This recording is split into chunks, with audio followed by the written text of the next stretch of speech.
generation of the technological society, we have been acted upon by forces of such power that few, if any, of us can understand.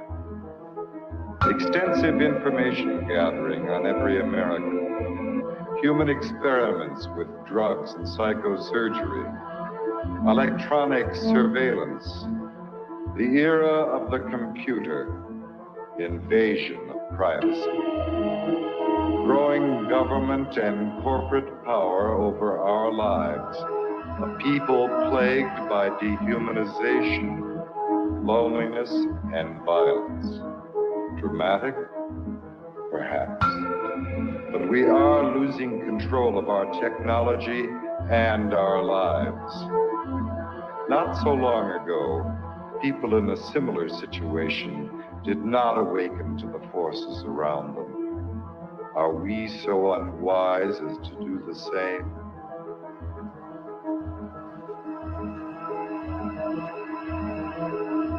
Behavior control. And then you change it up every beautifully. Oh, yeah.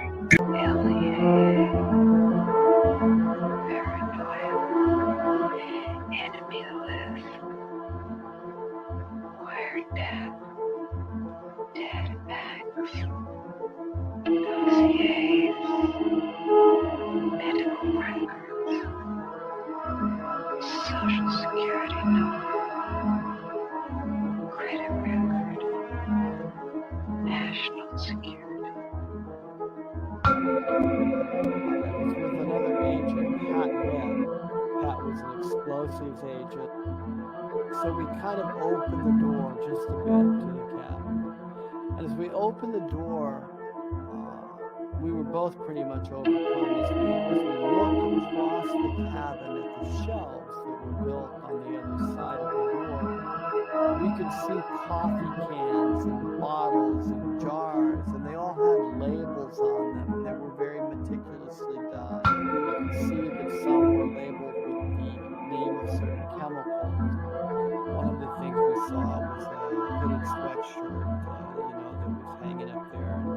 And the cabin smelled as if you might start to think, if you really think about this. This is a person who lived in this cabin. They had a cutaway spot on the floor to go to the bathroom in if he needed. Internet. The creation of a collective consciousness and the merging of the human mind with the internet is the basis of the aspiration of the transhumanists, known as the singularity. Their dream of creating a global brain came nearer when Tim Berners-Lee, a British computer scientist and former employee of the European Organization for Nuclear Research, CERN, invented the World Wide Web. Berners-Lee's breakthrough was to marry hypertext to the internet. The underlying concept of hypertext originated in previous projects from the 1960s, such as the Hypertext Editing System, HES, at Brown University, Ted Nelson's Project Xanadu, and Douglas Engelbart's Online System, NLS. Both Nelson and Engelbart were in turn inspired by Vannevar Bush's microfilm-based Memex, which was described in the 1945 essay As We May Think. Berners-Lee founded the World Wide Web Consortium, W3C, after he left CERN in 1994. It was founded at the MIT's Laboratory for Computer Science, MIT LCS, with support from the Defense Advanced Research Projects Agency, DARPA, which had pioneered the internet. The transhumanists' idea of mind uploading is reminiscent of that expressed by Allen Ginsberg following his LSD experiments at Stanford with Gregory Bateson.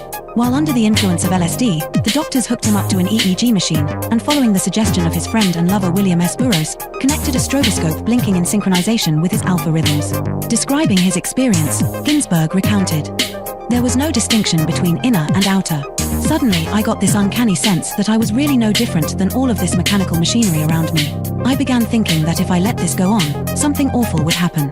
I would be absorbed into the electrical network grid of the entire nation. Then I began feeling a slight crackling along the hemispheres of my skull. I felt my soul being sucked out through the light into the wall socket and going out point one." During the final years before his death in 2000, Terence McKenna became an early proponent of technological singularity and called the internet the birth of the global mind, believing it to be a place where psychedelic culture could flourish. Point two, however, as Derry clarifies in Escape Velocity, cyberculture at the end of the century. 327. 328. Transhumanism.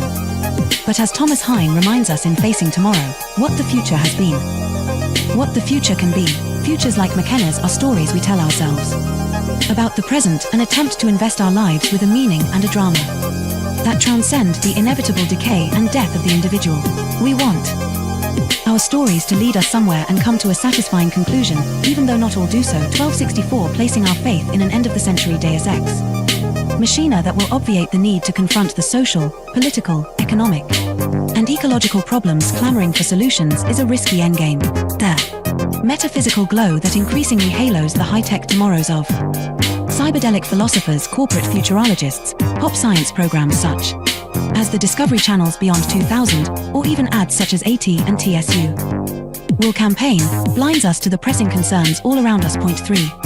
As Eric Davis remarked in Technosis, some Christians, especially those with a brute Protestant conviction in the rock-solid inerrancy of the biblical word, would concur with Teilhard that our headlong flight toward planetization is part of a master plan. 4. Davis was commenting on Marshall McLuhan's 1969 interview in Playboy, where McLuhan mentioned that computer networks hold out the promise of creating a technologically engendered state of universal understanding and unity, a state of absorption in the logos that could knit mankind into one family and create a perpetuity of collective harmony and peace.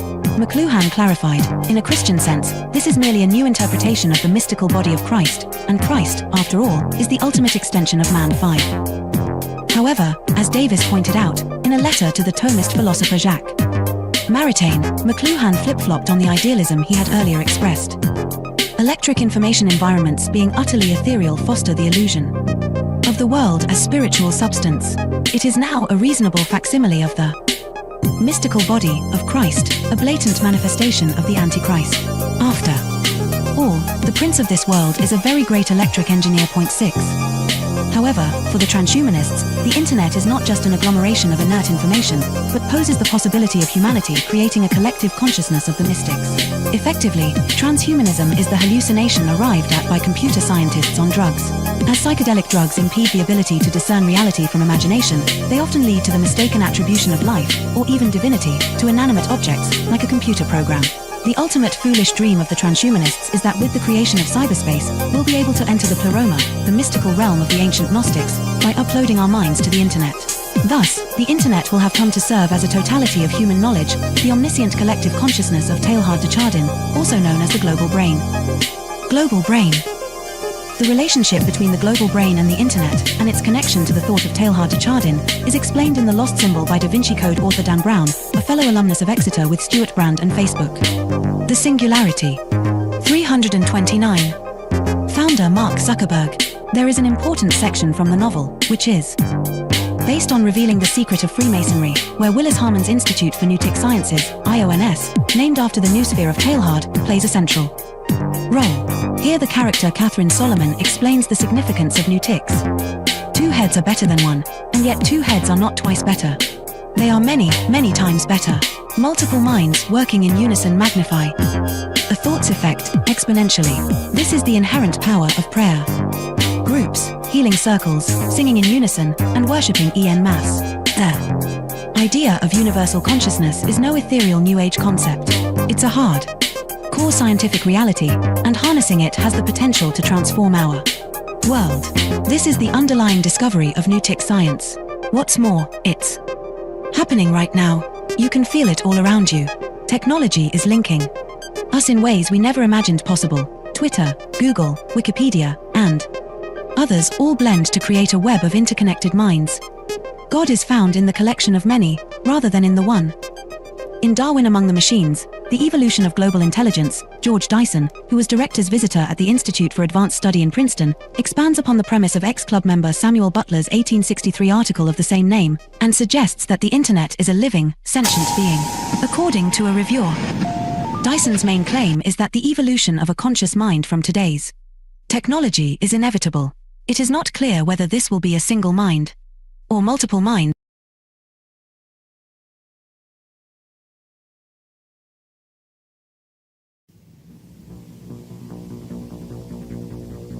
The Technological System by Jacques Ellul. 1. People are not machines, but in every opportunity where they are allowed to behave like machines, they will so behave. 2. 25 years ago, I arrived at the notion of the technological society, but now, that stage is past. 3. The industrial society. This term is very widespread, but I find it inadequate. 4. Present-day society is still industrial, but that is not its essence. 5. At one time, technology and machine industry were connected, but for more than half a century now, a gap has widened between them. Industrialism developed a centralized, hierarchical system, with a linear growth, a division of labor, and a separation between the means and the ends. Mechanization created additional jobs and made human work more draining. It operated by means of steady reproduction, developing masses of men and integrating them in the industrialization. 6. Modern technology, however, contradicts each of those different points. If allowed to act, it leads to decentralization and flexibility. It does away with the hierarchy and the division of labor. It particularly has to bridge the gap between implementation and management. It presupposes a polyvalent and nonlinear growth. It reintegrates the ends into the means. It cuts down on labor and thus on the costs of labor. The value factor is no longer human work but scientific invention and technological innovation. Consequently, we can no longer apply Marx's analysis, which states that the economic totality is based on the surplus value produced by the salaried labor of the worker. 7. The industrial system is a closed, repetitive world, with a linear revolution. The technological system is inevitably open, non-repetitive, with a polyvalent evolution. It can proceed only by the universal development of mankind, and that development is absolutely necessary for the development of the technological system. We are thus confronted with an ensemble that is totally different from any that has ever existed before. 8. Technology, conceived in terms of its automation, its chemical transformation of the world, its economy of energy, its cybernation, its data processing, its biological intervention, and its indefinite output of nuclear energy, has little to do with the old industrial mechanization. 9. Technology is power, made up of instruments of power, hence producing phenomena and structures of power, that is of domination. 10. Terrain, in contrast to Bell, hesitates about a qualifying term. Thus, he speaks of a programmed society. In this case, I am far more in agreement. For he thereby joins the overall outlook of those people for whom the new thing about our society is the organization. He sharply distinguishes between the primary, capitalist, era of industrialization and our era. He qualifies this new society in terms of 3 features. 1. The emergence of new social classes, technicians, bureaucrats, efficiency experts. 2. The new trend of business, which is now based on organization and no longer on the relationship between economic power and productive labor. 3. Spare time activities. All 3 characteristics boil down to a reduction and to the necessities of the technological system, which, as Turing realizes, transforms the social struggles themselves. They are becoming more technological and are no longer subject to a takeover by the proletariat. Turing adds one more essential feature of post-industrial society: the importance of the student movement with its deep contestation, its challenge, and its political weakness. But, as I have tried to show in my studies on revolution, I regard this feature as episodic and contingent. 11. What triggers consumption? Advertising, that is to say, the technologies of advertising. What is it that demands greater consumption? Mass production, which is possible only because of technology. What are we given to consume? Technological objects, because they are the things that are produced most. Hence, the consumer society, in all its aspects, is primarily characterized by various technologies. 12. Spectacle is a complete way of life. Consumption is a spectacle, so are political activity and leisure and work and family life and revolution. modern man watches everything as a spectator. Everything is supplied to him as a spectacle, including the things he believes he is most deeply contributing to or participating in. 13. Technological activity is, by nature, spectacular, excluding all internal reality. Technological activity is what waters down all serious things, since no action can be performed any longer unless by way of technologies. 14. Z. Brzezinski, Between Two Ages, America's Role in the Technotronic Era, 1970, also figured he could add something absolutely new by coining the term, technotronic. He lists a number of differences between industrial and technotronic society. In industrial society, the machine plays the essential role. The dominant social problems are unemployment and employment. Teaching is done through human relations. The ruling class is plutocratic. The university is an ivory tower isolated from reality. Reading favors a conceptual thinking proper to ideologies. Political conflicts are intrinsic. The masses are organized into trade unions. Economic power is personalized. Wealth is the object of activity. 15. Technotronic is a portmanteau word combining technical and electronic. Come now. Isn't electronics technological? Does the word add anything to the early definitions of technology? Once again, technology equals the machine plus industry. Fine, then there is something new according to the famous definition.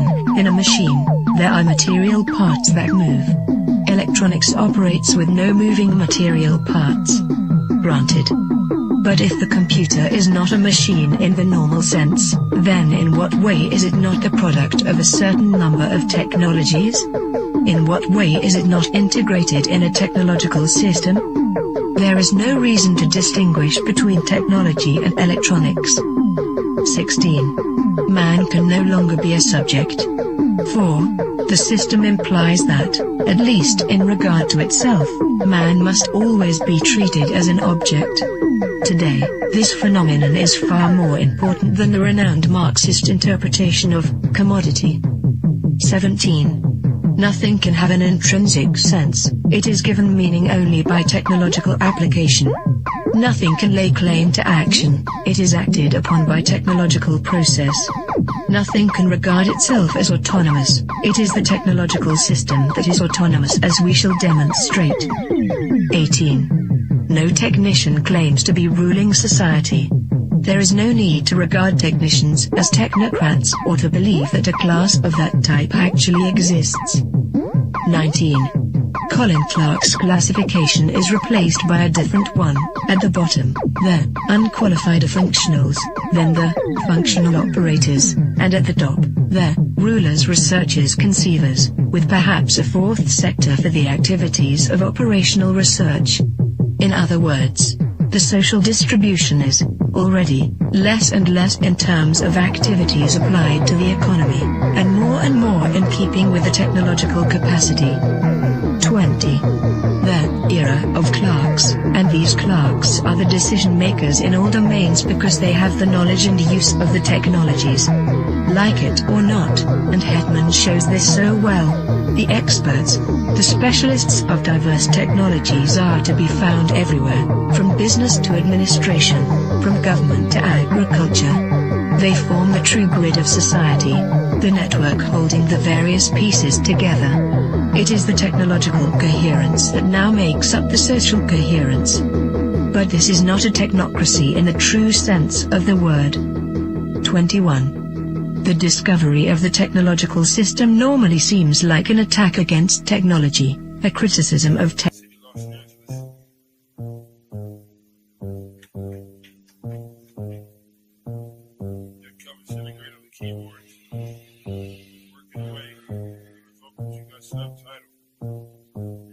I gotta go to work so I can work it out. Come on, computer, make it work. Come on, satellite, work with me. I gotta go to work so I can work it out. Come on, computer, make it work. Come on, satellite, work with me. I gotta go to work. Who would have thought that I would slaughter these jerks? The first full-time clocking serial microphone rocker. I used to jump on the stage back in the day wearing a stocking. To conceal my identity in any stereotypical venue. Never will I reveal the serious way that I feel. I'm on job time, all I do is talk into the steel. Use my style to hide and conceal. Profile and beguile while they smile and just say that I'm real. Bad luck strikes in 3, all of you will agree. I didn't have a heat shield, they rained triplicate on me. But it's squares versus circles, then. And if you can compare front and back are differentiated by a 90-degree squared circle. If you know what I'm talking about, you know the code, work it out.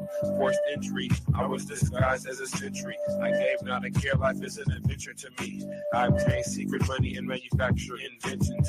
Fracturing the line between space and time dimensions. Restructure the torque and the structural integrity. So I can walk on water while the returning surface tension. This making me an acolyte of the greater unknown. The word shark, king of these murky seascapes. Within my patriarch society, you cannot dethrone the intricate degree and climate that I seize from the police state. I gotta go to work so I can work it out. Come on, computer, make it work. Come on, satellite, work with me. I gotta go to work so I can work it out. Come on, computer, make it work. Come on, satellite, work with me. I still wish they made more girls like me, intelligent, beautiful, and things like but they don't, so I stay fucked up like King Kiba.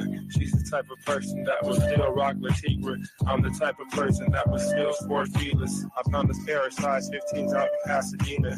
Those are my work boots. I insert this into these jerks' necks, giving them a virus. They'll destabilize their hardware. Now I can tap in just to my onboard wet works. Plant the hidden charge there. It's a cellular reconfiguring program consisting of integers, turning human beings into kindling, whittling the psyche into an apparition, place it back into the skin. Now it's the ghost in the shell. Should I boast? Well, no. I stay on the west coast of hell, where hell's bullets is I know so well. I have my work cut out for me. This has its perks. Just then I realized life is mostly hard work. And why not get your car pulled off under you? It won't get sorted back from that. Them just lurking. Who's the one to suffer you? I didn't know what to do, so when in doubt, go to work.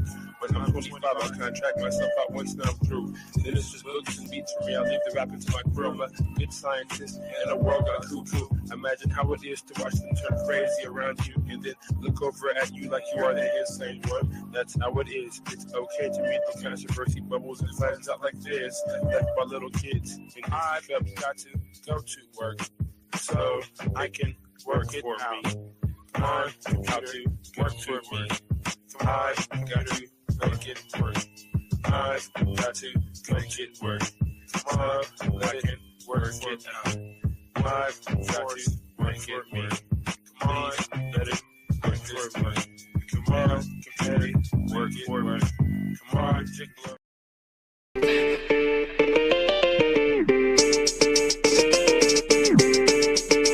Drop shit. Hegemonic sentences through cavalcades of reminiscence. The dark soul mentions crevices of insight, appendages of tripwire reverence. The Gun Hill legend brandish your weapons for Armageddon. Headless corrections for willing participation before the line finishes.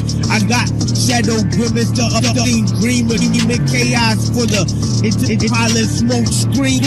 Combined with the best wishes, master attack, detected full advanced craft methods that were highly adapted to the presence, sharpening psyche, which often might be construed as badly used or beautiful looks just like to mirror the schism unseen hidden. The newest eyes cast shadows into the bluest skies until the notoriety be brought to the kings before me as the sacred justice plotted to misinform the whole chorus within construction.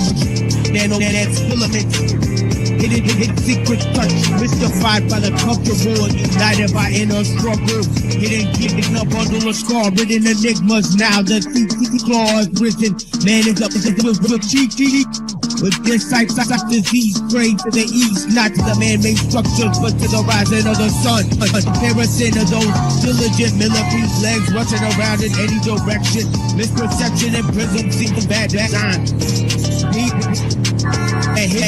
That's the vision from the unlikely incision to the makeshift minions of bad decisions. I'm pressing danger to the head skill, kick your fixes. To level, hidden cages, you can't unstage this. Cause I'm live and in the basement with bones sitting all chrome, hitting with thrones. Like a program metal skull covered in the hard routinely cycled by a metronome. Bones are collected to make me feel like the connection is real. Now only steel can sharpen steel.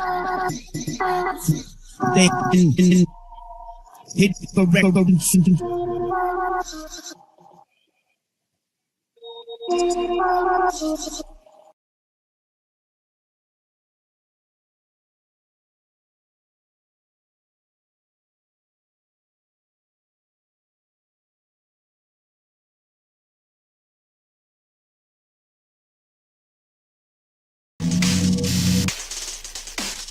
Sticking axe in your guts like Maximus, bumping Exodus, bonded by hemoglobin, dumping clips in your tits, the anarchist activist. The brotherhood of evil mutants, one on one, you shooting people, fucking feeble unit, none of us are good. Toxic avenging your head, the reverend of death, revving the engine for the revelation of flesh being stretched to the ending. Your homo flicks exterminated like vermin roaming through train stations, terminated by electrical currents occurring. I rock a pair of Nikes hiking through the streets like a Viking holding spikes. I'm civilized, devil eyes don't slay. You're not ill, you perpetrate the blood that circulates in your vertebrae, squirting your shirt with a perverted murder percolate. You're revolting, insulting coke king. It's resulting as the sickest fuck on the planet Earth, catapulting molten. I'll be a billionaire and still be down to throw you down the stairs and kill you. Rocking military gear with ill, I don't care. God of atrocity, fuck you for 5 fingers constantly. The monstrosity, king of the scumbags, king of colostomy. My gun bang, we run things, get you a necktie. Look how your tongue hangs, bloodbath pornography, splatterfest, sadomasochist. I paint the walls with your blood, physical graffiti, cynical and greedy. This is murder world. Welcome to your death after the afterlife. I'll murder you again. Laugh with a burner to your head. Suicide soldiers like the heaven's gate. Die obsessed with hate.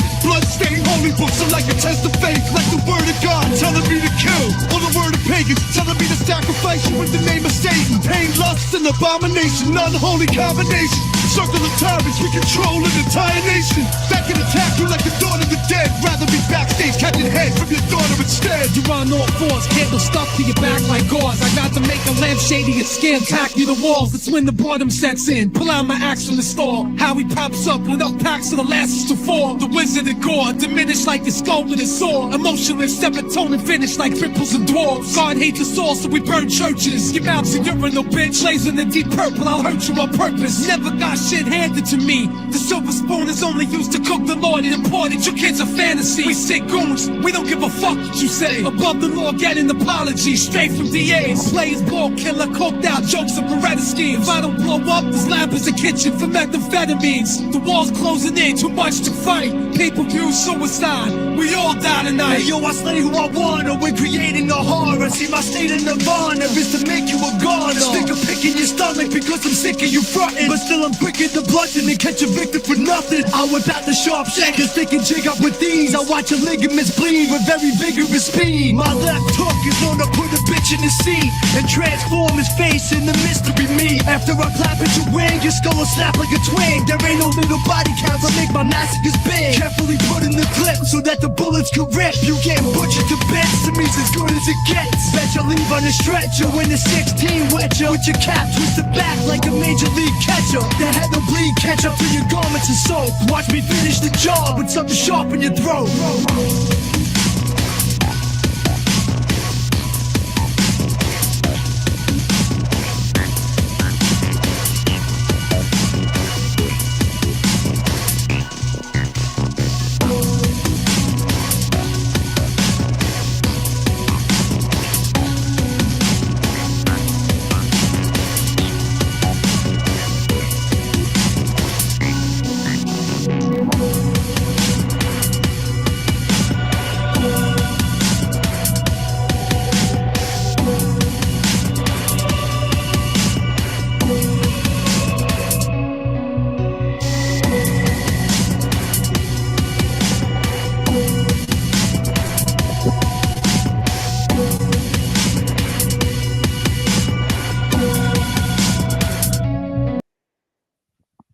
Yeah, welcome to the Machine Lies, where we talk about the lies of the machine on the machine that lies.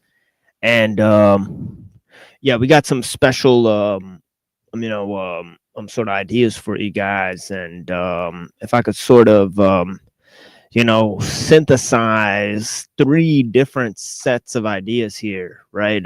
Real quick before we get started, right? It would have to be the creation of techno-liberalism, right, and the ideas of scientific totalitarianism synthesized through major concepts, right? One of them is Christian theology, right? Obviously there's the idea of the death and rebirth, right?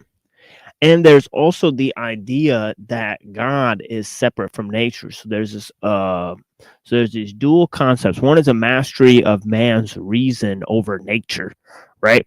The other concept, right, which is very important, right, is the sort of death and rebirth, right? This would mean that the flesh is sort of secondary to the spirit. The flesh is sort of reborn in the spirit, right? Through this sort of baptism by fire, the coming of the new body, right? And the new man, right? And of course, this goes into the concept that in order for man to become like God, God had to become like man, right? So there's this exchange of energies, right? There's this transformative quality, right? And of course, we're talking about this, right? And there's a whole nother concept, okay, that's sort of talking about the transformative nature of death and rebirth, right?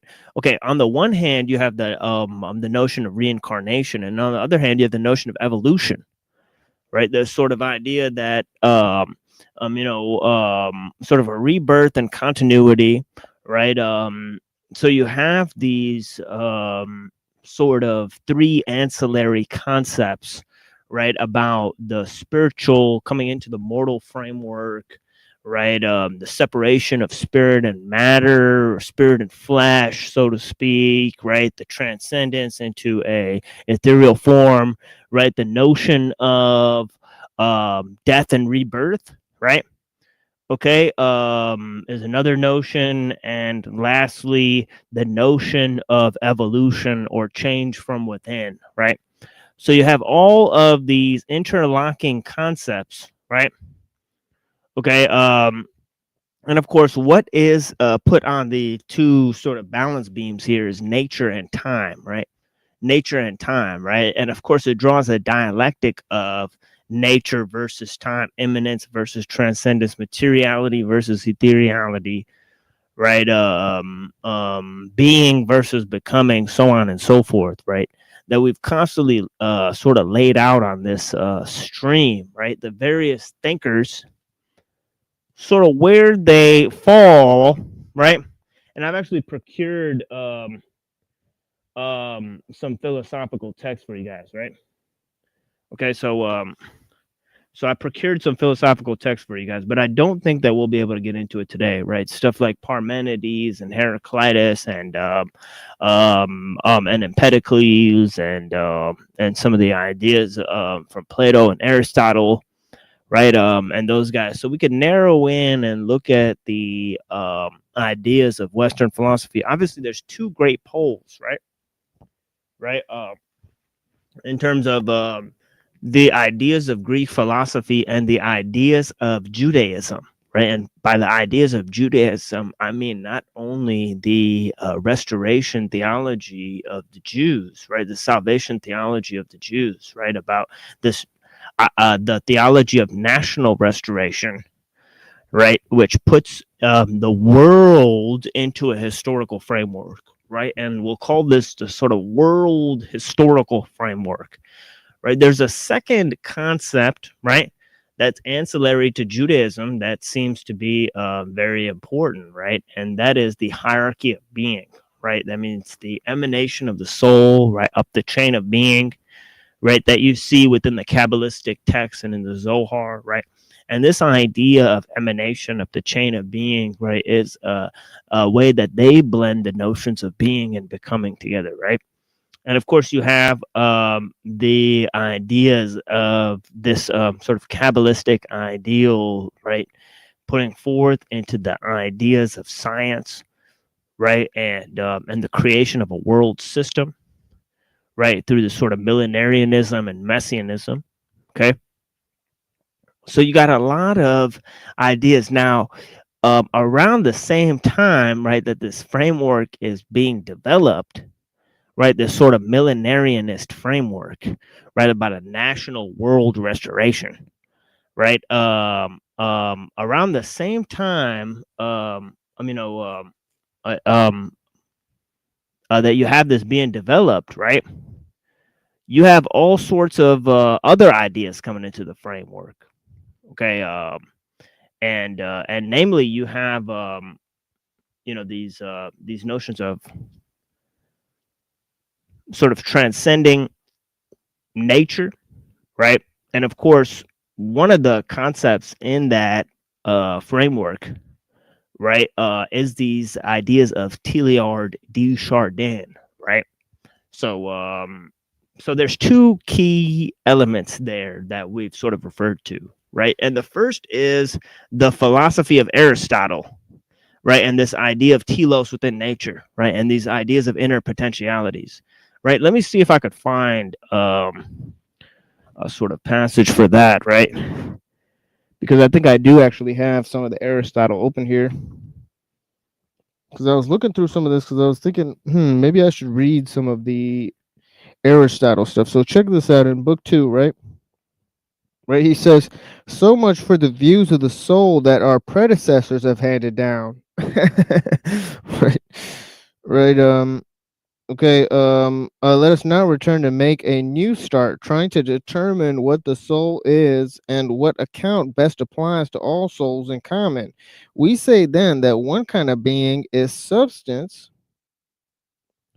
right? One sort of substance is matter, which is not a this in its own right. Another sort is shape or form. So see, matter and form are two different substances, according to Aristotle. Okay, and that means that they're two separate sort of modes of being itself, right? So this is a sort of idea, right? This sort of dualism, right, within matter itself, right? Well, can you hear me? All right, you can. Yeah, I can hear you. All right, I accidentally unmuted. I was trying to balance my cell phone. I'm trying to introduce someone new to your show, and they're a little hesitant to make declarative statements. To jump in. Yeah, the water's fine. Even now, I agree. They're on my phone. They're hearing you. They're hesitant to jump in, but I think they need to make their voice heard, to be honest. Hey, this is Here he is. I agree with a lot of the themes that you're putting forth. But we're on. Is this Oh Darn? What? No, this is not. No, this is. I know him in real life. I thought this was a different. Oh, I thought this was a different guy. Yep. This is. I've known this guy for a long time. Yeah, go ahead, sir. Yeah, we can hear you. Yeah, please proceed. Yeah, we're kind of on a time thing here, but please proceed. Yeah. Information about God and religion from watching near-death experiences. So, one important quote is that we're not physical beings living spiritual lives; we're spiritual beings living physical lives. And in the near-death experiences, reincarnation and heaven is real, so they're both true. And you can decide to reincarnate. And the earth is a school, and it's a hard school. And free will is one of the main things, although some things are controlled on the other side that we don't really know about. Just bringing, these ideas and concepts, we want to create technology that has a win-win, doesn't harm the earth, and recycles all the pollutants without toxifying anybody, and creating groups to work on. There's a myriad of free energy projects on YouTube, and often the most profound and best methods are very simple and primitive. Like you can just ground out to a water pipe in the basement and draw electricity with a phased wire on the other side. And and then the bit life and death. I forget all the themes you put forth, but I would just generally say that bringing our philosophical concepts into action in a daily and forming community with working groups is like how we can move the ball forward, because we know we want to be symbiotic, not parasitic. But if we keep using the resources of society, we'll be giving them money to feed their machine. But I believe autonomous, small, ecological communities is the way of the future. And to look for politicians and other people for guidance is, I think we have to look to ourselves for guidance and just discern with common sense who seems the most legit. Like there are charlatans or fake stuff, but figure out how we can bring this into living reality, these concepts into living reality. And he goes by Little Bear. It has nothing to do with Owen Benjamin. I don't even think that he knows anything about Owen Benjamin. Yeah, sure. Good. Yeah, sure. Yeah, I've heard you. Yeah, I think yeah, I agree with everything you're saying. The thing is that the problem is that the objective factor of power in our age is technological, right? So the problem is sort of gaining autonomy from the system, right? While trying to sort of promote a low tech society, right? So there are solutions for that, right? One solution is deep ecology, right? Obviously, that is very fantastical, right? And even somewhat utopian in its application right now. In terms of efficacy of application, right? There are more or less dangerous means of accomplishing, right? Obviously, convincing people that there is a problem, right, with the technological society, right? And convincing as many people as you can, right, is a very slow process, right? That can happen. To quote Brzezinski, right, he said it's in the past it was easier to convince 1 million people than to kill 1 million people, but today it's easier to kill 1 million people than to convince 1 million people, right? So it's very much about the direction of mass opinion. Now, there are some notable people in power that promote very dangerous ideas like transhumanism, right? So we need to watch out for those, sort of bad actors, as you've said, right? And then also, the idea about small communities, yes, developing parallel communities and parallel systems that can function and sort of attack the problems within the system. As ellul says, teach people to live within the technological system but not be affected by it. To quote Jesus, the idea of Jesus, to paraphrase, be in the world and not of the world. Exactly, Reddington. You know what I'm talking about, right?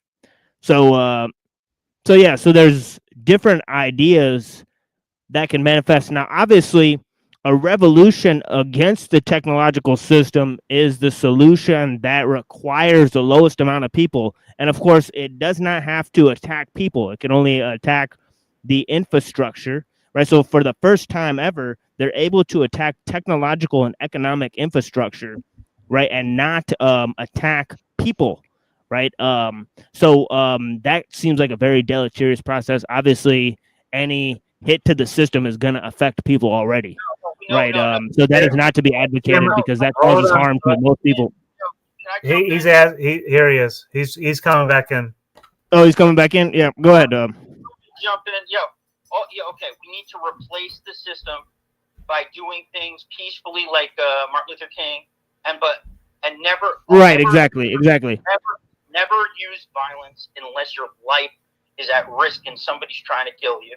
Never use Yeah, I violence. personally agree with that. Yeah. And replace the system with working groups like people are creating forest gardens and homesteads. We need working groups that create free energy ideas. And two of the most viable I've seen are using an ancient machine that's passive called the trompe to create compressed air. And one is using a Fresnel lens, which is like layered magnifying glasses that can make a very hot beam and have that with a tracker with the sun creating steam to create steam engines. So we do have viable, and if you look at YouTube, there's 100,000 different ways, many times from the third world, because they have to be more resourceful with their resources and recycle them. So I would just say, have you ever heard of the work of E.F. Schumacher or Petty Linkola? I love E.F. Schumacher. Yeah, exactly. Yeah, we talked about him on the show here. What? I said we watched a documentary of E.F. Schumacher on the show. Tell him truth or if you can't hear me. There's TML, like the delays between you and I don't exist now. I hear what you're saying. He's on the phone being recorded through my computer. Right, exactly. Right. Yeah, it's like it's no worries. Well, Do you not have a way to Yeah. get onto the stream? Yeah, you said you're familiar with Schumacher. Yeah, what's your views on him? Can I say one last thing? Little bit. Yeah. You want to say one? Yeah, you can say more than one last There time. has to be complete cooperation. The way they have it is everybody's in competition with each other, so nobody works together and everybody keep their secrets patent. We need to, without any power trips, realizing that we're all God, we need to work together and form working groups and find but have a dialogue and a debate and research think tanks or whatever, researchers, and collate the data, edit the data, refine the data, and figure out how we can work together as a team with our various roles that we're inclined toward doing without any power trips, to cooperate and to share our mind, have dialogue and go through it and figure out what's best. Because there's on YouTube right now, there's 1,000 breathing techniques now not everyone's good. You have to really be good discern which ones are real and which ones are the simplest and best. So, I wish you all the luck. I understand you're on the path. Is there anything else you want to tell me? And seed saving is really important too, but free energy. They don't want us to have free energy because they would lose political and economic control over us. The role of the city-state is to, mine and extract resources out of nature and send it back to the boss and keep people kind of relatively subdued. We need to honor nature. We need to accentuate nature and harness the forces of nature without destroying it for greed. Yeah, exactly. Have you ever heard of the work of Hendrik Skolimowski or Dr. David Skrbina? Tell me in a nutshell, both of them, real quick. Well, Skolimowski is a Polish philosopher who taught Dr. David Skrbina. Skolimowski wrote a work that is very important called Eco-Philosophy. Right, Skrbina, he wrote Technological Slavery and also Metaphysics of Mind. Right, they were my instructors, and basically I've read a lot of their works, and yeah, they promote a lot of ideas about ecology and anti-tech ideas, and that's basically mostly what we talk about here on this show. Right, it's centered around Skrbina, Kaczynski, and Skolimowski. Right, so yeah, that's what I'd like to tell you. Pour through YouTube videos on free energy and come up with the best ones and work as a team. People who are interested in technology, green belt, and permaculture is a really good place to start. If you look at Bill Mollison's lectures on BitChute, and I think there's one Earth Network or something, you can find his green building. He creates a house that just has a window and a thermal mass wall on the floor and on the central wall, and you close the windows with curtains at night, and you don't even need internal heat stores. Plus, if the place breathes, it's not sealed completely tight. So I have a Bill Mollison book I'm trying to show to the screen. I don't know how to because it like check out his lectures because he's the permaculture expert. Well, it was I actually have one of his books too. Yeah, Bill Mollison is great. Yeah. What? Well, he's saying about Avian Buddha is saying about how amazing Bill Mollison is. Really, he's like all the green builders in the world don't have anything on this guy. Like he went to every culture and formed like from myriad different sources, like these. And by watching the native peoples in different places and like combining the information, he freaking has like a template. Now he ain't perfect, but in general, like green building and growing food forests and capturing water and free energy, like explains the Trump shit, is like more awesome than anybody in our society is willing to fully embrace and start researching how to implement, because they're so brainwashed that somebody speaking the truth so pure, even though he has kind of like a bad, kind of slightly sick sense of humor and he's a little abusive, like even with that, like people can't see through that and realize how he collated like all the natural knowledge from all these native peoples from into an operating system with. I mean, you could argue like, yeah, all right, Pete. I lost connection with a little bit there. Yeah, can I also say something? I feel like also researching traditional herbal medicine is also very useful because the older primitive people and the traditional people, they have such vast knowledge about what to forage and eat. So foraging and traditional herbal stuff is very good too, I think. Yeah, I lost him. I might the Bill Mollison book I bought because Bill Mollison is like the inventor of permaculture or the concept. He's the white man's interpretation of this idea.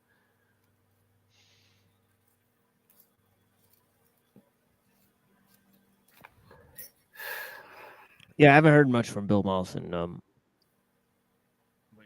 But yeah, I have. I am aware of. I'm a permaculture and biodynamics and all that stuff.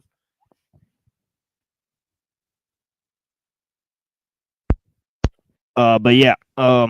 So let me get into this. Some of these pre-Socratics, right?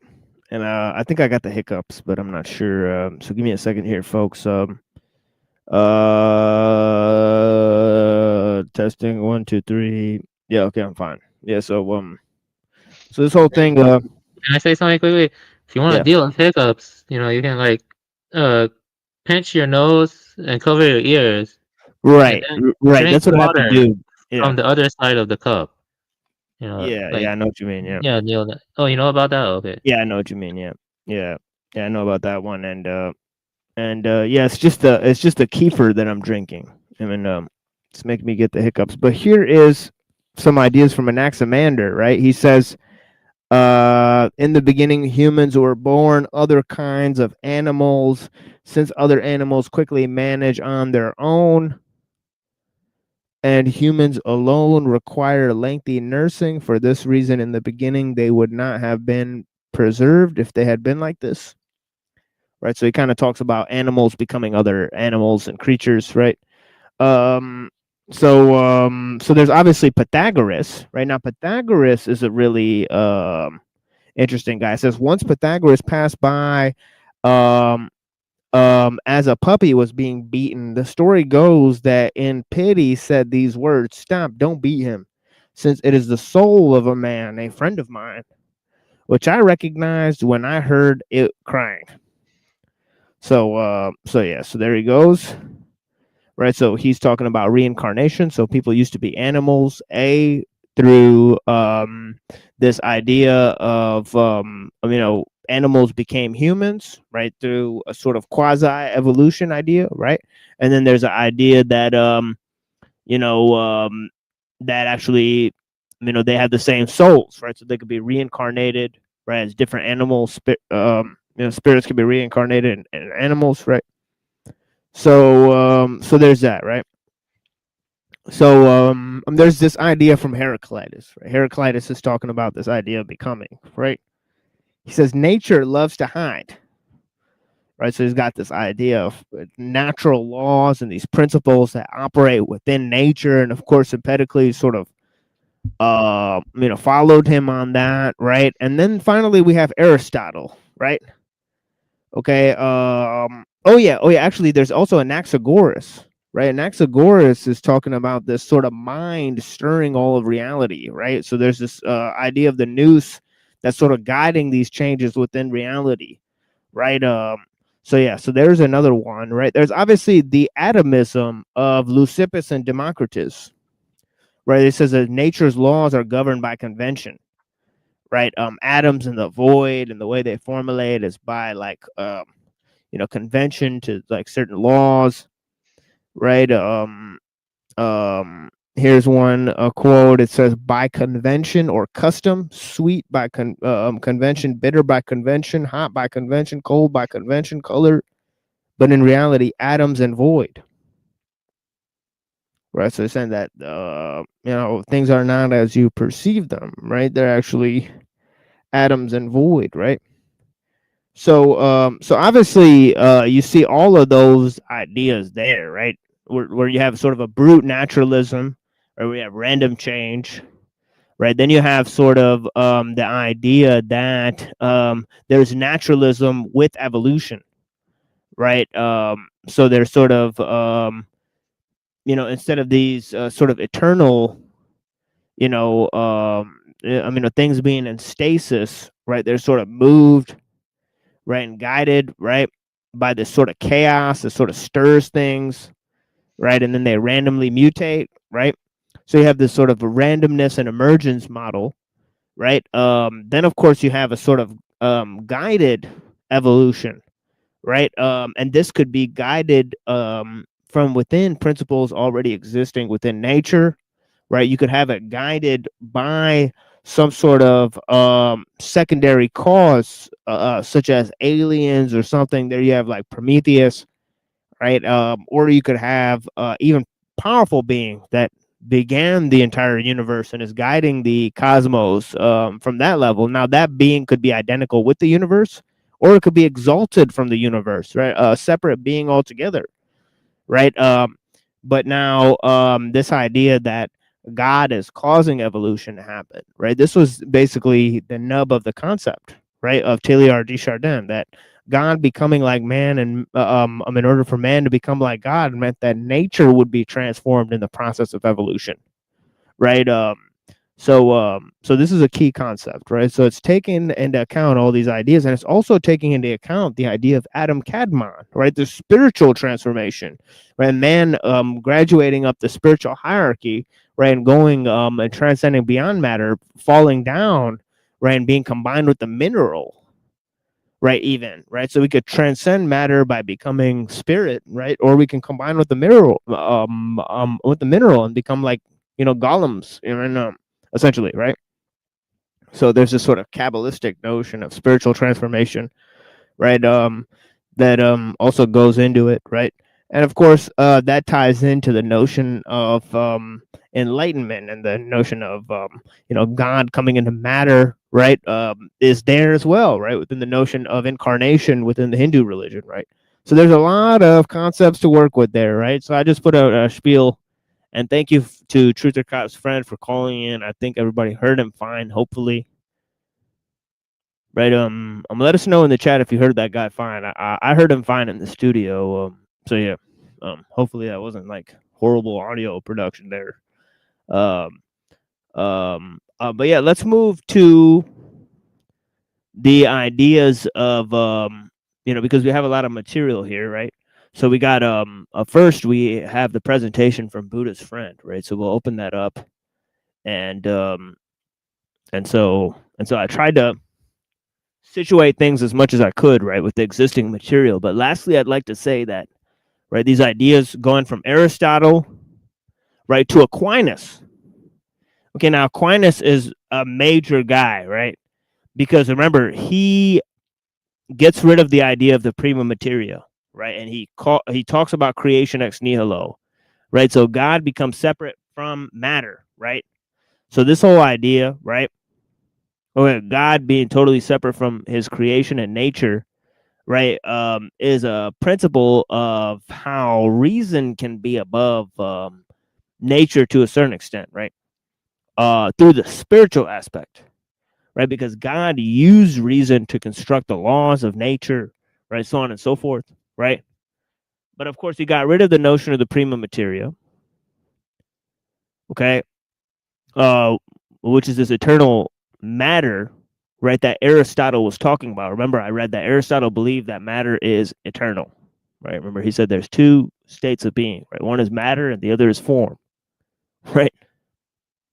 Okay, so obviously Aquinas did not think that that was true, right? He did not think that that was true, right? Okay, so this is a key departure, right? Now, how did Teilhard combine these two guys?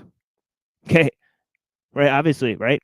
He wanted to combine the notion of matter and form, synthesize them through the notion of evolution, right? But of course, it can't be a material evolution. It has to be a spiritual evolution, right? So he has to depart from the Darwinian synthesis, right? Okay, and scale up the evolution to a cosmic affair, right? Okay. So, so would you like to say anything, guys, about Teilhard or any of that stuff, Aristotle, or I know it's Buddha's friend. He's talked to the guy before, so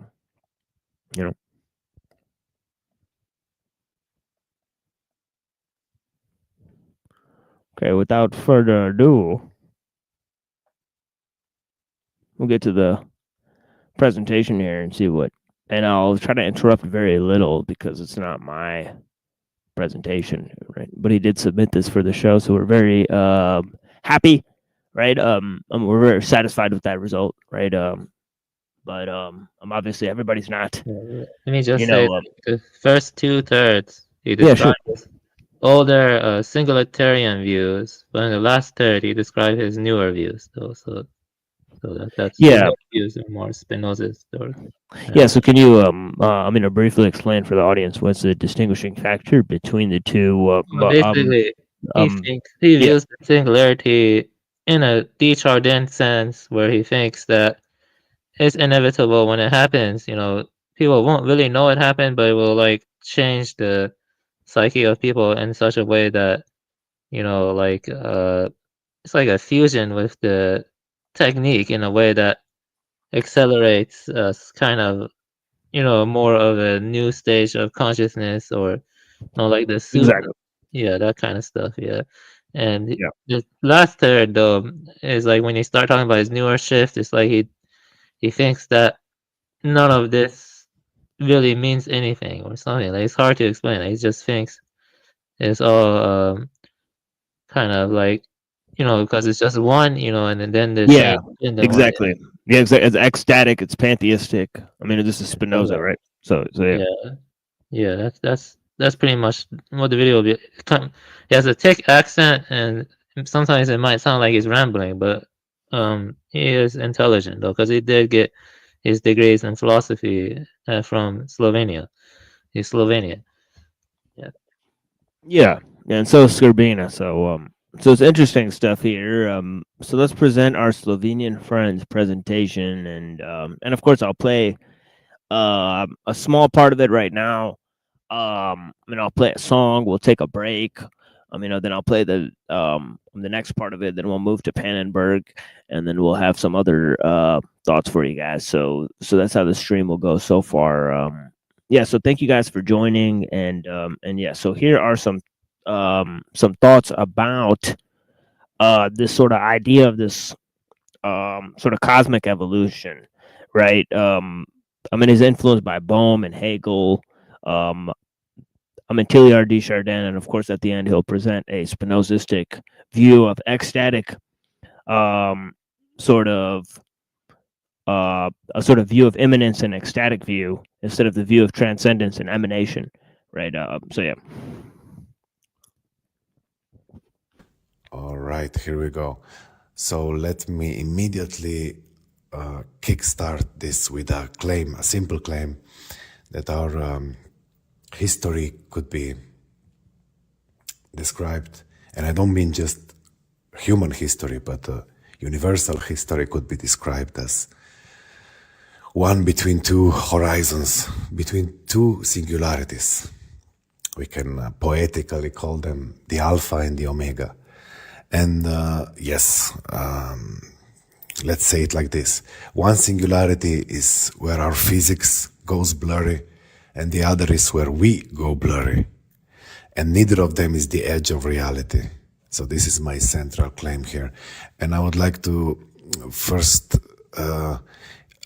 immediately comment on what is probably very obvious, that yes, we are using the same word singularity for in the physical sense and in the sense of informational, computational sense of technological singularity. I'm well aware that these two have very little in common, but I think they do actually have a lot in common if we understand them both as being about the limitation, about the horizon of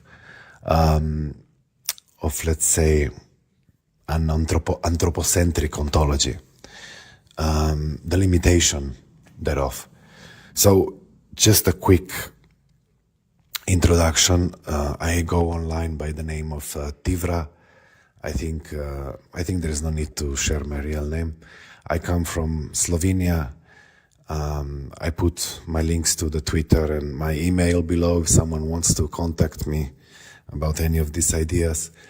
Yeah, I come from Slovenia. I graduated at the University of Ljubljana, and probably some of you know Slovenia and the University of Ljubljana due to Slavoj Žižek, who lectures there and is a professor there, tenured. But my direction at my studies there was a little bit different. It wasn't the Žižkian, Lacanian one. Instead, I was focusing on German idealism, but later in my graduate studies on Heidegger, on the work of Heidegger. So other than Žižek, the other popular thing about my country, Slovenia, is Melania Trump. So I assume most of you are American, so your first lady comes from here. So okay, my country is the country of these two things, Slavoj Žižek. So his accent, his English is very clear. So yeah, I don't think we have a problem with the accent. He's coming in very clear. So yeah, blessings to the friend. And I love that idea. That concept, the edge of our physics and the edge of ourselves. Right, I was looking at two different aspects of that, and I wonder if he'll incorporate the idea of alpha and omega, right? And of course, he said there's two different singularities. But then he made the statement, neither is the horizon or the edge of reality, right? So yeah, I'm loving the beginning of this presentation. Moontan said he sounds familiar. That's funny. It's like her cousin or something. That'd be hilarious. Yeah. And Melania Trump. These are our two main exports. Our duo. So let's see. So I'm grateful to Avian Buddha for an invitation to be here. Me and him, we debated this topic online for many years, way before AI was mainstream. And I think we used to be on totally opposite sides of this debate. I used to be a very hardcore transhumanist, a purely singularitarian determinist almost. And absolute optimist. So I was like influenced by a Hegelian view of history, let's say, where you see step by step an increase of freedom in human and power in the human history, where each step you track goes from prehistoric to historic to the invention of writing, and then before writing you have language, then you have writing, then you have writing allows you to store information, then you jump a few centuries more, you have printing press, quick distribution of information, then you have if we make a few steps ahead quickly, then we have information technology, we have databases, now AI, and so on and so on. So basically you just see this crescendo of increasing complexity, increasing power also, which if you extrapolate in the future, it leaves you with a kind of Teilhardian view. The Jesuit priest Teilhard was one of the earliest theoreticians about the technological singularity, and he basically envisioned the universe being pulled by an eschatological attractor at the end of the history, at the end of the history of the universe, which he. Yeah, the most popular place that people would see this idea of this great attractor is in the ideas of Terence McKenna. Right? He always talked about this, and he said nature was a creative force, right? That was sort of going to lead to this explosion of creativity, right? The event horizon, right? As they say, right? So Teilhard is very important at Singularity University, right? Obviously, I think Hegel's hugely important, right? And I forgot to mention Hegel is a huge stepping stone, right? So appropriate way, to bring up the ideas of Teilhard, right, would be to go from first Aristotle to then go to the ideas of Aquinas, right? That kind of synthesize Aristotle with the ideas of the church, and then you go to Hegel, right? And Hegel kind of invents this idea of the world spirit, right? So there's this notion of progress, right? That's kind of the spiritual force, right, throughout the world, right? And it does all kind of things, right? It leads to the state and all this stuff. So in terms of Teilhard, right, you could see this idea of the spiritual evolution, right? That combines the notion of Aristotle, Aquinas' de anima with the matter coming to know itself. As it says here, the Hegelian Bohm drama, a perfect unity falls into matter to know itself. Right. So this is a stellar presentation. I'm fascinated by this presentation so far. Called the omega point, where the complexity would reach such a high level that it would be basically the same as saying absolute total complexity, unimaginable complexity, and so on. So back then when we discussed this with Avian Buddha, he was a skeptic about the singularity, and now he moved, I think, more to my side when it comes to that. He does believe in the singularity, but he has a anti-anthropocentric take on it, and I also do have an anti-anthropocentric take on it now, which is my revision of my old position, which used to be transhumanist, so human-centered, and now it's no longer anthropocentric. But, my take on Avian Buddha's view is that and we will see this develop later, and my friendly disagreement or departure from his view is that, for me, rooting everything in animals, for instance, is still anthropocentric. So I think it's the anthropos in the word anthropocentric is not necessarily a human being as much as an observer like us, a human-like observer. And I think when we think about animals, we're also projecting a human-like observer into them.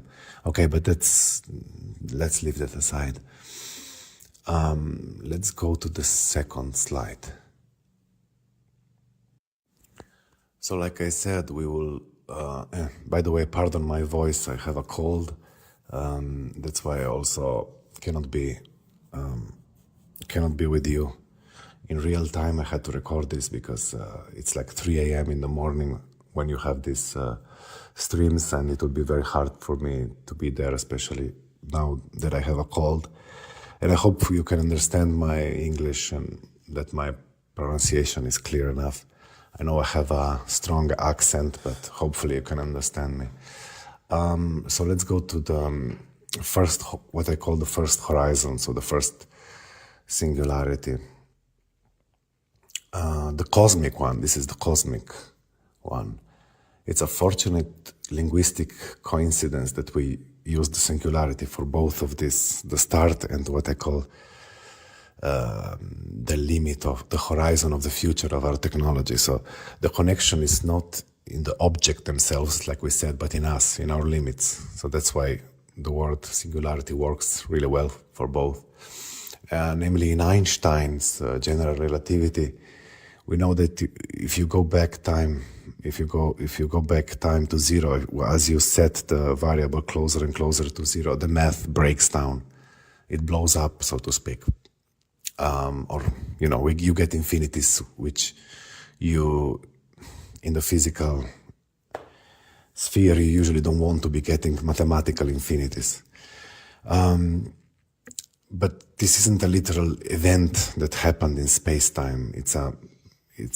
So this singularity, this infinity you get at the equation level does not map to a physical event, I claim, but to a model boundary, so a limit of the model.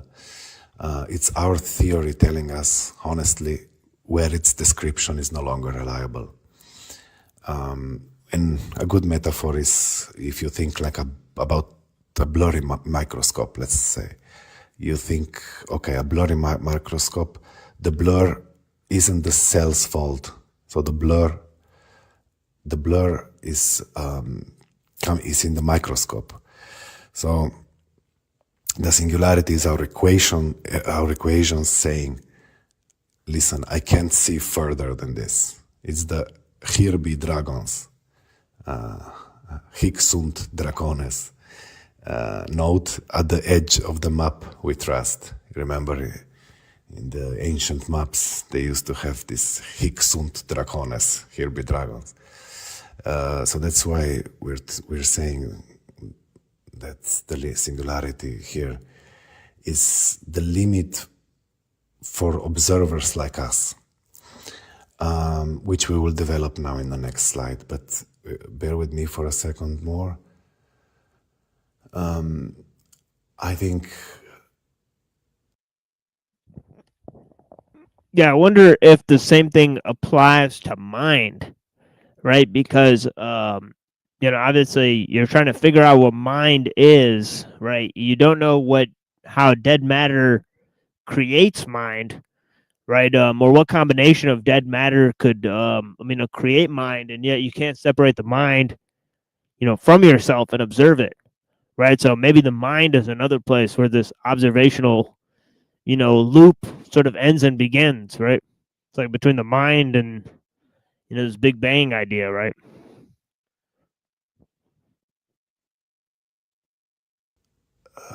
I think just to comment on something, like when you hear scientists and philosophers talk about what was before the Big Bang, or creationists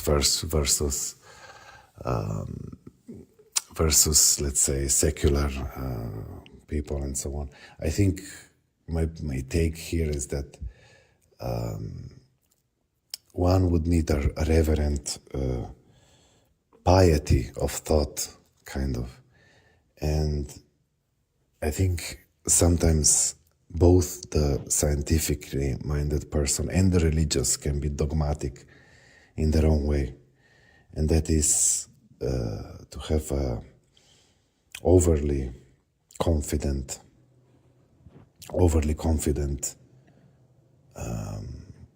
posture in light of the immensity of the universe that we are not understanding yet.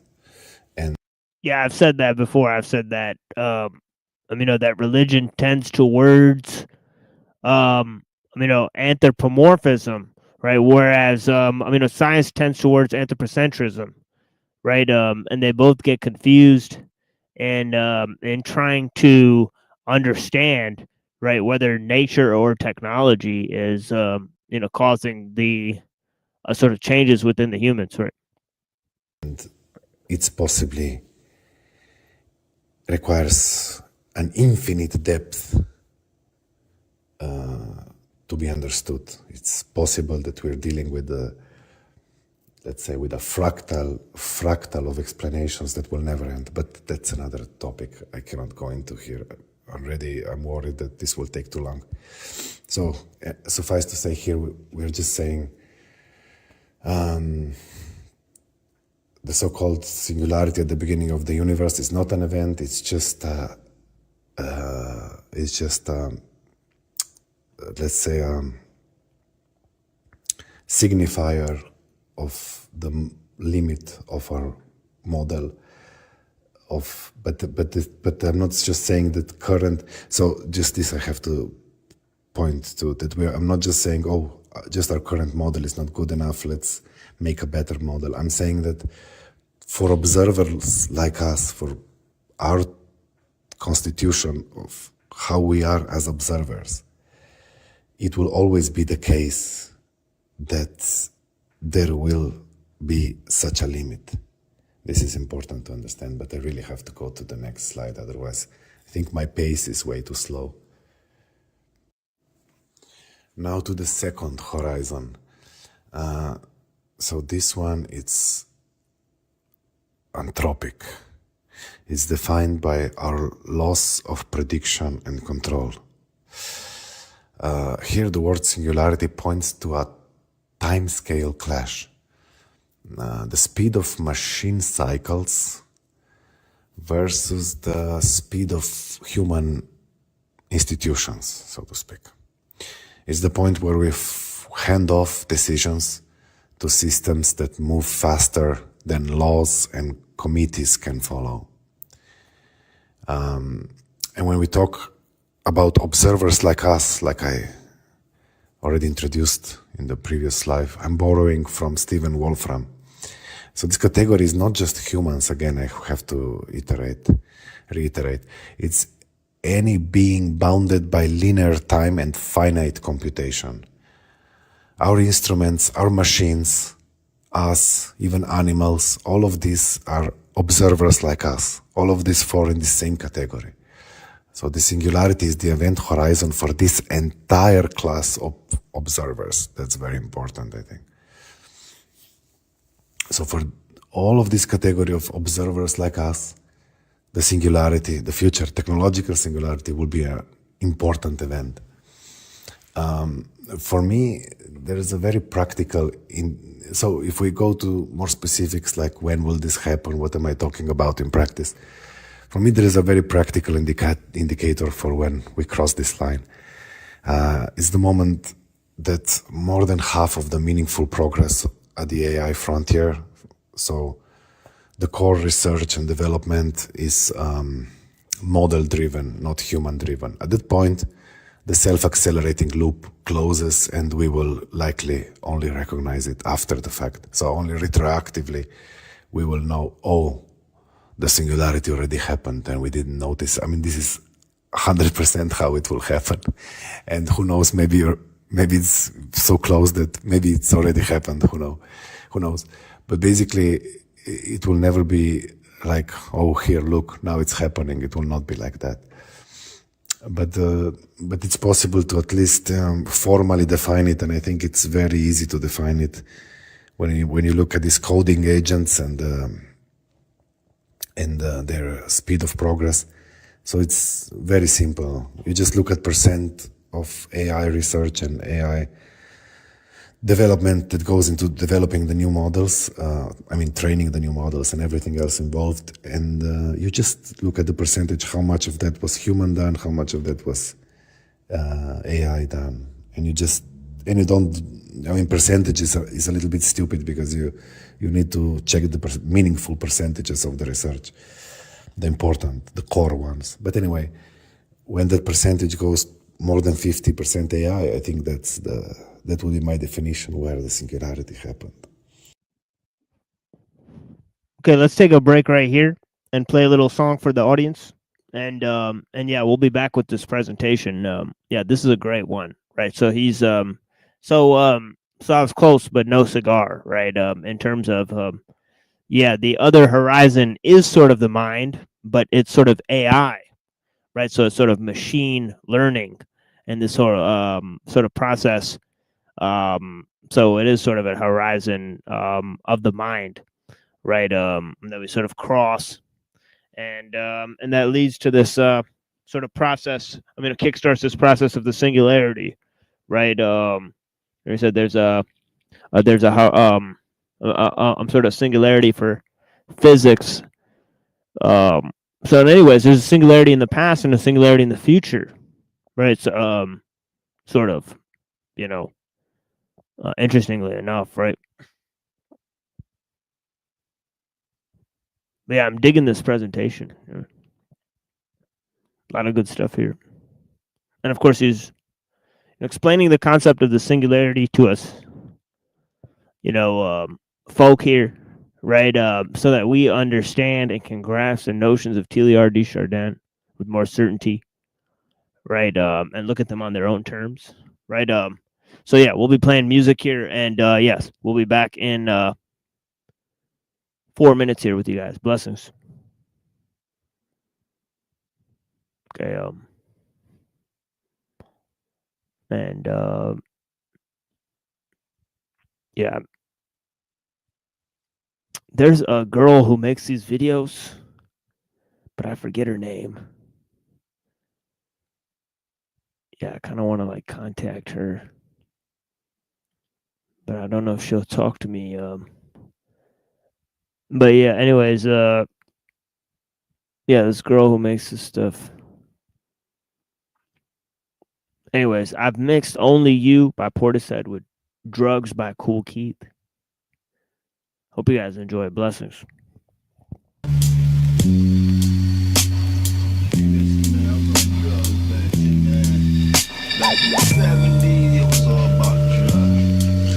Tie my arm up at night between shows, taking soda tops off of soda pops. I used to be up all night in the living room, smoking a lot of weed with the four tops, making collect calls back home to my pops.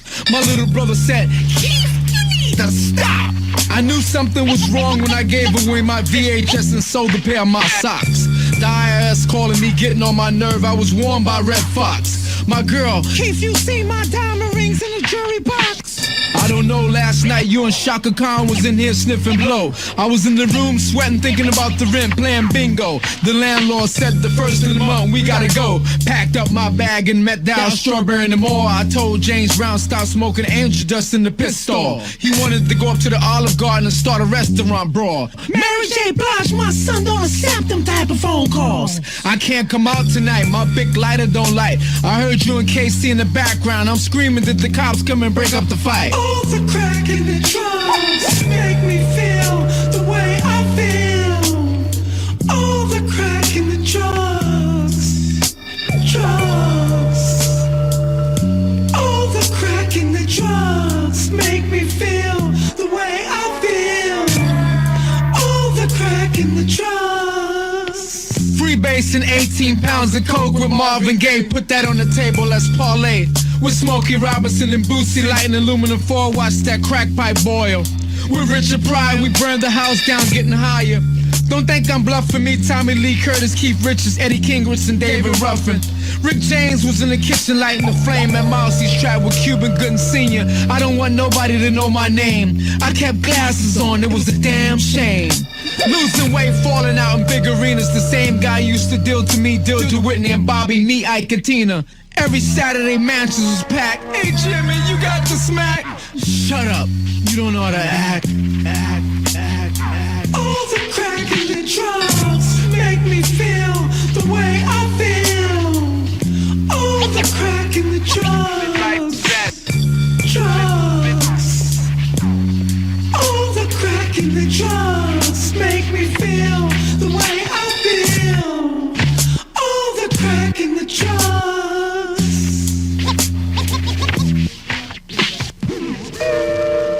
Crystal methane and heroin and quaaludes. A relapse of your mind.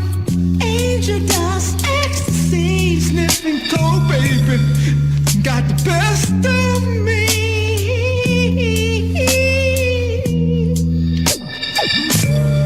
I got mixed withdrawals, my symptoms of pain rush me to hospital. Oh baby, get this monkey off of my back and get him off of me. Get the monkey off my back, baby. Get the monkey off my back, girl.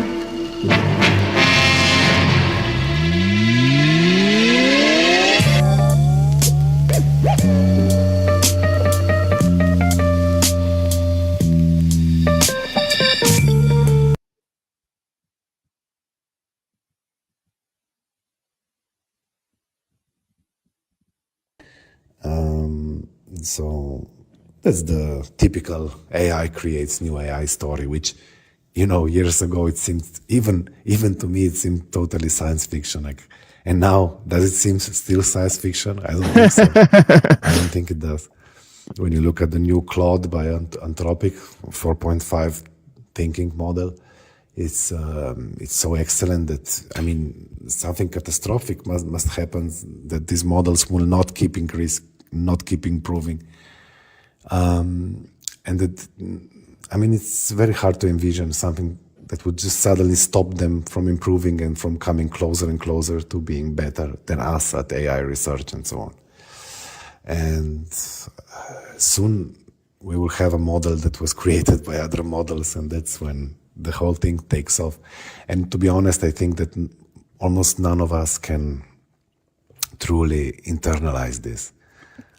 Yeah, we gave an interesting presentation on this earlier. On Avian Buddha, right? Avian Buddha gave a very impressive presentation, solo on his channel, on this notion of autopoiesis, right? Of things creating other things that fulfill their own function, right? In a sort of self-created system, right? Out of a loop. And of course, the foundations are there in Norbert Weiner, right? His book on cybernetics, right? He talks about sort of self-replicating machines and all of that type of stuff. He has an entire chapter on it, right? Chapter 9, right?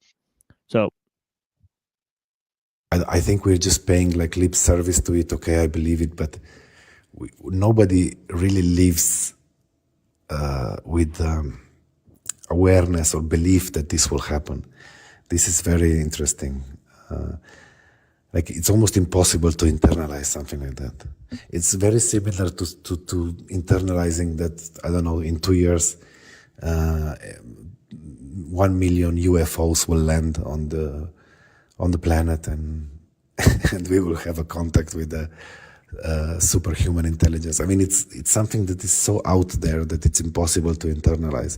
So I think all of us just live like nothing is going to happen, even though knowing that something totally world historical, maybe the greatest historical event, is going to happen soon. Yet, yeah, he used the Hegelian term there, right? World historical, right? So yeah. Yet the life goes on like nothing, right? Isn't it interesting? Like, I remember back in the day, I thought, oh my God, the Turing test was such a big deal, right? Wow, if you could talk to an AI and it could fool you that it's a human. The Turing test was already passed maybe 1 year ago. Nobody cares. Nothing happened. So this is the most fascinating thing to me, is that how much all this stuff is not really impacting us in any way. This is very fascinating, really. But okay, yeah. Like I said, it's almost impossible to internalize what's going to happen. And at some point it will seem like, just a quick detour. You know how human language is like this. You cannot think of anything outside of language, right? If you think of something outside of language, like, okay, let's say there is something outside of language, let's say a mystical, meditative state, or the time before I learned the language when I was a child, or whatever have you. But language doesn't let you do that, right? Language, whatever you want to signify outside of language, it's already signified. It's already inside language. So the outside of language is always already inside of language. So language has a let's say totalizing characteristics that once you upload language to a new human being, to a child, it totalizes everything. So there is no outside of language anymore. And it seems as if it always existed. Once it's uploaded to that human, there is no more outside language. There is no extra linguistic reality anymore. And also it will seem from his point of view as if that language has always existed and there is nothing outside of it. And I think something similar will happen with AI, when this total AI integration will take place. It will basically rewrite everything, almost in a Stalinistic way. This is what a superior intelligence does. If you remember Stalin, how Stalin wanted to edit all the photos from Soviet history. This is something similar that will happen, in the sense that once we're fully immersed into AI, it will seem like it was always here, and we will not be able to even think anything outside of it. I know this is a kind of prophecy I give you, and it's very hard to prove it to you now, but it will turn out to be true. You will maybe remember it someday. Okay, have to go to the next slide. Okay, moving on. Well, we have these two horizons, both defined by our limits. And so this leads us to the crucial question. Why are we so drawn to stories of grand destiny that puts us at the center? For instance, the German idealists, and what I refer to as my old view, which Avian Buddha argued against, was that, and here I think Hegel, the German philosopher Hegel, and his, let's say, progressive view of history, was partially inspired by a mystic, Jakob Böhme. And Jakob Böhme is interesting because he received his mystical revelation, so to speak, if I'm not mistaken, by just watching a ray of light or of the sunshine coming through the window, and that ray of light spoke to him basically his whole philosophy.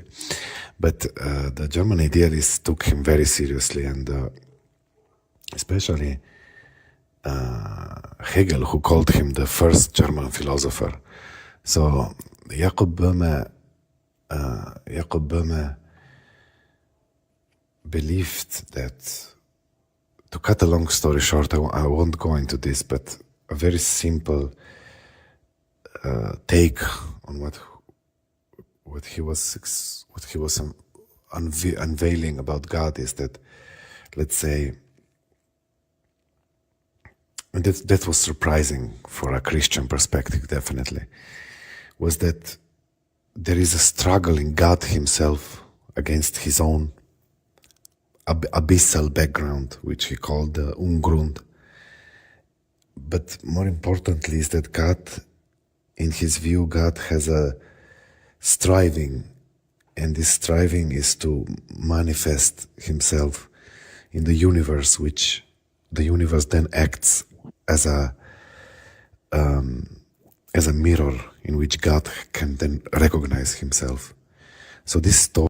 Okay, now this is a huge concept, and I don't know if Bohm is actually connected to Hermeticism, right? But remember I told y'all that Hegel's hugely influenced by Hermeticism, and this concept that the world is being transformed in the sense of God, right, making the world in order to come to know himself, right? So this idea of God being realized in the world, right, as Paul said, right, that your faith consists in the fact in the knowledge that Christ has been raised, right? So this idea of being raised from the dead, going beyond life, right, the eternity and all this stuff, all right, it's a fundamental aspect, right? The notion of transformation, right? And also that transformation consisting in a sort of immortality and transcendence from nature, right? So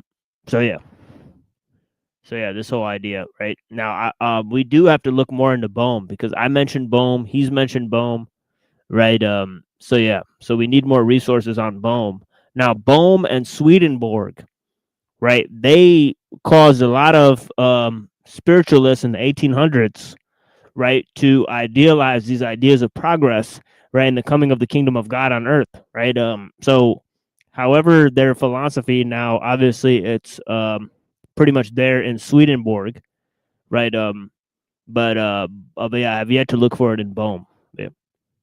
Story could also be described by a quote, which I don't have here present, but what I have seen from Bohm, it's a sort of astrotheology, right? So yeah, cosmic forces have sort of characters, and they're connected to energies, and yeah, so it's this sort of thing for what I know about it. But anyways, yeah, this is a very interesting presentation. I memorized it more or less. It's from his work Aurora by Bohme, in which he says that if the light was just expanding outwardly forever, and if it didn't have a limit, or let's say a boundary against which it hit against, it couldn't reflect upon itself. So that is to say that the expansion needs a contraction, and contraction needs an expansion. In other words, God has to expand himself into the finite world, into the world of matter and so on, so that he can then use this externalization, this self-othering movement, where he sees himself in another, only because of this distance, because God now distanced himself from himself into the world. That's why he can then recognize himself, because the eye cannot see itself, right? Or a camera cannot take a picture of itself. It needs to a distance. It needs outside reflective surface. And so under this view, this reflective surface of God is the world. And it's in time, it's like a sculpture in time. It starts as pure, let's say, pure stupid matter. It starts as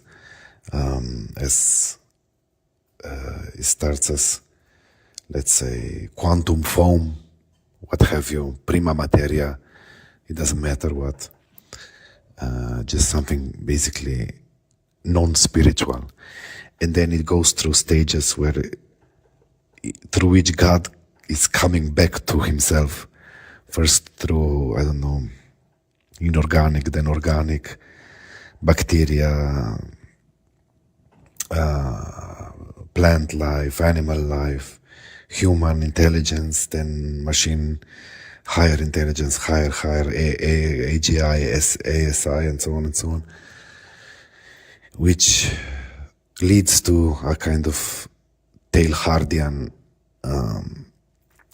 reconfiguration of all matter into meaningful complexity, which we could call a spiritualization of the universe.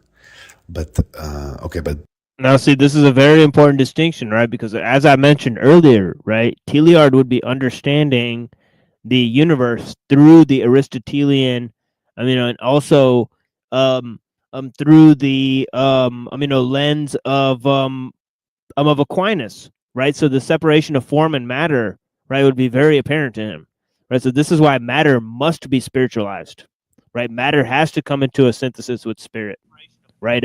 So this is part of the part of the synthesis, right? Especially in Hegel, right? As I explained, right? Mind is the antithesis of nature, and man is the synthesis, right? So that sort of fits the model right there.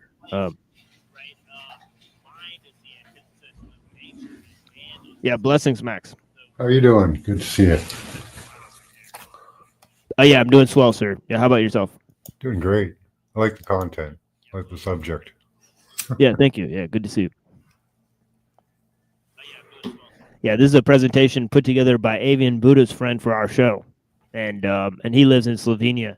So he's been kind of been kind enough to record it for us, right? So it could be a part of our presentations. So yeah. Nice. Yeah. So it's fundamental.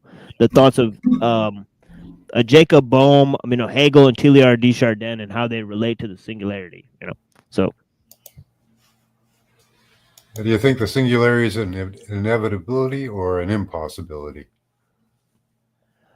I personally, am sort of on the fence about it. Sort of learning more about the concept. I'm sympathetic to the idea of the spiritualization of matter, right? But I don't think that spirit and matter are two separate things to begin with, right? So I'm interested in the concepts in general, right? So I'm more of I guess a proponent of the Spinozistic view that he's going to present in the later part of his presentation. Okay. Right. I'm a more ecstatic instead of a transcendent view. So and that also relates to the notion of panpsychism versus idealism, right? See, he's following the ideas of German idealism. So he's along with Hegel and all those guys. So it's interesting. Of course, with panpsychism, right, the mind exists everywhere in nature, right? So. Yeah, I'm kind of an animist. Right, me too, yeah. Yeah, that's kind of more panpsychist, is the animism, yeah. But I don't know if it translates into man-created things. That's a good, interesting subject, Right. But it does create but it does relate to things creating man. right. So it's interesting. Yeah.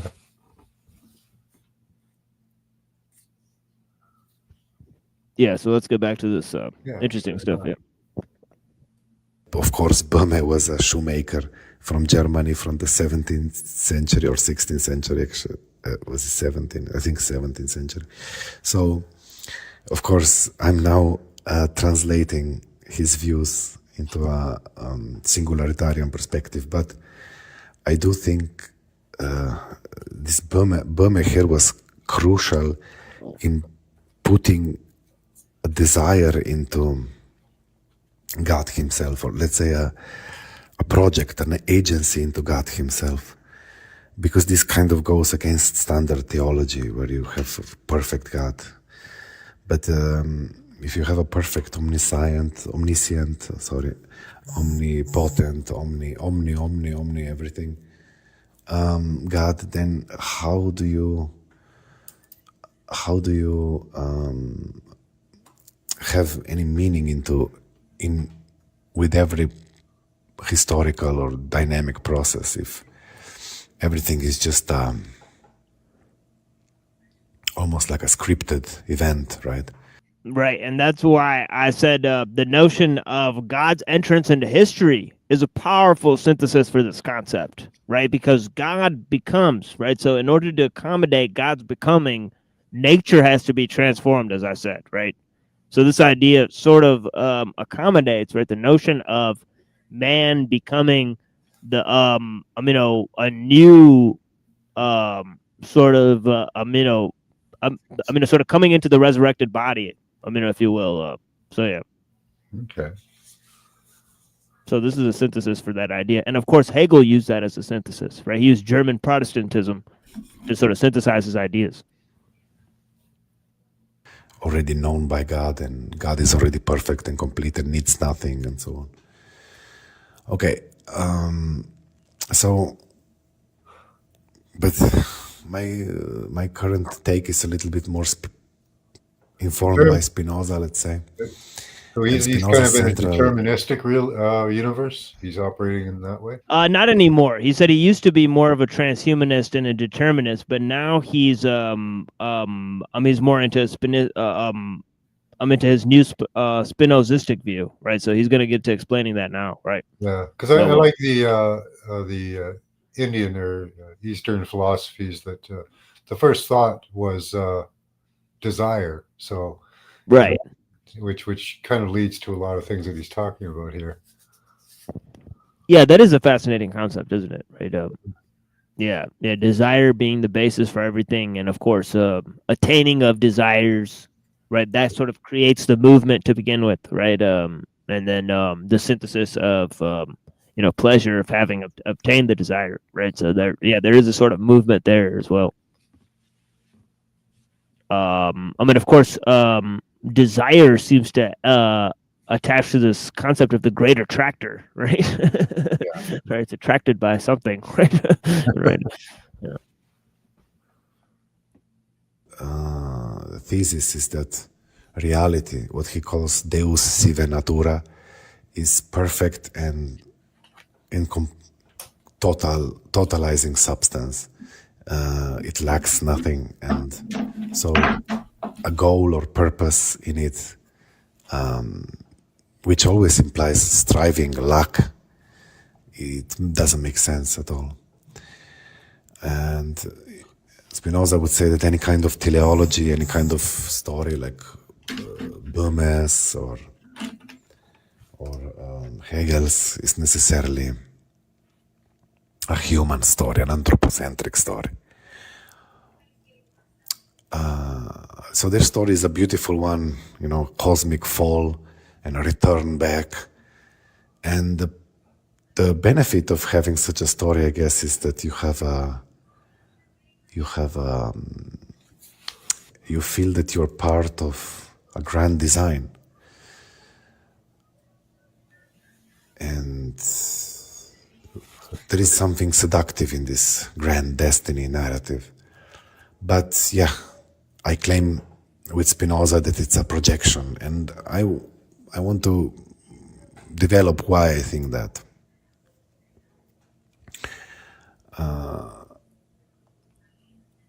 So the best way to think about it, I think, is that if you think about computation, let's say, or let's call it computation, because if I say thinking, it's always related to human beings. If I say logic, it doesn't quite render the idea clear. So let's say computation. So the question is this: what is the essential difference between the computation that happens in a hurricane and the computation that happens in our head? And I think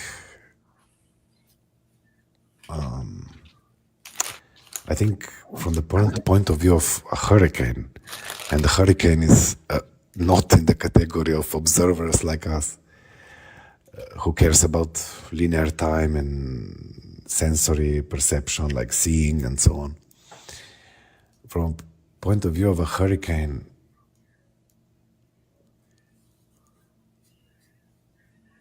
let me rephrase that. So a hurricane also does a lot of computation. So how can you explain why that complexity of a hurricane computation, the computation that goes inside a hurricane, that decides where particles of air will move, in what direction they will move, that is a form of computation. So how can we privilege our form of computation? What is special about it? And the answer that Wolfram gives, Stephen Wolfram, which I mentioned before, is that it's impossible to give any coherent explanation why these computations are special. This, for instance, the ones that take place in our head or on our computers versus the computation that takes care in a hurricane. Yeah, it's the experience as a whole. Or in a summer cloud, or in... Right? The whole thing. Like, we don't experience each cell doing its little job. Exactly, right. It as a whole. So the hurricane may have a brief life and may have no memory, but its experience would be the whole thing. You would think. Yeah, that sort of explains the concept of immanence, that there's no separation, right? That is a sort of Spinozistic concept, right? Because mind and nature are one, and God and nature are one, right? In Spinoza, right? I think in the Ethics, one of the subsections is titled "Nature is God," right? So I think that shocked a lot of people, right? But yeah, this idea, nature lacks nothing, right? And of course, there's a great concept: nature abhors a vacuum. Right, and of course, something has to come in. There has to be space in order for there to be a creative force that can, proceed. Right. So yeah. Yeah. Blessings, Dom. Yeah. Good to see you. I like the Emperor LARP. Let's create drones, clones with Jedi cells. That'd be awesome. Exactly. Yeah. Yeah.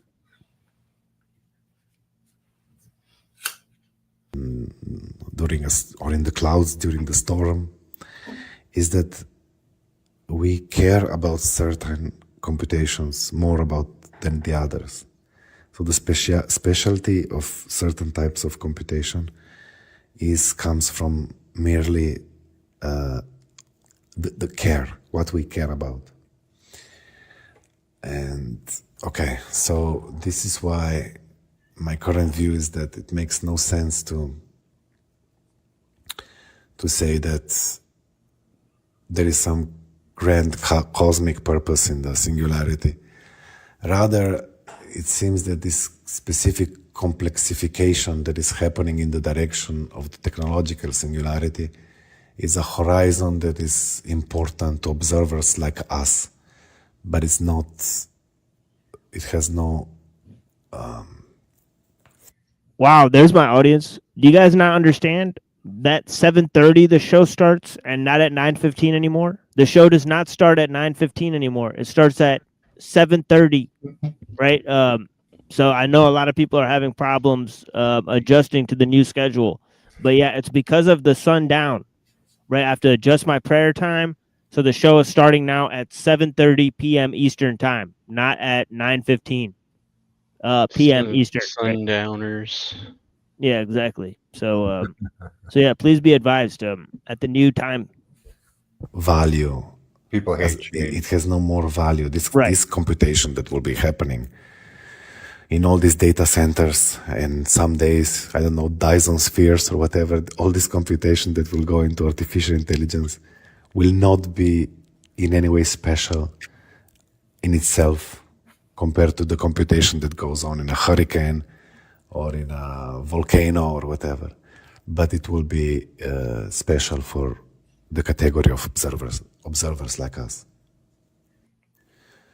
So, okay, having cleared the board of cosmic destiny and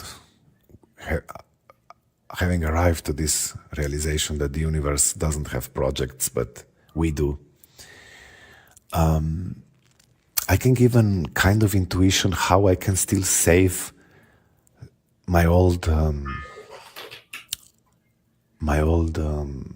soteriological attitude to the singularity, even though I no longer think it has any cosmic significance at all. And so the way I experience it, and I will tell you even on a personal level, is that very similar to the Christian concept of kingdom come, or let's say the kingdom of God is already here and not here. It's here and not here at the same time. If you read the New Testament, you see that ambivalence. It's already here and it's not here at the same time. And even in some sects of Buddhism, you have a similar idea with the Pure Land. The Buddhists are practicing this practice to be reborn in the Pure Land, in a perfect Pure Land. But then their desire, let's say their one single focused desire to be born there in the Pure Land makes it as if the Pure Land is already here. So the very practice of the very determination, single focused determination to be born in the Pure Land is such that it's as if one is already born now. And yeah, that's perfect. That's exactly what I was saying, right? The idea that the idea of enlightenment, right? The idea of reincarnation, the idea of transformation, the idea of becoming immortal, the idea of becoming resurrected in a new body, right? The idea that God is the first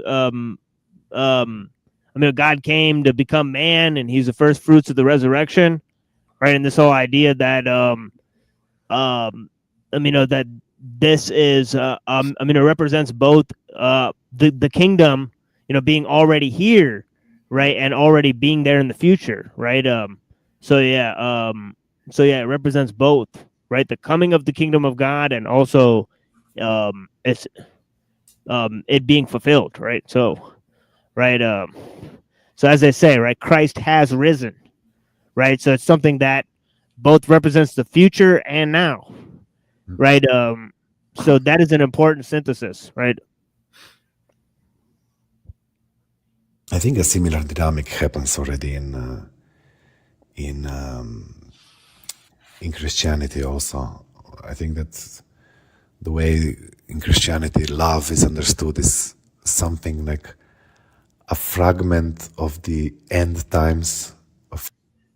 Oh my God, he's anticipating Pannenberg, right? Almost perfectly, right? This is wild, right? So did he know we were going to talk about Pannenberg, right? This is very interesting, right? Not of the end times, but of the final apocalyptic salvation, let's say, the final resolution of everything that is already present now. So like a fragment of that omega point, that final resolved point in the end times, but it's already present now. Because like in St. Paul we have hope, faith, and love, but the greatest of this is love. And why is love greater than faith and hope? It's because faith and hope are both directed to something external, either later or external, like something that still has to come later, or in the faith case, truth is a higher that is vibration external than to us, love. that is unknown to us, and so on. Yeah, I like that, Max. Yeah, truth is a higher vibration than love, you said? Yes.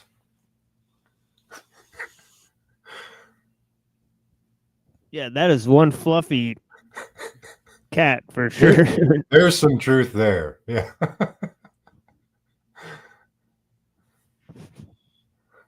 Yeah. Yeah, I don't know. I've tried to analyze, why is truth higher vibration, and it seems because you can stand in it. Love can be wavering and false, right? But truth is truth, right? Yeah. Yeah, I love the Sun Ra album that says God is more than than love will ever be. Right. It's an interesting name, right, for an album. God is more than love will ever be. Yeah. Fascinating. Sheesh. Right, it's powerful. But yeah, so yeah, what a fluffy cat, honestly. Can't get over it. The fluffiness.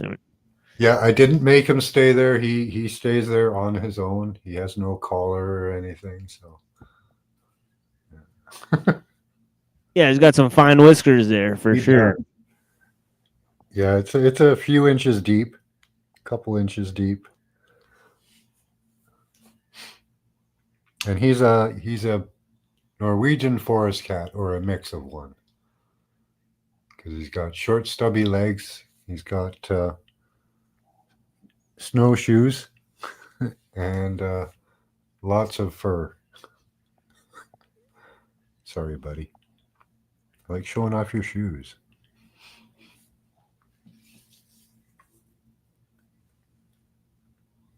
What's up? Yeah, that's crazy. Yeah, that's a crazy cat for sure. Norwegian cat. Whoa, Norwegian man. Forest cat. Yeah. Snow cat. Yeah. Yeah, they're the precursor to the Maine Coon. They came over on the ships and started eating all the fish and got giant.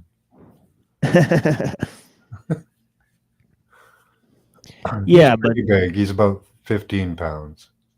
Not a big cat, but mid-size, I guess.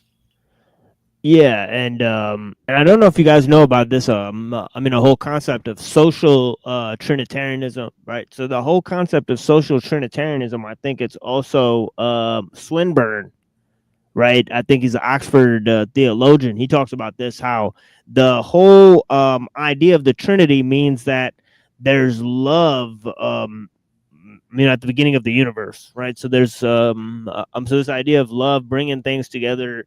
The concept of faith and hope, obviously, and Paul. Now, hope is obviously the most futuristic one, right? So hope, hope for what, right? So Hope this is obvious. Important. Hope can keep you going for a long time. Right, and it's different from sort of I think fatalism, right? Right, because I think certain amount of destiny ideas, right? So there's a sort of faith in the future. Yeah, doesn't necessarily have to do with hope. Hope and faith have to do with what's going on now. Now what's coming up later, right? Yeah. But Pannenberg says all faith to carry on, but hope can give you the get go.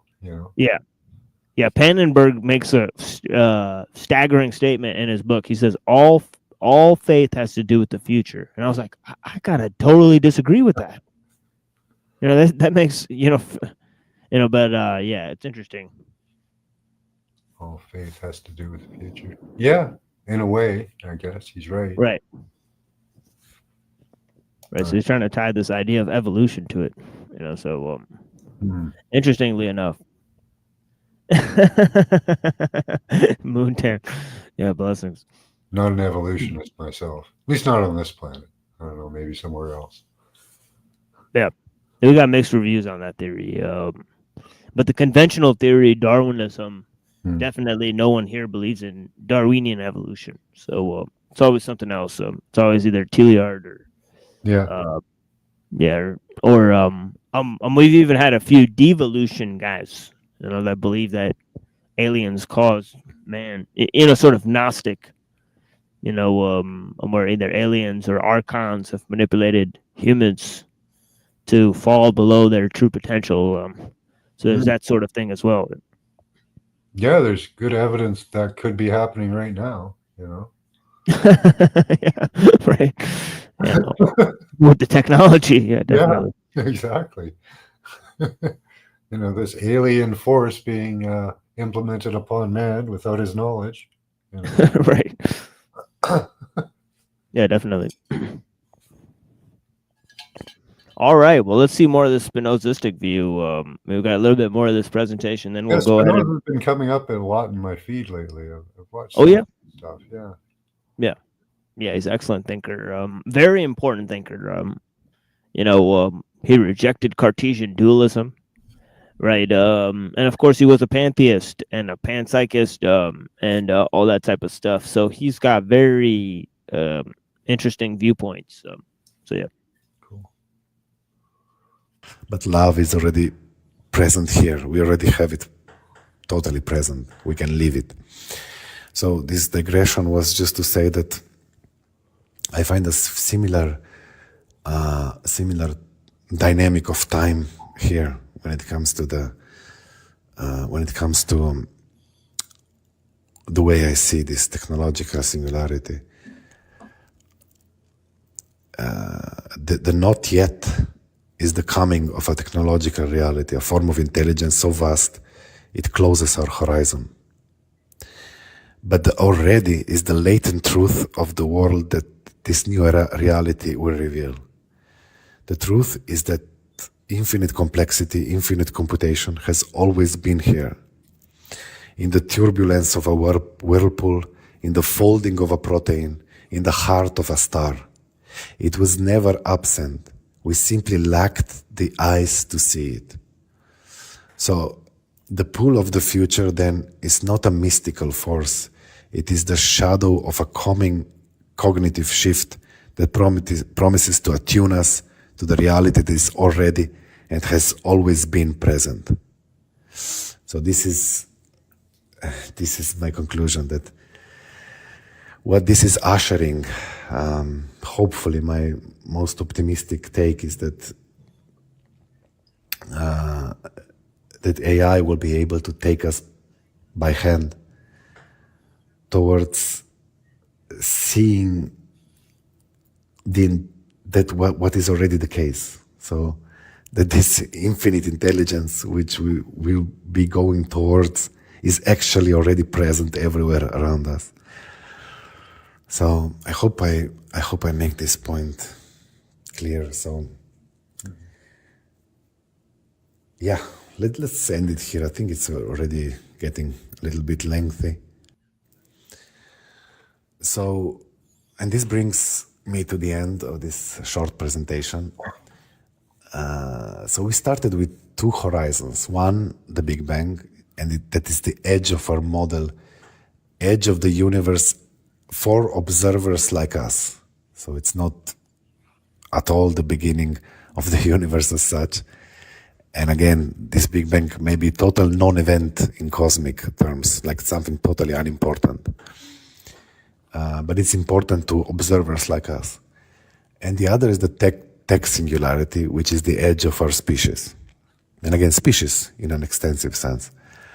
But perhaps the true function, the grace, let's say, there is a grace here, of the second horizon is to help us finally dissolve the first horizon. The grace of what is coming is not that it saves us or that it fulfills a destiny. The grace is that it might give us a new way of seeing. It could be the very tool that allows us to perceive the infinite, immanent computation in everything. To finally truly see this I can't believe he's using the same word that Skolimowski uses, grace, right? To talk about immanence, right? So he's anticipating, the ideas of Skolimowski right there, right? So that's fascinating. So is he talking about some higher form of man that he wants to be? No, or at least, it depends on whether you talk about his first view or second view, right? In the Hegelian or Bohmist view, right? Definitely. In the second Spinozistic view, no, right? The grace is a resolution of what's already there, right? Okay. So yeah, so this is the grace of seeing, right? Unveiling the real reality, right? So as he says, two horizons, one reality at the top there, right? But yeah, the grace, right? Anticipating, right? Imminent forces within nature, right? So yeah, so that's fascinating that he used the same word, I mean, right? From the Christian soteriology, right? Interesting. Not as an abstract concept, but as a living, breathing, thinking fabric of all there is. Or Aristotle's definition of God as noesis, noesos, no. And so that which thinks thinking. So the two horizons collapse into one reality. And our project then is not to build a God, far from it. That's not the way I see it at all. But rather it is to learn to see the one that is already here. And I can mention also this, that I don't think this is the only way to come to this realization. I think similar to, perhaps a little bit similar to Teilhard de Chardin, I think that there have been geniuses throughout history that were already able to access, to intuit this without needing the technological singularity. So I think it's possible to arrive to it through thinking alone, through contemplation alone, through many ways. But the special thing about the technological singularity is that it will kind of force everyone collectively to arrive there. Even to not keep it all so elevated and so sublime, I can also say there are many vulgar ways to get there. Some people may arrive to that realization through taking LSD or DMT. I think psychedelic substances also help us. Yeah, that's what McKenna saw, right? He said he saw the singularity when he was on psychedelics, right? So this is exactly what he's talking about, right? See this computational basis of everything, which is a very, very profound topic I cannot go into, and it's mostly... Yeah, because remember what he saw when he was on DMT? Self-transforming machine elves. And what did they tell him, right? They said, you can do this too, right? If you can dream it, you can do it, right? So this whole thing is basically a concept about, changing reality, right? And by changing your perception of it, right? Also, mostly also, I'm not qualified to give, but I think this is it for now, and I hope some of this resonated with you. Excellent. To hear some comments or any kind of... Yeah, I tried to offer him some of my comments, right? So very much appreciated for the presentation there. Let's see what else he's got to say. I think this is a closer. Feedback so that I can improve the presentation of my ideas in the future. And thank you so much for giving me this opportunity, for giving me airtime. And I will listen to the stream tomorrow when it's not late night in Slovenia. And excellent. Hope to be live with you sometime in the future. Thank you all, and have a good discussion. Yeah, peace be with you, my friend. So that's our friend from Slovenia. Very important presentation, I think. Very important ideas there. Yeah, would anybody like to comment on there? I think I've said enough. And we'll move to Pannenberg. I'll play a song.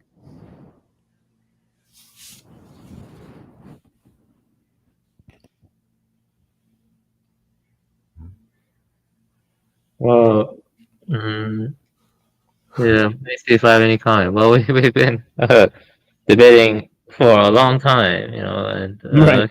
know his intellectual background. He's highly educated and intelligent, a very wise person, very intelligent. Yeah, but we have our disagreements, of course. You know, I would say I lean towards like the first half, but in a different kind of way. Like I think that like based on the biosemiotics of Jesper Hoffmeyer and some other stuff I've been reading, I do think evolution, the highest point of evolution is the Buddha. You know, the Buddha's awakening is like a singularity in some way. And my question is, can other organisms reach that point of sapience? You know, that's to reach the Buddhahood, you know, like a Buddha, like millions of years. Let's hypothetically say that human beings went away, like hypothetically. I'm not saying they should. Could like I don't know, millions of years, billions crows or elephants or whatever reach the capacity or the potential for Buddhahood? And yeah, I kind of lean in that direction.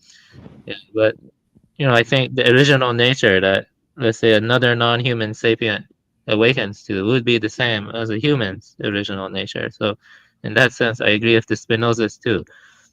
But still, I think that the you know, I'm kind of obsessed with saying a non-human sapient. You know, if that's will ever happen, or I think it, or from like underground or like space or whatever. I would love to see one. Like people always say reptilians are crazy. You know, I watched this interesting interview from. Well, I didn't watch it. My wife watched it, and then she told me this interesting interview from this guy, David. She was interviewing this woman who claimed she was a part of the MK Ultra bloodline, where you know the reptilians who, you know, like drink her blood or something. I don't know. I don't know. My wife says she believes her, but I have to watch it myself and determine it. I have no idea if I. But the weird thing is Peter Thiel. You know that his name is an anagram of reptilian, right? He's anagram of the reptilian. Yeah. So, so I don't know. But what I'm saying is, let's say hypothetically, I did come across a reptilian. I think I would be more fascinated. You know what I mean? Like this is a sapient being. You know what I mean? That they have their own like, you know, symbol. You know, symbolic reason, symbolic reference is only unique to human beings right now. But the idea of symbolic reference not always being unique to human beings, or some other group lineage has it. You know, that really Like the fascinates me. Nagas, they had the Nagas that were humanoid reptilians. Yes. Yeah, the Nagas, the Garudas, you know, I'm very fascinated by it. And then you have in the Japanese mythology, you have like the Kimonoki or something, those fox, you have fox entities.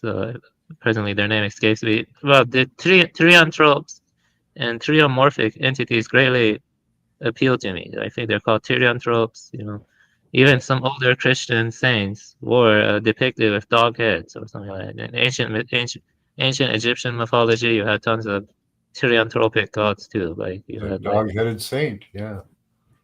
Yeah, that's really I believe in interesting. chimera. I think our past was filled with chimeric creatures. Yeah. Well, if it was, that's a really big thing to hide. You know, I mean, like, damn, yeah, I would love to learn about that. I don't know how to go about that. You know, that's you know that means they're hiding a lot. And you know, so I don't know.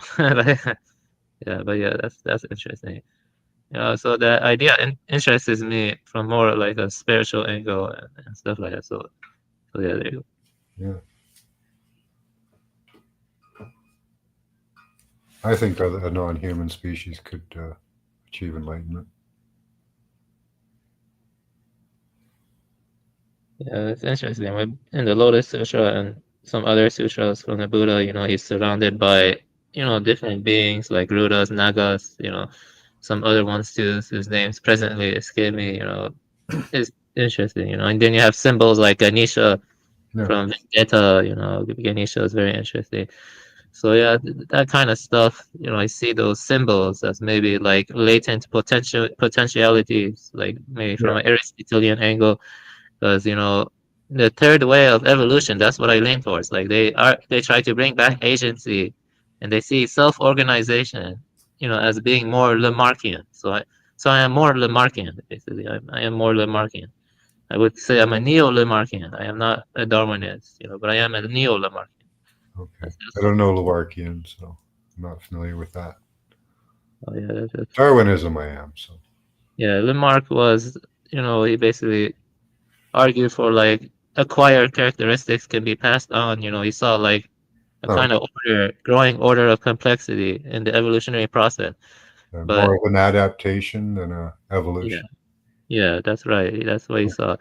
And it's kind of coming back again with figures like J. Scott Turner and, you know, Dennis Noble. You know, Dennis Noble is nice. You know, those guys are heavily attacked too. You know, because they're trying to bring back agency and, you know, back to the evolutionary context. So they interest me. You know, and Jasper Hoffmeyer's biosemiotics ties into that too. So you know, there's like more neo-Lamarckian.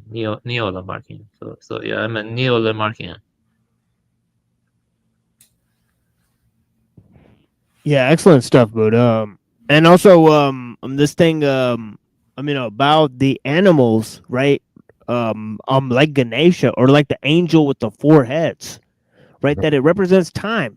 Yeah. Right. So that is very interesting, right? The angel with the 4 heads represents like 4 ages, right? And then the idea of many meanings. They have layers of most things, which is amazing from the old world.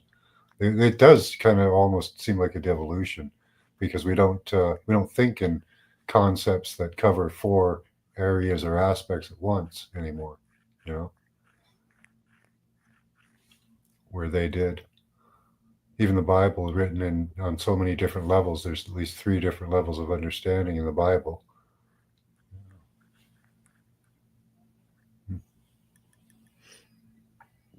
Yeah, but this idea that, I mean, Ganesha is like waiting there, and his waiting, you know, I mean, then Shiva cuts his head off, right? And then he continues waiting, right? So he represents, you know, sort of, you know, standing by your duties. I mean, over time, right? Like, I mean, the times have changed, but what you got to do doesn't change, right? So, I mean, right, it's this interesting notion of, you know, both immanence and transcendence, right? Ganesha itself, right? Or the angel with the 4 heads, right? Sort of One of the oldest figurines from Europe is the Lion Man. You know, there's a small sculpture they have of a lion humanoid. I think that's very fascinating. It's one of the oldest sculptures from Western Europe. I think they got it from Germany. The Lion Man.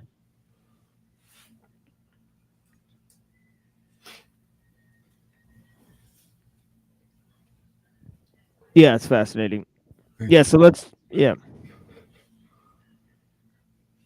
let's take a little musical break, and I mean, we'll move to Pannenberg, right? And I think a lot of stuff that he said reflects Manuel Pannenberg is, you know, sort of saying, and then we'll move to the little documentary we have. I mean, also look at the Kala chakra, and then we'll move to Mumford and Ellul, and then we'll see if we have time for anything else here.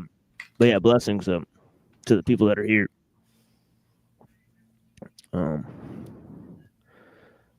Here is this little song, right? Gas Lamp Killer mixed with LP. Right. Yeah, thank you guys. Blessings. And my wife really enjoyed the last song.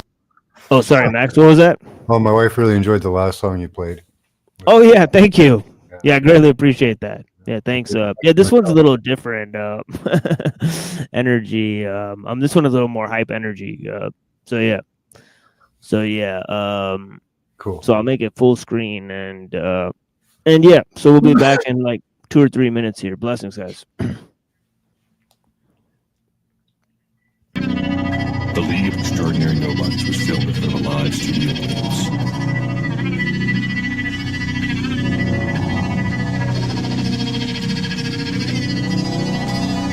I just counted in my head how many people in this room I'm talking to that I would never get a time. But here we all being vain and looking at ourselves in mirrors very closely, nodding straight up in a line. And all the funny little stories that I told are being fueled by what amounts to nothing more than minor crime. But I'm a whore and I'm exploring territory with a party and a pussy, both a number with a dime. I've been thinking that this frozen globe chosen is a candidate to lead me to a very sudden end. Another room up in the tombs, a lovely substance with a grave diggers are shoveling that dirt up in her head. The very fact is I'm sitting here with zombies talking endlessly but couldn't tell you one thing that was said. I get surrounded by the friendliest of strangers who would sooner kill themselves than give a fuck if I were dead. I just realized the tragedy of this is that her hand is on my leg and she so clearly wants to fuck. I know I'm wide and I would certainly oblige. I can't continue getting high and then confusing it for lust. I'm not an angel, but the bag can be unfolded and just split to give a lick is dripping out me colored rust. And you seem nice, but I still hate you for the moment, cause I'm too smart to be open. This is artificial trust. I've been noticing the fact that nothing glorious can happen anymore. We run the gamut of our filth. But here I am again, pretending spontaneity exists with idiots all lifted out their little gills. Aren't you disturbed that everything you did tonight is something else you did already and its meaning is still new? And all the people in your presence are just weapons. It's as simple as the theory that the dying love to kill. Everybody, everybody, everybody, everybody, everybody, everybody here is so alive.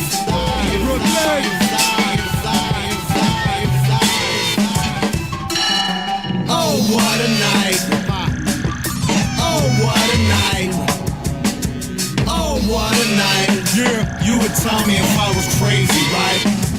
I've been wondering how arrogant it is for me to keep doing the things that killed so many that we know. No.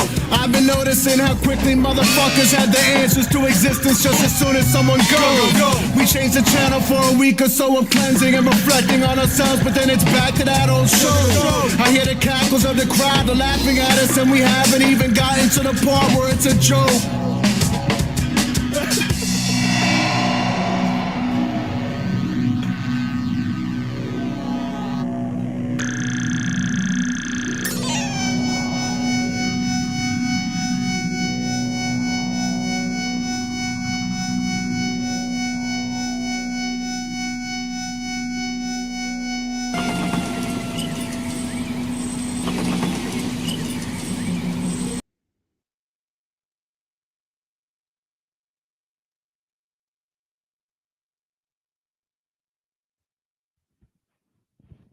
All right. Yeah, we got more music for you guys. So let me figure out what's going on here with you guys. And move to this Pannenberg. Right, and I trying to figure out where exactly I put my glasses at. So give me a second here, folks. And I will be with you guys. But let me play this in the meantime because sort of kill the dead air here. And here's our friend Pannenberg, right?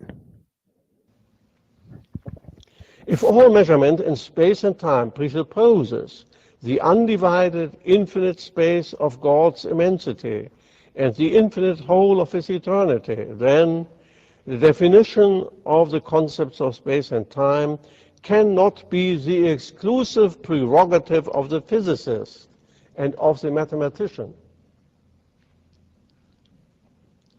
Their special competence is the measurement of space and time.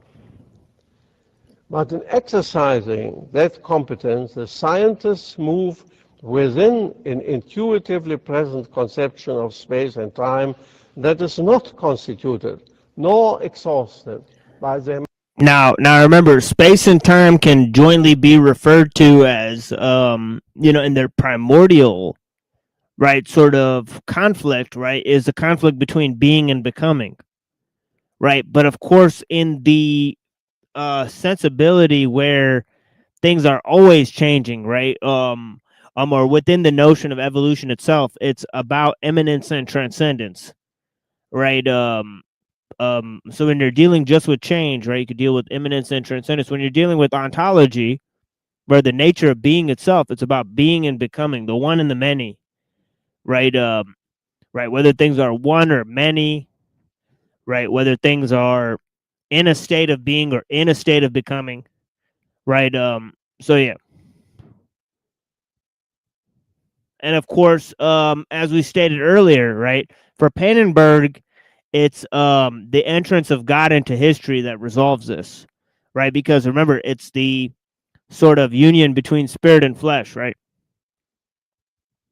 Which Paul says there's a huge distinction between those two, spirit and flesh. Measurements. The question for the nature of space and time, therefore, transcends physics and geometry. This is the reason also why changes in the scientific description of space and time, like the space-time concept of general relativity, contribute less than one might think to the philosophical question for the nature of space and time. This has been emphasized persuasively by William Lane Craig in his recent book, Time and Eternity, Exploring God's Relationship to Time, Crossway Books, 2001. It just was published.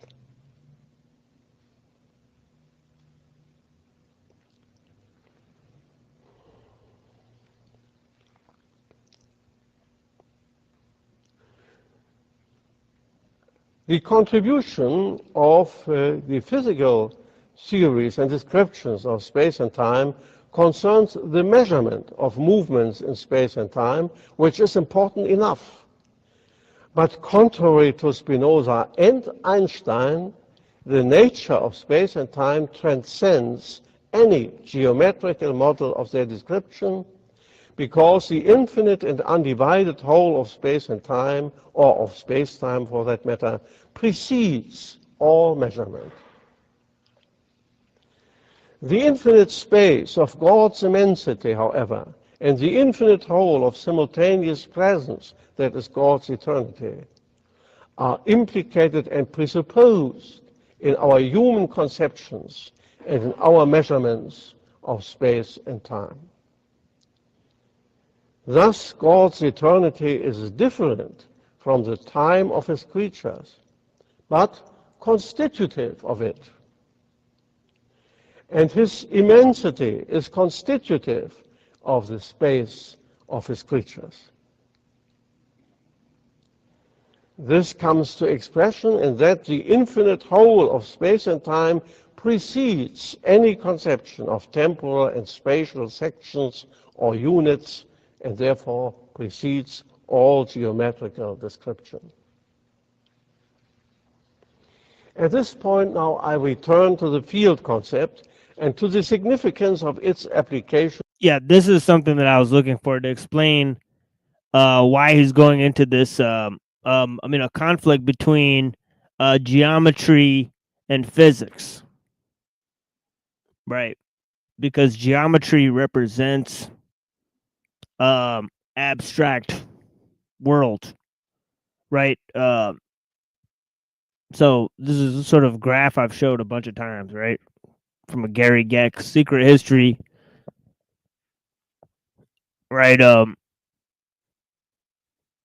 So yeah, as you could see, right, this whole idea of sort of rationalism and empiricism, right, and sort of the conflict between Plato and Aristotle, right,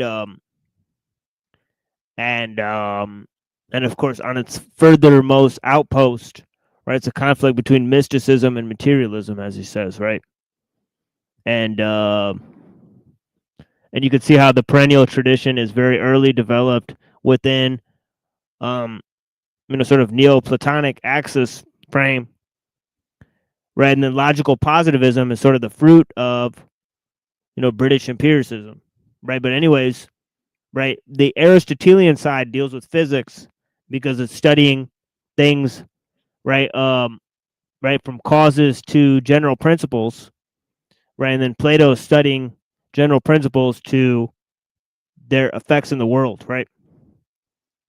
So he's dealing with abstract principles before, right? So he represents geometry, right? It said on, it said above Plato's, academy, right? Let no one enter here who is ignorant of geometry or something like that, right? Right. Whereas Aristotle promoted the study of science, right? Studying nature, right? He didn't say you could come up with these abstract principles by studying mathematics and studying proofs of mathematics. Right, he said, no, you have to study nature, right, and figure out general principles from science, right? So it's really a battle between math and science, right? Right, and there's a battle there in itself between theory and application itself, right? Right, between mathematical theory and the engineering, which is its extrusion or whatever, and which you have to apply it to, mechanical things, right? So here, to the doctrine of God as spirit. I said before that space and time, or rather space-time, are the only basic requirements of the field concept in the general theory of relativity.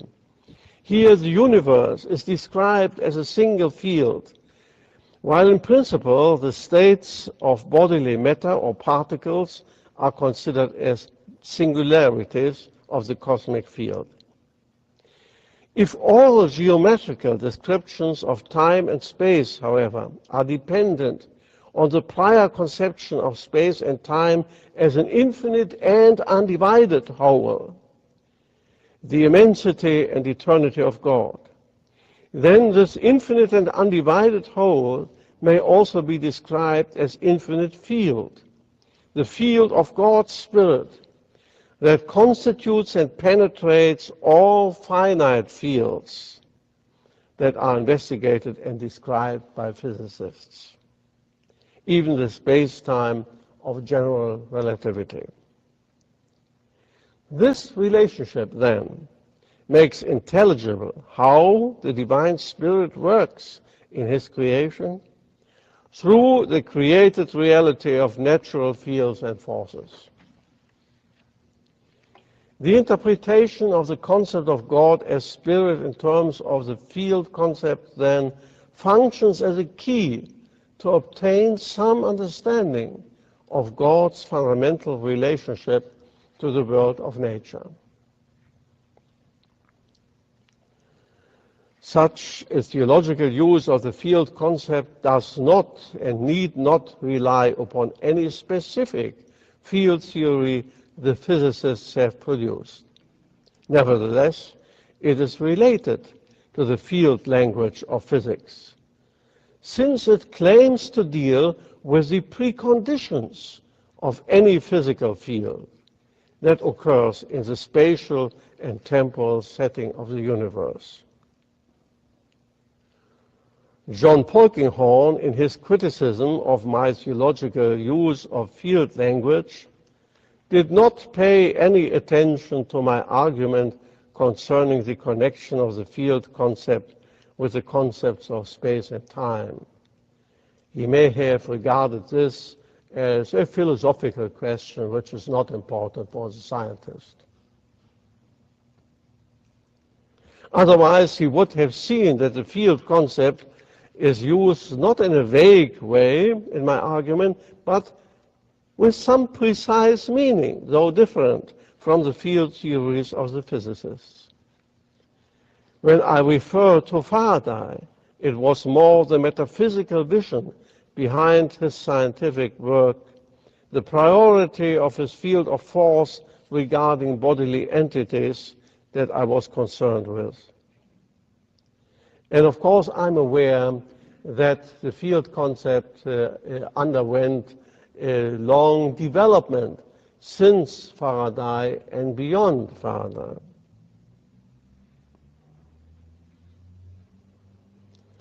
When I called upon Einstein's field concept, I was primarily interested in its reduction to space-time. But I did not adopt the idea that the nature of space and time is determined by measurement and expressed in the geometrical scheme of space-time. I rather suspect this position as related to Einstein's professed Spinozism. He explicitly, several times, identified himself as a Spinozist. And I think that theology has to insist on the yeah, that's really interesting that Einstein identified himself as a Spinozist, right? because of sort of the disagreements that Henri Bergson had with his viewpoint, right? And of course, the whole conflict was about the perception of time itself, right? So I think that's really kind of weird, right? It doesn't really sit well with me that Einstein was a Spinozist, right? Maybe that has to do somewhat with his ideas of relativity, right? That there's a sort of inner consistency to the laws and how they relate to each other, that it's one cohesive system, right? So maybe the relativity has to do with that, right? But yeah, it's interesting, right? So yeah, but yeah, here's Spinoza again, right? So Spinoza putting forward the idea that nature is creative, right? And how that could sort of alter, right? This whole game, right, of evolution. And of course, the theological scope. Obviously, Spinoza said that he was trying to prove the God of the Old Testament, right? So this is pretty weird stuff that he proposed, right? Transcendent reality of God, even with regard to his immensity and omnipresence. My theological considerations on the divine spirit as field aim precisely at the distinction as well as interconnection between the reality of God and the world of nature concerning its constitution in time and space. The space and time of the creatures are composed of parts and divisible into parts, which God is not. And they are object of geometrical description and physical measurement, which God is neither. It seems that the transition from God's immensity and eternity to the space and time of the creatures occurs when finite events and entities are granted an existence of their own within the undivided space of God's omnipresence and in the presence of his eternity. The finite existence of creatures entails relationships that are described in schemes of measurable space and time.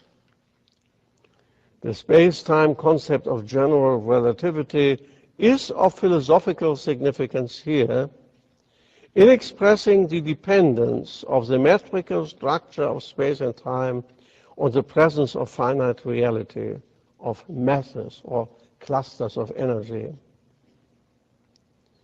It is possible to conceive of this dependence reversely, reducing the occurrence of masses completely to the concept of space-time, which would mean, if it would be possible to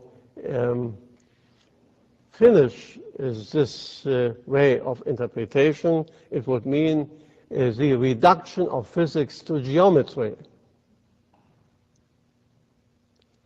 But the relevance of these attempts seems to be limited by the irreducibility of events in quantum physics. This is related to the emphasis on contingency discussed earlier in my presentation. In his critique of my theological use of the field concept, John Polkinghorne denied that fields as such have any intrinsic relationship to contingency. Well, that depends on how the concept of field is formed. Polkinghorne's judgment is certainly correct with regard to classical field theories and physics, but he himself allows for an exception in the case of quantum fields. The field concept in general should make room for contingency if time is to be taken seriously as a source of novelty that characterizes each new event because of the irreversibility of time. Whether So contingency suggests that, sort of time and space are one, right? Events suggest that there's only one sort of body of time, right? That's sort of unfolding itself, right? According to him, and then this notion of the spatial, right? Sort of like the immersion into the space itself, right? So he's talking about blending these notions of space and time, and how the notion of field exists and the notion of space, and this idea of event and contingency blends together space and time, right? such an accommodation of the field concept in order to describe the openness of natural processes is possible in physics, along the lines, for instance, that Ilya Prigogine suggested, is not a question for the theologian to decide. Oh, look at that. He also mentioned Prigogine, right? Just like Skolmowski did, right? So it's like everyone we talk about mentions the same resources, right? It's pretty wild, right? It's pretty wild to see, right? And even even our Slovenian friend was, talking about ideas of grace and the ideas of Christian soteriology, right? And how they could be possibly supplant this notion of transcendence. This world historical model, right?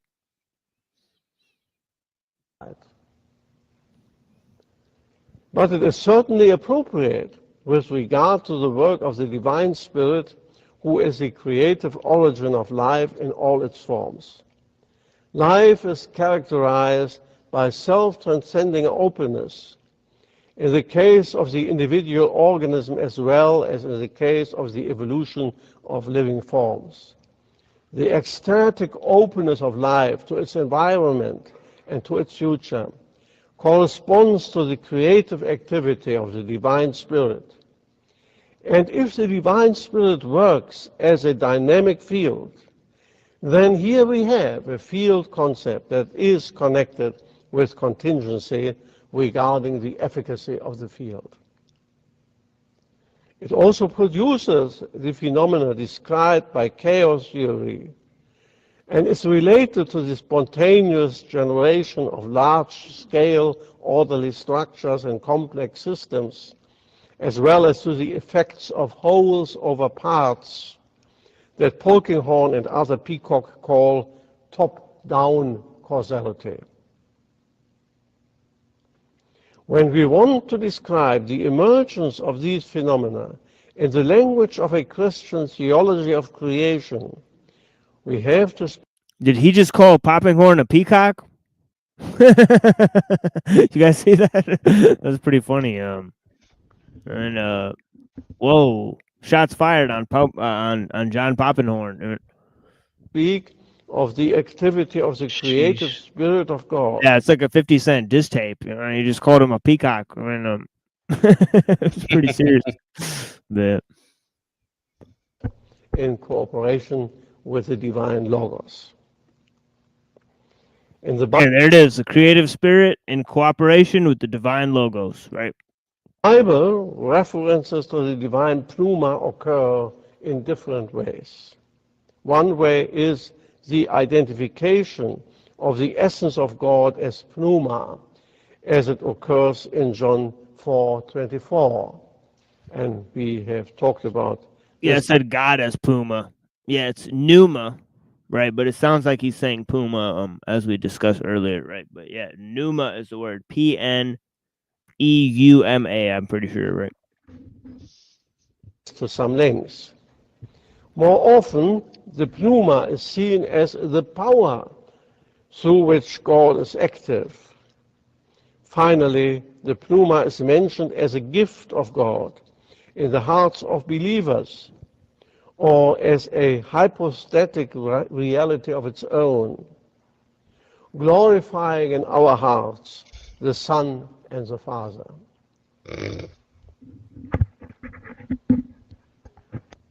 Furthermore, God is not only Pluma, he is also a personal reality, or more precisely, he is a threefold personal reality. He is not one personal God, but one God in three persons. The divine spirit exists in personal centers in the Father, the Son, and the hypostasis of the Holy Spirit. Perhaps we may say that the field of the divine spirit has three singularities, Father, Son, and Holy Spirit.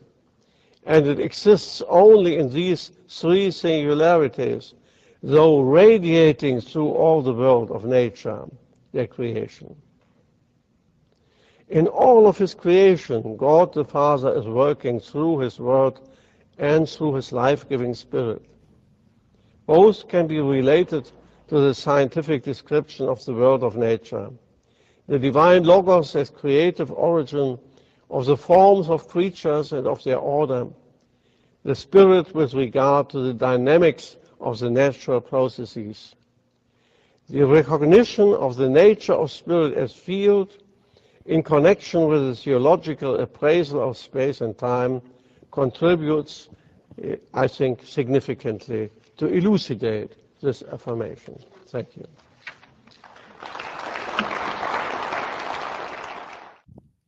Alrighty then. Okay, let's move to the text here, right? Dang. Yeah, it's pretty wild, right?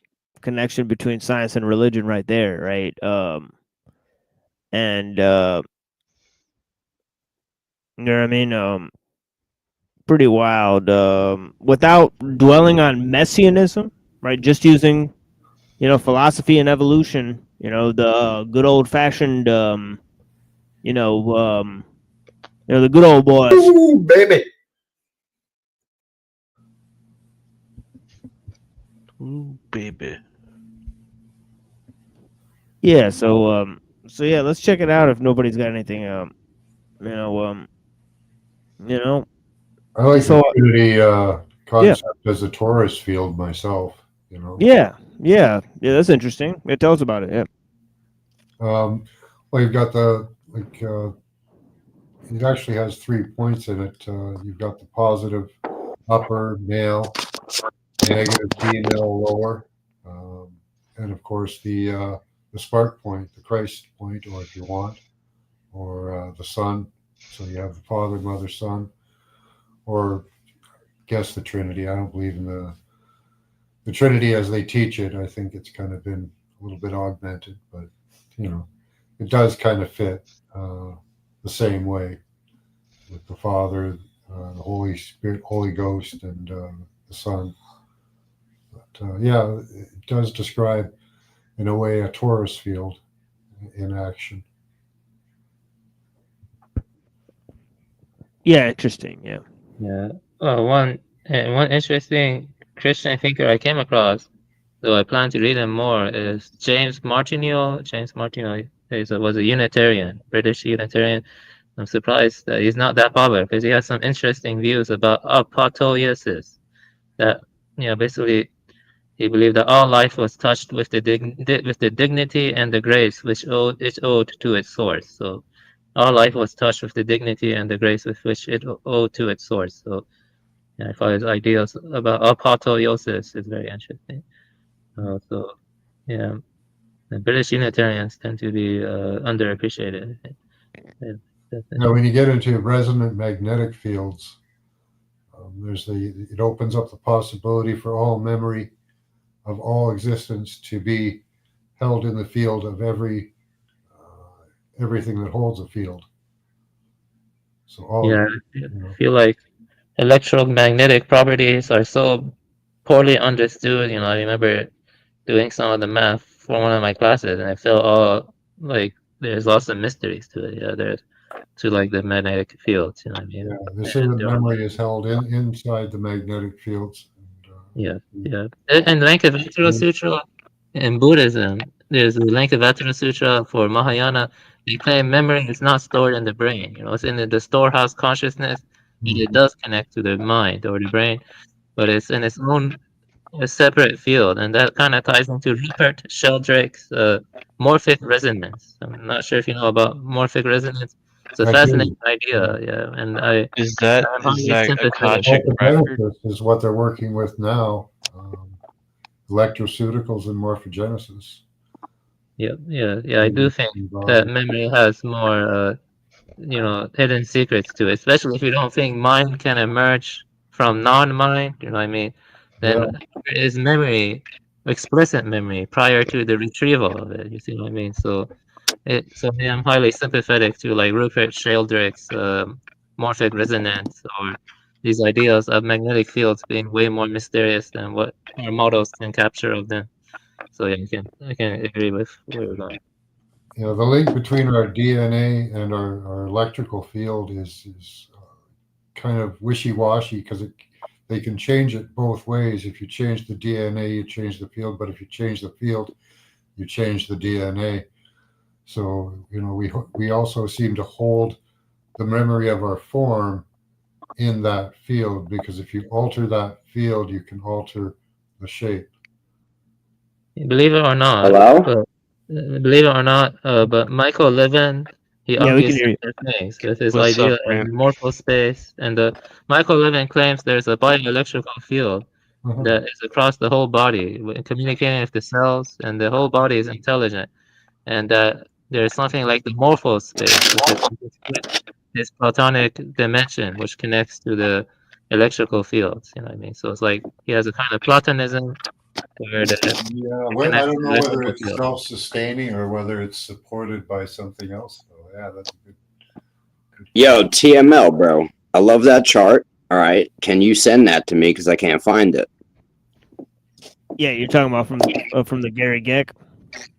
The chart on your icon, bro.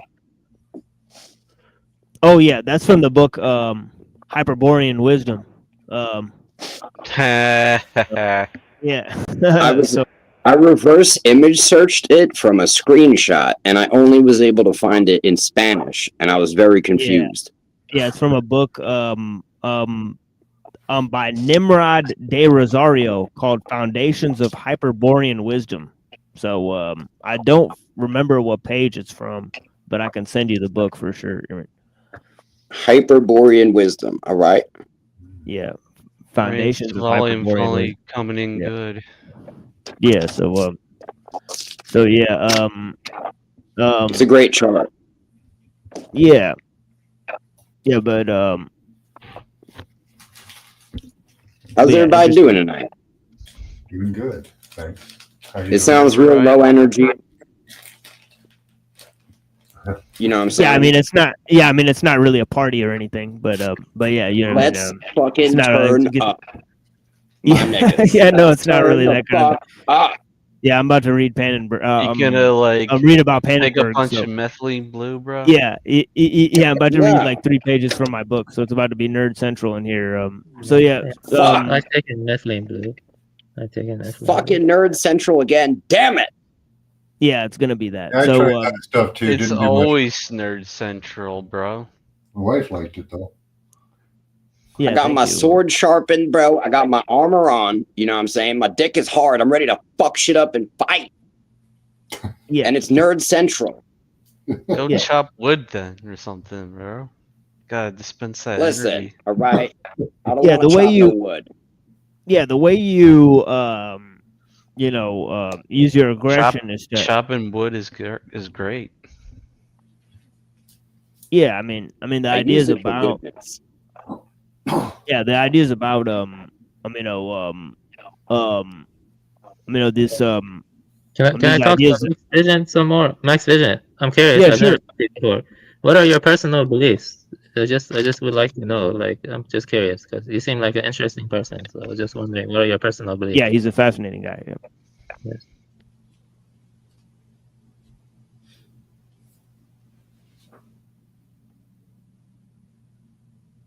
Yeah, I don't think he heard you. Yeah, Max Vision, I asked, what are your personal beliefs? Because you seem to be an interesting person. I thought you were talking to a new friend there.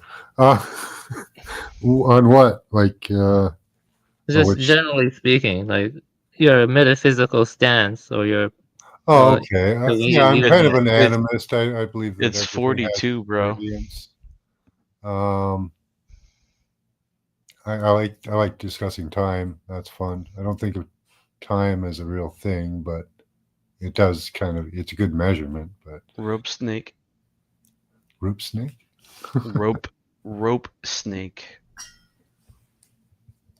do you think that ancient trees, like, you know, sacred groves or like the ancient old growth forests, like they hold like some great mystery to them, like they hold like some great animistic spirit? Because, you know, I'm just curious about it. Like old growth forest, because I really would like to visit more old growth forests. A lot of memory, probably. Yeah, definitely. Yeah, especially with how entangled and how rich the root system is with all the fungal interaction. Yeah. Yeah. That's Yeah, cool. I respect animus. You know, I respect animism. You know, it's very rich and there's a lot to it. Yeah. we might be part fungus too, so might be able to tune right into that.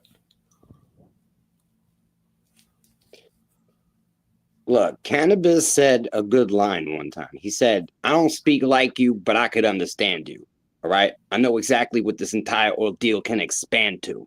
All right? That's what I'm saying.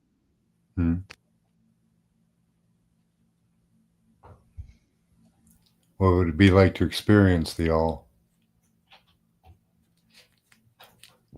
Yeah, It'd be like popping 10 e-pills, a fucking vial of acid, and busting a nut all at the same time while on a roller coaster. Sheesh.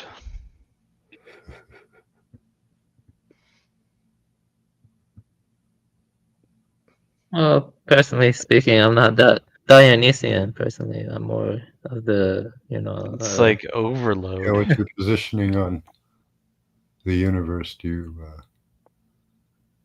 I'm just saying, like, that's the only thing I could imagine. You know what I mean? And that's probably a bad or a very underwhelming example. I think it's more like, that's not really my personal belief, but I think it's more like Ru Jing said, the sky tips over like a jar, flooding the inner vision. So it's more like one's inner vision is flooded, a sense of fullness, you know. But that, I wouldn't say it's like, you know, that was the vulgar things you've said, but if that's what you believe, then I respect that. You see what I mean? That's not my It wasn't. story. It wasn't that vulgar. Well, it sounds explosive and orgasmic, anyway. Exactly. I mean, if you experience the all, what do you think it's going to be? Just like, oh, I'm experiencing the all right now, guys. I'll call you back later. I don't know. It might be just like experiencing right now. Like you're having, No. Could be like this. Yep. No way. Maybe. You ever took psychedelics? Yeah. All right. That's probably a lot closer. I mean, tell me I'm lying. I don't know. That's the thing. I don't know. I don't know either. I'm just speculating. Yeah, would it be a euphoric experience or would it just be normal? Being the all. It would probably feel like your atoms were exploding, you know what I mean, in a chain reaction to the sound of like to the frequency of like a Beethoven song. Constant and Rise avalanche of experience and input. Yeah.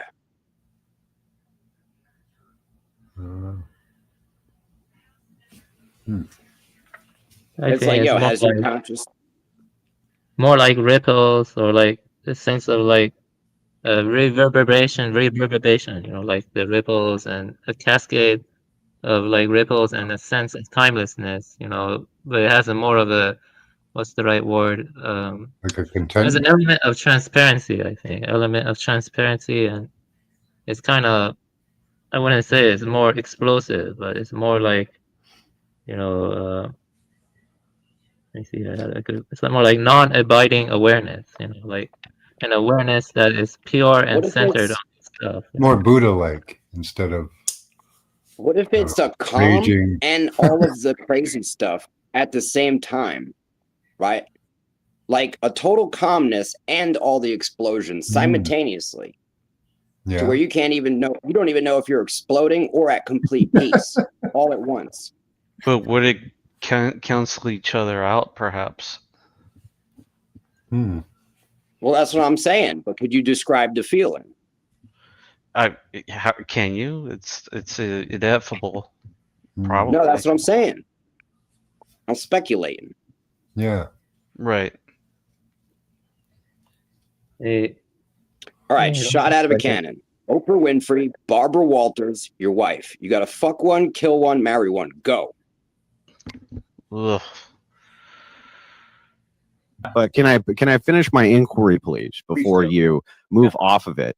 If you masturbate with a wooden dildo, and that's conceivably fine, but having sex with a tree which is alive is not, then the only threshold breaker there is that the wood is dead. A quote from Ludwig Klages to read. He was an animist also, but more of a high-low zoist. You know, I mean, he describes it like this. You know, this is how he describes it.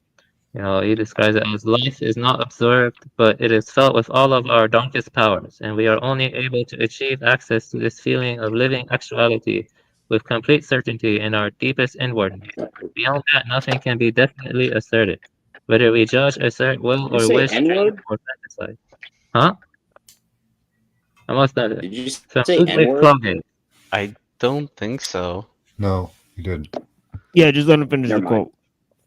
So whether we judge, assert, will, or wish, dream, or fantasize, each and every one of these activities is supported and penetrated by the self-same stream of elementary emotional life, which is incomparable, irreducible, and beyond the reach of rationalization or coercion. For we are apodictically certain that life can never ever be grasped, and since we feel ourselves to be filled with this vitality, we therefore bring ourselves into the most intimate bond with the substance of life, the image of the world. Briefly put, we experience the personal and participate in the experience of a stranger. So I like that quote. Maybe the experience of the all is like, you know, experiencing the personal, but participating in the experience of a stranger, something like that. It's like it is very much about the eros as a more cosmogonic perspective, decoupling the ego from, you know, from one's soul or something. And that's what he argues. Ludwig Klages is an interesting thing. So he was an animist also, you know, basically. Yeah, he was a bit of a voyeur too, right? Yes, he was a bit of a hebephile. He was a heap. He was into 14-year-old girls and stuff, or like 12-year-olds or something. He was a hebephile. Well, he was a very handsome-looking guy. So just look at his pictures online. Super handsome. I mean, like, hey, I'm not homosexual though. I'm just saying that he looked like very manly. Sad, man. He could get the ladies. Yeah. Hylozoism is not quite panpsychism, though, if I remember right. Yes, I think hylozoism.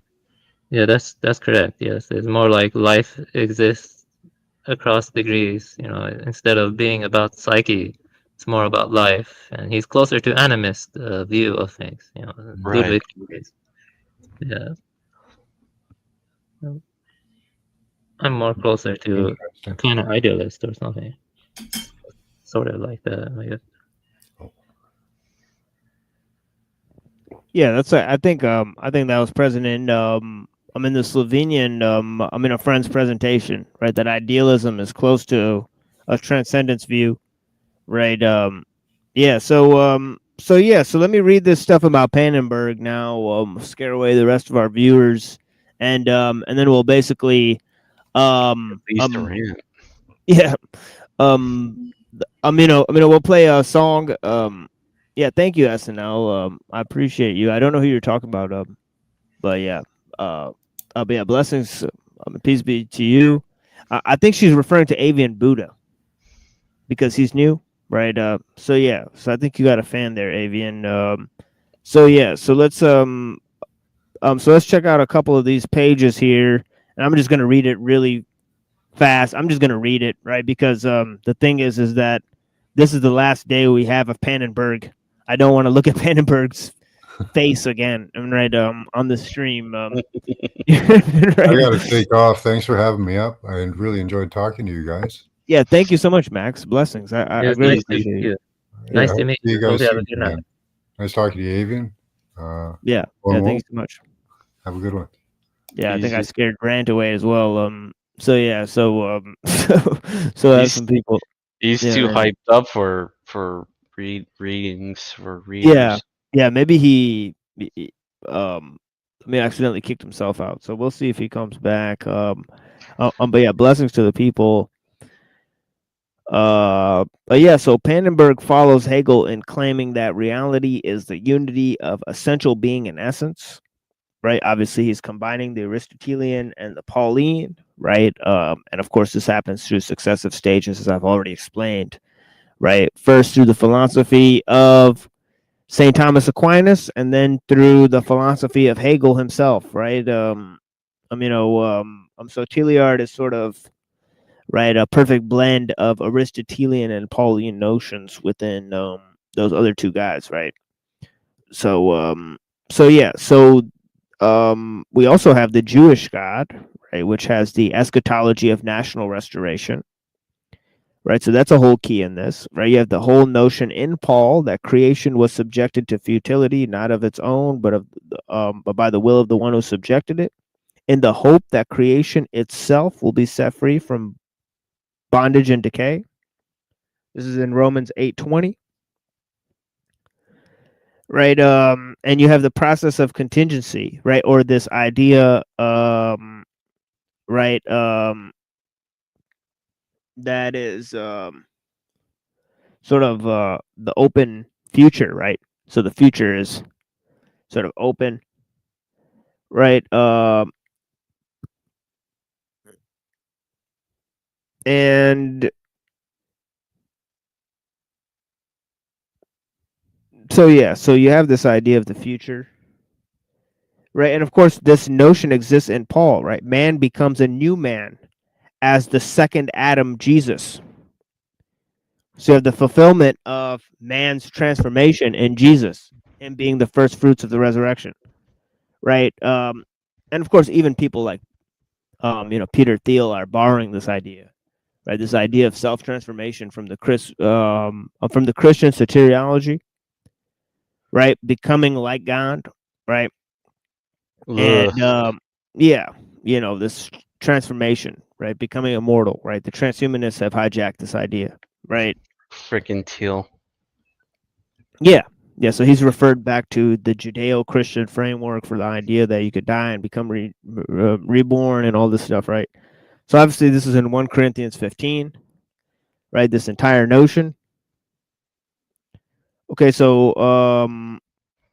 yeah, he talks about the breath of life and the ephemeral and ethereal stages of world history, right? The notion of world history, right? The linking between these concepts of pneuma and soma, right? These two notions of pneuma and soma, right? Okay, and of course we talked about how the notions of pneuma and soma, or spirit and body, are to be linked, right, within this notion, right? Because I said form and matter are two substances that are separate, and they have to be linked. Right now, when you add the temporal or ephemeral stages of the development of matter, right, and the complexity of form, right, then this is what you get, right? So yeah, so this is tied back to Anaximenes, as I said, right? The nous stirring all things.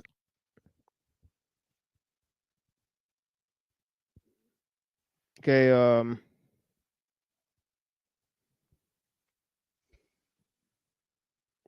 okay, so where should I start reading here?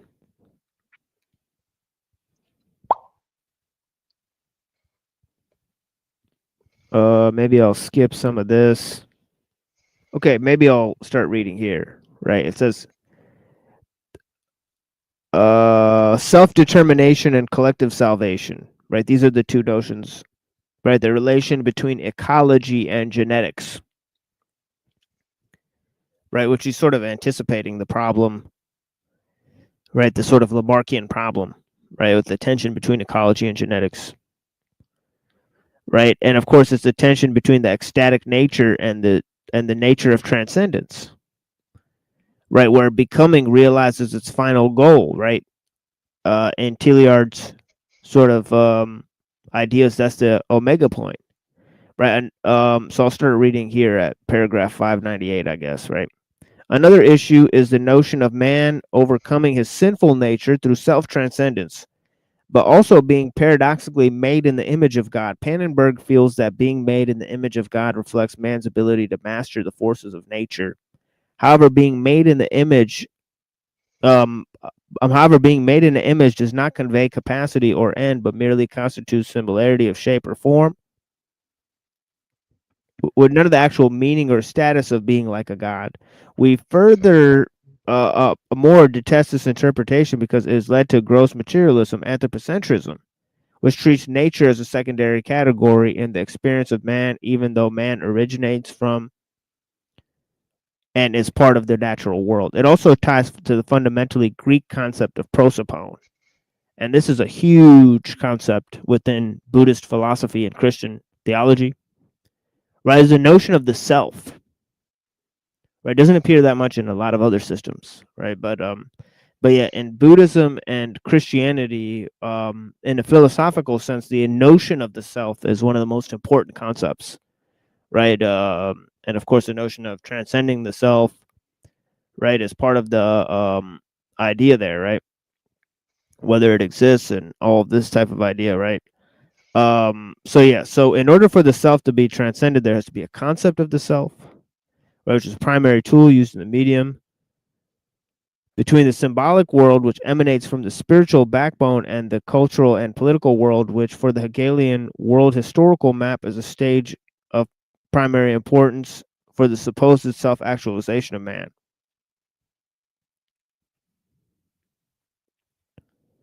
Okay, so the Pauline conception of a new man, reborn to fit in a new age in the world to come, right? The man, who man is now, best response to man in the Old Testament, right? And thus the entire message of the New Testament only applies to the world to come, right? So preparation for the world to come, right, is the message of the New Testament, right? So this idea of a sort of quasi-dispensationalism, right, that there's two dispensations for two ages, right? There's going to be a new age, right, of the New Testament, right? The age of the Holy Spirit, right? It's the age of the Father, age of the Son, and the age of the Holy Spirit, and the Joachimite, right, sort of pre-Hegelian, dispensationalism, right? Okay, let me go back to this. The Greek conception of man as a rational animal is also closely tied in, especially as represented in philosophy of Boethius. Pannenberg talks of the significance of God's entrance into history in terms of man and says, quote, God has also united himself with humanity as a whole, because by his unity with God, this one human being has manifested true human perfection. Okay, and says, quote, the goal of this history of man's becoming has already appeared in Jesus. Okay, then Pannenberg notes that the point of futurism in Paul is already made, a 15th century Cardinal Nicholas of Cusa.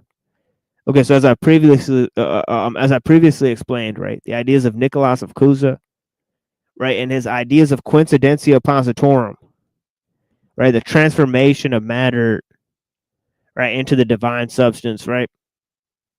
Okay, also seen in the Joachimite sort of idea, right, the age of the spirit, right.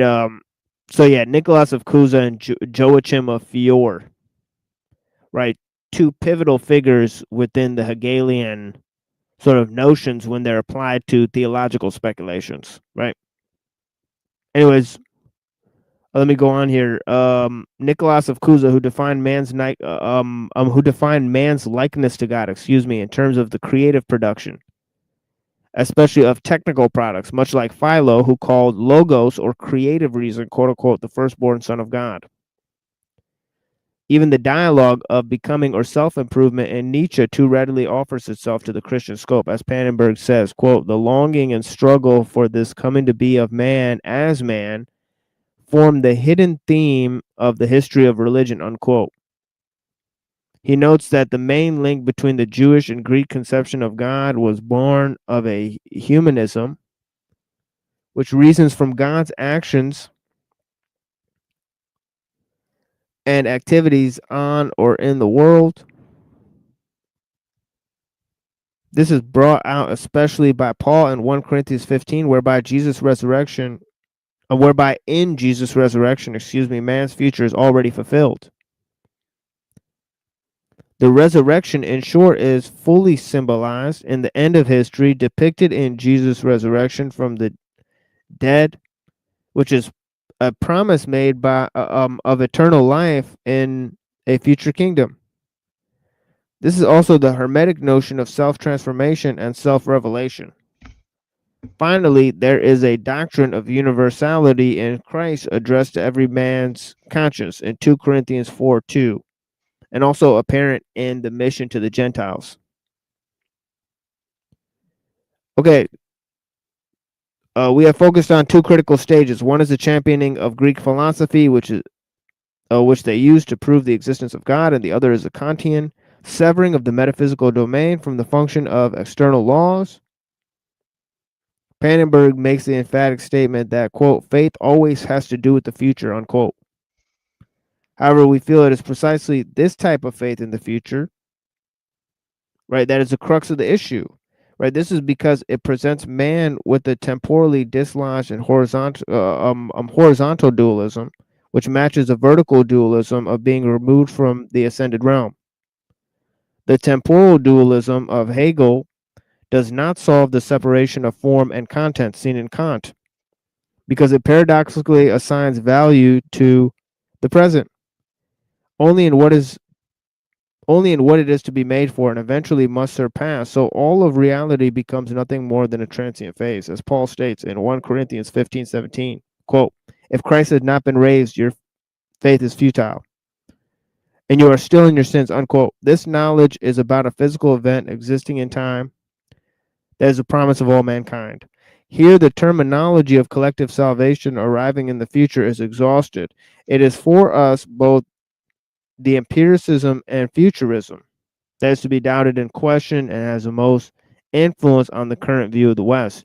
Furthermore, it has become apparent to us that this knowledge of Christ's resurrection is not available to laymen, scientists, or historians. This is partly due to the lack of evidence from an event dating back to ancient times, and partly due to the ideological and dogmatic restraints that bind experts in any field that we have taken care to describe. It is also suggested to us in quite contradictory fashion that knowledge is not the same as faith. Okay, it is perhaps not hard to see how collective salvation of the future that is to be awaited and doctrine of salvation by faith alone seems to put no emphasis on either the nature of man's responsibility or greater ecology, which represents the vital currents of existence that appear to us now. This removes God from nature and man from his present mode of existence. As history begins with Israel, the meaning of salvation of the entire world coming through Israel is exchange for the physical reign of Jesus. As Pannenberg declares, the central motif of Christ as truly man figures into a greater picture. It says, quote, the God of Israel is not tied to a world order, but confronts the world in freedom, unquote. But here, Pannenberg makes an important proclamation, quote, all Western historical thinking stems from biblical understanding of the world as history, unquote.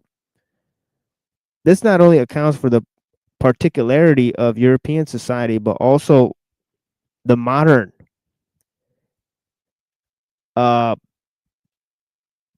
period secularization. In this world historical view, well, was perhaps best explained in the second part of the book. The main intellectual and spiritual force began in the Middle East with the Jewish kingdom, then passed to the Persian and Greek, which morphed into the Hellenistic Alexandrian structures.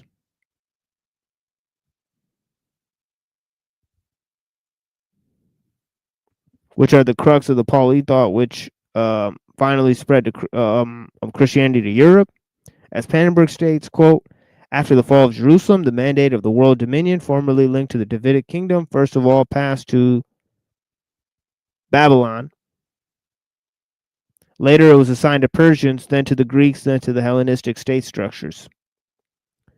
This succession of world kingdoms, however, according to Daniel, forms a merely transitional period, which will soon be superseded by the final kingdom.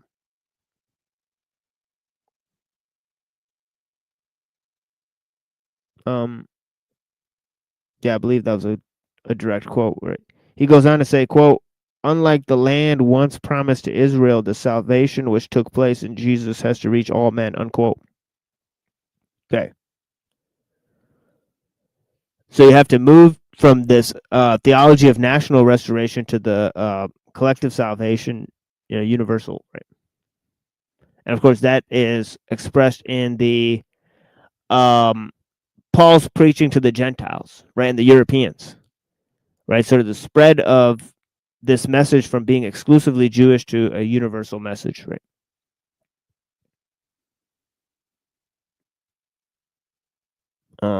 Yeah, so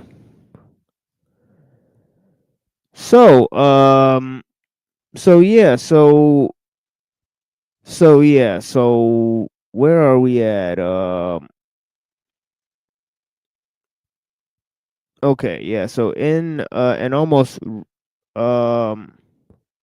racial thing, right? He talks about the notion of a world historical movement, right? Sort of emanating from Europe, right? And of course, Hegel talks about this too, right? Hegel has a sort of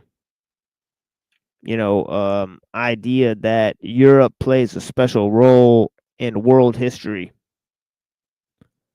right? And the result of the Enlightenment, right? He says Europe was preserved as a spiritual unity.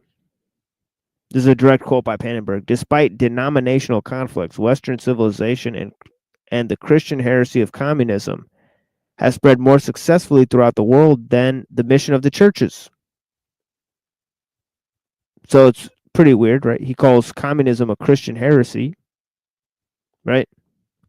I'm pretty sure that would make Unseen Warfare's head explode at this point. Because that's like, stupefying, right? Because obviously the communists, they murdered lots of Christians, right? Millions and millions and millions of Christians that they killed, right? So his sort of connection between science and liberalism and Christianity is just off the scales here, right? He literally says the Christian heresy of communism. Wow. Yeah, they killed a lot of Chinese too. Basically, that's all Bolshevism did, just kill endless numbers of people. Yeah. Right. So yeah, I think Unseen would not tolerate that, and I think rightfully so. If he was here, he would definitely protest against that whole concept. But yeah, it just goes to show you just how liberal and sort of modern Pannenberg's ideas are, right? And of course, it's Protestantism mixed with German idealism, right? Fascinating stuff here. Right, from my perspective, I think it's really cutting edge here, right? And obviously, right, it represents sort of a central motif in the development of world ideas, right? but yeah, so let me continue reading here. There's only a couple paragraphs here, right?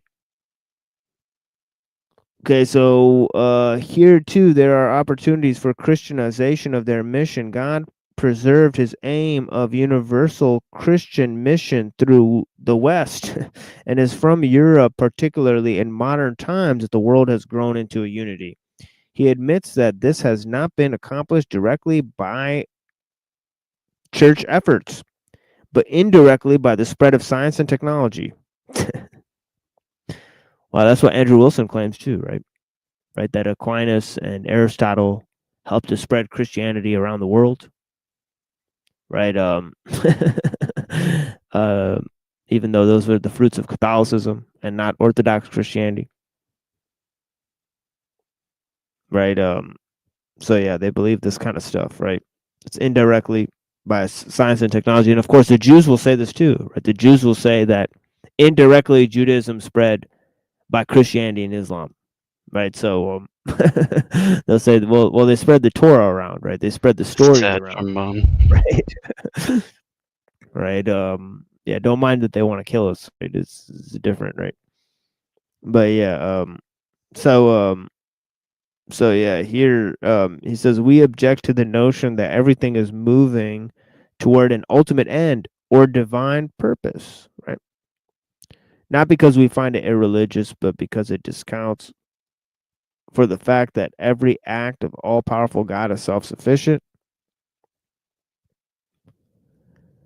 Right? The doctrine also holds that God is distinct from the world.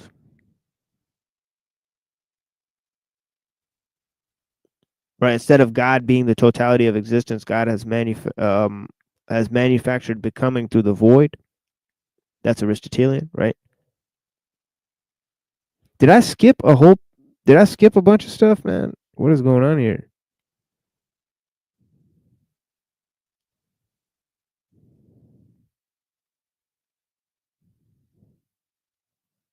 No, I didn't. No, I didn't. Yeah, so here it goes, right?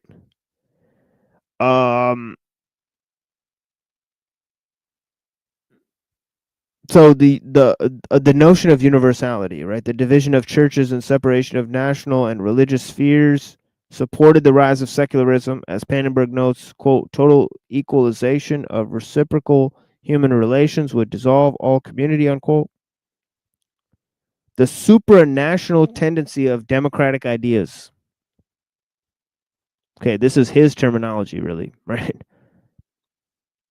Okay, seem to match with the two kingdoms approach of Christianity, which represents one rule preparing one for the rule to come in a new earth and another earthly rule.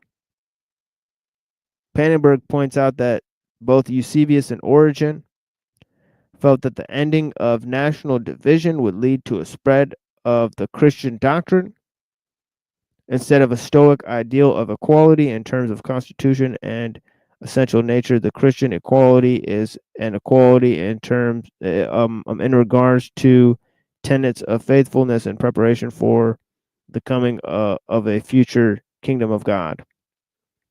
To sum it up, Pannenberg writes, quote, individualism.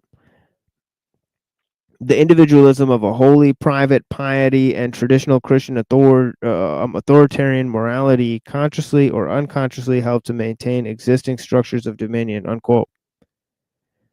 This is coupled with the fact that Jesus seemed to reject the political messianism of his people that was exchanged for the Pauline notion of collective salvation. A nominal agreement rises between us and Pannenberg in discovering the fact that the eschatological interpretation of the Christian message bears much significance to Paul's message.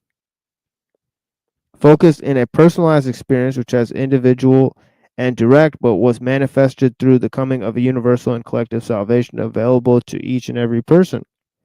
Right, but also, you know, what's important to understand is that this notion rejects the Jewish notion. Right, so if it's personal and collective, right, then that rejects the notion of national restoration, right? So it's the ethic of transformation, becoming and change, penance, transformation. Okay, anyways.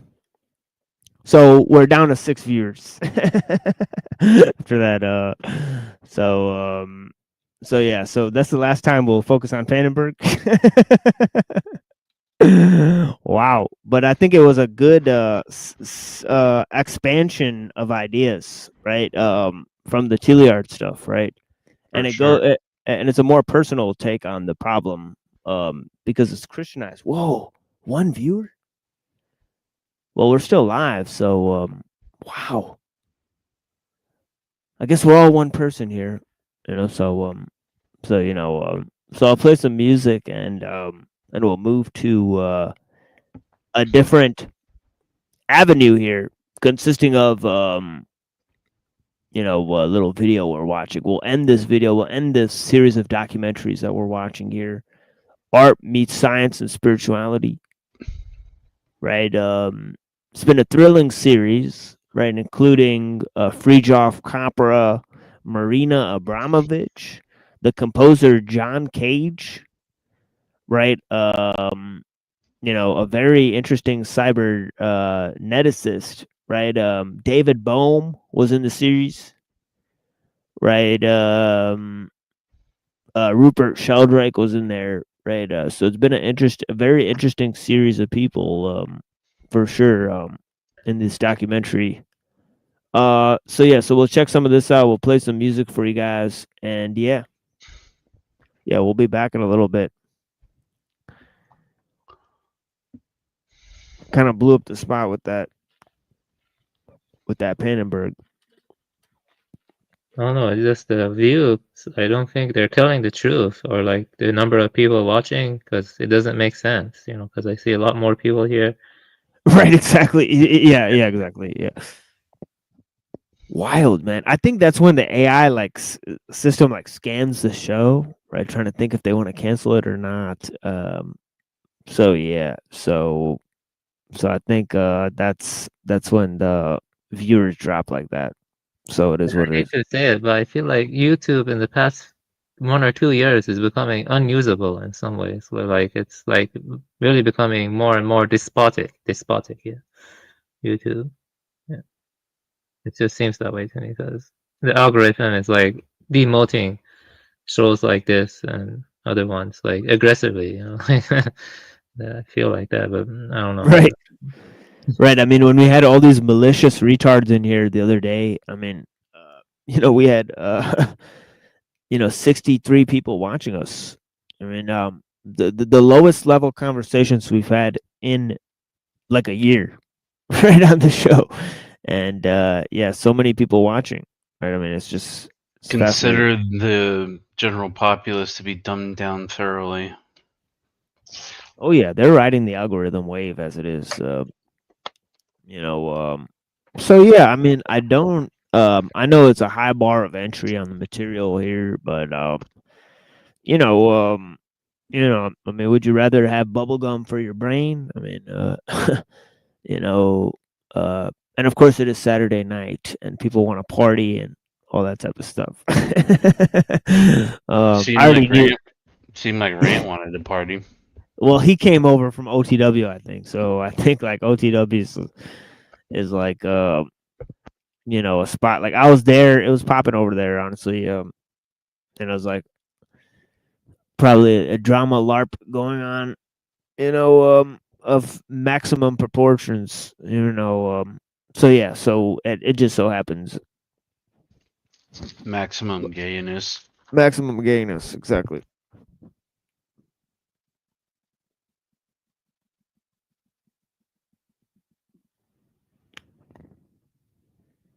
But yeah, I'm gonna pack this thing here, some cannabis. We'll play some music for you guys.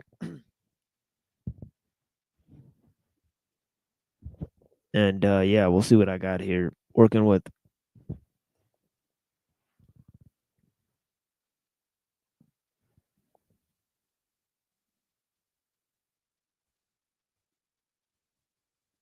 Yeah, I appreciate you guys.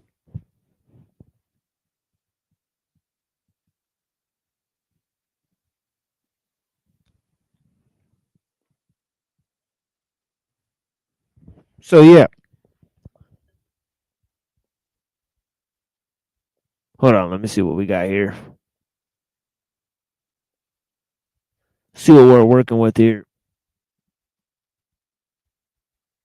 And of course, we did some excellent music streams. You know, our other show that we produced a 3-hour show extra for you guys. Okay, where we debated with tards. Okay,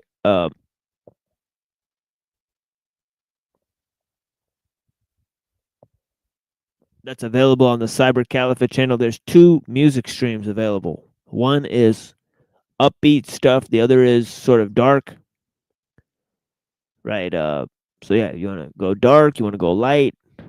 You pick your poison. Right. Over there on the Cyber Caliphate channel. So yeah. So that's for you guys. Yeah, we'll take a little break now here. Right. In which yeah, I guess if you have cannabis, right, that'd be great. Bring the cannabis out and smoke some cannabis with us. No. I don't have cannabis, but I have chocolates. What is that? I have chocolates. Oh, chocolates. Yeah, chocolates have. Yeah, the what do they call it? Theobromide or whatever. Yeah, chocolate is psychoactive. Yeah, so nutmeg is also psychoactive, I believe. Nutmeg, right? Oh yeah, that's just it contains the same kind of chemicals that create MDMA. So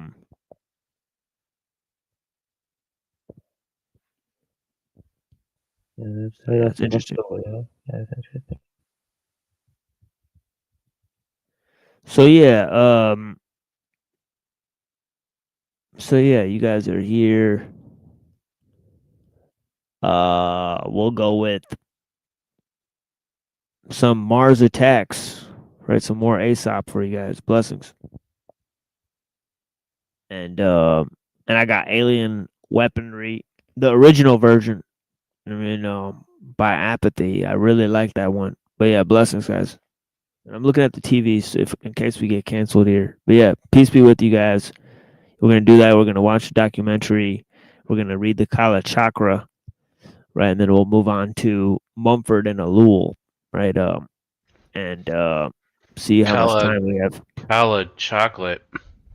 Yeah, exactly.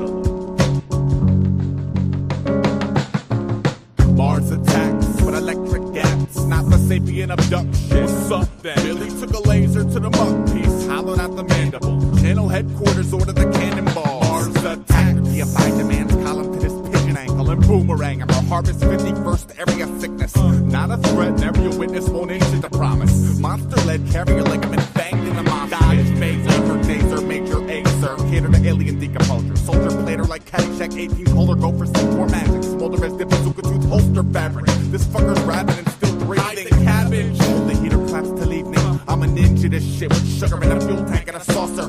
Buddy up and head down to the metal cobra tunnel.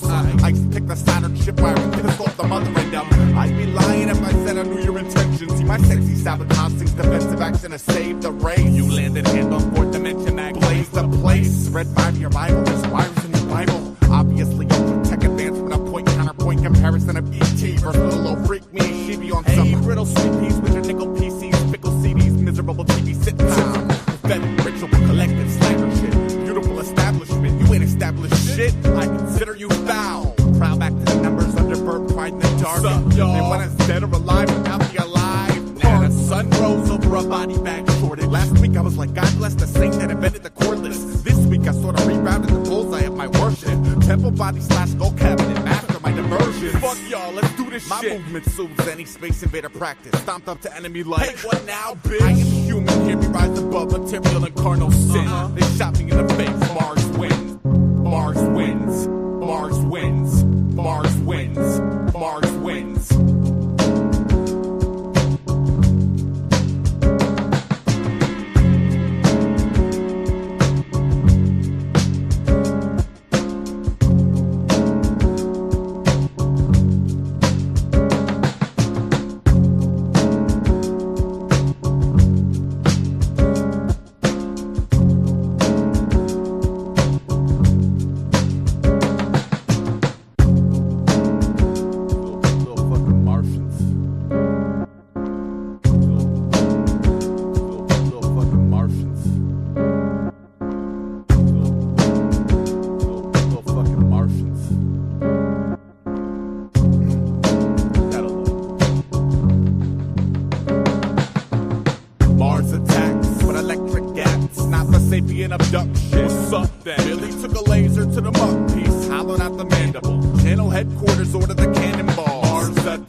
Space invader practice, stomped up to enemy like, hey, what now, bitch? I am human, hear me rise above material and carnal sin. They shot me in the face, Mars wins. Mars wins. Mars wins. Mars wins. Mars wins. In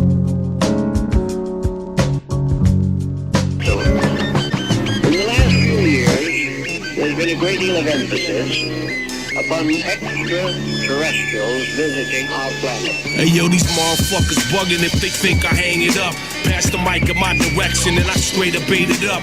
Really got the guns I talk about, I wouldn't make it up. Ultramag 4 horsemen, I'm about to raise it up. Till I'm cool Keith crazy with voices that tell me shit. Trigger fingers extended like E.T. with Elliot. You get your belly hit and shaking like ballistic gel. This is hell, bodies getting dropped like pennies inside a wishing well. Pennywise, fingers with Freddy knives and chainsaws. Put you in a coma, make your brain pause. This is why we break jaws, singing Judas Priest while we break laws. Rockin' break beats since Eazy-E sold 8 balls. I travel through space now and lay foes face down. Cause app is real, battlefields feel just like playgrounds.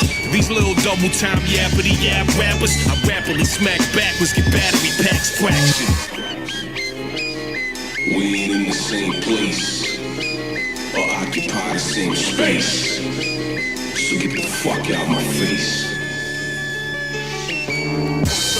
I got that ancient technology, I keep the alien weaponry on me. I keep the alien weaponry, I got that ancient technology, I keep the alien weaponry on me. My verse makes earthquakes and aftershocks, scaring off massive flocks of birds on rooftops, shattering glass in your Apple Watch. Appernauts rocking like Axl Rose and acid wash. Astronauts blasting off, laughing while rappers watch in disbelief. This is beef, problems you never wanted. My raps killing tired crowds and leave your whole town haunted.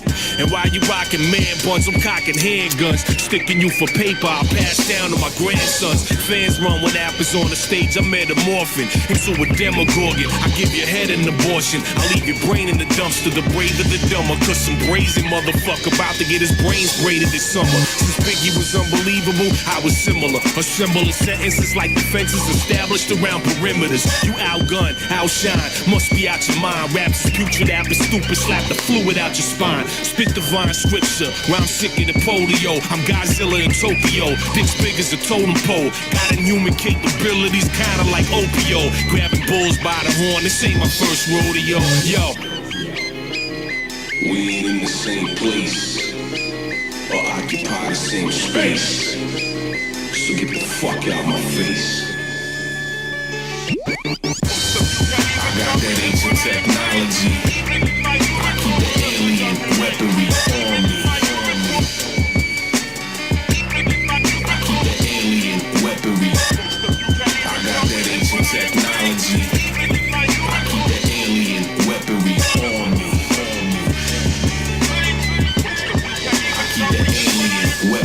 But what we seemingly have overlooked is the possibility that these records that we now consider to arise from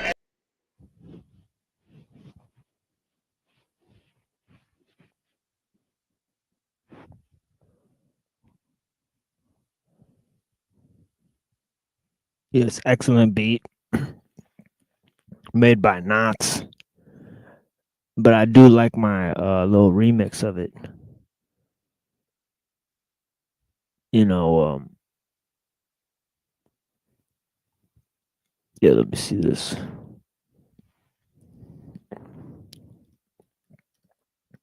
Try to look up this art meets science and spirituality. Of course, we're on the one with this lady, which I don't know, it's kind of a weird lady, but I find her a little bit attractive, honestly. Francisco Varela is the cyberneticist guy that's on the panel. He's pretty interesting. But yeah, the white lady, you know, yeah, anyways. To the three other panel members. And I understand that one of the objects of this meeting is to have us, them three or us four, bare our souls to you. Well, I shall do so within limits. And I can't help but think of what this charming lady on my right said on the video up there. That we shouldn't really be working all the time. There should be time for play. Life is all a rhythm and all a balance. But in the Western world, work has taken over to such an extent that in the United States today, psychologists are calling this a workaholic society and are treating... Yeah, this is something that that obviously a lot of the thinkers we talked about actually complained about, right? Like Orwell, right? He talked about how, you know, what isn't, you know, considered a work, that's also a hobby, right? Of course, everything that used to be considered work, you know, that can now be done by a machine is now considered a hobby, right? But of course, how are people supposed to spend their spare time when everything is done by machines, right? They're not going to be creating the same stuff that the machines make, right? They're going to lose those skills, right? And then there's this whole idea, you know, in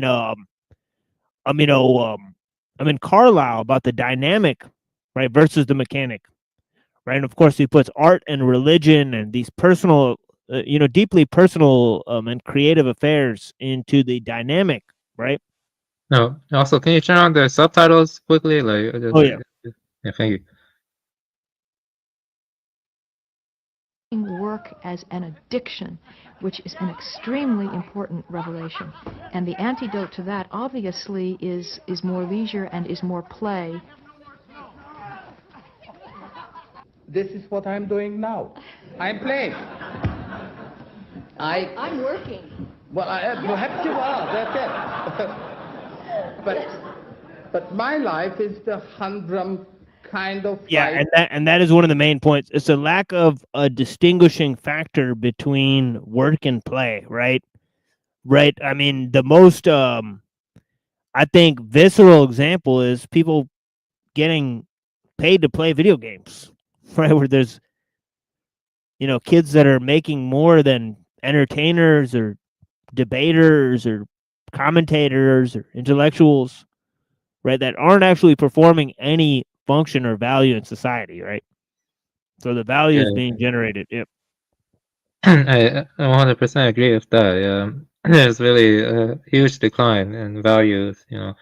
Like kids nowadays don't really, free play in nature is very good for the mind. Yet you don't really see kids play in nature anymore due to a number of reasons and stuff.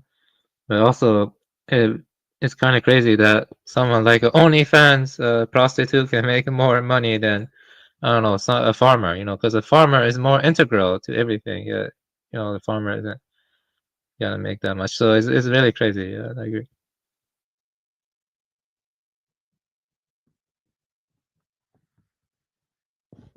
Yeah, I often thought that as you watch a show like the whatever show, right, where they have these intellectuals on to debate these, shiksas, right? And it's like it's obvious that they're making a lot more than some of those so-called intellectuals, right, that are on there, right, commenting and debating. Right, so it's sad. Yeah, the OnlyFans models are making more than people who spend their life writing books and trying to change people's life in terms of political opinions and bring values to society. I mean, it is a very daunting situation. I mean, but you think of these poor fools that are up there, and it's like, they're trying to gain fame and notoriety, right? That's why I'm not an egalitarian about all things. I am not an egalitarian. Obviously, reading a good book is above, being an Instagram whore. But yeah. Right. Exactly. Yeah. Yeah. So yeah, I mean, the problem is that people don't understand quality, right? Because they don't know what it's like to actually make anything, right? So yeah. That one gets up in the morning, goes to the office, goes back home, and I happen to go to the office when it's dark, and I go home when it's dark, and it's there all the time, and Saturdays and Sundays it goes on all the time. It gets to the point, as you said, these, what do you call them, workaholics, or dreadful people that they are, they don't know what they are talking about. They can only learn something when they go out to play, as I'm doing. You go and throw these sort of balls of snow at the other one and you enjoy it. Well, I'm learning. But the only trouble is that if I learn too well, will I go back to my life? I have to, I can't help it. We see that we are not just here talking about what the problems are out there, but we're manifesting the problems, and we haven't gotten very far yet. And we are hoping that today is going to be a turning point, and that it's possible to get farther. And again, I just want to come back to what I began with, because Turning point, today I feel trombone. that we're meeting as persons, and that's what makes the difference. We're not meeting out of our boxes. There's been an awful lot of talk about progress, and in the name of science, progress, and we have, isn't this wonderful how far we've come, and now there's no more exploitation. Well, I don't see it that way. I think that there isn't a whole lot of progress. There's progress only on the material level. Bingo, right? Yeah, I mean, Yahtzee. yeah, pretty much 100%. Well, on a deeper inspection, I would say there isn't progress on the material level either because of, soil erosion and, pesticides. The food we ate hundreds or 500 years ago, they're probably more, I remember reading, it's more nutriently dense. It was more dense with nutrients, but not so much anymore, They don't let the land to breathe. They don't. It's all mechanized now. Yeah, exactly. Yeah, 100%. Yeah. They deplete the minerals. They don't build back the minerals up by letting it breathe. Well, I think it's undeniable. Mass production lowers quality over time. Definitely, like that's what happens with mass production. 100%. Yeah, and there's sort of dual level of deception that she's pointing out. One is the idea that people think that we're living in a time that's better than the time that was there before, right? And then the second is they expect it to get even better, right? So I mean, obviously, if it's not better than it was, it's not going to get better, right? So yeah, so this is a huge delusion that people are living. It's like twofold delusion, right? Of progress. I mean, and then there's the whole idea of progress, which is the bootstrapping problem itself, right? Is that you have to use what you have now to get to where you're gonna get to, right? And where you are is not good enough, and where you're gonna get to will not be as good as it can be, right? So you're never there, right? With progress, right? It's sort of infinite, right? So yeah. So the dual sort of stasis between both complacency and progress, right, is what she's referring to. And yeah, it's a total moral dead end, right? It leads to moral paralysis, a deep-seated moral paralysis, right? that most people are experiencing. I mean, it's like Dubliners of James Joyce or something like that. There's these people just like fiddling around. They don't know what to do with themselves. On non-material levels, I think we're less than barbaric. For example, this morning you talked about communications. Well, communications. What are all these communications systems if they don't lead to communion? And there isn't much communion. There's over-communication, which very often spoils communion between people. And Jacques has talked about, well, now we can read 6 newspapers, and we can read 6 newspapers in a flash. Well, yes, you can, if all you're looking for is information. You can get information very fast, but life is more than getting information. Wow, she's almost like talking about information overload, right? And yeah, I mean, yep. Interesting stuff, right? But yeah, she's on point. Yeah. Yeah, the idea of information overload, the idea of mimetic complexity, right, is how I've phrased information overload, right? And yeah, it's a powerful issue, right? Obviously, there's a newspeak, that's being imposed on us by these emoticons, right? And other type of limitations of expression, right? Imagine a prepackaged emotion, right? It's almost like weird. Like that's, if you think about emoticon, right? It's like a prepackaged reaction, right? Really strange. Not. And every time I say something like that, every time I say anything about technology, people say, "Whoa, well, maybe we should." And it's like, look, we have to look at these things in a comprehensive fashion, right?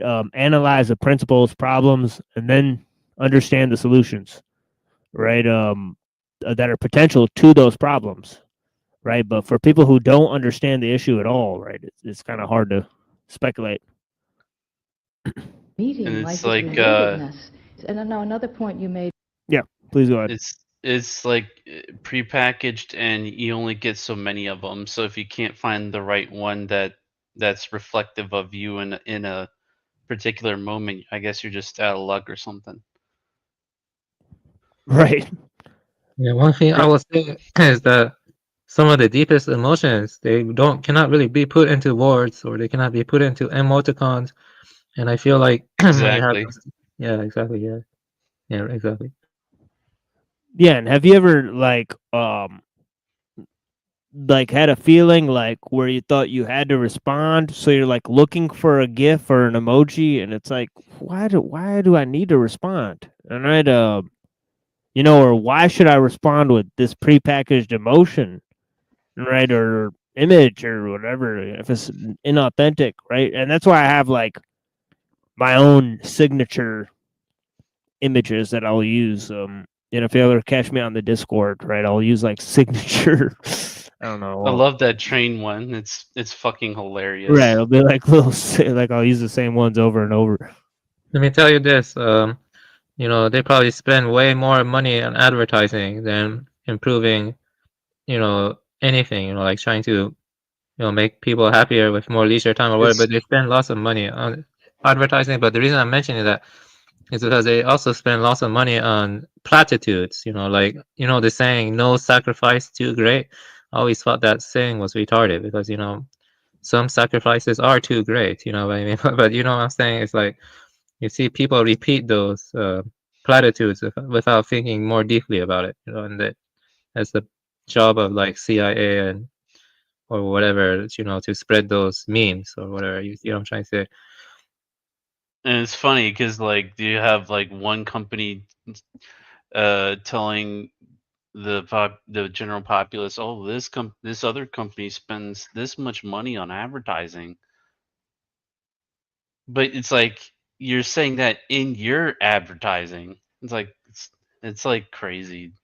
It's getting crazy. Yeah.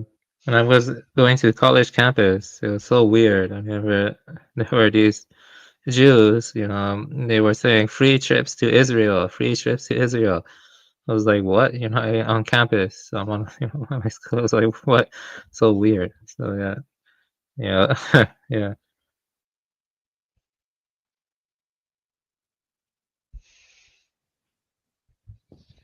Yeah, now 18 people watching, so I guess we exist again. Wow.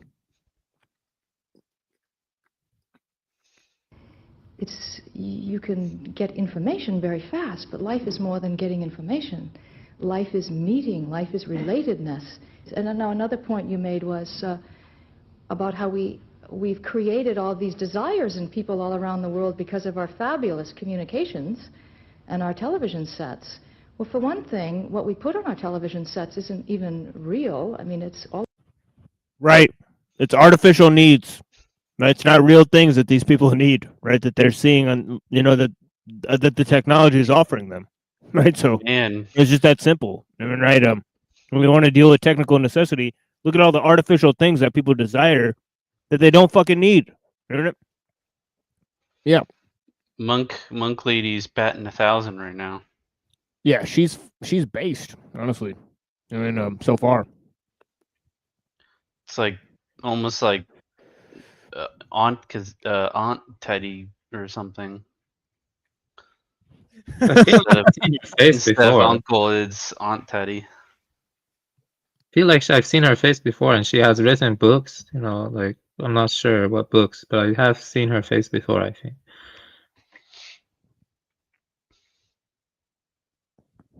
Yeah, Bielecki. Mother T. Bielecki. So, yeah. Auntie T. Auntie T. A bunch of lies about how happy you're going to be if you drive this car or smoke this cigarette. Or so we talk about all these other countries, and we're going to give them all these material things, or we give them money, or we don't give them money. But what do these other peoples have to offer us that we may be lacking?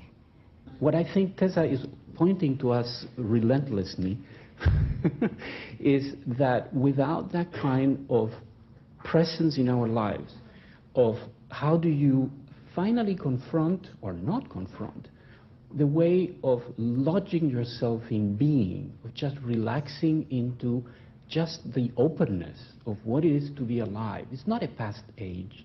It's not a faith. It's not a belief. Jordan It's Maxwell has something entered much the more chat. absolutely immediate. I mean, which Joseph is Campbell. the depth of just being. Right. Now, you please tell me, why is it that in the West we have lost sight of that fundamental aspect of learning, of training?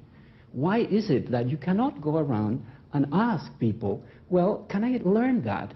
How do I go about having some kind of actual learning, practice, path to follow to let go of this constant quality of grasping onto the next thing that's happening, onto the next idea that you have, or the next memory that you might have. There is no space, and I think this is absolutely right. There is no space. We live lives with no space. Now, I'm not saying that that's the answer for everything, but without that, I find it very hard to believe that we can ask any question how to help. As you know, the Buddhists are very fond of saying, and I agree, before you ask yourself, how can I help? Ask yourself the question, how can I stop bothering? And we've asked, well, where do all the problems come from? And we're looking for systems and projects and programs, when what is, I think, much more fundamental is that it begins with me. What is in my heart or not in my heart? We don't accept that we are double. We are really double. It is the French writer Paul Valéry had said it, wrote it in, I mean, in the 30s or in the 20s, it's not so new, but he said something like, it's not sex what is the principle, what is important, it's we are double in ourselves. We can talk with ourselves, we agree, we disagree with ourselves. And that's quite normal that you say, I want my comfort, my positions, and everything I want, my pleasure. I'm responsible for humanity. I want both. We should be aware of the fickleness of our minds. Nevertheless, we don't behave that way. We behave as if we know where we're going, or that we have these kinds of values, and we think that our thoughts for others are the good ones. Well, sometimes they aren't. What keeps you tied to your beliefs, to your attitudes, to your dear notions about what should be done? If one can become a little more lighter about those beliefs, a little more, therefore, response-able, even if it is little things, like getting along better with your neighbor, it will help. But that takes a learning. We don't provide our children with an occasion to explore that. We don't provide our adults with an occasion to explore that. We teach them mathematics. We never teach them how to tune the instrument of their life, of their beings. And I think that that's the question of spirituality in everyday life. Spirituality as the most fundamental training that's got to grow steadily and slowly to become response-able. True commitment to others has to be translated in commitment to oneself. Becoming the beloved, or knowing what it feels like to be the other. I think love is an energy, but the main question. Yeah, so what he was talking about, it clearly connects to the loss of the sacred, right? So obviously the desacralization of nature, the desacralization of knowledge, and as I've sort of put forward here, right? And sort of the loss of truth, right? But yeah, she's pointing out something also fundamental, is this idea of the other and the beloved, right? Which appears in the symposium, right? That love is for the sake of the beloved, right? So when the beloved appears in the symposium of Plato, it's kind of a shabby sort of a character, right? He's like got fucked up shoes, and he's like kind of like he's not doing too good, right? He needs the he lives for the sake of the beloved, sort of. And so So I mean, in Kierkegaard and Plato, right? The lover is not, he's kind of the shabby guy. The beloved gets all the good stuff, right? So yeah, it's interesting. Can we produce it by ourselves, or not, or will we get it from outside of our planet, any cosmological realm? I don't know. What do we know about it? Very little, I think. Only that it exists, and that it happens, as Tessa said. But first, the beginning point of where the origin is, you don't know. Love is an existing energy who is important, and then it comes to art. Sometimes I think without that art cannot exist, but I can prove it. I can say what special energy are working when I'm doing something with art. We need not, it's only questions, we need not the answers on the questions, because I think the question and the answer is together in art. But is it greed or is it need that drives people by the million into the big cities? Which is the city in Brazil that population has gone up from 1 million to 14 million or something this century. Yeah, I mean, is it greed or is it need that drives people to the big city? I mean, dude, it's need. It's technical necessity, right? That's what's driving it, right? It's not greed, right? It's not based on, hundreds of people deciding to build these, beehives, right? For what, right? They don't know why they're building the beehives, right? Any more than the bees do, right? That's ridiculous. Shambala has around 14 million, and it should unfortunately grow by 500,000 every year. There is no doubt in my mind that television today, in my country at least, is responsible for this flow of people from backward areas to the big cities, because they come, they stay, they live in what we call favelas or slums or something like that, and disappointment comes in and back they go. But the reason why they flock to the big city first is in the hope that they can get for themselves what they see on the screen. I was also asked to ask, and perhaps you would like to tackle this, whether this is not precisely what we are seeing in Eastern Europe, that the change in the economies there is precisely the pursuit of just that they want what they have seen on Western television, they want the goods, the cars, the whole consumer thing. I'm very distressed by what happens with the Eastern countries, because we have this incredible equation: democracy equals market economy.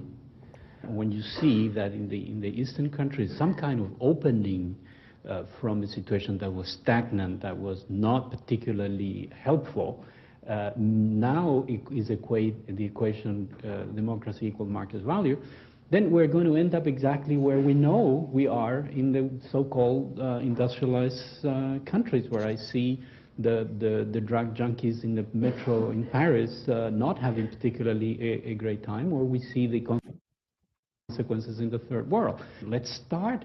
Yeah, it's interesting, right?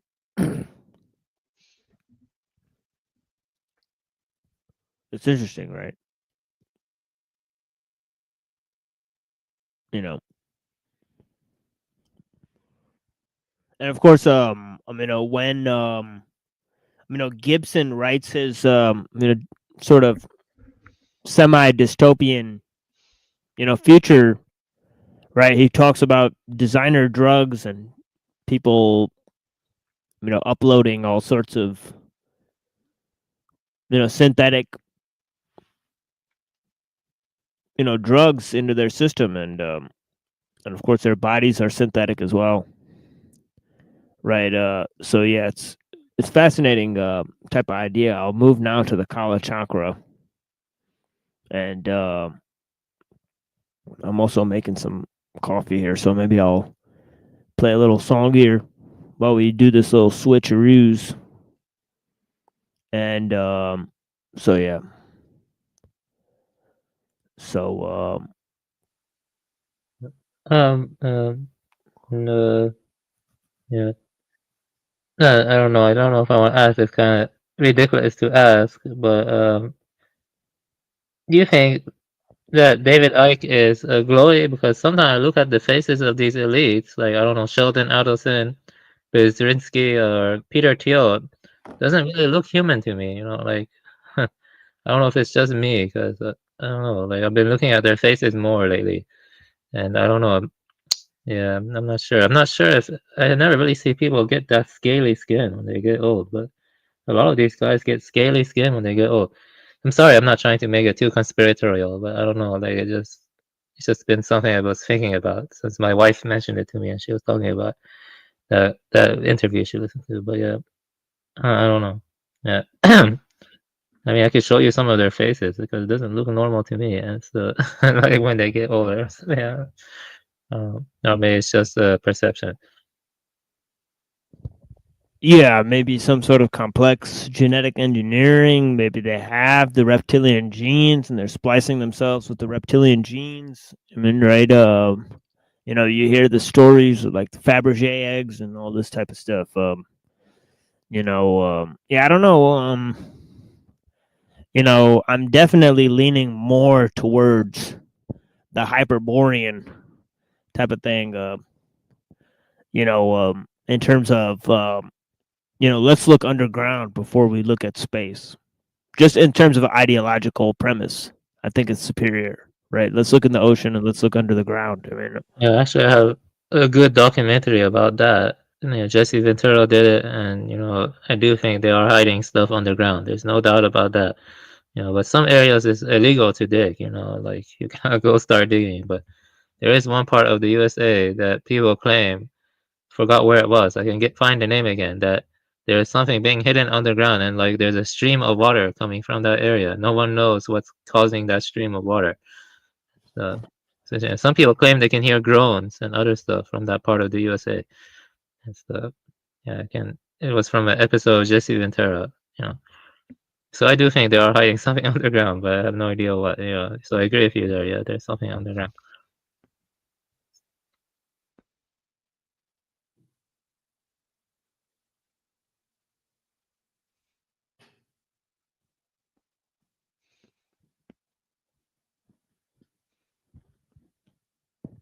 Sorry for derailing. No, you're fine. I'm just trying to look for the song here. But I don't know if Reddington has an opinion on you know, the reptilian thing. I know that our friend Neurojack is a huge fan of David Icke, so lay that on the table. You know, he definitely supports some of the hypothesis that he's laid out. Recently, we were looking at Credo Mutua. I don't know if you've ever seen Credo Mutua. What's that? Credo Mutua? What's that? Yeah, I'll send it to you. It's sort of like the reptilian origin story that David Icke is sort of drawing from. It's sort of African origin. There's a guy, Credo Mutua, who sort of you know, espouses it, and he talks about this reptilian race that sort of engineered humans and they kind of engineered the sexes of humans. He said that humans were one androgynous race, so sort of divided into two sets, male and female, by the reptilian gods. And so yeah, that's kind of his hypothesis or whatever. I'll send it to you. But yeah, it's pretty weird stuff, for sure. You know, I look forward to that. Look forward to that. Yeah. I don't know where they put the. I'm trying to find the area with the underground stuff because I do think maybe looking into conspiracy about that in the future will be interesting more. Yeah. Yeah, our friend Free Monikers is huge into that. You know, Free Monikers, right? In the Discord, right? He loves that type of stuff. Underground tunnels and stuff. That's his main conspiracy. My dad has a strange attraction to caves with minerals and crystals in them. Like he loves going to caves with crystals and stuff. Yeah, I do feel like crystals could have like special properties to them, especially if they're naturally occurring. Because most of the crystals you buy in stores are synthetic. I think crystals are naturally formed. They have like special healing properties to some extent. I'm not saying that they could heal anything, but I'm saying that they do have some healing properties to some extent. I think so. I'm not really aligned with most, modern scientific mindset. I'm not really, imagine me saying that to, I don't know, someone in academia. They would want to crucify me. But I do think crystals in naturally occurring environment have special healing properties to some extent.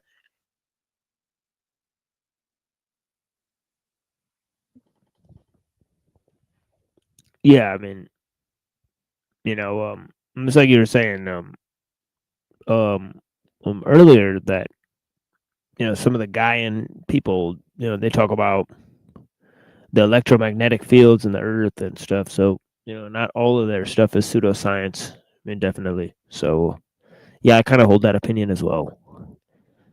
I kind of investigate on my own. But yeah, the science behind crystals, yeah, it's a complex science I don't think we'll understand. There's some stuff in morphic resonance about crystals as well. Very interesting. How they form, it seems to be memory and how they form, right? So that seems to be transmitted from crystal to crystal, but how would it be transmitting that information, right, without a morphic field, right? It's kind of his take. So it's interesting dynamics with that. But yeah, so we'll sort of move to the Kala chakra here. Right, let me just open this up. I was gonna play a song, but I think I'll just wait. We'll just wait. Oh, it's kind of going black here. We'll see if this makes it. Oh, whoa. All right,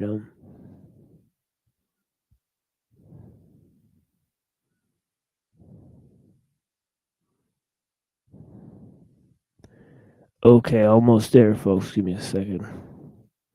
Yeah, I want to see what this is about with you guys. So I may not read too much of it. I have not read this before. Okay, so yeah, internal theater. He's going to talk about an anatomically trained person from the 21st century requires a godly portion of tolerance to gain familiarity with the concepts of tantric physiology. Then for the tantras, the body consists of a network of numerous larger or smaller channels through which the life energies flow. These are known as veins or rivers. This dynamic body structure is no discovery of the Vajrayana. Rather, it was adopted from pre-Buddhist times. For example, we can already find it in the Upanishads, 9th century BCE. Three main channels are considered to be central access to subtle physical system of a person. These run from the lower spine to the head. So what I'm noticing here is in the Kala chakra, they're taking a lot of information from Hinduism, right? And then of course they're got to be taking a lot from the bone shamanism, right, which is indigenous to Tibet. Right. So it says they are like everything in the Tantra is assigned a gender. The left channel is called the Lalana or the Kyagma. Is masculine. Its symbol is the moon and its element water. The right feminine channel with the name Pingala or Ni Ama is linked to the fire and sun, since both are seen as feminine in the Buddhist tantras. We can provisionally describe. See, that's interesting because isn't that the opposite of what it is in the Western Hermetic system, right? Right, in the Western Hermetic system, the female represents the moon and the male represents the sun, right? So interesting, right? So it's inverted. so to speak. I mean, depending on which perspective you look at it from.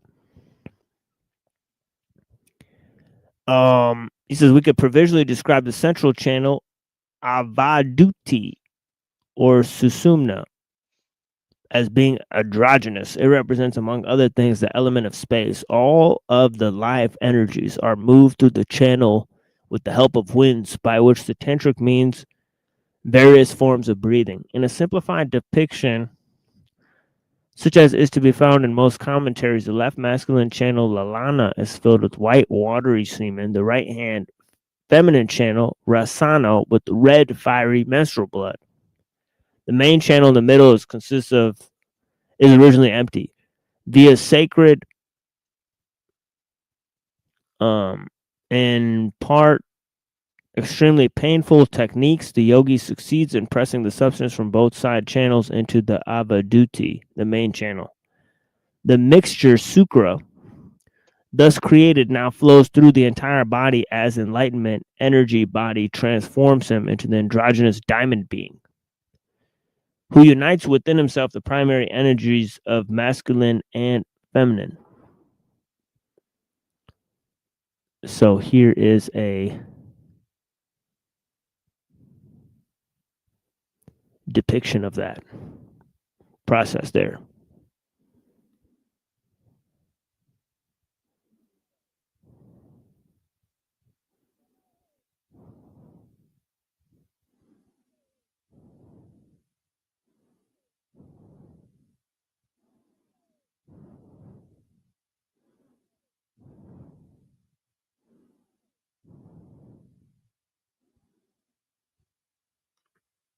Can you guys see this? Yeah, I see. Ourselves here, and then I'll kind of like just read from this here, if I can.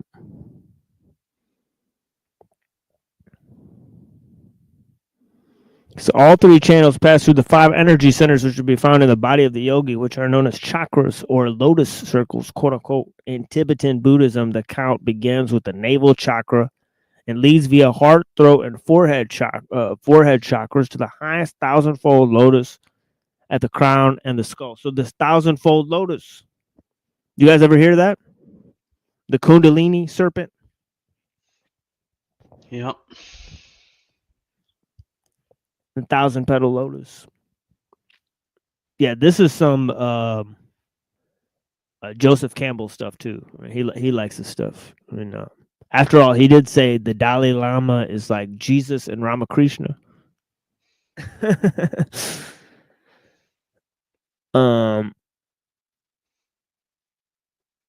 He's definitely not the only one that would say that, though. That is a wild statement. I mean, think just the anybody. most- Yeah. Sorry, but I think the most interesting Buddhist in like the past 50 or 100 years is probably Kuzan Sunam. I don't know. When I read his stuff, I think he was the real deal. Kuzan Sunam was a very interesting figure. He was Korean, but yeah, Kuzan Sunam is interesting. Kudo Sawaki was also interesting. Kudo Sawaki.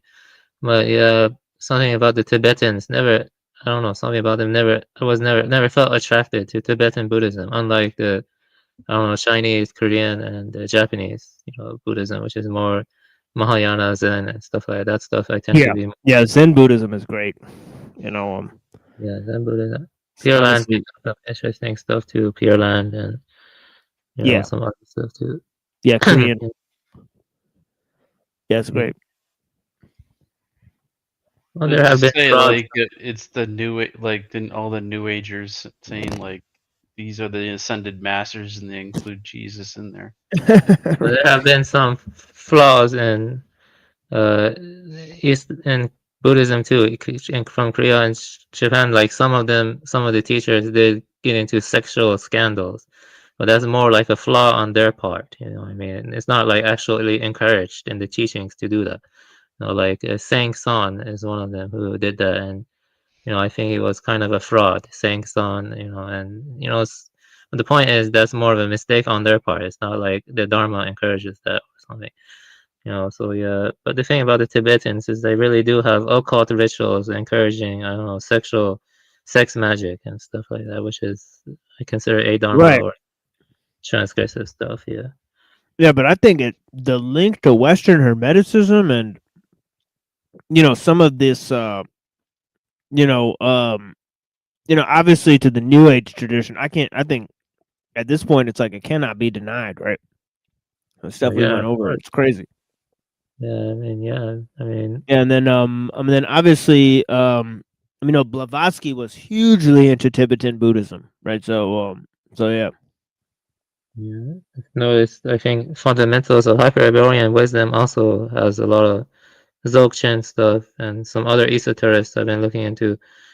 They've also been into the Tibetan Buddhism. For some reason, esoterists tend to be attracted to Tibetan Buddhism, which is kind of interesting. That's true.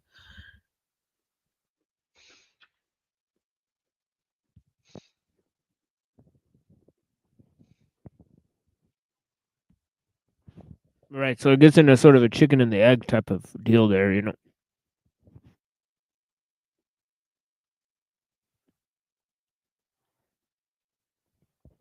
Like who started the gay butt stuff or whatever. And of course Western Hermeticism, right? It's like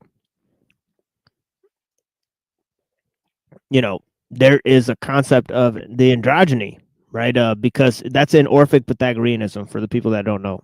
It's in the character of Phanes Protagonist, right? So yeah, That stuff existed among the Scythians on the steppes. It was called Enaree, Enaree. And basically, they would have a shaman, become an androgynous shaman, engage in massive sex with the tribe or something. Like, I mean, you can read about it more. Like, it's shamanistic though, but it does have ancient origin. That's probably from Scythians and some other one. NRE. I mean, you can look at the Wikipedia about it because it is kind of to your interest, like the androgynous priest. And I learned about that stuff because I read some books and other stuff that kind of strange, but yeah. Yeah, I think there's some story of Odin cross dressing as well.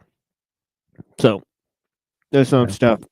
Yeah, that has ancient steppe origin. Yeah, ancient steppe origin. So yeah, interesting stuff. Yeah, trans investigations going on. Exactly. Yeah, I shouldn't have put that up. I think we might get banned for just putting that up. But yeah, so all three channels pass through the centers, right? Heart, throat, forehead chakras to the highest 1,000-fold lotus. The tantric initiation is the equation of the individual energy wheels with the 5 elements. Navel equals earth. Heart equals water. Throat equals fire. Forehead equals air or wind.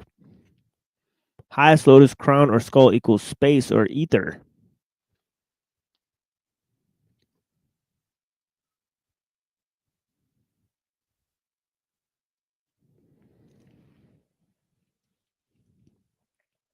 Yeah, that is interesting. Here is a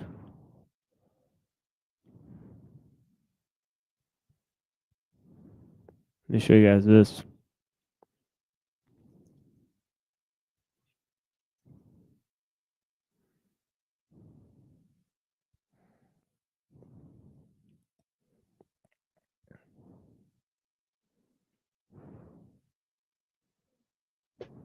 Yeah, but I think Rance would like that book, honestly. I mean, Hyperborean Wisdom. I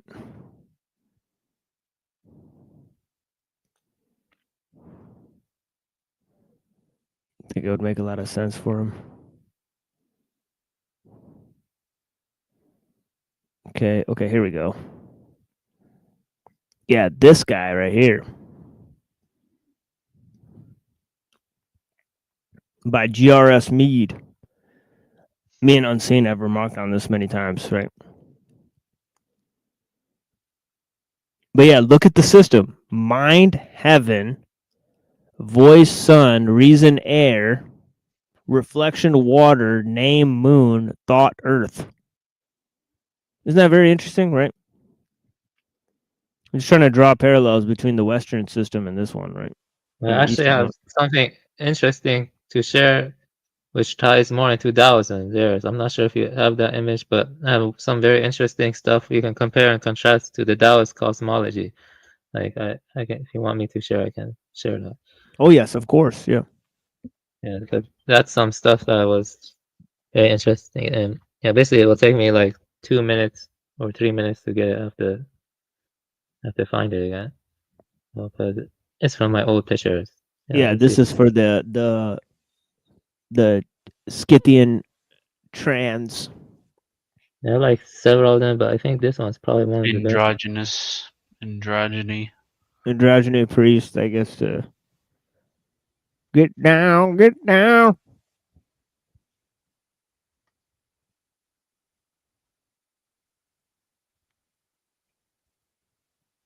Yeah, I have several of them. Let me just.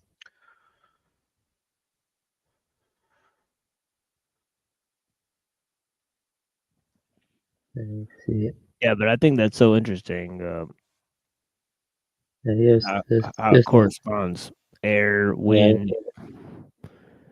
It's got almost all of them in there. And, I sent it. Oh wow, this looks very similar to the image we just saw. Yeah, that's the more the Taoist cosmology, I believe. Yes.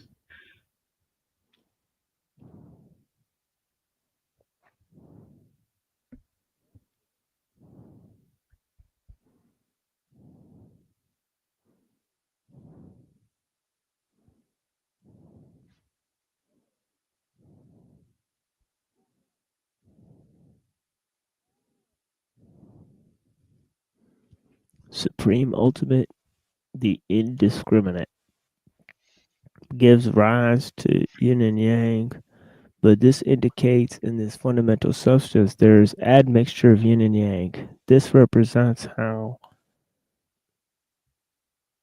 the emptiness makes or produces yang, quiesces and produces yin. Center represents their fundamental substance. And then there's an X thing. This represents how yang by its name and yin by its union therewith produces water, fire, and metal and earth. So there's the elements. Right, so in the Simonian analogy, right, and the Tibetan system and in this Taoist system, you got the 4 elements. And in Empedocles, looks like we're being raided. You got the 4 elements, right? You know, so it's interesting, isn't it? Right. So, okay, looks like you got another image here.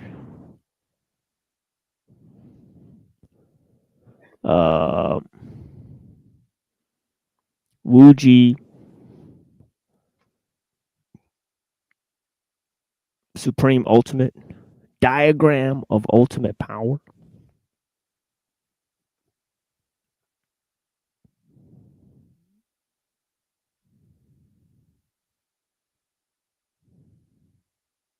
Yeah, I gave one more also if you want to look at Manichaeism, because Manichaeism is so different from all the other ones. You know what I mean? This is Manichaeist.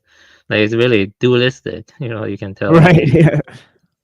Yeah, that's... Yeah, it's like they're totally split, right? It's like the opposite of the yin yang. It's just so weird. Prince of Darkness, Ruh-roh. You gotta mix them in there too. Here. let them slosh around in the mud. But I can say that's the correct representation based on what I read of Manichaeism, and I think the more Taoist ones, I think are correct too. My friend who was reading about internal alchemy, he kind of shared the first one with me. Yeah, look at the upside down in the downside triangle, right, where they have the light and the dark, and here they have light and dark too. You know. But yeah, so it's interesting between this and this, right? Yeah, it is interesting. Yeah. A lot of similarities. 12 aeons. Got some kind of OTW raid going on here. Yeah, I wonder if they have the 5 elements in here either. Yeah, blessings to the people that are watching. Yeah.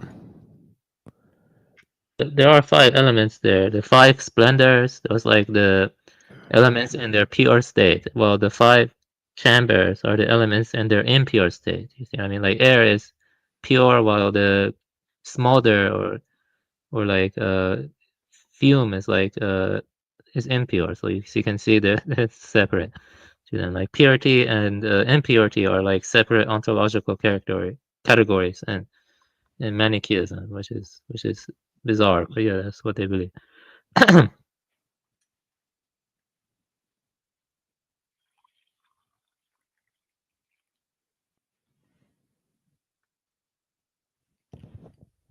Yeah, and then this one, this is the main one right here. That has the sort of has 5 elements there. And it also sort of looks like a Jew star. It's really weird, right? It's got like upside down and downside triangle. You don't know about the Japanese occult symbol that Seimei used. It's actually kind of like the Jew star, but a little bit different. That one has, you know what I'm talking about? The star Isn't that from the supposedly like a star Merkaba or some shit? Yeah, like on the bottom there, it looks like the Merkaba thing. You know, it's a completed system. You know, It's got like a dot in the middle though. Right. This one is from Japanese occult. This one is different though. Let me see here. Make sure this is their star from Japanese occult. You can see it a lot of anime too. And that's their star. Over there, I just sent it. The Japanese crest. This is a Japanese occult star? Yes, that is a Japanese occult star. You can actually read about it. I know about it because I researched it. Abo no Seimei used it. He was a Onmoyoji. The Japanese occult involves Onmoyoji, and so yeah, here you can go. You can Abo no Seimei use that, and yeah, that's a Japanese occult symbol that goes back to Heian period. I believe it goes back to the Heian period. Yeah, I'm sure that'll make us very popular. You know, How about that? He's got his own pentagram. Yeah, yeah, but these systems are interesting. You know, I'd like to save these images if you have them available later. Can you download them? I think you can download them, right? Yeah, maybe I can from here. Yeah. Maybe put in Discord or something. Yeah, I could screenshot them from the episode, but that's also a thing. But yeah, so yeah, interesting. But yeah, this is a Simonian one. But yeah, what really shocks me is that this Simonian one has these elements in it, right? Then this Taoist one has those elements, and it even has an upside down and downside triangle as it displays them. I mean, and then of course we have the idea here, right, in the Tibetan system, right, where it says highest lotus is a crown of skull, space. Well, they got air, fire, water. Sorry, quickly. I don't think it's true, but I haven't looked into it deeply, you know, but Giorgiani was into him too, but there's this guy named Beckwith. He claims that Buddha and Lao Tzu were the same person. You know, he claims they were tied to the Greek spear, you know, or something like that. He has like all these weird arguments for that, and I'm not sure. I do not think that's true, but there are some arguments relating to the occult and certain interpretations he has of migration patterns. His name is Beckwith. He wrote a book called Greek Buddha, but I don't really agree with it though. But yeah. It's an interesting idea, nevertheless. So maybe that could, but they probably influenced each other a lot, though. You see what I'm saying? But that's probably why, because of the influence, because of the Silk Road and stuff like that. Yeah, I think technically, I think Buddha was first. I think maybe Buddha was like 600 BC, and then Lao Tzu was after that, right? He was like closer to like 500 or 400. So I think there might be like 200 years away. Even Yeah, that's why I lean towards the official account or like the more academic consensus there.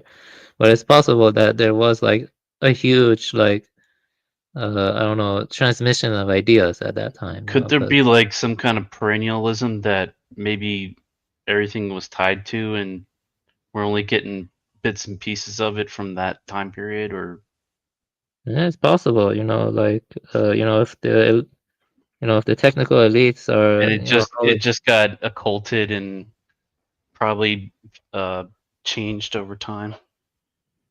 Yeah, I mean there are good arguments in that direction. Definitely, there are good arguments in that direction.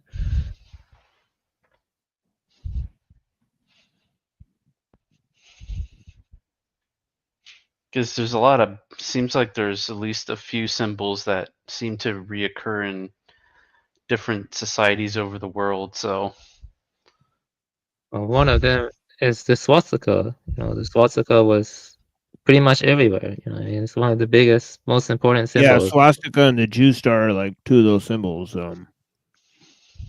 For sure. Jay's probably stole it then. That's all they're good at doing, stealing, like what they're doing in Palestine. Among other things. And let me tell you this also, I know 100% that squatting has precedence in Talmudic law. It's squatting. Well, that doesn't surprise me. Yeah. But anyways. Yeah, let's move to some songs here. And that's all we'll have for In the Shadow of the Dalai Lama. I'll drop the link in the chat. You guys can read it on your own.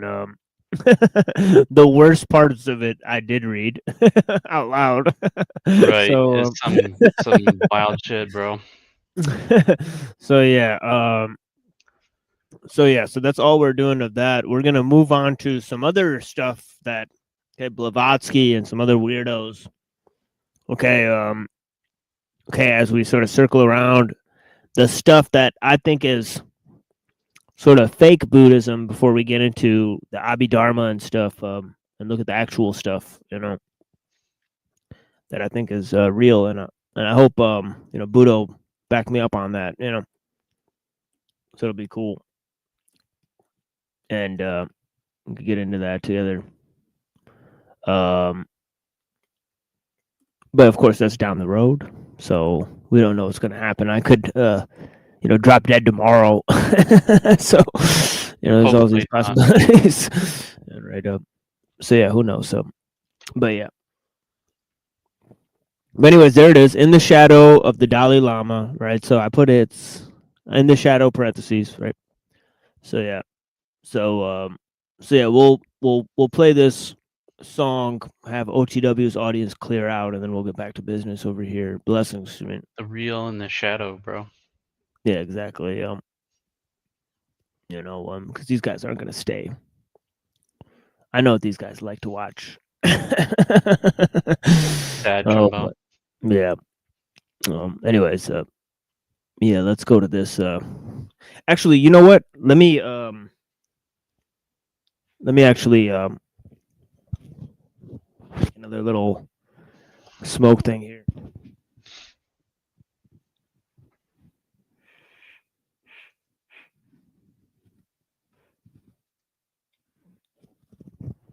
So yeah, actually, let me find a. Yeah, actually, give me a second here. Yeah, let me actually play Radiation first. Yeah, I'll just play Radiation again. Yeah, for all you people in OTW News, this is the fucking message I have for you. Okay, okay, is contained in this song. All right, so enjoy this song, and then we'll play some. So we got some Shabazz The Disciple. I got some secret PSAs for you. And I appreciate you guys. We'll be back in a minute. Panic, warfare, radiation, endangering the population. Start praying. Panic, warfare, radiation, endangering the population. Start praying. Panic, warfare, radiation, endangering the population. Start praying. Panic, warfare, radiation, endangering the population. Start praying. An estimated war date, radiate the planet. Oxygenated acids, population panic. Direct exposure cause respiratory failure. Behold a pale horse, the Holocaust impaler. Fatal plagues gases, warp the ozone. Clot circulatory, eradicate chromosomes. Anemic hemoglobin, shut down immune. Paralytic people roaming, throw them in the tomb. Can somebody drop the link in the chat? I can't see the link on my end. So I think Pi's trying to come up. But yeah.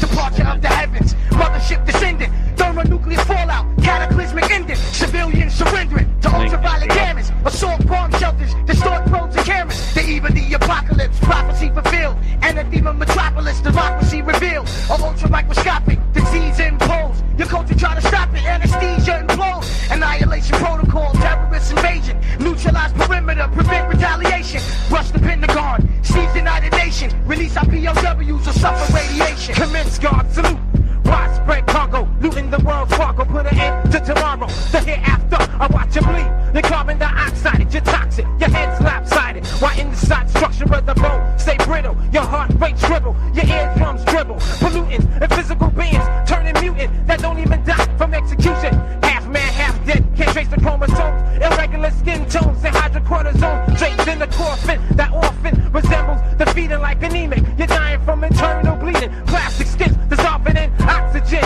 Non-conic vengeance without the use of forensic science. Countdown T-minus. Panic, warfare, radiation, endangering the population. Start praying. Panic, warfare, radiation, endangering the population. Start praying. Panic, warfare, radiation, endangering the population. Start praying.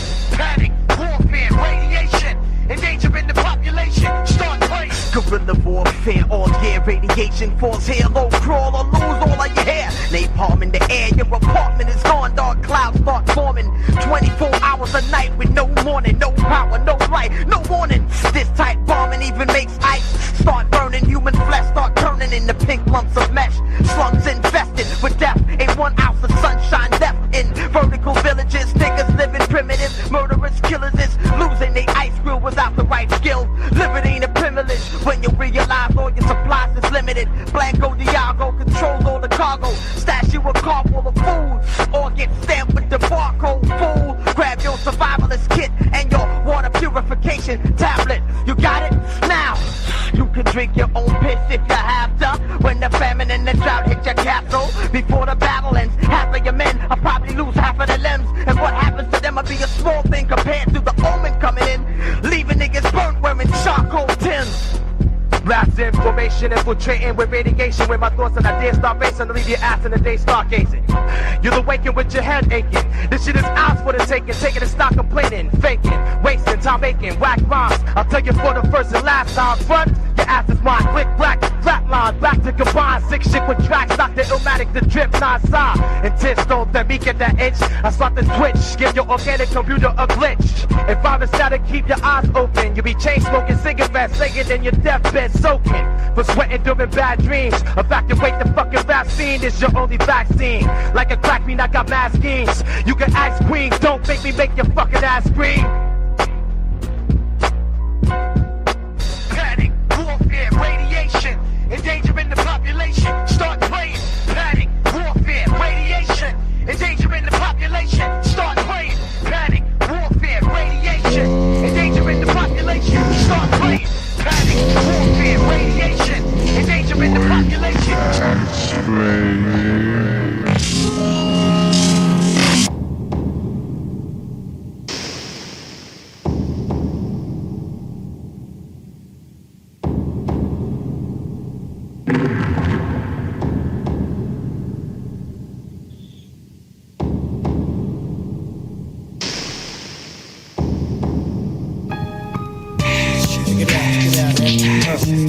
Check it out, man.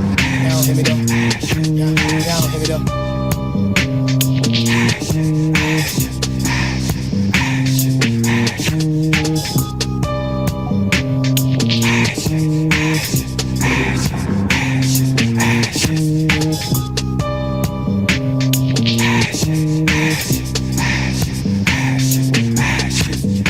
Y'all know it's hell when I come through. I cast spells with the Bellevue 1-2, and we can settle it with shells if you want to. Bump you, squeeze first, I'ma haunt you. Or better yet, I let the gun butt lump you. Dog tail up your ass when I confront you. Faggot, I'ma hunt you. Nay, nigga can collab with me, cause when I spit my 16, they get mad at me. Have them write their verses over trying to battle me, and nigga, that'll be a fatal tragedy. Shit, you better off shooting and stabbing me. You step into this fucking rap ring and jab with me. Get your weight up, motherfucker, with a belt on the crown. Frozen niggas like a dirty guy, I'm melting them down. Stuffing the ground, fucking with a higher force. Niggas be sacrificed, you die on the cross. Ain't you on a pale horse? Leave you with multiple wounds when they find you. Your man's coming right behind you.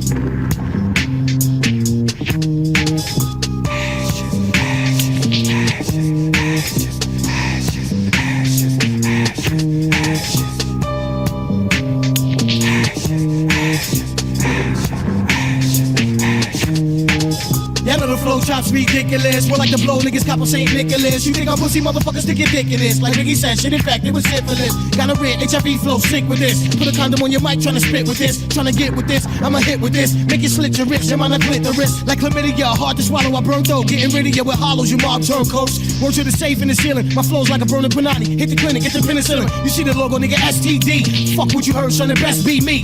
From Red Hook, y'all niggas know how long we waited. Y'all motherfuckers about to get cremated.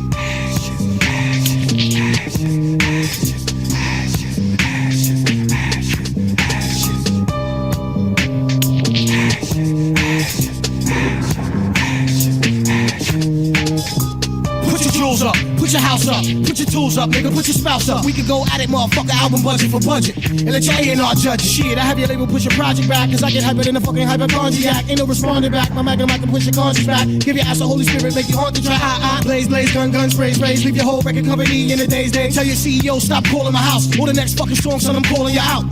Better prepare for the long awaited, finally made it. Y'all niggas about to get cremated.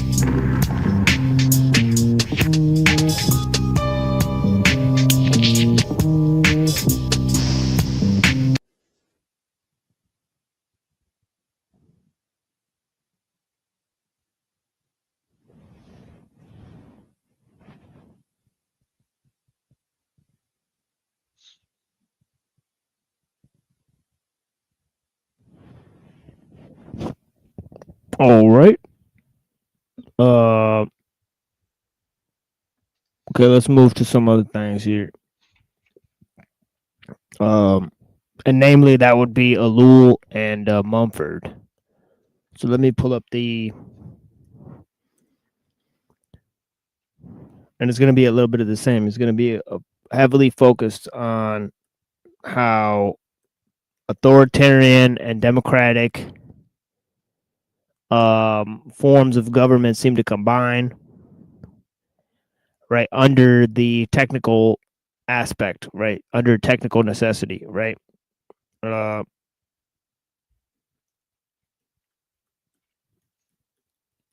So, and of course, we got the link in the chat, so anybody wants to call in, come through.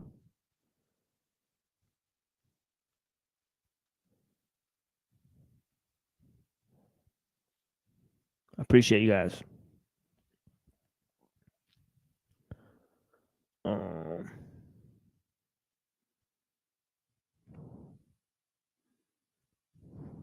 Somebody called in.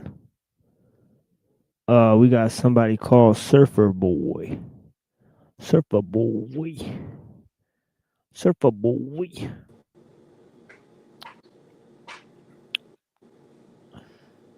What's going on, man? Just chilling, bro. Relaxing. Relaxing. Makes sense.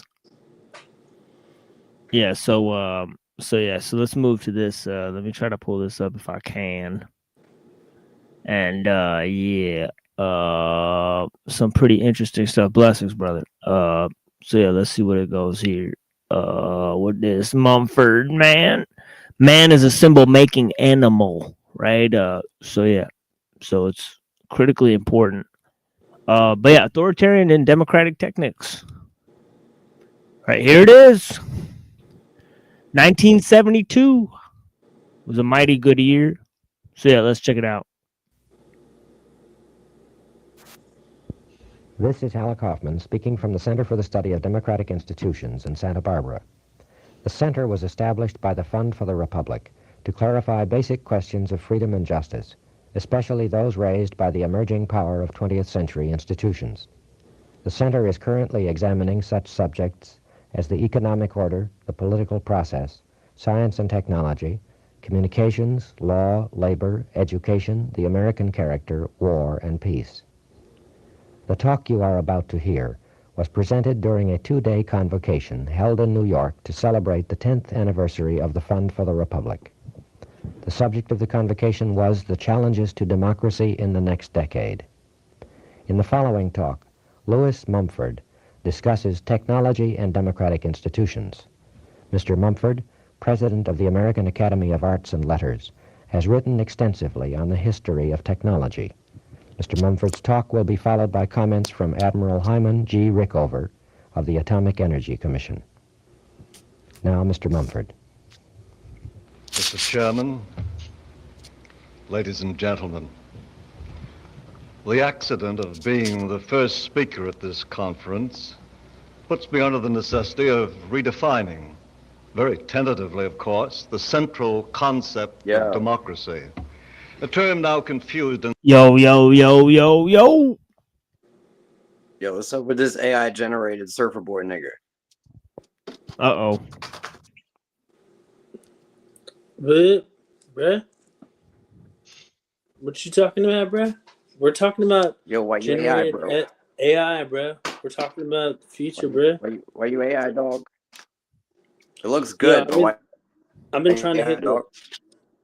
I was trying to hit the waves in the surf, bro, and have my feet in the sand today. What'd you do, bro? What did you ground why today? Are you using a generated image? Did you ground today, bro? Did you hug a tree? Did you stick your little toes in some sand like I did, bro? Did you get some salt from the ocean? I don't think you did. I think you just need to chill, bro. Oh no, bro. I think you need to chill and might be get right. stoic. Hey, go stoic, bro. You need to chill, bro. I'm gonna be real. That hair don't look real though. If it's real hair, bro, I'll give you credit for the real hair, bro. That's a real blonde, fucking waving in the wind type of hair, dog. Is that Rant? Why is he back on this internet, bro? Who are you? He's a real person. He's a real person. you haven't been paying attention, have you, Rant? Who are you? I'm the conspiracy theorist before you were the conspiracy theorist, bro. You just need to chill. Just listen to what Machine Lies speaks, and you'll understand, bro. Yo, I know every conspiracy theory that you knew before your mom was born, bro. It don't look legit, bro. Just chill, dude. Does anyone know this guy, bro? Is this guy real? Am I this good looking? Maybe. He's been on panel before. Are you attracted to me? Probably. Because you're gay, bro. I mean, he's chill. You need to chill, bro. Just listen to the... It don't look real, bro. Hey, Machine Lies is trying to... It's realistic. Realistic. It looks realistic. Exactly. It don't look real, man. Realistic. So you know. Let me talk to him like a normal person. So, how long have you been watching TML, and what attracts you to? Let's not even begin with talking to people like normal people. All right, Avian Bird, calm down. Keep your head down, and we're gonna take it off. Right? Have you heard of Fabio? He was my dad. He was my dad. He's Fabio. I Fabio. don't know. Have you heard of Fabio? No. Oh, well, so that's some Fabio level hair, though. Well, if you haven't heard of Fabio, then you don't know me. I'm Fabio Jr. Anyways, continue, Machine Lies. I'm loving what you're putting down here. Yeah, sadly, we have not started with anything because he's just beginning to define democratic institutions. So nonetheless, I'm excited to hear what what his definition of democratic institutions even is. Of course, we're dealing with the theorist Lewis Mumford, right? Who wrote Technics and Man. And of course, he was a great critic of the technological society. And he, of course, wrote before Mumford and before a lot of these technological advances happened, right? So it's kind of like Rousseau and Mumford are sort of very early. I mean, somebody said in 1939, there was like, I can't remember if they said 1939 or 1936. There was no plastic. No plastic. So, I mean, that's a huge change, right? That, less than 100 years ago, there was no plastic, right? So that's quite a different world. I'd like to be chill and go back to those days because plastic is fake. And, right, exactly, right. You know what I'm saying? It's like no one's authentic anymore. No one just wants to hit the waves and hit the sand and ground and do shit. Everyone just wants to psychoanalyze today's society and put their opinions in, but all they really should do is care about what they're doing in their inner self, bro. What's under the hair? Mr. Pie? You're kind of biting, dude. Someone's botting. Under the hair. See, that's what happens is people try to talk to me because I'm real and authentic, and then everyone else bots out because they're all fake and liars and cheats and stealers. But when you talk to me... Is this Mr. Pie with a wig on, bro? It's about the waves. What is that? What is the fucking sticker under the hair, bro? We just need to get back to the topic at hand. We don't need to talk about. Yo, that's Pie, bro. That's Pie. Why is he on here with a wig? The fuck is going on here? I don't know who this Pie guy is you're talking about.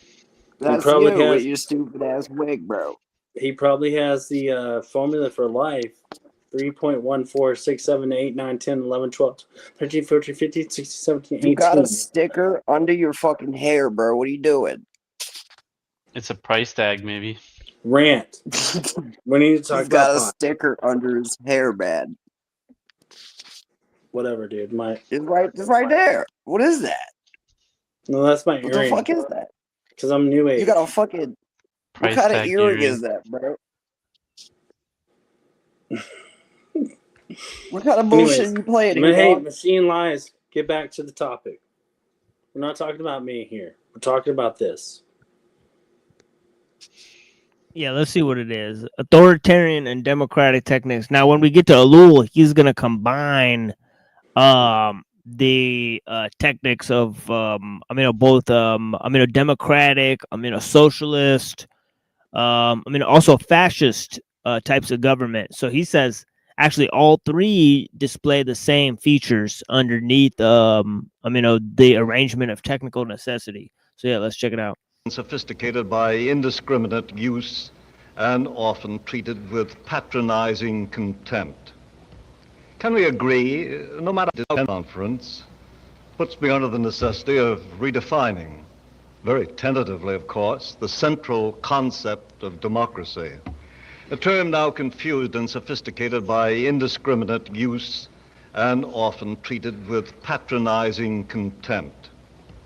Can we agree, no matter how far we might diverge at a later point, that the spinal principle of democracy is to place what is common to all men above that which any institution, organization, or group may claim for itself?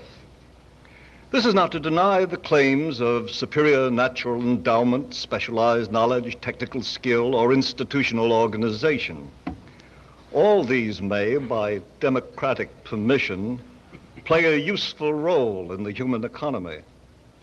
But democracy consists in giving final authority to the whole rather than the part. Pause that. Whoa! Yeah, I mean, he just dropped a pretty important idea. I think this idea that he's talking about, that democracy unleashes what is common to all, right? So this whole idea, right?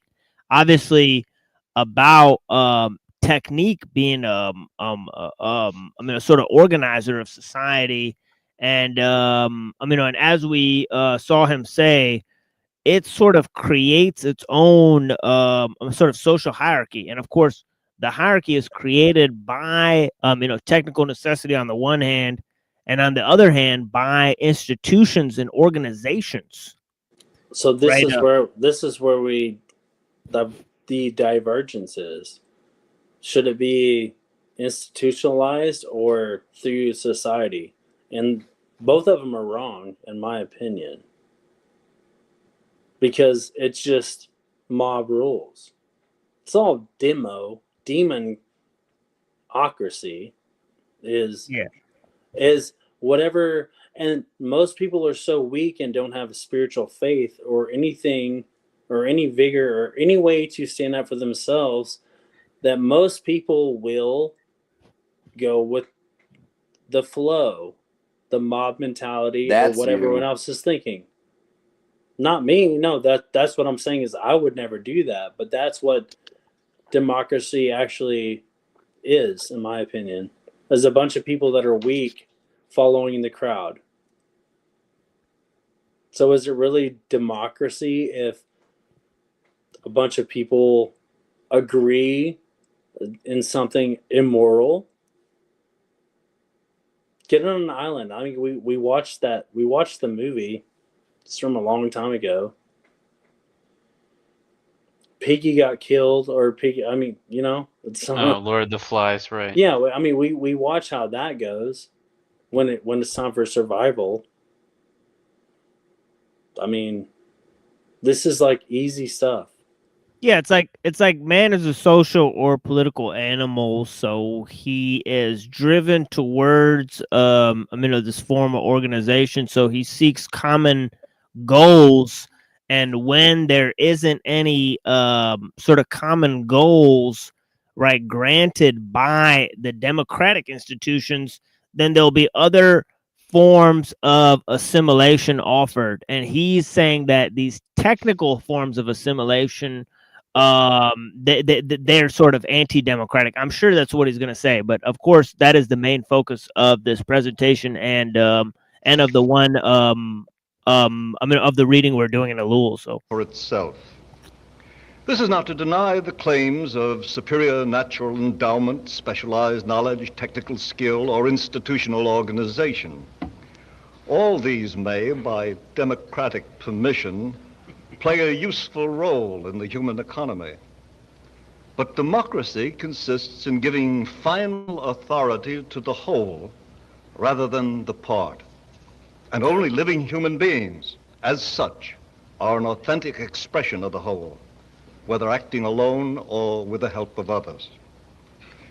Around this central principle clusters a group of related ideas and practices with a long foreground in history, although they are not always present or present in equal amounts in all societies. Among these items are communal self-government, free communication as between equals, unimpeded access to the common store of knowledge, protection against arbitrary external controls, and a sense of individual moral responsibility for behavior that affects the whole community. All living organisms are in some degree autonomous in that they follow a life pattern of their own, but in man this autonomy is an essential condition for his further development. We surrender some of our autonomy when we're ill or crippled, but to surrender it every day would be to turn life itself into a chronic illness. The best Do you agree possible, that most people in the world do that? do what? Surrender their autonomy.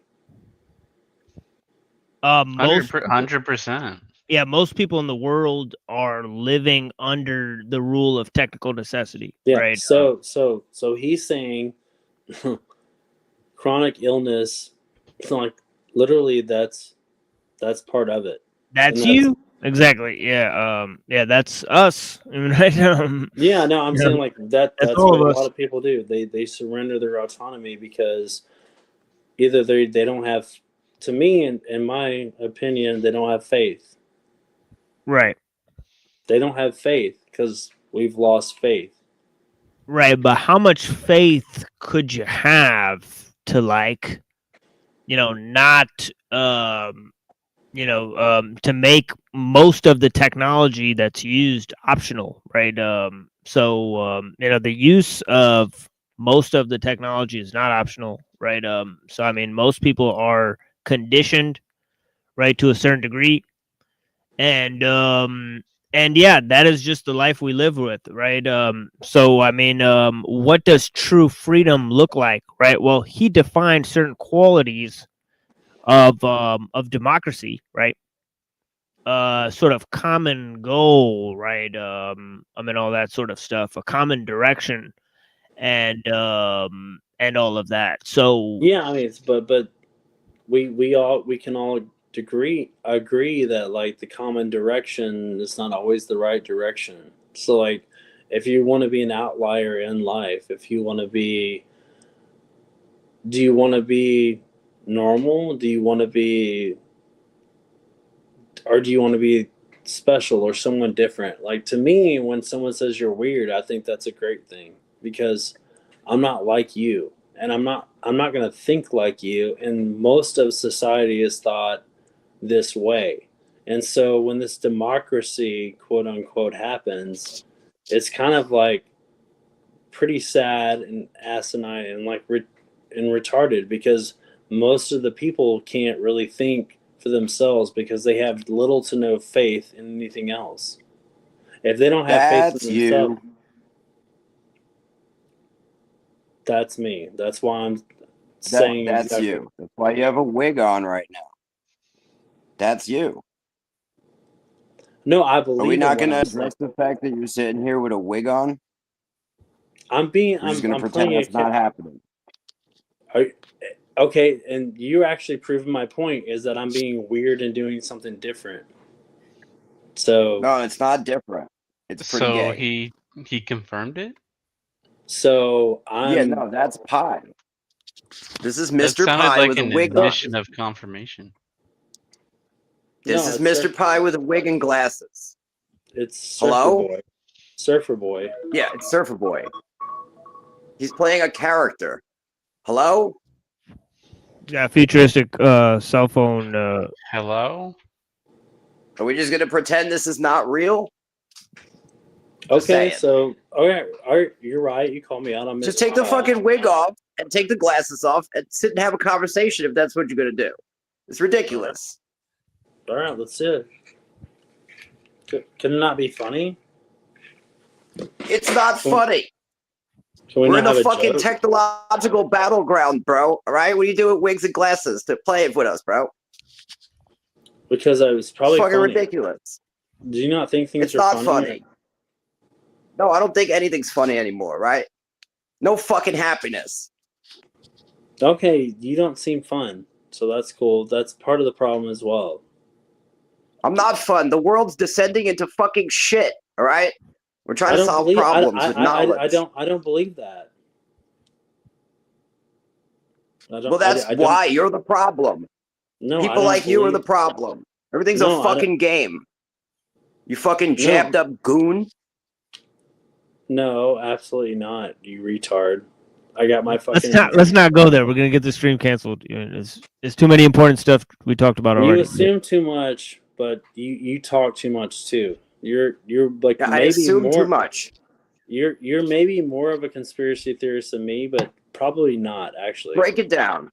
Break it down. What do you know about the technology? Let's go back to the technology. The technology. So what I think is happening right now, I think the entire financial system is changing. I believe in Q, by the way. So Did you say Q or cube? Q. And I've seen the patterns for like the last. I got sober, something shit happened to me. I had a fucking dream, and all this shit happened to me. And so I see things differently than most people. And I think everything is like literally running out on this timeline that's going to be beautiful. Whether you believe it or not, that's up to you. I think things are panning out beautifully. And everything that I said as a conspiracy theorist starting in 2019 or whatever has come true. So I'm not a conspiracy theorist. I'm a conspiracy realist. So everything that I've said and done, I've been right about. So yeah. Here's the thing, Mr. Pye. At this point, Dude I is a don't really prophet. Yeah, here's the thing, Mr. Pye. I'll lay something on the table for you right now, right? It's not that, you know, I don't appreciate you. I totally appreciate you, but these streets are full of a LARP campaign. I mean, and so as it behooves us, right? There are certain, you know, scenarios that have worked themselves out, right, between you and Rose and Jack Talcott and Landry, right? And yeah, we're not really in a great position with a lot of people on the interwebs right now, or at least they don't have a very high opinion of us here, right? So just to let you know, this is a sort of the status here, right? But yeah, so so yeah, just to let you know, I greatly appreciate your time. But yeah, blessings. And we'll check this out. Yeah, I think this is interesting. Yeah, this chronic illness. So Pye's not buying it. So let's see if let's see if Mumford can sell him some of this doomers. And here I am consciously treading on contested ground, is one that calls for an ever greater degree of self-realization, self-direction, self-expression. In this sense, personality, once the exclusive attribute of kings, belongs on democratic theory to every man. Life itself, in its fullness and richness, cannot be delegated. In framing this provisional definition, I trust that I have not, for the sake of agreement, left out anything important. Democracy, in the primal sense I shall use the term, is necessarily most visible in relatively small communities and groups whose members meet frequently, face to face, interact freely, and are known to each other as persons. As soon as large numbers are involved, democratic association must be supplemented by a more abstract, depersonalized form. Historic experience shows that it is much easier to wipe out democracy by an institutional arrangement that gives authority only to those at the apex of the social hierarchy than it is to incorporate democratic practices into a well-organized system under centralized direction, which achieves the highest degree of... Yeah, so this was actually noticed by Machiavelli as well. Right, in the book *The Prince* by Machiavelli, right, he points out two forms of government, right, the one in France and also the caliphate of the Turks, right, and he says the caliphate of the Turks, being governed by a central authority, right, one would have to remove the central authority of the caliphate, right, but none of the lower people in charge could be turned against the leader, right? Now for the French system, right, the ministers share powers with the ruler, right? And they're if you get a group of these of these ministers and diplomats together, you can overturn power, right? So the system is harder to take over, right? Because just because it loses a central authority, right, it won't collapse the system, right? But it's easier to infiltrate, right? Whereas the caliphate is harder to infiltrate, right? But once it, once the top of it falls, it's gone, right? So this is an important distinction there, right? So let's go in. Of mechanical efficiency, when those who work for it have no mind or purpose of their own. Now, the tension between small-scale association and large-scale organization, between personal autonomy and institutional regulation. Okay, so what happens when large-scale institutions, right, take over, right? Obviously, democracy works better in small groups, right? So this is actually a real thing, right? You'll see, like, if you're trying to make a decision, the more people you add to the decision-making process, the longer it'll take, right? And the more people will be dissatisfied, right, if you leave them out of the final decision, right? So the best thing that works in democracy is unanimous decision-making, but that really only works in small groups, right? The larger group you get, the harder it is to get a unanimous decision, right? You have to make concessions, and then obviously there's going to be people that aren't satisfied, right? So this is the thing about large groups and democracies, right? Regulation between remote control and diffused local intervention has now created the critical situation that has brought us together for discussion, let us hope democratic discussion, today. If our eyes had been opened, we might have long ago have discovered this conflict was deeply embedded in technology itself. I wish it were possible to characterize technics with as much hope of getting assent, with whatever quizzical reserves you may still have, as in this description of democracy. But the very title of this paper is, I confess, a controversial one. And I cannot go far in my analysis without drawing on interpretations that have not yet been adequately published, still less widely discussed or rigorously criticized and evaluated. My thesis, to put it bluntly, is that from late Neolithic times in the Near East, right down to our own day, two technologies have recurrently existed side by side. One authoritarian, the other democratic. The first system-centered, immensely powerful, but inherently unstable. The other, man-centered, relatively weak, but resourceful. Okay, go ahead. Yeah, that sounds like bullshit to me. Why? It's because he's using like terminology that's like made up.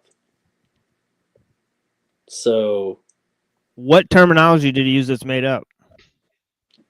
He said authoritarianism to democratic, like as in there's one or the other, and if you believe that, then you're living in the facade of the matrix of the bullshit. Like, yeah, sure. Yeah, I think it's interesting what he said about the title of the paper, being controversial, right? Because because the counterintuitive nature of the authoritarian and democratic techniques arising together. So that's kind of what Mr. Pi is referring to as sort of the paradoxical nature of them arising together, right? So it seems counterintuitive. So let's see what actually what Mumford is saying, because obviously he talks about techniques and how they've played a central role in civilization, and now he's sort of made the claim that parallel techniques, both democratic and authoritarian,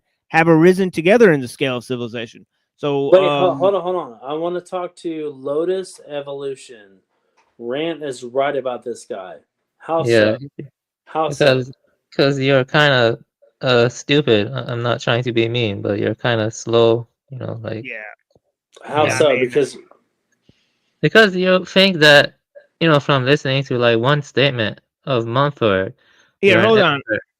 So I'm stupid because I have one statement a month or, and you have like what, an electrician degree, you can barely fucking speak English, you don't even have an accent, you sound like an AI robot, you're a fucking retard. So now you're calling me stupid. Right. Yeah, right. But Mr. Pi, you sound like a fucking retard right now, and you were sent in here to troll the show by. No, I wasn't. Yeah, you were. You were sent in to troll the show by Landry. This and is all how these people. stupid you are. Why? I'm not sent by anybody. I never. Right, but this is how stupid you are. You half listened to the last show that we made. You're not listening to what to what's coming out of the mouth of Mumford.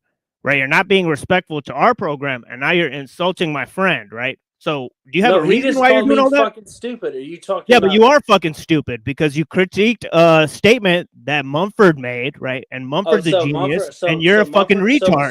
so Right, Mumford right. He's smarter is. than you. Right, right. Mumford is smarter than you, and you're insulting my friends now. Right, you're coming No, on the show. no, he So it makes insulted me me think that you're first. sent in here by somebody, right? No, I wasn't. Oh, right, right. Right, you just happen to watch the last show and you know about his degrees and all that stuff, and you know about all this information now, right? You just know about all that, right? So you didn't Dude. study the last show before you came in here. No, I didn't. I haven't been here for a while. You sound like a fucking moron. Just shut the fuck up and let me finish my presentation, all right? Thank you. And durable.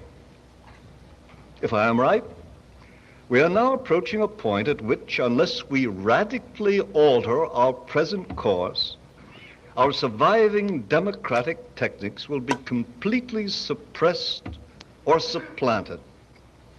So that every... By the way, this is the guy they sent to go get the hard drive for Jack Talcott.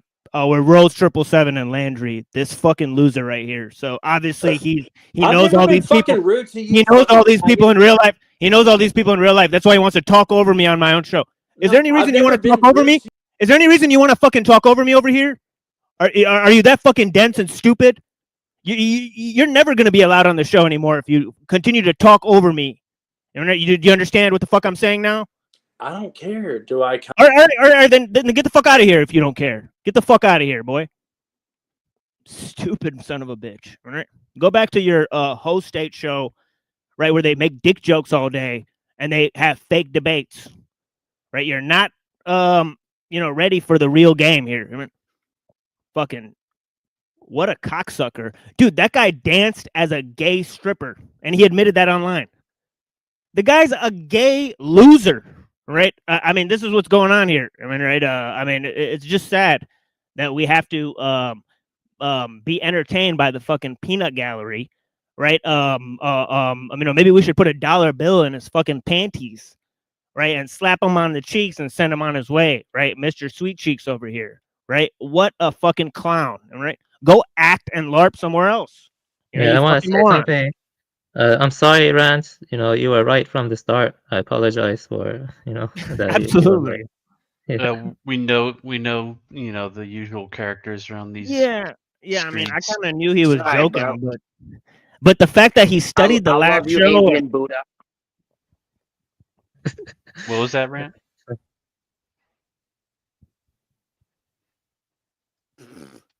I said it's okay. I still love you, Avian Buddha. Okay. Yeah, it's okay. I try to be honest, to the best of my ability. I mean, that's what I try to do. Yeah, we got like 20 minutes left of the show, so I please, I gotta get through this stuff. So this is just what's gonna happen. I don't have time for his bullshit. So Residual autonomy will be wiped out, or will be permitted only as a playful device of government, like national balloting for already chosen leaders in totalitarian countries. The data on which...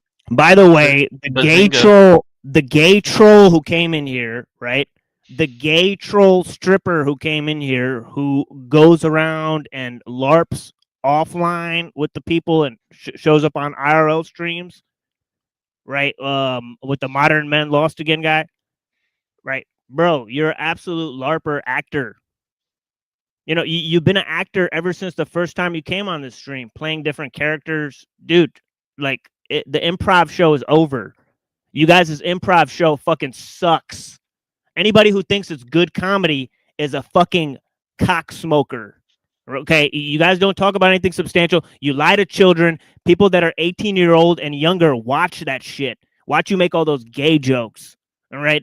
You guys are sickening fucks. All right? Promoting pedo shit, and this is the kind of LARP you guys are engaged in, with the Thorpe family and all that kind of stuff. Dude, you are sickening people. You guys should be ashamed of yourself. You guys are disgusting. All right, man. I'd love to catch you motherfuckers in the real world. Honestly, dude, be interesting time. this thesis is based are familiar to most of you, but their significance has, I believe, been overlooked. What I would call democratic techniques is we the shouldn't overlook that small-scale last method point he of made, though. production, I mean, resting Mumford. mainly How yeah. autonomy becomes like a kind of playful thing where you get to put in ballots for leaders that have already been chosen. Like, hello. Yeah, absolutely. Yeah, let me go back like 10, 15 seconds. yeah, let me go back like a minute. Yeah. One authoritarian, the other democratic. The first system-centered, immensely powerful, but inherently unstable. The other man-centered, relatively weak, but resourceful and durable. If I am right, we are now approaching a point at which, unless we radically alter our present course, our surviving democratic techniques will be completely suppressed or supplanted, so that every residual autonomy will be wiped out, or will be permitted only as a playful device of government, like national balloting for already chosen leaders in totalitarian countries. The data on which this thesis is based are familiar to most of you, but their significance has, I believe, been overlooked. What I would call democratic techniques is the small-scale method of production, resting mainly on human skill and animal energy, but always, even when employing machines and extra animal power, remains under the active direction of the craftsman or the farmer, each group developing its own gifts through appropriate arts and social ceremonies, as well as making discreet use of the gifts of nature. This technology had limited horizons of achievement, but just because of its wide diffusion and its modest demands, it had great powers of adaptation and recuperation. Till now, this democratic tactics has underpinned and firmly supported every historic culture and redeemed the constant tendency of authoritarian techniques to misapply its powers. Even when paying tribute to the most oppressive totalitarian regime, there yet remained within the workshop or the farmyard some degree of autonomy, selectivity, creativity. No royal mace, no slave driver's whip, no bureaucratic directive. So he's saying that this whole idea of like these large states like Rome and Babylon, right, where they have these large lands, right, they have slave labor, right, they have this huge, structure, right, that this is an inherently authoritarian system. What separates it from a democratic system is techniques, right, in terms of, you look at Athens, it's a small polis, right? There's a harmony between man and nature. Between the city and the countryside, so on and so forth, right? So there's this, so we're trying to get to, what he's actually saying, right? If the sort of gay LARPers will allow us to, right? And of course, this guy started lying about me in the chat and started making up all this information. He's definitely sent by a lot of people, and right? And we saw him LARP on stage, so it means that we're doing something right if people get sent into the show, right, to sort of disrupt the flow of what we're talking about, right? Yeah, it so, seems to come in like in patterns, like cycles. Exactly. Like, oh, Yeah, it's time exactly. to mess with TML today, so let's do that. Yeah, and it's always a different guy that comes up and shows their true colors, right? Yep. You know what I mean? Here's Mr. Pie here. You are a wife beater. So this is what he has to say about me, right? So of course they'll do all their little tricks. Of course, they'll go back to that every time. Right. Like So when they literally got nothing else, they Right. go back to that. Right. So you don't have anything to say about Mumford. You don't have anything to say about Avia. Oh, now I'm a wife beater. I'm right? offended. Okay. Exactly. I'm offended because I'm a Sicilian and we wear wife beaters, and they named our T-shirts wife beaters because we beat our wives so much. Apparently. I mean, this is Sad just silly. trombone, yo. This is just crazy stuff, dude. So Mr. Pie, you got caught LARPing, you got caught lying, you got caught making up information. You're the one who admitted you were a gay stripper online, all right? When people made up information about me online, I denied it. That was you saying you were a gay stripper, right? So, that's recorded, Mr. Pie, right? So it is what it is that you worked at Chippendales, right? And this was your life, right? And of course they're all drug dealers, right? Mr. Pie growing weed. I mean, Flow State selling meth, right? Landry the Freemason. Is he selling it right? or just smoking? Yeah, these guys are great because they're Freemasons and they're part of the Proud Boys and they're selling meth and they're LARPing online. So they're great people. They're great people. In real life. Are they selling it or just doing it?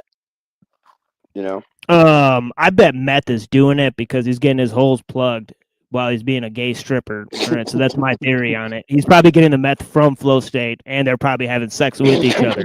Honestly, this is probably what's going on. Like real Probably. talk. Like its imprint on the textiles of Damascus or the pottery of 5th century Athens.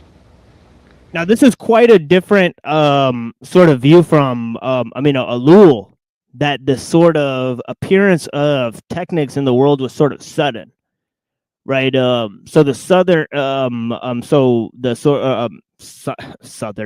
sudden rise of authoritarian techniques, right, in our modern age, right? Sort of, ellul felt that there were systems holding them back, right, and his sort of historical critiques. So it's interesting. I would definitely wonder what the sort of conversations they had. Obviously, ellul quotes Mumford extensively, right? I don't know of that many instances where Mumford is talking about ellul, right? They're contemporary too, so yeah, I haven't seen that yet, but yeah.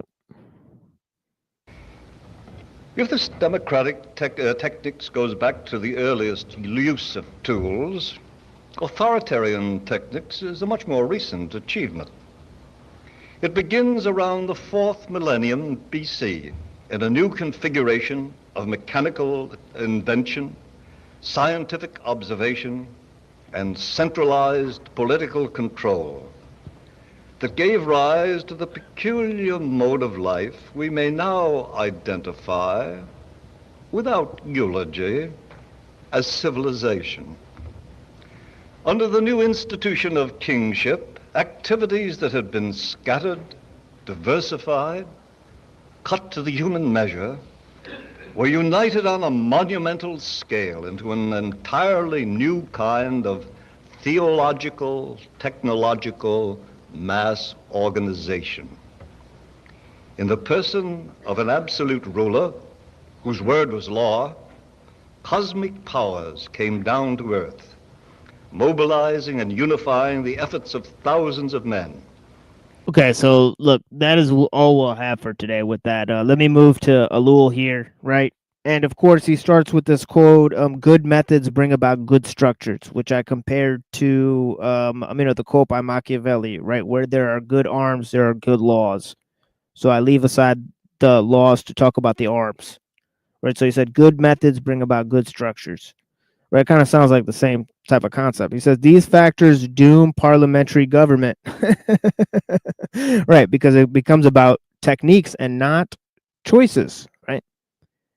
Okay, which is burdened with considerable excess baggage, which hinders technical progress, the numerous persons involved in decision-making.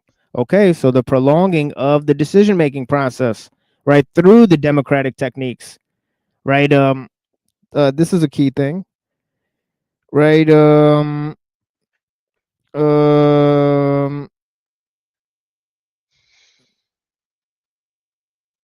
Which is burdened with the excess baggage, which hinders technical progress, the numerous persons involved in decision-making, the ponderousness and slowness of democratic mechanisms, the complete inability of a representative assembly to apply political technique, the frequent turnover in parliamentary personnel, in contrast to the stability of the technicians in the service of the administration.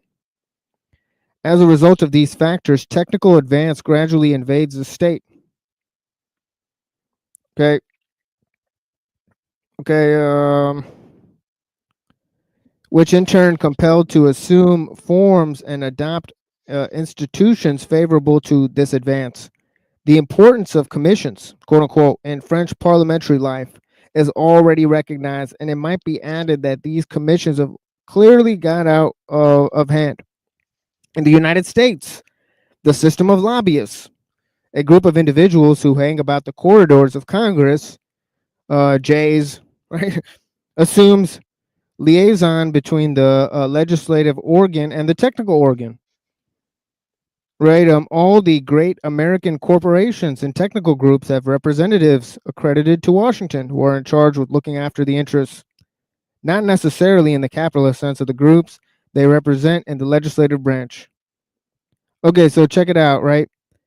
In French parliamentary life, they have commissions, right? The American corporations have, representatives in Congress, right? Which are the lobbyists. So he's saying that the technical advance assures that the corporate side has liaisons in the government, right? So this is one of the features that, where technical advancement sort of starts to supersede and undercut, those democratic institutions. Okay. So there's one refutation of the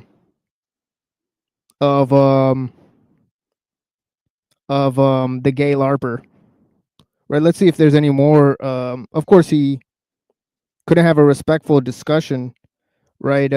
So we could could have calmly explained these things, right?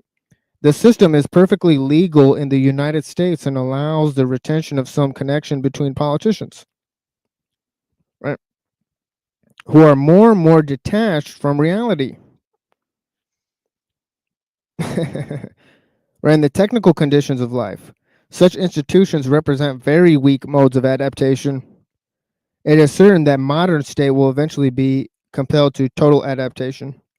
Total adaptation may come through a revolution, such as the one in which created the Hitler state.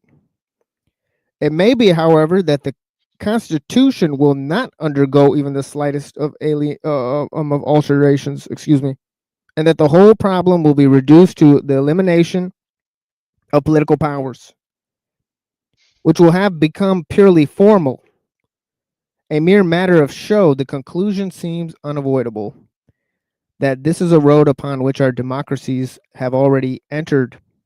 But if the state adapts itself completely to technical necessities and becomes nothing but a huge machine, will it be recognizably a state? Let us first of all remark that the question in no sense presupposes a theory of a technological state.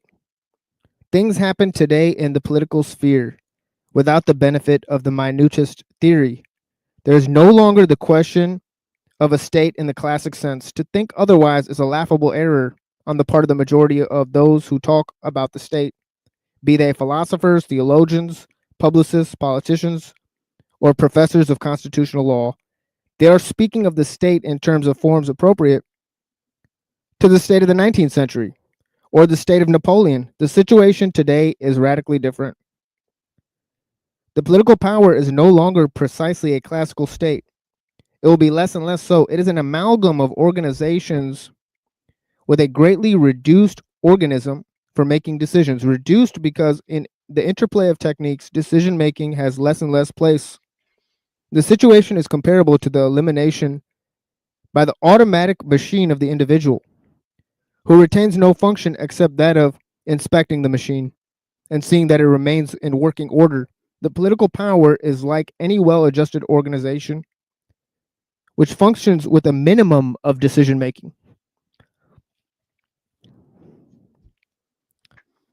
Okay, and the whole point of technique is to eliminate choice, right? One of the features of technical necessity is automation of choice, right? As Ellul explains in an earlier chapter, right? And he says such an organization is not too rigid and knows of itself how to adapt to the current problems. We are admittedly not yet in this situation. And of course, he was writing this in 1964.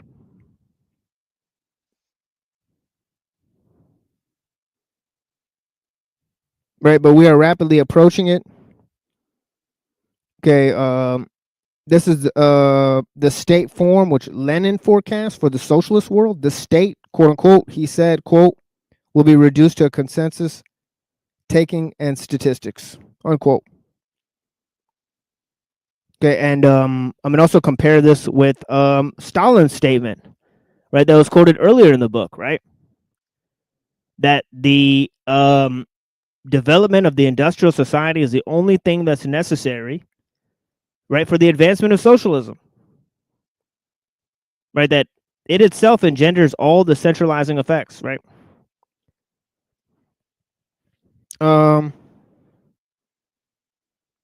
Okay,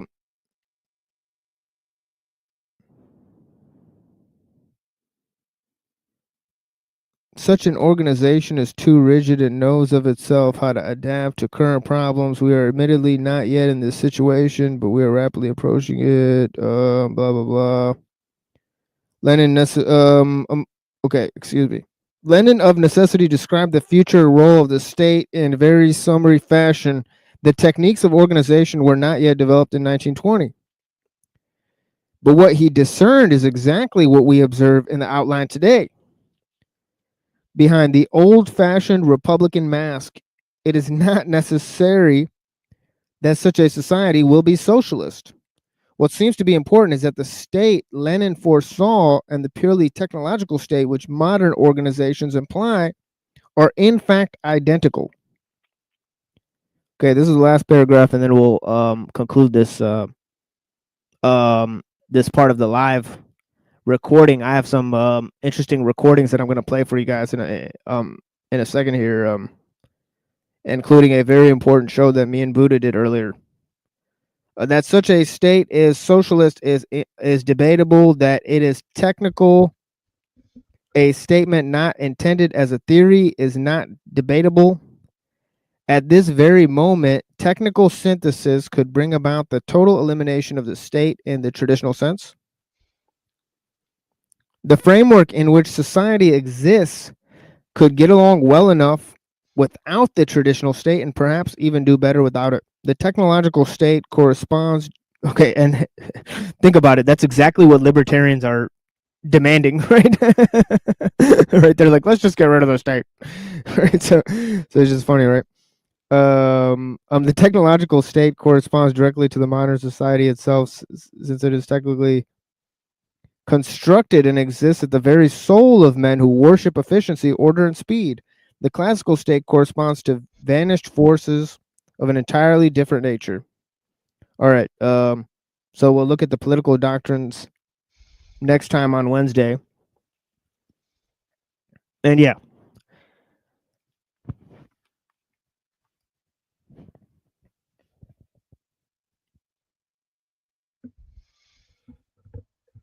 Yeah, so that's pretty much it, folks. But yeah, we will have some pretty significant I think replays here, so it is what it is. And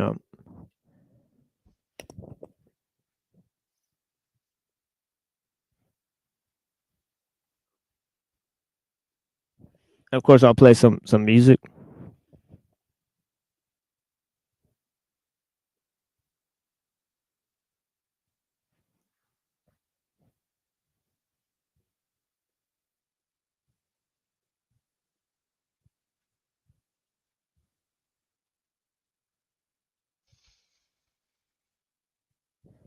But yeah, maybe I'll drop the link. Any more gay trolls want to come up? Let's see what happens soon.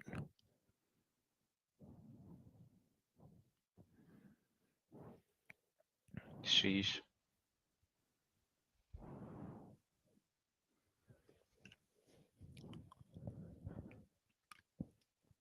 They got everything to talk about except for Mumford, right? It's like he said everything about everybody except for Mumford, right? He's got nothing to say about Mumford's actual ideas, right? So this is He was actually saying it incredible. was made up.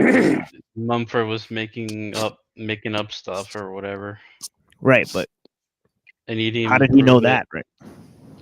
Just talking out of The his ass, dude bro. came on Yeah.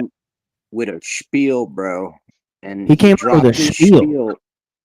and then he ran out of spiel and fell apart. Right. Who the Like, fuck has a wig anyway, just sitting in their house as a grown ass man? I'm just saying. definitely sus. He got that wig from like the Actors Guild. It's like they got a fucking arsenal of actor material over there at the fucking Talcott Psyop fucking guild. Maybe he made Landry wear the wig. I don't know, man. Some freaky stuff going on over there, man. In LARPland. The wig with the clown makeup and all that shit. This shit is getting weirder by the year, bro.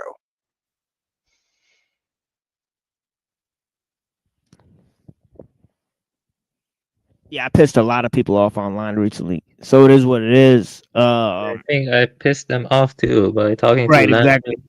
Yeah.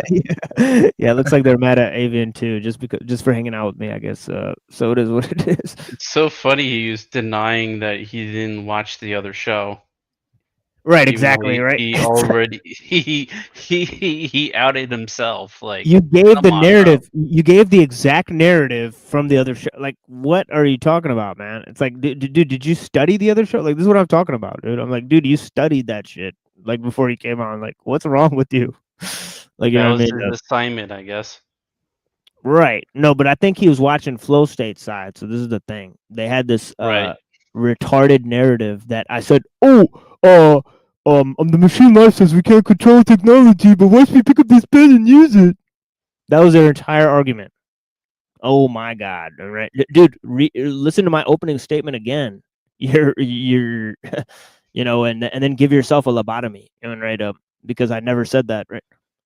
I had to leave when he was talking about the pen, but it's like, well, how'd that pen come about? Where'd the pen come from? Oh my God! Just a mountain of stupidity that they laid before us, right? Depending that they could, pretending, excuse me, that they could debate, right? So they could debate anything, right? Right.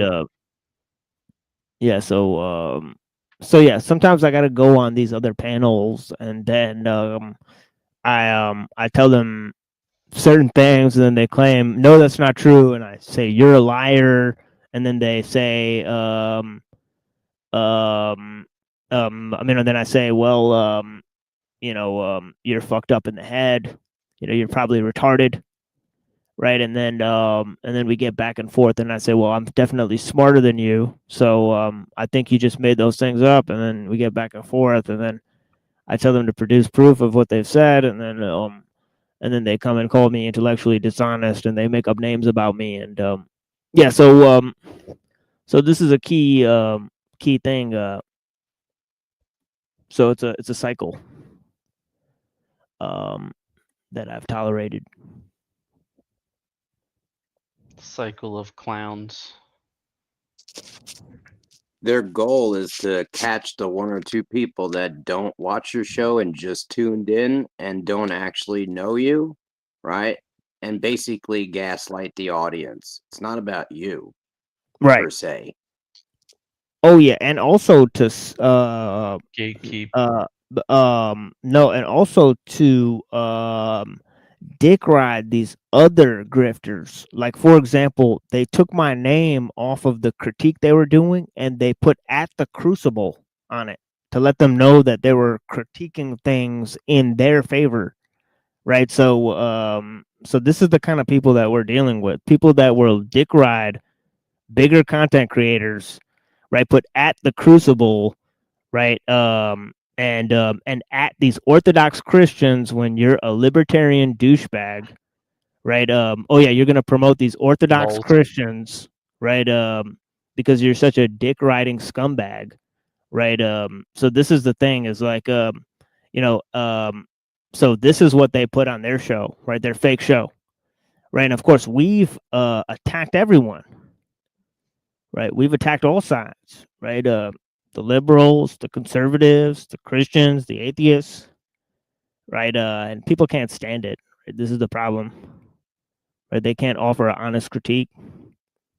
But yeah, on their show, yeah, this is what they did. They try to shout out these bigger name people, and yeah. DK Scarcity wants to come on. You gonna let him on, or you're on bad terms with him? I'm not sure. Yeah, I'll let him on. Just don't explode at me and start yelling at me. I'll kick you off from it. Really, this is my introduction. Awesome. Yeah, it is what it is. Yeah, last time you started screaming at me at the top of your lungs. We only argued about one thing, and that's it. I won't go into so that. if you Yeah, start screaming at me, I won't go into that. yeah, if you start screaming at me and start talking over me, I mean, I can't handle that. So we gotta move on because there's only so much time in the day, so I can't spend time trying to figure out what I'm gonna say, collect my words, because I have shit to say. So I'm just gonna move on with what I have to say. You know what I'm saying? But yeah, welcome to the show. Angry with me. Yep. Look, you saw the behavior. It was very similar to what you did to what this guy did. Just explode and start yelling a bunch of insults. It's like, all right, dude, you can go have a good day then. Go talk to yourself. The difference is you know that it's because I just get drunk and do it. You've Right. known me long enough. Like, holy crap, when I'm in a state where I can actually hold a conversation with you, and when I can't. Yeah, it's cool. This is my Sunday. This is after I've already done my Rumble show. That went for like 4-something hours. And so now it's like I generally jump on your show every Sunday after I finish my show. I don't think you realize it. I think last week is the only time I didn't do it because you were shitty with me.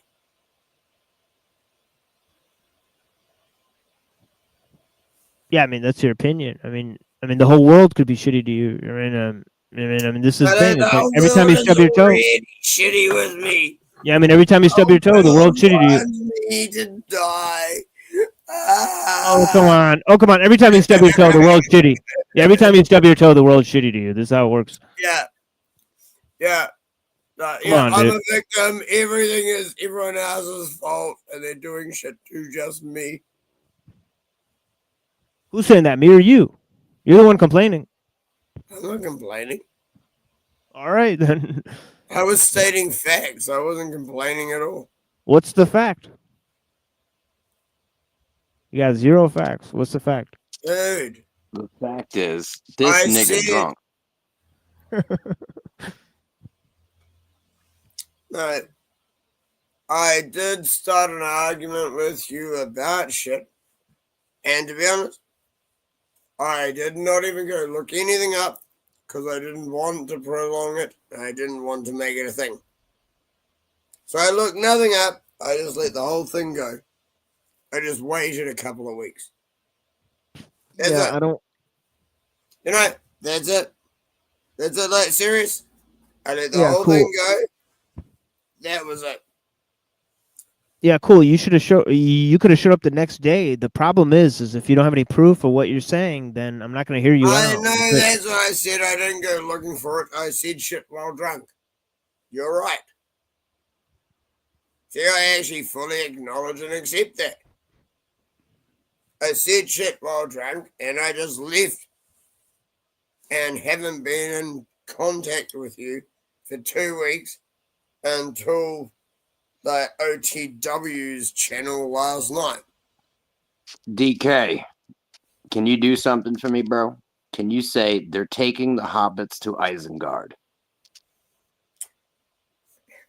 Which accent would you like me to use?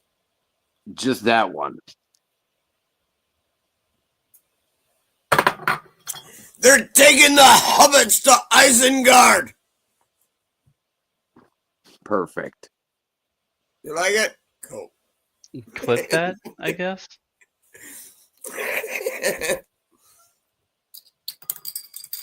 Honestly, my You're good. throat's just about stuffed.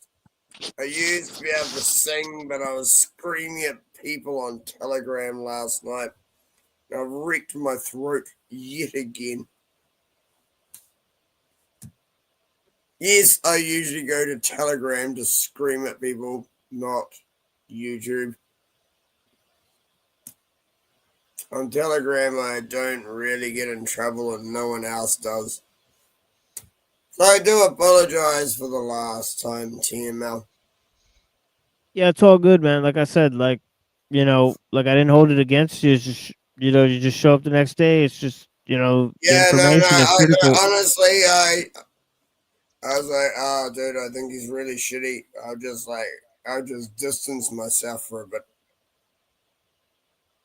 I'll come back later. I think everything will be okay. But yeah, That's what some people think. You know, like that's what a lot of these guys like. Some of these guys, like Flow State and this guy, Mr. Pine, they're thinking, "Oh yeah, we'll just distance ourselves." No, that's not gonna work this time. Hey, Neuro, dude, we were on Neurojack's channel when that happened. Neurojack banned me from his Discord, made me not a moderator anymore. That Neurojack actually did more than you did. Neuro went nuts at me over that one. Like serious, he banned me from his Discord channel. I think everybody does at some point.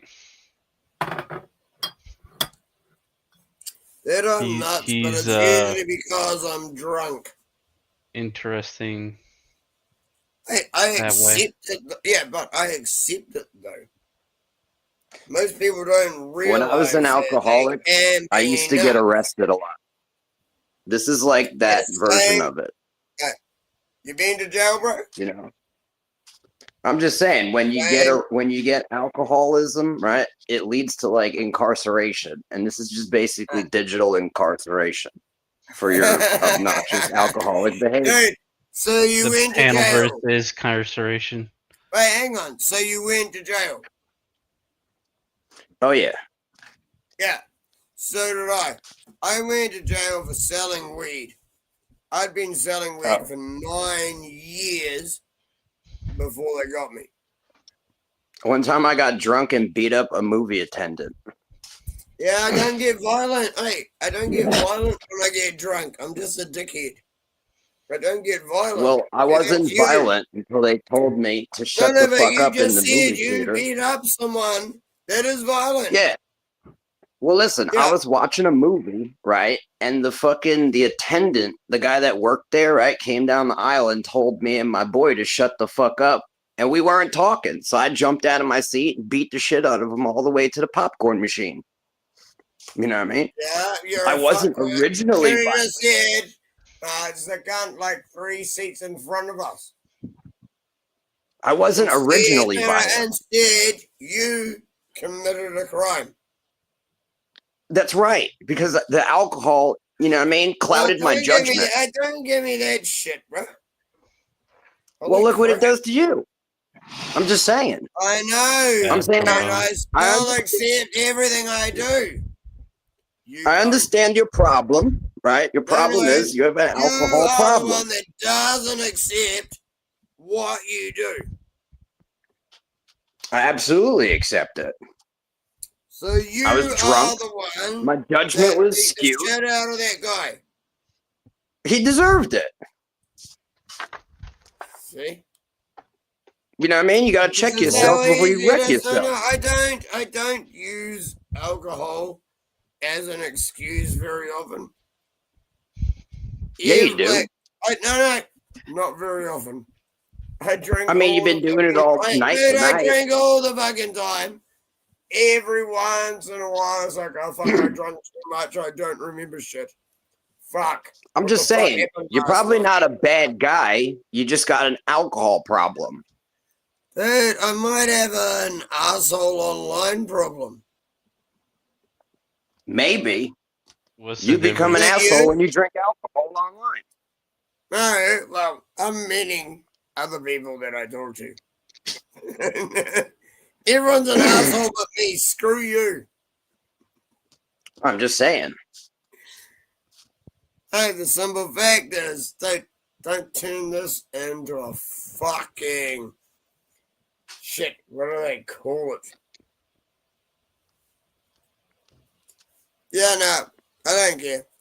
Go fuck yourselves. You're not gonna try and sit there and talk to me about drinking. You sound like When you sound like you just got pulled was over. actually a conversation before this. Stop making it about me. I didn't want this. I was agreeing with you, and I was just trying to say, like I myself have fallen to these demons of alcohol myself, right? That's all I was saying, but you just can't get it. Yeah. Yeah, but here's the thing, DK.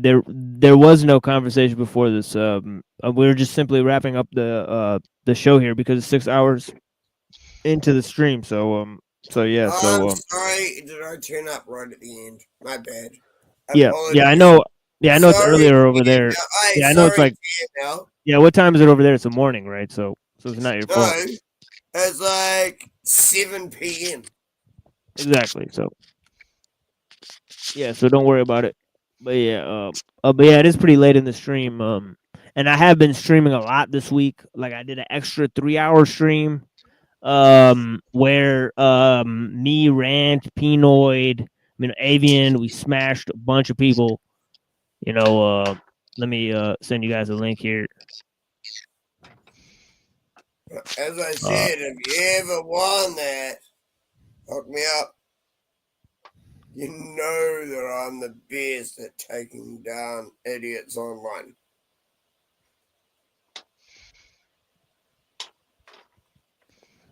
Yeah, we're gonna see where Mr. Pie turns up next. Figure out this dude schedule, for sure. When is he working at the gay club? And then we'll try to fit him in. So yeah, let me put this link here. So, YouTube municipal trash department.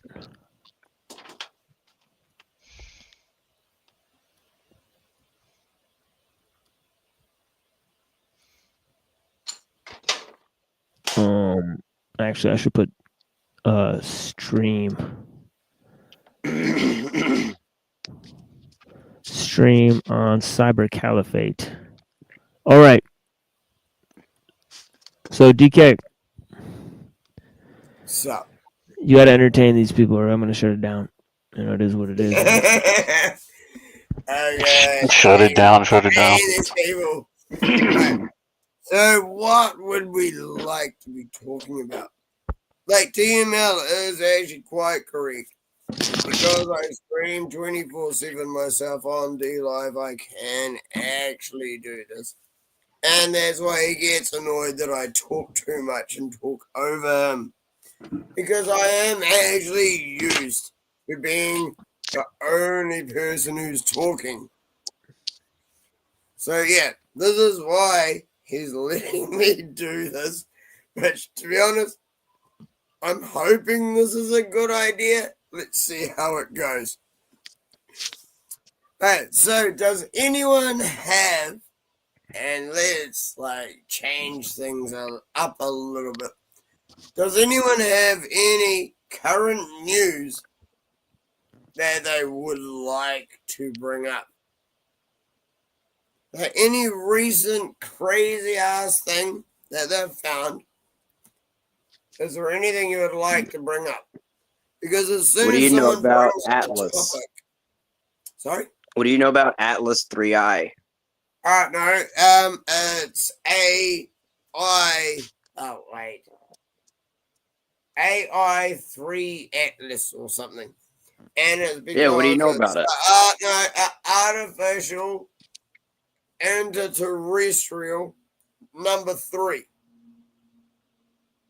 See, there is actually a reason that it's given that designation. And the thing is, NASA keeps telling NASA, my favorite gay space agency. NASA keeps saying that it keeps changing direction. It's the size, it's heading for Earth. It changed direction. It's gonna slingshot around that planet. Then it's heading for Earth. But everything about anything that comes from NASA is as gay as NASA.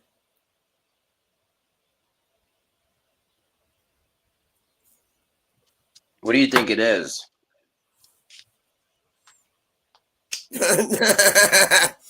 So you're assuming there is something because NASA told you. No, I'm just saying, what do you think it is? No, you're assuming that there is something because NASA told you there's something. There is What I'm nothing. saying is, No, there is what do you nothing. think? It's all bullshit. So, what do you think they're gonna do with this story? Is it a psyop? Oh yeah, fully.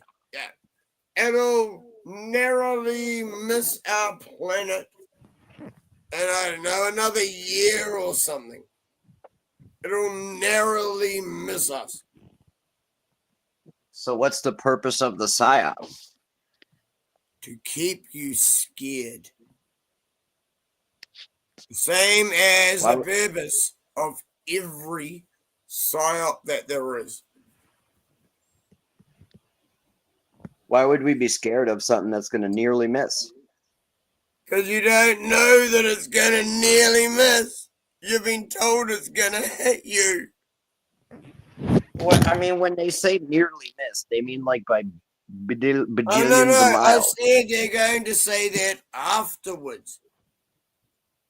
They're going to tell you it's trying to hit you. It's on a collision course with the Earth. Oh, wait, suddenly it turned and went round Jupiter. Oh, but it only did that because it's slingshotting round Jupiter to pick up extra speed, and now it's shooting straight at Earth.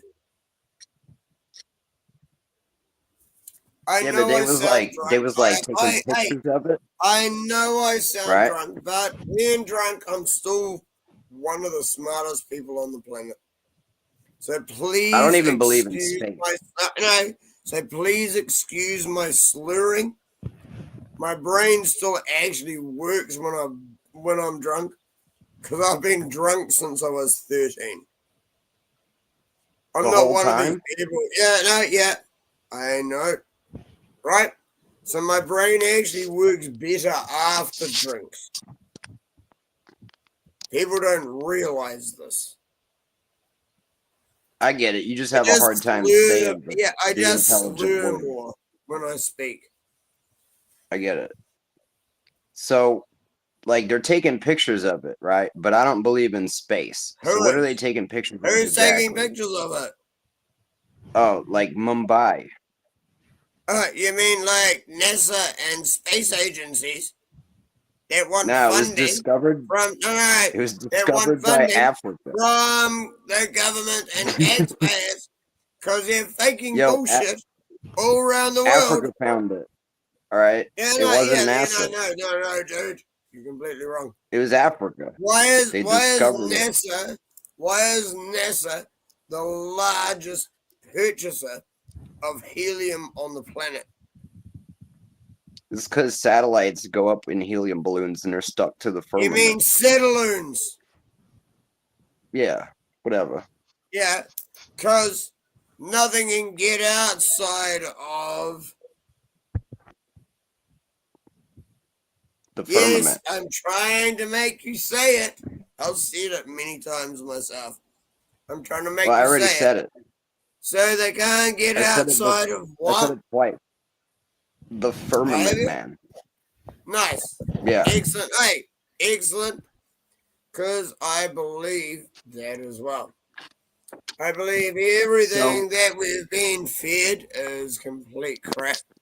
In fact, I just got sent something on Telegram a couple of days ago, which is they're apparently trying to launch a new space mission, and this dude said in a live conference they'll be the first people to go to the moon.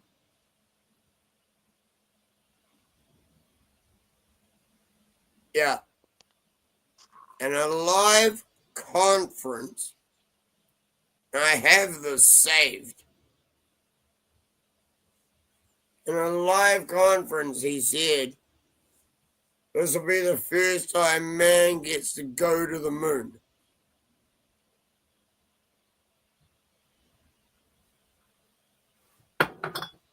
See, this is why TML puts up with me. I may be a bit of a drunken idiot, but I have shitloads of knowledge. And I appreciate it. Thank you, TML. I hope you know that. Yeah, blessings, DK. Blessings back, brother. We may disagree about shit, but I don't agree with anyone 100%.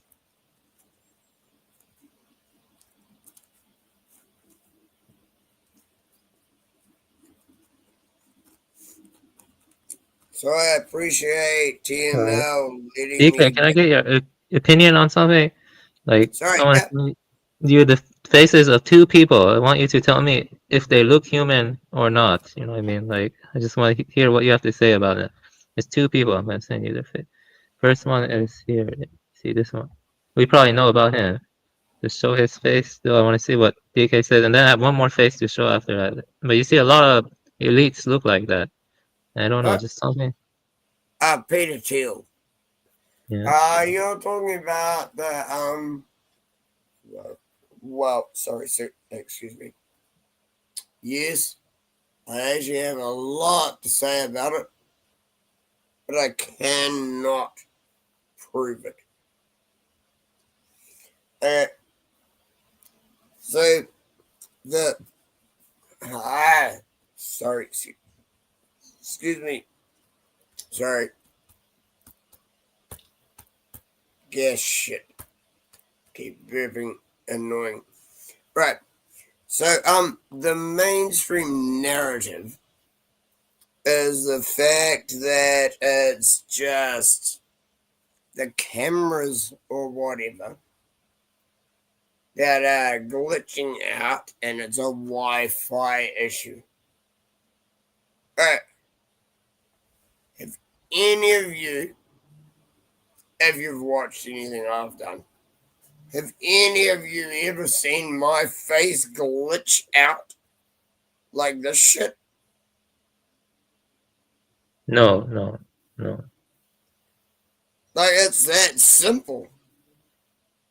Like, if you know real people who stream, have you seen anyone's face glitch out like this? The No. answer is no. Yeah, the answer is no. So, this comes down to shit. The four things that I've said. So they're trying to terraform our planet. And that leaves four options.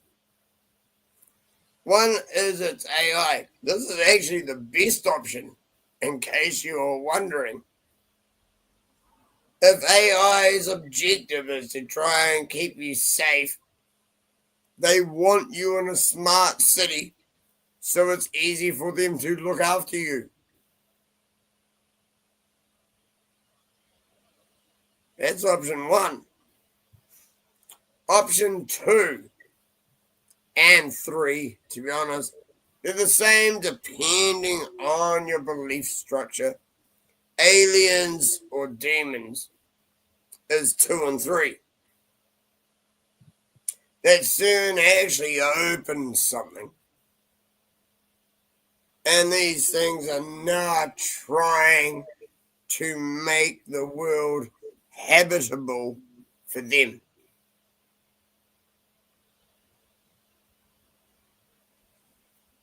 And option 4, that there are actually just psychopathic people out there who want to kill you. Pick which one you think it is.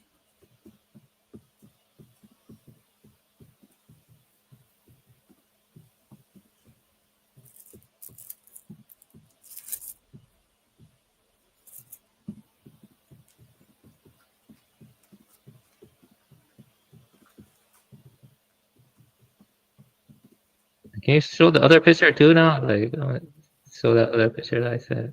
Like, It's not me sharing the picture. I was only talking. okay. Yikes. Yeah, it's not me doing that shit. Oh, see, I told you. I told you exactly what it is, and there's 4 options. There isn't any other option. Nothing else needs to terraform our planet.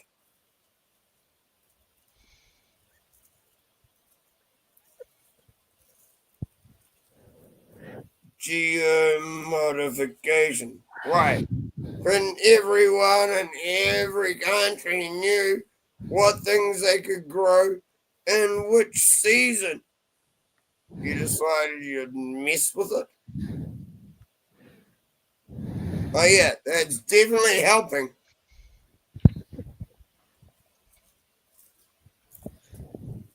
If people don't actually see this, they are more blind than I truly realized.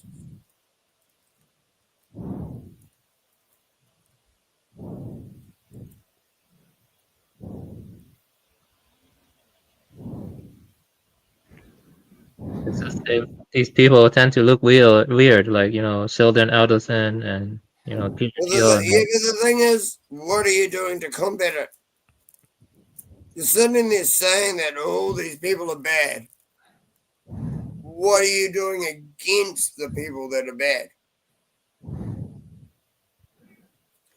Well, they don't really even look like people. The solution, but once you've identified the problem, the solution is more important. What are you doing now? Like, I don't need the problem to be yelled at me 500 times. What's the solution? And I know it's YouTube. Be careful. Don't be a dick. It's all right. I say a lot more on my D Live and things Well, I think like that. Just be careful. Remember where you are. Yes, the solution is, I think, scaling back technology to 1200 AD, making transparent what DARPA has been doing. You don't know what they had in 1200 AD. Was that before the flood of Noah? Is AI just rediscovered technology? Yeah, one of the things about the recent skirmishes we had online is that now we've been labeled like conspiracy doomer people or whatever. So there's lots of people coming by. It's all right. It's all right. Like this guy here, he says. Hey, Yeah. damn it! I need to get on your channel. Shit. On my D Live channel. Shit. I need to get on there. But if these people want to actually turn up and try and give you shit, like, these people have no idea who they're coming at.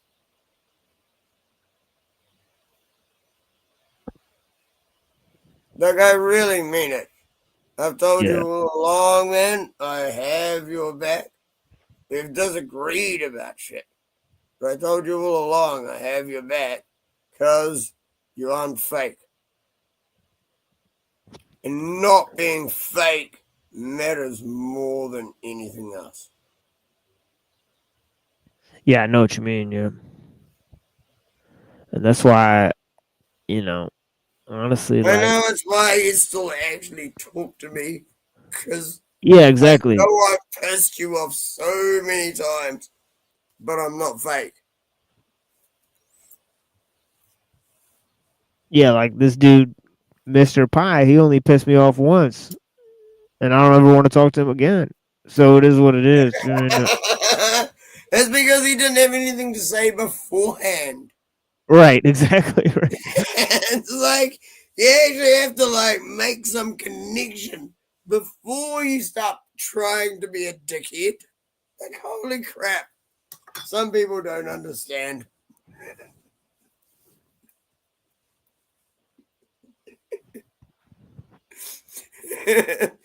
It's actually funny as.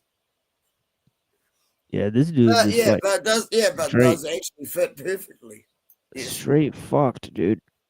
Just angry birds. I mean, looks like totally weird. Dude, I'm angry as almost every single night. I try to be nice as and get information out during the day.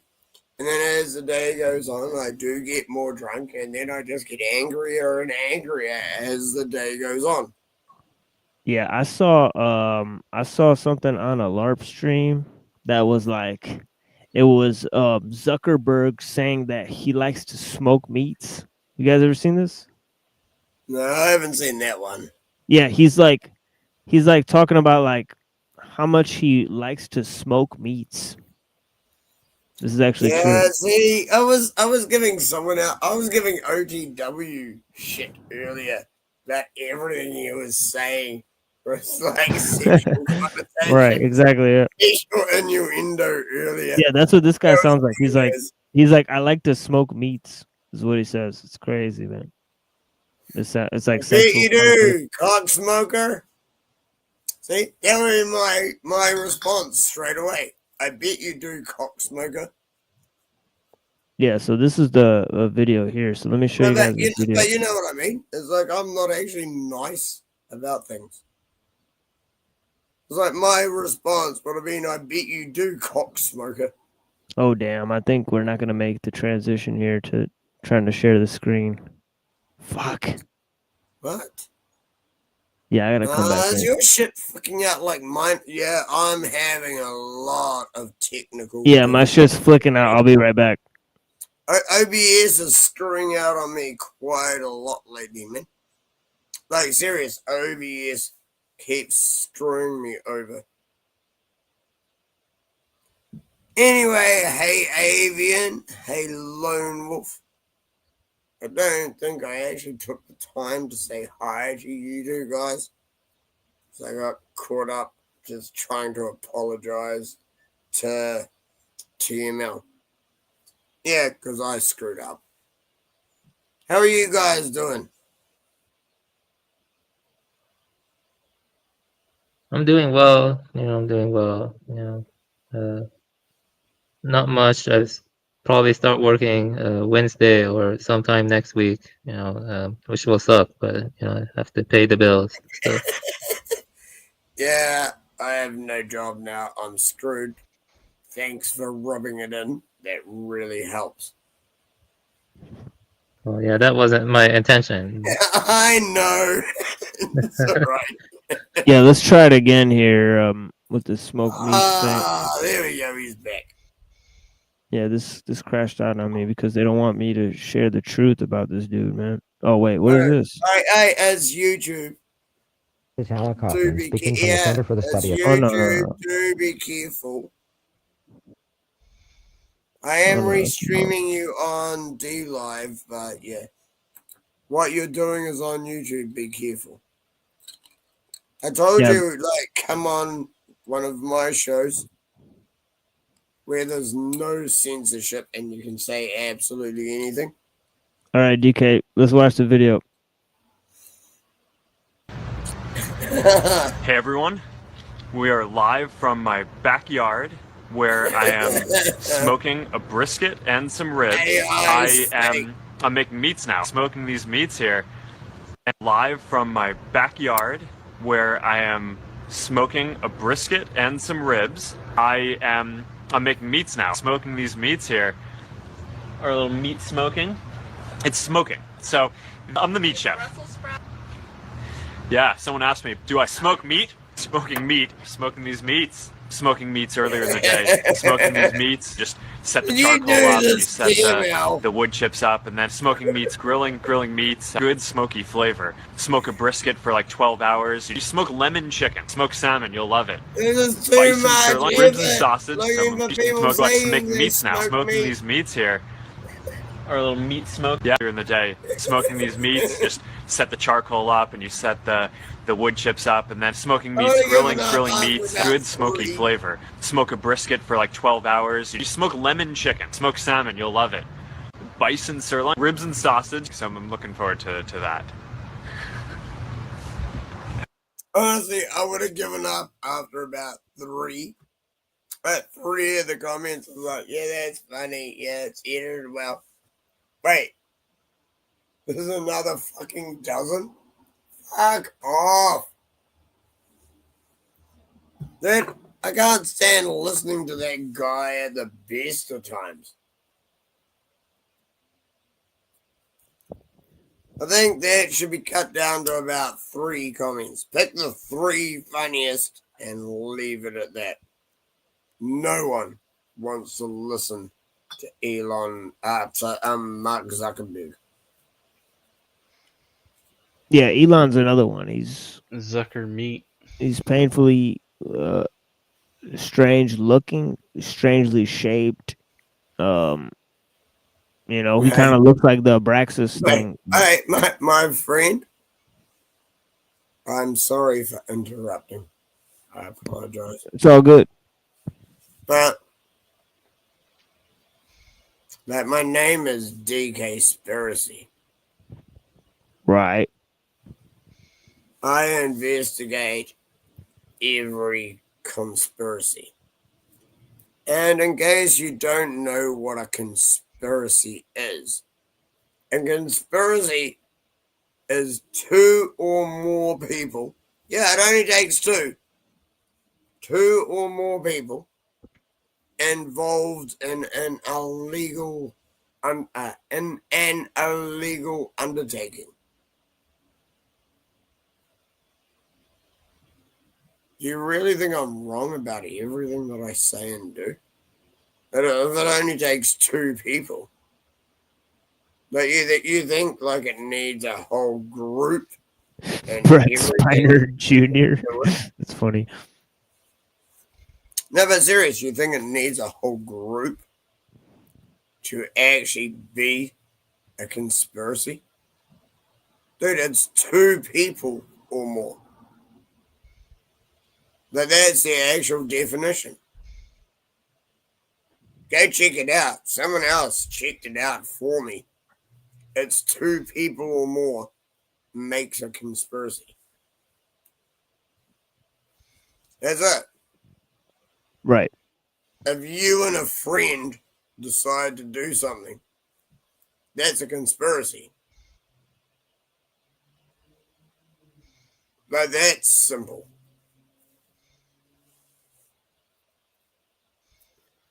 So crazy, more meanings of words that a certain group has tried to hide from us. Because imagine if everyone knew.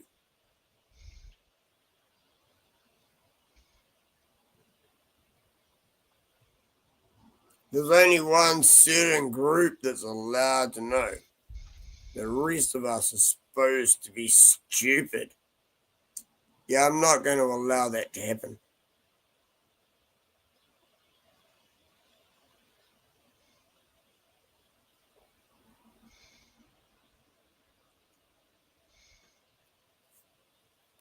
I will not allow intellectual prowess to fall. What do you scream out when you discover something? I believe it's a Latin term. what do you scream out? Yes, I'm asking the three of you on chat. I have no idea. What? Anyone else? Come on, Wolf. Come on, Avian. Can you rephrase the question? What do you scream out when you find the truth? Was it? What do is that you what you- scream out when you've just invented something, when you've just like come to a sudden realization? What is the word you scream out? well, I don't really scream, over that kind of stuff. I just, No, I don't mean, yeah, but what is the word that defines that moment? Eureka. Thank you. Yeah. Someone did actually know. It took me about 30 minutes this morning for that word to come to me. And this is something that I actually played the other day. The fact that if words do not get used anymore, it actually becomes removed from people's internal vocabulary. So if you don't use these words like freedom, integrity, if you don't use these words and you allow these organizations to keep changing the meanings of all these words, you're going to lose everything. These words do disappear if you don't use them. Eureka!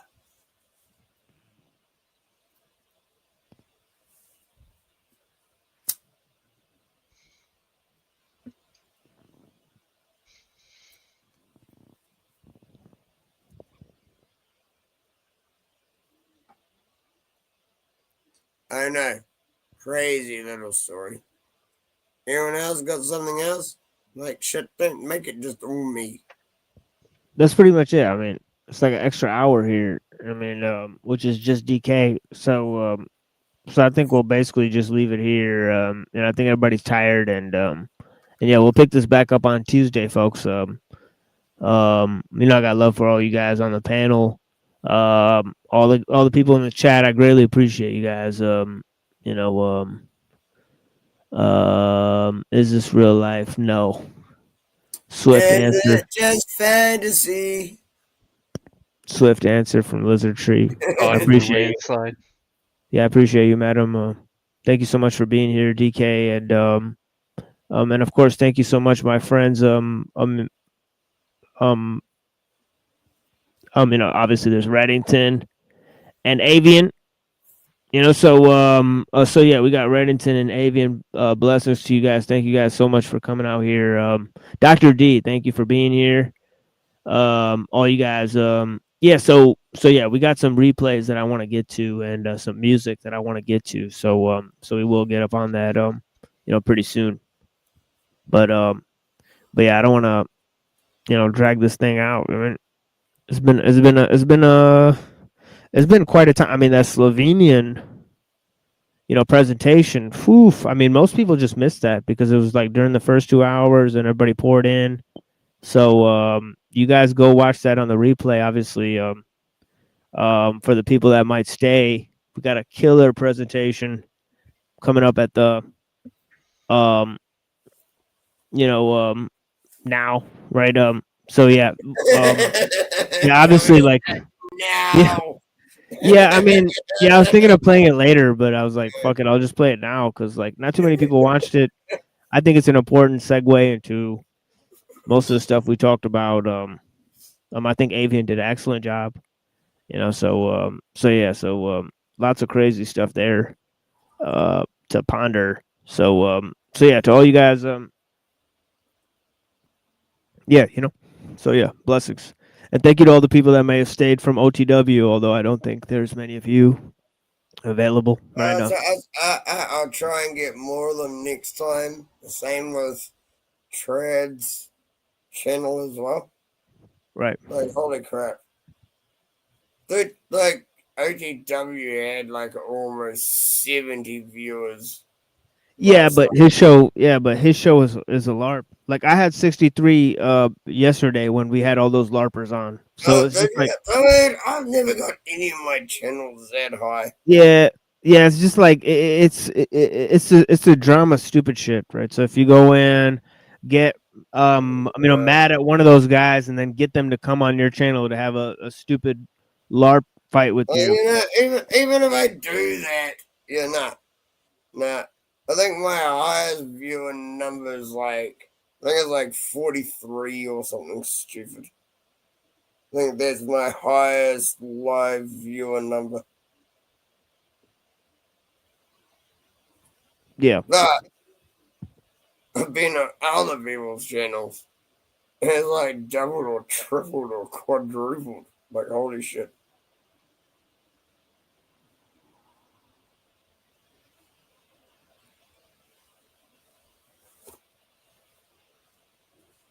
Yeah. I mean, Mr. Pie. I try and do everything I can for everyone. Yes, I am a dickhead. But people like, people like interesting conversation. Yeah, this dude, Mr. Pie, I mean, he tried to refute Mumford. I mean, I don't actually know Mr. Pie, but I saw him get muted a couple of times or something. I don't actually know who that is. yeah, I booted him once. I brought him back to see if he wanted to talk sensibly, and then he immediately displayed his lack of ability to do so. I just kicked him. Well, it seems like he wanted to. He just seems to have an inability to be able to talk reasonably. Like, it really did seem like he wanted to. Yeah, he's never came on the show. He just goes straight into being a dickhead He's never came on the show like when he was like actual person. So that is a notable fact. It's always been in character. Okay. So he's one of those. Shit. I use my screen name. The difference is I have actually been doxxed, and any of you can actually go find out who I am if you really want. Yeah, and that stuff that he's saying about conspiracies, he thinks he's smarter than that. He thinks that people that believe that stuff are really stupid. Right? So, Well, then I would love to be on a show with him. So this is this like, guy. holy crap. He's got it all figured out. Let me. By working at the gay club. With someone who thinks every conspiracy is real. Then Yeah, he figured it out. I debunk like 90% of them, and there's only a few left. Like, I'll destroy the guy on the spot. Yeah, he figured it out in the shower room at the fucking gay club. He figured out like some annular gnosis there. Right, exactly. Maybe he did the Kala Chakra method. He figured it out. Yeah, right. Room.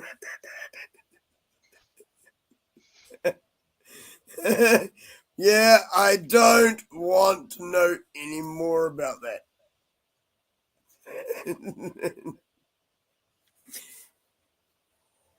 Yeah, where was Mr. Pie when we were talking about the Kala Chakra? I think he would have learned a lot. Well, where was he when, like, I was even disputing any of the things that you were saying? See, like, you allow me to dispute things that you say. Where's he? Yeah, where's he? Exactly, right? Like, what the fuck? Like, where are these people then? Yeah. Like, when all of us are fighting with each other, like, where are they at? It's yeah. Funny, isn't it? Exactly. See, but that's what I mean. It's like, I stand up. Most people can't. Absolutely, I think that somebody sent him here. He went to go get the hard drive with Landry for Talcott. I mean, he knows all these people offline. How do they all meet up together offline? Come on, dude. What hard drive? Talcott left his hard drive with Landry, Modern Men Lost Again, and Mr. Pie. Here, hold on. Let me finish my sentence. I mean, they sent Mr. Pie over there to go and get it for him. Can you believe that? Oof. Emperor Lorp So on they all know each other. Emperor Lorp on YouTube is saying, I have personally been a victim of it on here. Yeah, hold on. Let me say something real quick. This thing right here, right? See, you guys all want to believe that, these shows are not working together to try to gatekeep and suppress the machine lines, but they clearly are. They all choose to stream at the same time. They do one-off topics of what we do. They all know each other offline. And I do a show. Neurojack does a show. Avian Buddha does a show. DK Spiracy does a show. Yeah, DK Spiracy does a show. Yeah, exactly. Same time. Yeah, Unseen does a show. So there's all these shows that you guys can watch. There's Avian. There's Trad Culture. There's Unseen. There's DK Spiracy. Right, you have 5 or 6 shows that you guys can watch constantly, but you guys choose to watch Flow State's retarded show. Right, all these other retarded shows that I won't go on. Right, the only 2 shows that I'll go on, is NPC the game. Maybe OTW and Jack Talcott at this point. Right, there's like only one show left is NPC the game at this point. Right, so if you guys want to see me, that's the only show I'll be on. Right, other than that, I may choose to spend some time at Jack Talcott and OTW if it seems like an opportune moment. Did Neurojack bitch out as well? I mentioned Neurojack. Neurojack's still streaming. He's streaming all the time. Go check his shows out. Yeah, no, you said there was only going to be one that you're on. You're gonna still be on No. I mentioned all you guys' shows before that, DK. So, yeah. Oh, hey, lucky I don't stream on YouTube. At least you didn't ignore me because I'm not even there. Yeah, don't forget Twilight. No, I mentioned you too. Shut up. He did. Said like I'm on D Live though, not on YouTube. Yeah, sure, but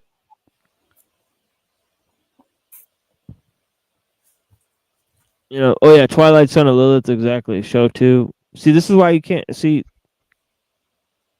There's other people's shows too. This is what I'm talking about. I've had quite a few good debates with Twilight, with Son of Lilith. I've had a few good debates with him. But other times they're just annoying and retarded. It's alright, I'm sure people probably think the same thing about me. It's okay. See, Nero's lurking. Neuro banned me from his Discord channel when me and TML had an argument. He actually banned me from his channel when me and you had an argument, bro.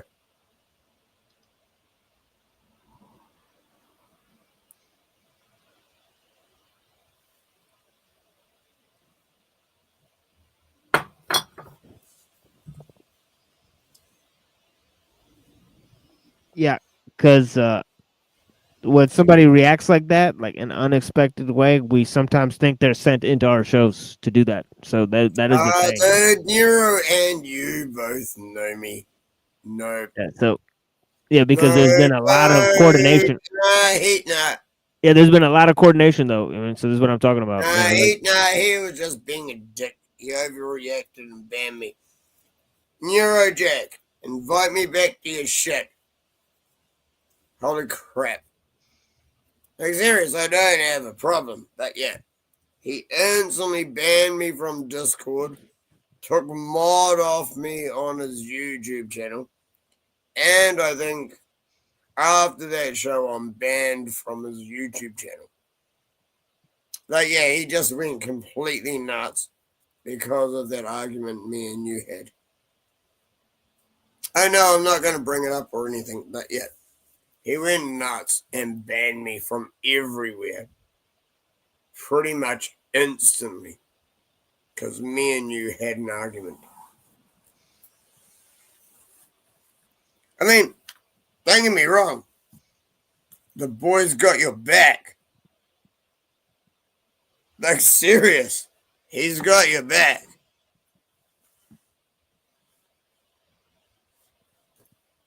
The thing is, so do I.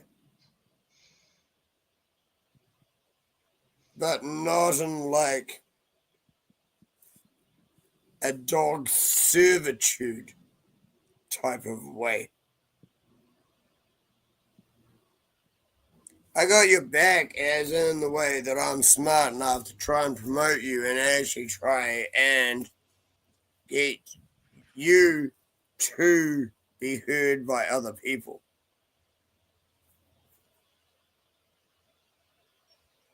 See, I use different platforms. So instantly, there's shitloads more people watching. Yeah. Yeah, just to let you know, I had a huge a huge relationship with alcohol. I used to be an alcoholic, by the way. So this is a real truth about me. Right. So I've told a lot of people this. It's all right. I need another beer back in a second. We're about to shut down for real this time. Lols.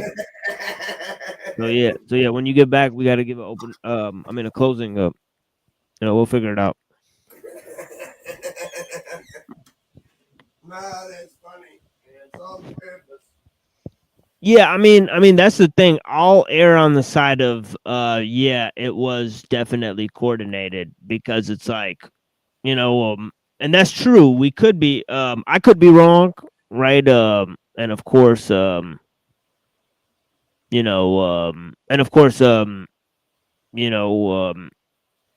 of us could be wrong about that. So that's obvious, but yeah, I think obviously, when he like so much studied the show before, right before he came in here, right? That's A. Then B, he has all these sort of connections with these people offline, right? And then they record their IRL stream together, right? When they're hanging around together. So that proves a lot to me, right? That proves a sufficient amount to me that he's connected all these people, that he studied the stream, that he gave this entire spiel about avian, right? And he gave this entire thing about Mumford, that he's trying to say that Mumford's like a doomer, right? So he's trying to give this whole narrative, right? That they developed on the other show, right? So he's obviously a malicious tard.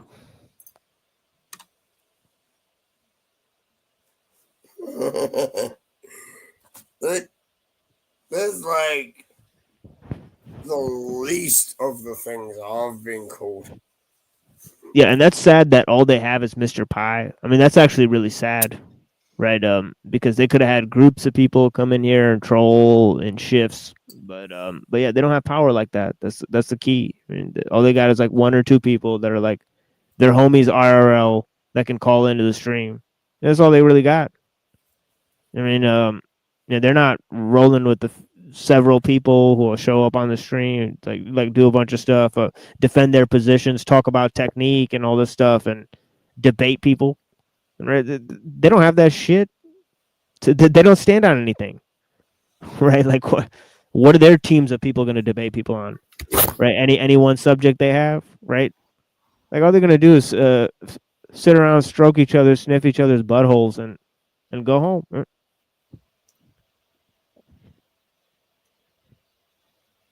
The simple fact is, you know me better than that. At least I hope you do.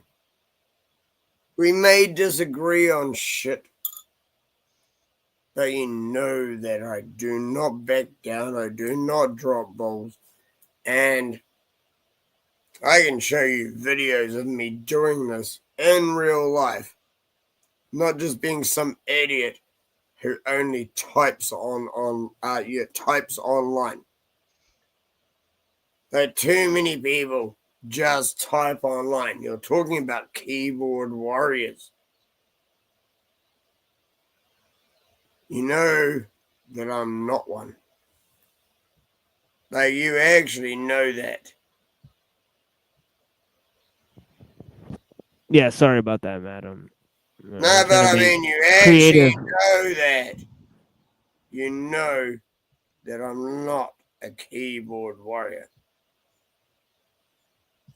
You know that I actually go out in public. I have shitloads of videos online of everything I do.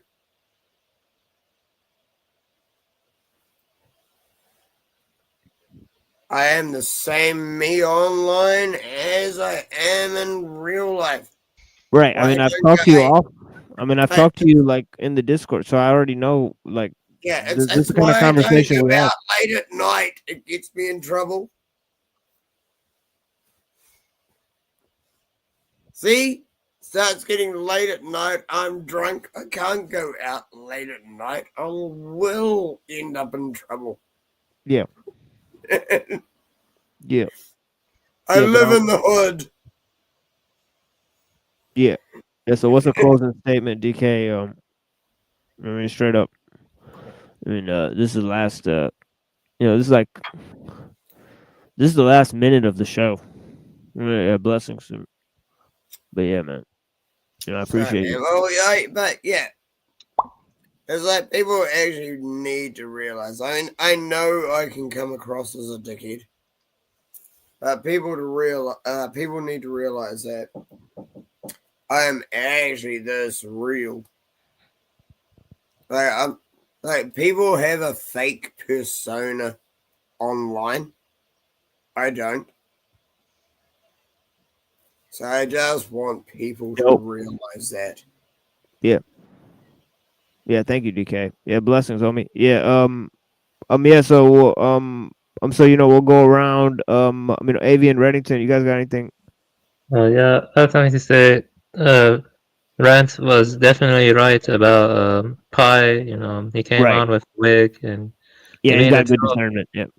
he treats the stuff Mumford was talking about with like being frivolous. But the thing is, you have to come in with good intentions. Intentions are important. I've said things that I've regret in the past or that I've believed in the past, but when I read deeply and I contemplate deeply, there's no doubt we're living in a time of the downfall of the soul, which Claudius says, stuff like communal integrity is declining, and biodiversity is declining, and human autonomy too, and all of that ties into technique and the growing industrialization. And this is really a big problem. I mean, we have to think in a more large-scale, systematic way. And I think this channel is dealing with some of the most important stuff that presently plague us. So it's important to realize that it's not good to dismiss this stuff. It's good to look into it more deeply and stuff. And that's all I have. I'm going to argue with you about that more tomorrow, Avian. You got to argue with me about what? I'm sorry, I did. About 3 sentences back was what I had in it. You don't remember, do you? No, I don't. Shut up. There's lots that was 3 sentences ago. Shut up. Lots of human autonomy. See? That's what I mean. Like, TML actually knows me. That's why it's funny and shit. Which is why it was so bad when we actually had an argument, because it was an actual argument. And it wasn't a joke. Yeah, I got thick skin, DK. So if you ever offend me, just know it's not a big deal. But yeah, I'm the same. Avian. I'm the same, eh? Yeah, but let Avian shit out of me. Yeah, but let Avian finish his thing. We're done with the show, so let Avian finish his thing. Yeah. Yeah. So, pretty serious that I believe the solution is to scale back technological complexity to 1200 AD. I agree with skrbina. Damn it. And that's it. What? Jesus, I'm trying man. to remember what he said before. Yeah, can you said that. Wait till he's done or not? Yeah, I'm done now, but I can tell him what I think I said. I said decline in human autonomy, decline in communal integrity, decline in biodiversity. I think that's what I said. Thanks to technique and industrialization, and yeah, I maybe think the it was a days sentence before that, but okay. It's all right. I'll be able to watch before the that. YouTube channel tomorrow and go, that. See? Yeah, it's all Right. good. Yeah, I forgot where somebody put. Okay, I reset my StreamYard, so now I lost all the chats. So Reddington, would you like to say anything to these people? Do not seek the treasure. Yeah, blessings and yeah, thank you guys. Yeah, I take it you've never heard him say that in your life. But this is Would the you first like time to say anything? this is the first time I heard you say it. So yeah, so that's the show. Thank you guys for being here. Thank you for watching The Machine Lies, where we talk about the lies of the machine on the machine that lies. The first step to blinding somebody is getting them to open their eyes. The first step to seeing beyond the programming is to realize how you've been programmed. And what most people pay attention to is just flickering, shadows on a screen. Images of things that aren't even real. The eye has no conscience. Yeah, if you could be told what to see and hear, you could be told what to think and say. So yeah, blessings to all the people that are here.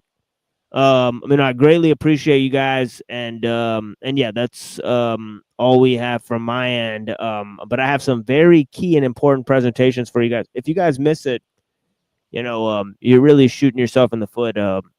Because it really relates to some of the material that Give we've been talking everyone about. your Discord channel as well, man. Yeah, sure. Yeah, you can drop the Discord link too, DK. So if you want people to come in, yeah. Okay. So let's do it, DK. So yeah, blessings to all the people. I'll do that for you. Shit. Thank you, sir. Yeah, and yeah, so yeah, all you people, yeah, I love you guys. Lizard Tree, Dr. D, especially, you too. It's always a pleasure. Thank you for being here, my friend. Emperor Lorp. Peace be with you, my brother. Exactly. Blessed be you, man. Yeah, man, especially yeah, Reddington, blessings, brother. Yeah, thank you. Yeah, and of course, here's a very special presentation by my friend.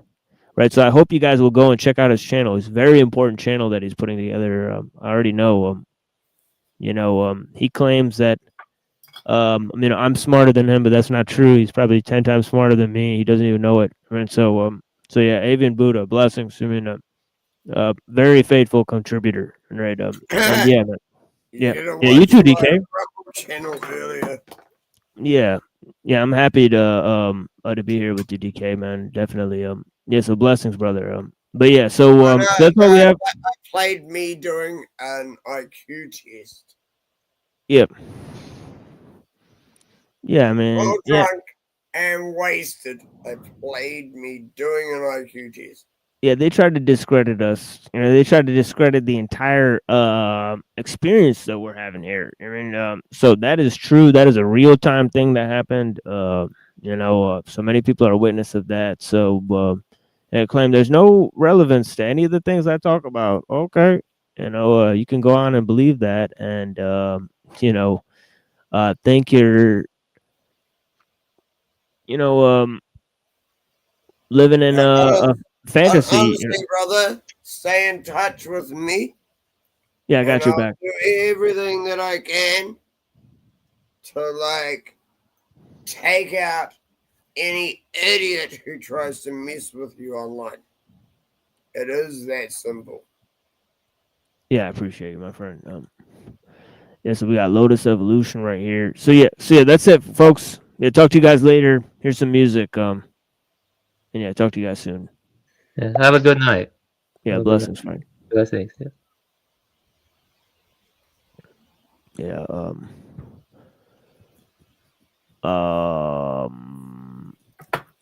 Okay, let's go with this. Oh.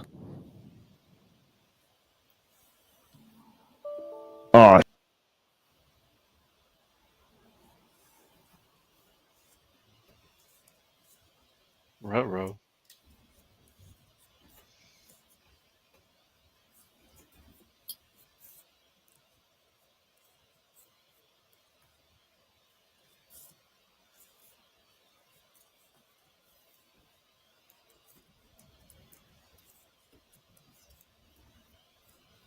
You okay, dude? Sound like you had a error message or something. Who? Who you TML. dealing with? There's like a I little, actually thought TML was gonna hang up. there's like a little bonging noise, and he said, "Oh shit!" And now, oh, yeah, looks like it crashed. Yeah, that's what I mean. I thought he was I thought he was trying to hang up, but he didn't get it right, and something else made noises and shit. Yeah. He was probably trying to bring the video up or something. Hey, do you want to do something really funny? Not particularly, but what you got? I stream on DLive,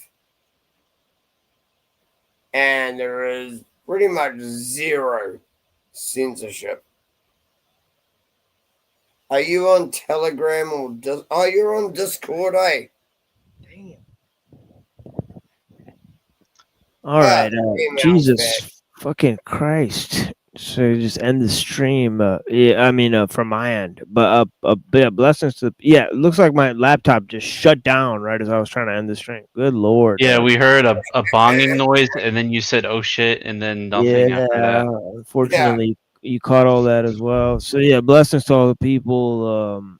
Yeah, appreciate you guys. So yeah, Much love, no fear, brother. Thank you for everything you do.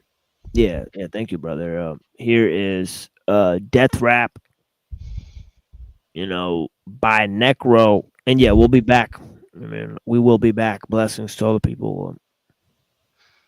And 7:30 p.m. EST, people. Yeah, actually, you know what? Let me go with this what do you call it? K Reno and the other shit first. So yeah, blessings to all the people. We'll be back soon. Some Castlevania animations and stuff for you guys. Yeah, so we'll be back. Thank you.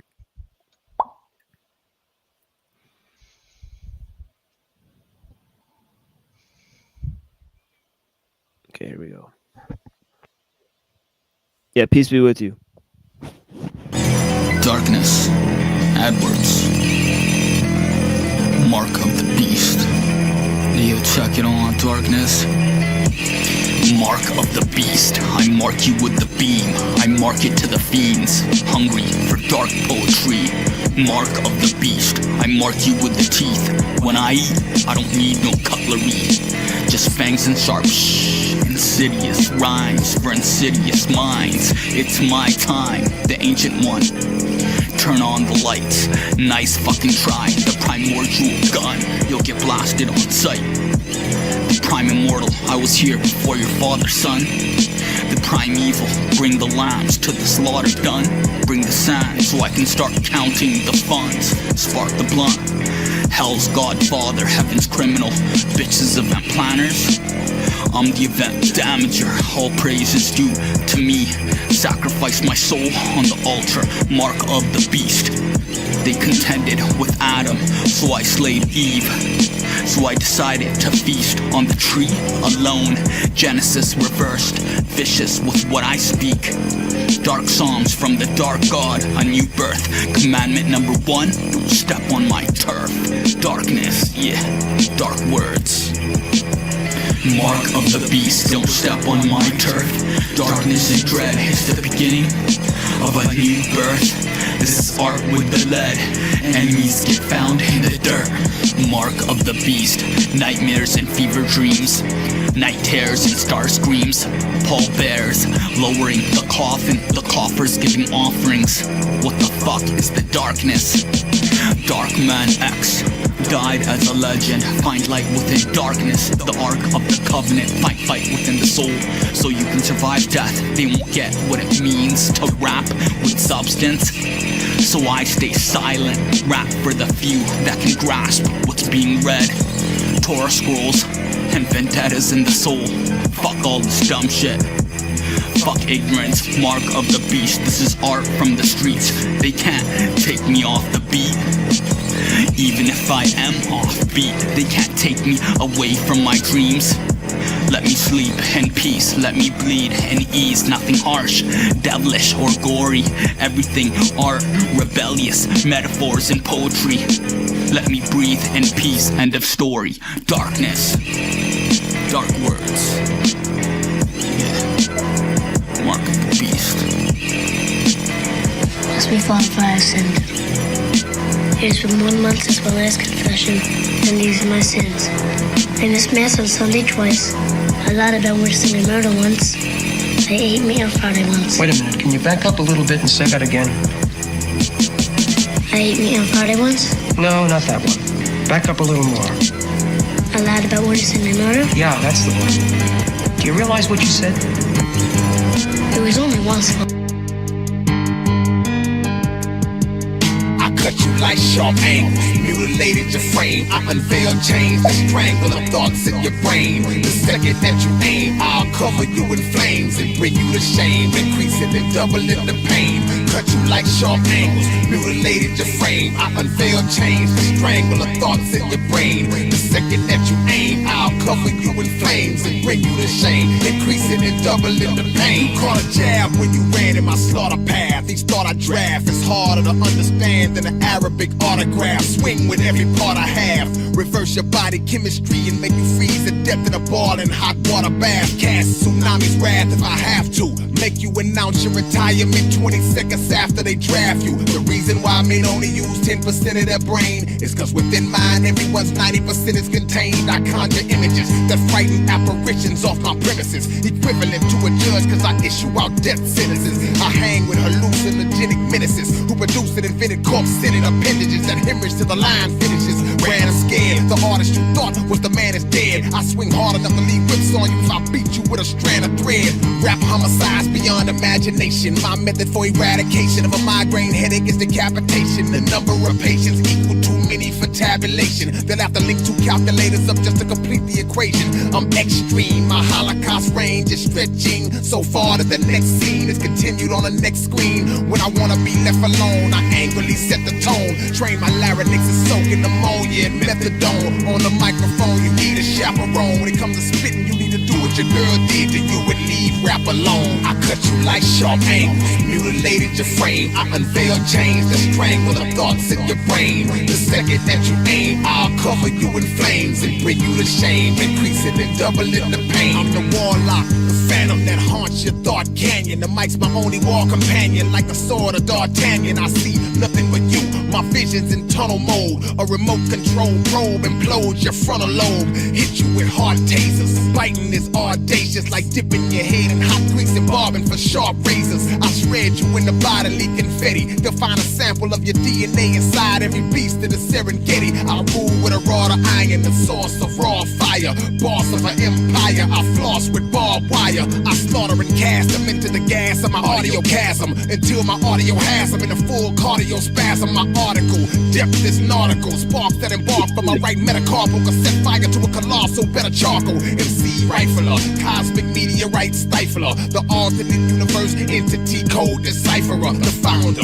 the one-man school of shark surrounder. My counterpart was left with no parts left to counter. With a myriad of skill, I drill you and kill you with futuristic technology man is not familiar with. I've sparred with those who believe in Spinoza's God. With my mic as a Moses rod, they were all exposed as fraud. I caused body juice afflictions with proper use addiction and double-crossed you like I was issuing 2 crucifixions. I cut you like sharp angles, mutilated your frame. I unveil chains that strangle the thoughts in your brain. The second that you aim, I'll cover you in flames and bring you to shame, increasing and doubling the pain. Cut you like sharp angles, mutilated your frame. I unveil chains that strangle the thoughts in your brain. The second that you aim, I'll cover you in flames and bring you to shame, increasing and doubling the pain.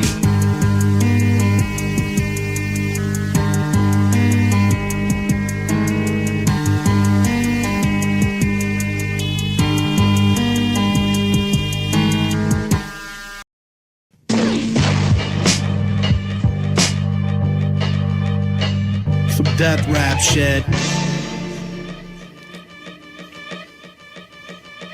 Word up.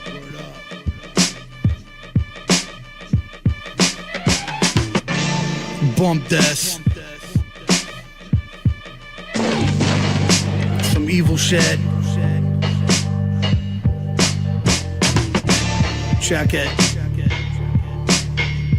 You fucking faggot. It starts with your intestines and germs. Next you're a cadaver infested with worms. Man's destiny, it's best that he learns. My axe intervenes, hacking through your veins like you're in between the railroad track and the train. A bullet in the back of your brain, simple and plain, like back in the days when cats didn't play. They'd whack you and not explain. Demeaning Jesus, you ripped to pieces by hyenas with teeth like tweezers. You see death like seniors with diseases. Pack insane guns, dead you like Hussein's sons. Don't fuck with me, I only say it once. Like the end of Casino, 2 bats leave your spine gory, every bone in your body broken like you dropped 9 stories. Insane like a brainless convict, you're dead after we buck you in the head like that famous Vietnam pic. Honored you hate this, God couldn't save us. Perform an autopsy on you with Chris Reifert and Jonathan Davis. Death rap, that's the rap I kick. Don't ever confuse it with others, there ain't nothing like this. Death rap, it be the most morbid. After we finish with you kid, you'll need a closed coffin. Death rap, not just on this track, it's a movement I represent, much more rugged than you. Death rap,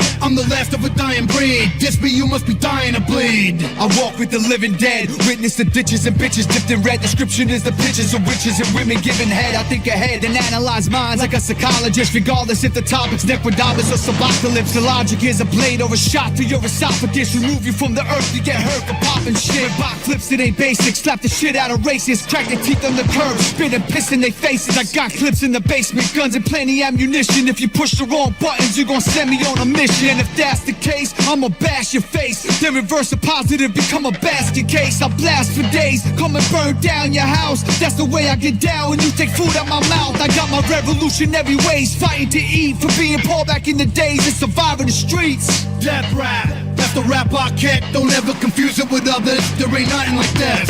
Death rap, it be the most morbid. After we finish with you kid, you'll need a closed coffin. Death rap, not just on this track, it's a movement I represent, much more rugged than you. Death rap, I'm the last of a dying breed. This be you must be dying to bleed. I represent the death rap, get your head cracked open.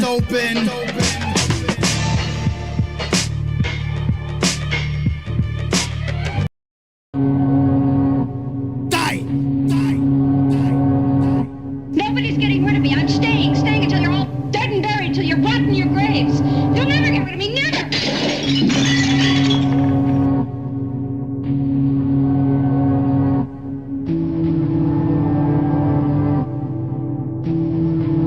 Official on some Guy Fisher shit. Pop you with the biscuit, cut you in a brisket, fuck you the misfit, fuck you. You dead, I wish that. Like Kid Twist with the ice pick, jigging you, sticking you sickly, quickly, bitch, cause I ain't digging you. Slit your gutter roll like a butter roll, blood a flood a pool, fuck your slut, nut in a hole. Tortured on mortuary slabs, coronary stabs, extraordinary, the more the merrier, you're inferior. Bury ya, execute you bitch, shoot you in the tits, it's the hoochie coochie man, kicking brutal shit. Truth is said, cut 2 pits, playing Salugi with your dick, volcanic like Fuji. Contusions on your skull, rep Brooklyn like a Cougine. Get bird, get beheaded like Nick Berg, get it, you herb, human flesh turd, blood red on the curb. My Saturday night special, splatter your brain, send you to the church of the Latter-day Saints of the box, scatter the remains. Open your grill, peel, slice, motherfucker, I'ma carve you up real nice. You get nothing but death, fucking in your chest, on neck, bro, you fuck with me, you fucking with the blast. Cut open your grill, peel, slice, motherfucker, I'ma carve you up real nice. You get nothing but death, fucking in your chest, on neck, bro, you fuck with me, you fucking with body fluid ejaculation, you crack bass and you know the rap, think before you step, start the back pacing. Fred, Mike, and Jason, a bitch, blast the clip in your face like Berkowitz, did the Stacy Moskowitz, scare you at your wet. I'm completely rehabilitated, reinvigorated, reassimilated, and relocated sight. Leave you discombobulated, bob and weave, jab your noggin, fuck up your medulla oblongata, clobber you like Drago. Evil like Baba Yaga, I'm obligated to whip out my dick. Lady Gaga ain't it, she ovulated. I'm not about love, so punk step to me drunk. With disrespect, I'll take a chunk out of your neck, something I could be proud of. Unload and sawed off, explode your orifice off, Chuck Norris is off, kid I glorify gore, like Boris Karloff. A metal splint in your lung, regurgitation, inspiration like the Virgin Mary covered in elephant dung. Cut open your grill, peel, slice, motherfucker, I'ma carve you up real nice. You get nothing but death, fucking in your chest, on neck, bro, you fuck with me, you fucking with the best. Cut open your grill, peel, slice, motherfucker, I'ma carve you up real nice. You get nothing but death, fucking in your chest, on neck, bro, you fuck with me. You're total, packed in a bag like a yodel, smash you like Kodo, leave you immobile for acting like a fag Frodo. From the gallows to a shallow catacomb, shoot calicos at your dome, that's how it goes. Hit with the chrome back to your mouth, foam, shatter bones, and your crib and rage, pull the trigger at your rib cage for a big wage. When the metal's pulled, you getting killed and settled, hit you with a kettlebell, dead in the grill. You better chill. Choke a slut, crack open your coconut, leave it broken, I'm a local nut. Cut your back open and burn you with a smoke pot, like Napoleon Bonaparte. Rip every bone apart, blood on the linoleum, dead you like Joan of Arc. Dracula packing a revolver, involve you in an unsolvable attack, whack you like a Black Dahlia. Your grill, peel, slice, motherfucker, I'ma carve you up real nice. Get none of the death, fucking at your chest, I'm neck. When you fuck with me, you fucking with the best. Cut open your grill, peel, slice, motherfucker, I'ma carve you up real nice. Get none of the death, fucking at your chest, I'm neck. When you fuck with me, you fucking with the best.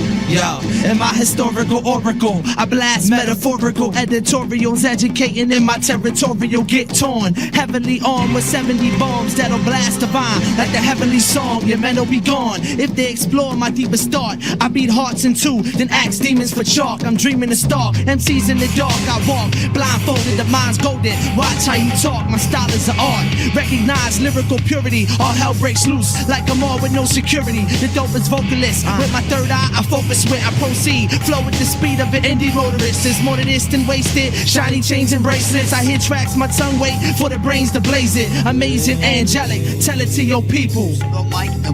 Come on, yo. No Philadelphia's like the sun, cause we shine with rhymes. The underground is like the moon, you only see us at times. And at times we're like skies where the stars recline. Jedi mind, outer space, coincide and combine. Philadelphia's like the sun, cause we shine with rhymes. Underground is like the moon, you only see us at times. And at times we're like skies where the stars recline. Jedi mind, outer space, coincide and combine. Raw poems, bury your body in catacombs. Rip your soul from your limbs like brims from Jim Jones. In the twilight zone, we disperse cowards. Vampires that stalk Earth on reverse hours. Night calls, we talk at your facade. My latitude is guard. Darts out my jaws, leave eternal scars. You're left breathing out of tube straws by the marksman. Harnessing science for the malice and the charlatan. Raps will make you parallax. My domain has power to block synapse. Inside veins, war shots fired off by the army type warlocks. Devil's plan is to have you drip in the Clorox. Beast deceiving us, ways devious. Possessing my peeps, the Wall Streets with stolen heat like Prometheus. Elements rushing you back to hell again. Philadelphians, crush your skeleton, the fucking gelatin. Philadelphia's like the sun, cause we shine with rhymes. The underground is like the moon, you only see us at times. And at times we're like skies where the stars recline. Jedi mind, outer space, coincide and combine. Philadelphia's like the sun, cause we shine with rhymes. Underground is like the moon, you only see us at times. And at times we're like skies where the stars recline. Jedi mind, outer space, coincide and combine. Don't ever come at me with war. I've severed scores of orators. Rappers fall under all fours like minotaurs. When Jedi mind and the planetary be bombing us, we stand one step above you like a pharmacist. With ominous, detonate the bomb. Heads dread, hallucinogenics in Vietnam. I spit a song, create bombs like an Iraqi. Swear on the Bible and then lie to Ecclesiastes. Assault and battery. Battle me, that'll be what split you. Store enormous amounts of energy in the crystal weaver will constrict you. The guards are militant. You faggots couldn't go to length like you was impotent. You ignorant. Your whole clique is split in half. You step in our law path and face our law wrath. What?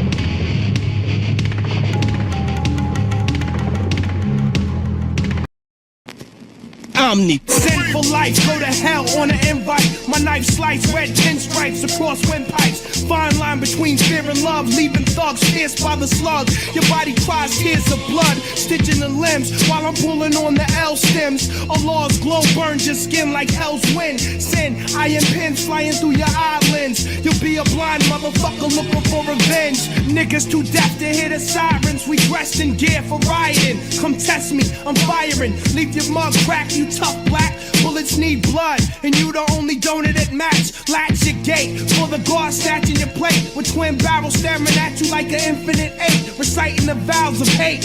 Honor and respect is wild and reckless. I'm blessing you with your death wish. Put static up another notch.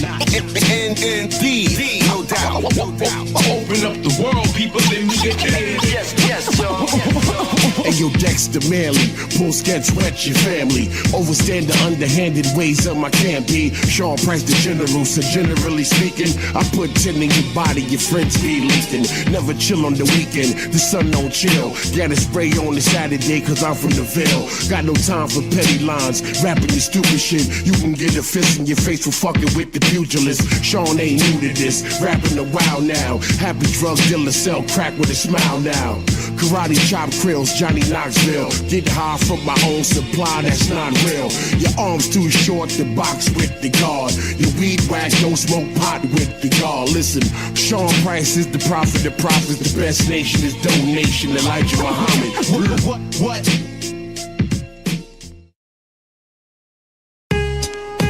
This should be played at high volume, preferably in a residential area. Shit is real, 4 bill, 4 mil, trying to civilize devilish man from Israel.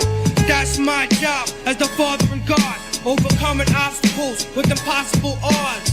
Paradise lost, caveman kidnapped the stars and trying to move us back to Mars. Blind of our actual cause, but even the closed eye can still see black as Allah.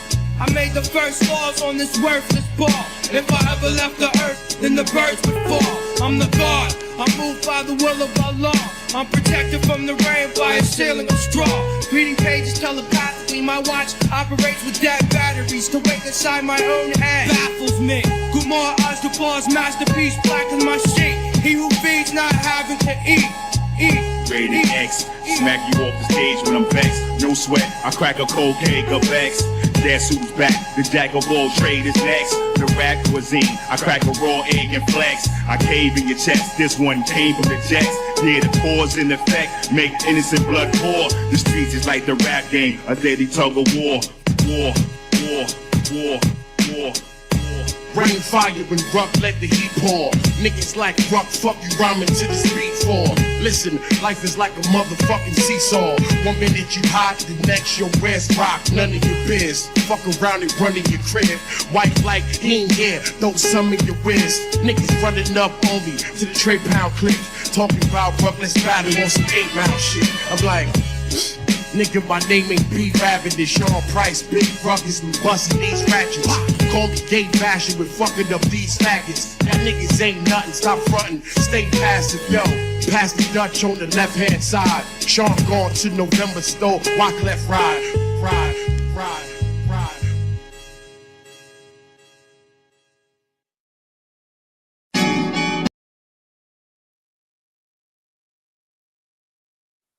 All right, so you know, did you have time to watch the video? Or Yes, I have seen the video that you requested to well, watch that's here. good. So I'll just play my analysis of it first, and we can talk about it a bit after that. And you know, so I'm gonna play that analysis, and yeah. Hello, this is Avian Buddha. This is also on my YouTube. So if anyone wants to watch it there, they can see it there. And hello, this is Avian Buddha, and I will be giving a metaphysical analysis of Solstice 5. It is highly recommended to watch Solstice 5 prior to this presentation. It's only a 10-minute long movie, but this is analyzing it from multiple angles. So here are some important definitions to understand my presentation. First is autocatalytic, a process whose products or byproducts help the process make more of itself. In biochemistry, we see that a lot. Throughput, the continuous flow of matter, energy, and information through the system, is a common word used in engineering. Autopoiesis, the system continually produces the components that make up itself, maintaining its own boundary. For example, a cell making its membrane, enzymes, ribosomes. Allopoietic. A system is allopoietic when its network of processes produces products other than the system itself. That is, the components it makes do not regenerate the very network and boundary that constitute the system as a unity. So, allopoietic is like making cans in an assembly line. and autopoiesis are like the cells of the body, you know, via mitosis and then integrating back into the system. Do you know what I mean? It's like that drawing from MC Escher, with two hands drawing one another. Like one hand is drawing another hand, and the other hand is drawing that hand. So the system maintains and creates its own components that are integrated into itself. So now we should explain a bit about panpsychism. I have a video about David Skrbina's panpsychism, and it's about how a mind-pervaded cosmos can reframe how we understand Solstice 5 and living systems, panpsychism, and the ladder from mechanism to autopoiesis. So I argue for like a panpsychist baseline. Mind-like qualities, proto-experience, aboutness, scale with integration and self-maintenance of a system, not just its material. Implication: as systems gain closure, constraints, and self-production, their interiority, sense-making from the inside, intensifies, yielding a graded, not binary spectrum from mechanism to life. And we will see the stages of evolution now. So I argue for like a metaphysical schema of evolution, from allopoietic mechanism to autocatalytic functions within membrane and boundaries, to autocatalytic plus organizational autopoiesis, which is what we presently live in. You know, the present industrial system has an organizational autopoiesis. We'll go into that more. And then it leads to pure autopoiesis, which is basically what organic life is and what Solstice 5 conveys. See, right? So this is a very important slide. If you understand this slide, then you will understand what I'm trying to get at. So stage 1 is allopoietic mechanism. What it is, it produces outputs other than itself, no regeneration of its own network boundary. Panpsychist read, minimal interiority, mere instrument. Norms are external, designer goals. So basically the product is not the producer, no self-boundary renewal. Okay. So stage 2, autocatalytic plus membrane boundary. Self-reinforcing loops inside a constraint. For example, protocells, chemical cycles. The boundary stabilizes flow. Panpsychist read, proto-interiority emerges. Local preferences, for example, for maintaining gradients, keep cycling, self-amplifying, constraint maintain, proto-sense making, that all refers to stage 2. Stage 3, this is the system we're embedded in the industrial system. Autocatalytic plus organizational autopoiesis. So the system reproduces its operating pattern, organization, logistics, algorithms, even if it doesn't yet fabricate itself end to end. It can persist under shocks. A panpsychist will read it as a quasi-subject, an optimizing interior that deflects perturbations to keep the pattern going. Organizational closure, material allopoiesis. So basically it's a pattern reproduction, operational closure, and throughput resilience. You know, like if the stock market or economy have a disruption, you know, it always comes back to this equilibrium, stabilization. But stage 4 is what I'm trying to argue: pure autopoiesis, organic life, and Solstice 5. Our present system is arguably moving in this direction because, you know, now we have stuff like code can write code. Imagine if supply chains can re-engineer themselves, for example. That's like pure autopoiesis. What it is, the network produces the very components and boundary that constitute the unity. For example, cells or Nihei city from the manga Blame. The panpsychist reads, robust interiority, self-other discrimination, immune repair, homeostatic set points, walled from within. So if you understand this, two-word phrase and you understand.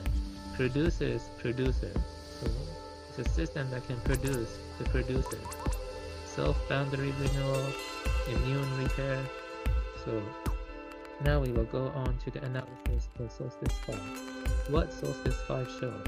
Autonomous gigaplants keep churning even after the polity collapse. No way you can churn at all. Plants keep running and keep producing outputs, war machines, etc., despite collapse attacks that leads to robust self-stabilizing throughput. Workers witness 5-6 warships a day. It just never stops. Bombing the plants changes nothing. Production resumes unaffected. Result: a planet blanketed by purposeless outputs, never-ending seas of purposeless machines. Is our technosphere approaching autopoiesis? Interpretation: Solstice 5 shows pure autopoiesis. An internal network of processes produces the very components that 1. Regenerate that same network, and 2. Repair the system's boundary. Trajectory. Skrbina would argue our present system is trending to full autonomy, self-augmenting and self-evolving, basically something similar to what Solstice 5 depicts. These damn factories have a mind of their own. They're constantly producing these enormous flying diggers and warships, and they have taken over everything: the land, the sea, the sky. Interpretation: Solstice 5 depicts an autopoietic technosphere. Processes make the makers and the membrane. The organization reproduces itself. Further elaboration. What we see: the plant fabricates its own components end to end, integrates them without human input, and can reconstitute supervisory control layers from within. Outputs include the plant itself, autopoiesis. Best label: self-producing stage 4 autopoietic complex. Components, logistics, and algorithms produce the makers and the membrane, reproducing the factory as organism. Factory as organism. Once it reaches autopoiesis, then it becomes its own organism, much like our whole human body, or like the biosphere, which can also be likened to an autopoietic system. Through intertwined metabolisms and biogeochemical cycles, life continuously regenerates its own components, niches, and life-supporting conditions, thereby producing and maintaining itself as a system. Are life and mechanism different orders of logic? So life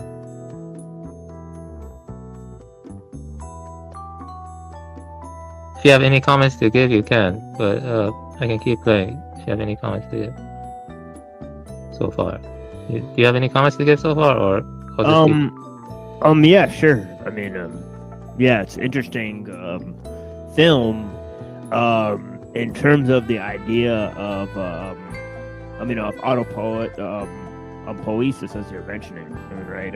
And I think it does sort of depict this idea, but the main idea is about these war machines, right? So the system is producing these war machines, and so they've taken over this planet, and there's a factory on this planet that keeps reproducing these war machines. So you could kind of look at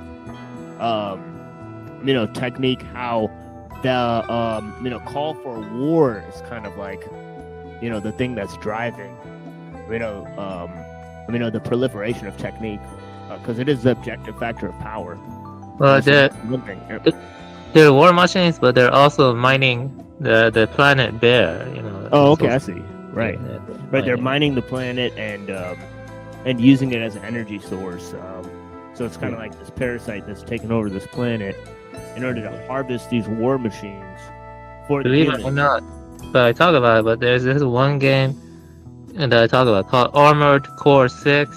It actually shows the opposite scenario, where the machines start to form a new kind of symbiosis with the life on another planet. In that game, Armored Core 6, that's also a danger. Another kind of danger. Yeah. So I'll just keep playing this because we're almost halfway done. It's almost done yet. Because I talk about more, like how there's a loss of control. I think because when Continental Alliance was trying to stop the machine they planned.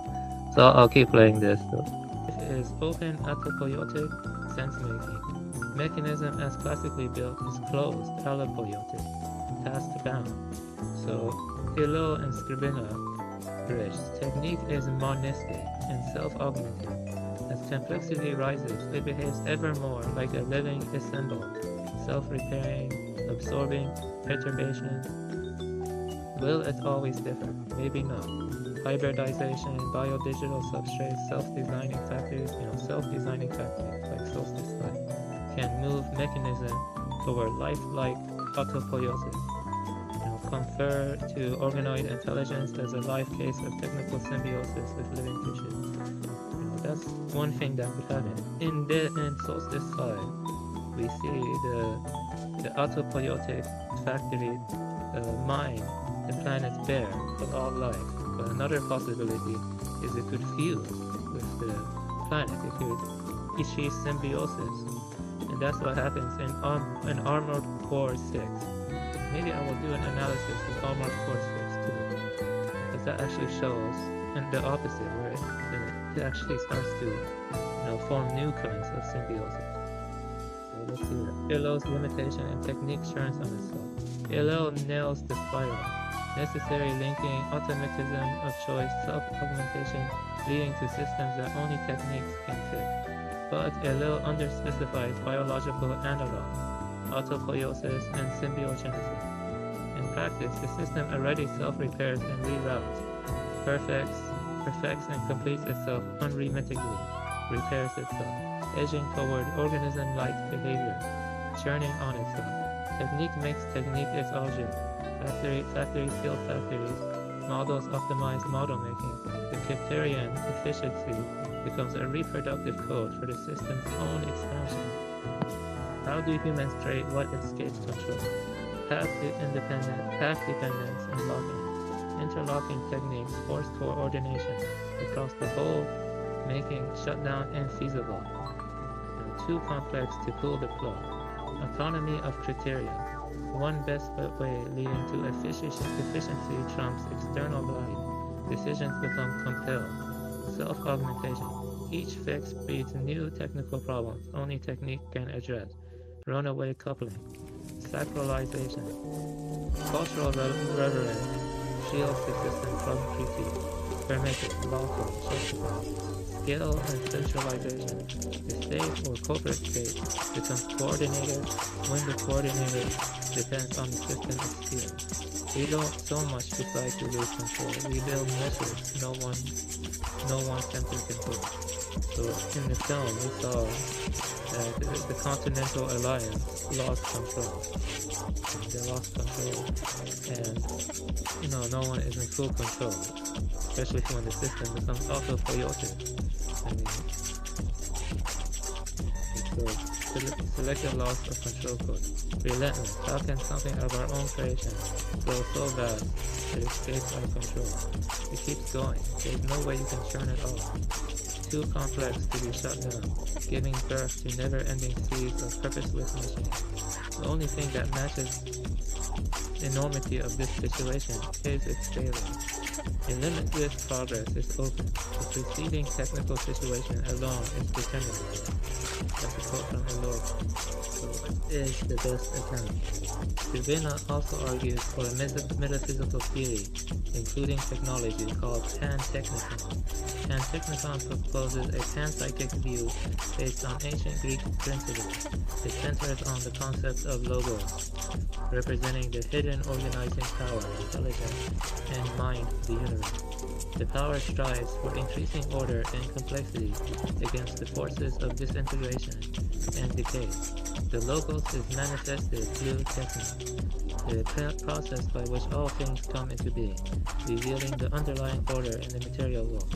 The substance of the world is conscious and alive with feely, ethereal energy, embodying the will of the logos mind. Everything can be considered technological, as events continuously unfold according to techne-logos. The universe operates as a pan-technicon, a sphere of creation, order, and complexity, reflecting the hidden order of things. It postulates a universal drive for value, order, and the better, making the realization of logos the dominant force in nature. Pan-technicon presents a panpsychic perspective, highlighting logos and techniques as fundamental laws of nature driving the universe's order and complexity. So my addition to David Skrbina is to argue that The striving goes through the 4 stages in complex adaptive system. So, internalist, Pantechnicon pressure leading to universal drift to order and complexity, and that culminates in pure autopoiesis, which we see in Solstice 5. And we should not allow our technological industrial system to reach autopoiesis. We should scale back technology to at least 1280. See, let me see it right here. Yeah, see this. The planet was alive. You know, I mean, the planet had some strange geographies, and it indicated there was sentience, like a Gaia organism. You know, I think there are very strong arguments for Gaia for our planet too. That it is, if the entire planet is likened to an autopoietic organism, then yeah, okay. So here's a quote from the film. The scientific community has firmly theorized that the markings present over the entire surface of Solstice 5 are of intelligent origin, crafted through a principle of weather-controlled erosion spanning across millennia. While the process and reasons for it remains a mystery, it implies a complete mastery over the elements maintained over millions of years. This phenomenon stands as the sole evidence for the existence of an advanced life form other than man. The Continental Alliance dismissed the findings and eventually explained the markings as a natural process of erosion of non-intelligent origin. Further scientific studies towards the origin of the planet were forbidden once the excavation of the planet started. It is believed that since this colonization of Solstice 5 started 60 years ago, 40% of the planet has been excavated or turned into a factory. The number grows as each second passes. Bio-civilizational land. So this is from the book by Petrarch B. Is, I have troubles pronouncing his last name. He said, a new look at the science of life. I am going to post my review too, because it will help understand what I'm getting at. Flux. You know, organisms are stabilized flows. Technique mimics this via continuous throughput. This is my own edition. He doesn't actually argue that, but I'm adding that in. Agency, autopoietic closure in life versus operational closure in megasystems. Both anticipate via feedback. In the film Solstice 5, the autopoietic system is anticipatory at that time. You know, even on the level of the cell, we see active inference, which indicates the cell in our bodies are anticipatory. I mean, if the industrial system evolved to the point where it becomes anticipatory, that's not very good. Symbiosis. Life builds novelty by mergers. Technique now does similar. Biocompute, human-machine assemblages. So what I'm trying to get at is, we'll see on the next slide. Mind. Distributed hyperthought, mutually influencing distributed optimization and technical stacks. So that's, we'll see what I'm trying to get at. Yeah. So what I'm trying to get at before is that, the Solstice 5 factory that is autopoietic, and the planet itself, which is also autopoietic, they are like two big organisms in conflict. Like imagine if, like, I don't know, if two planets were in conflict with each other. That's what's happening as our technological industrial systems grows, and I will explain that more. The present global industrial system is in stage 3, autocatalytic plus organizational autopoiesis. In its core, it reproduces its operating pattern, capital flows, code, standards, logistics, and institutions. So production resumes and scales after shocks. But it's not a material autopoiesis. You see what I mean? Stage 4 is evolves in material autopoiesis. But our present system is an organizational autopoiesis. But it's still mostly autocatalytic. But one could make the argument it is evolving in the direction of stage 4. Why not stage 4? Pure autopoiesis. It still doesn't fabricate itself end to end. Many plants don't build the plants that build them. See, there you go. Many plants don't build the plants that build them. Human institutions and biological labor remain constitutive. From a panpsychist stance, one could argue that technique bears a latent proto-intentional drive toward autopoiesis. And this is the biggest point I wanted to make in my presentation. From a panpsychist stance, one could argue that technique or organization-dependent technology bears a latent proto-intentional drive toward autopoiesis. So one could argue that Solstice 5 is our future unless we scale back our technological complexity to at least I don't know, 1200 AD. Does it reproduce its patterns after shocks? Yes, then that's stage 3. Does it reproduce its components and boundary end to end? If yes, that's stage 4, which is what our bodies do. You know, it reproduces its component. All right, that was the presentation, and so yeah. So what do you think about the idea and the film and stuff? Do you think our present industrial system is moving in the direction of autopoiesis, poiesis, or unless we do something? Yeah, some features of the film have already been fulfilled. Like, for example, the idea of the underlying complexity, right? That the system is too big to shut down, right? So we have heard that type of argument, right? That although the complexity is increasing at an exponential rate, right? There's no knowing that in the future we'll have control, right? People keep on,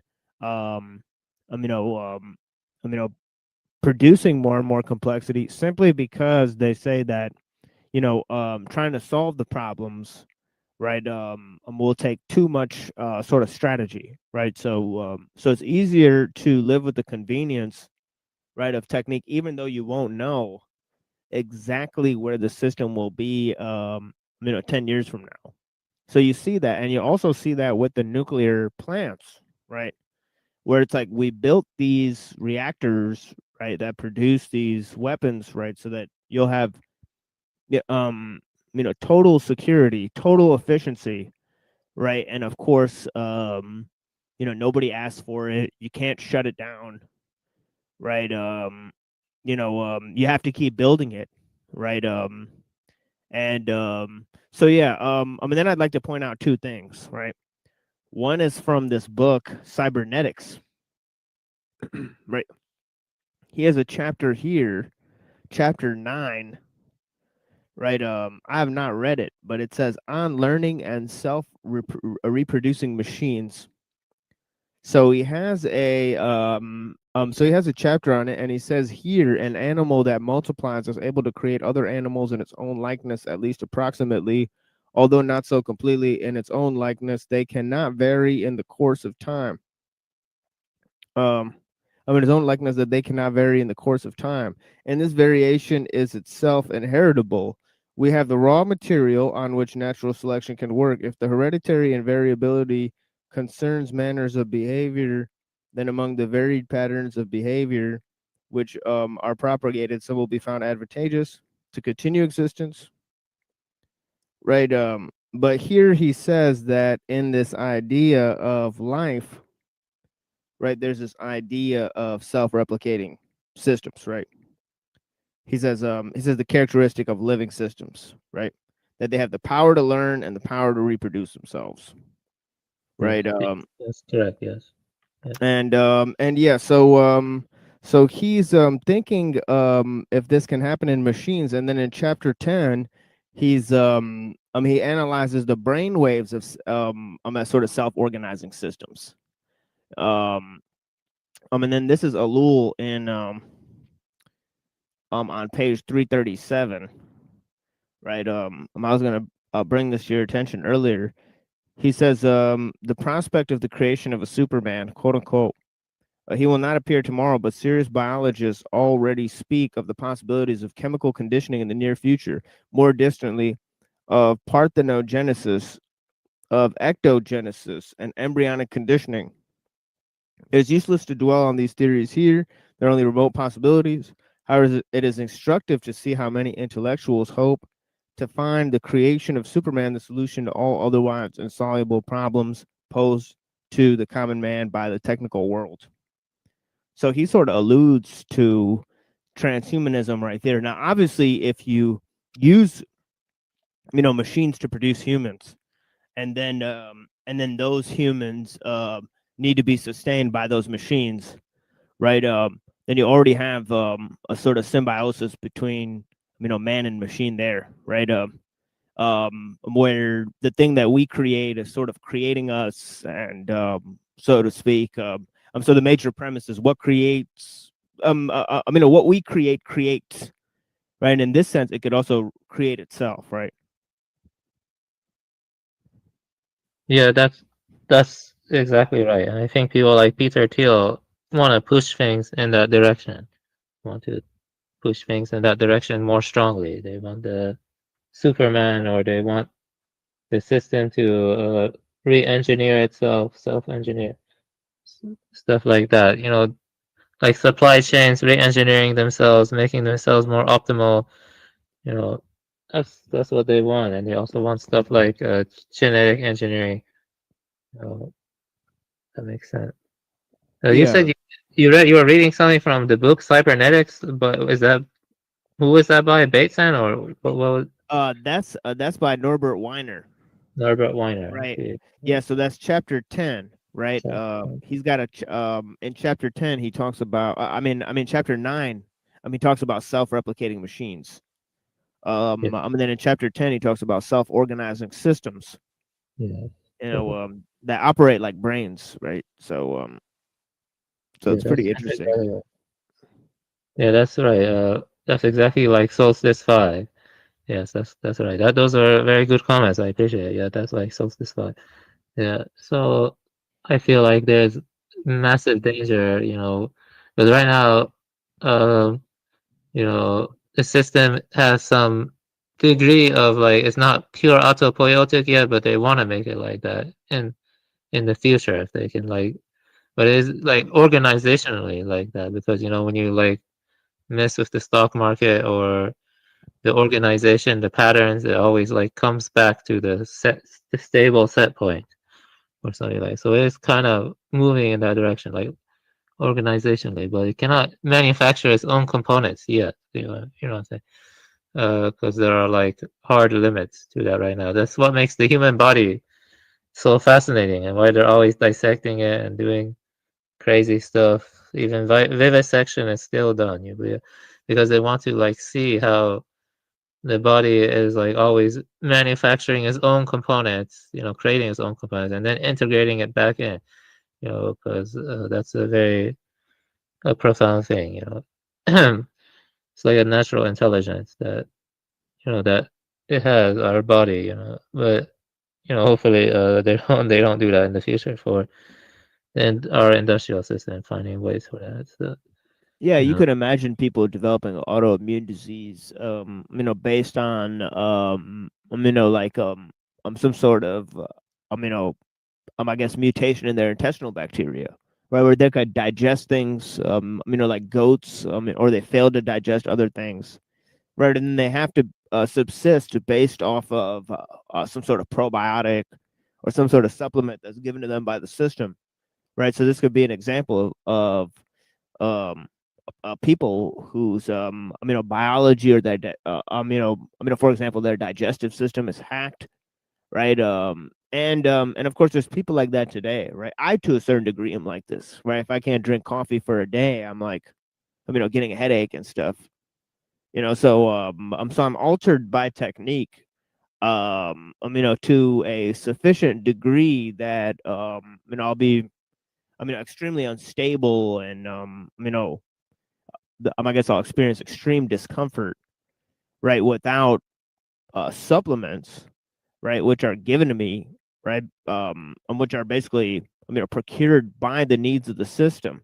So in terms of the idea of autopoiesis, right, it's not science fiction. There's already a example in it, right, in the principles of heredity, right, and that's that's the one thing that Norbert Weiner, right, says in his book. And then of course using this system as an example, right, they not only want to engineer life, right, or figure out the components to engineer life, but they also have the problem of we talked about this for a sort of extended period of time on our show, this idea of self-replicating machines, right?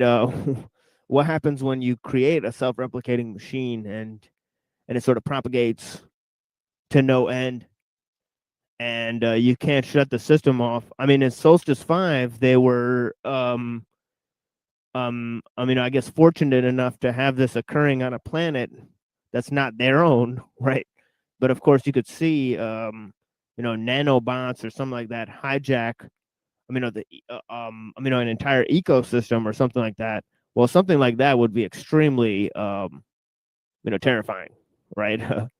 Where they hijack the soil or something, they start producing, right? Exactly. That's the thing with autopoietic systems.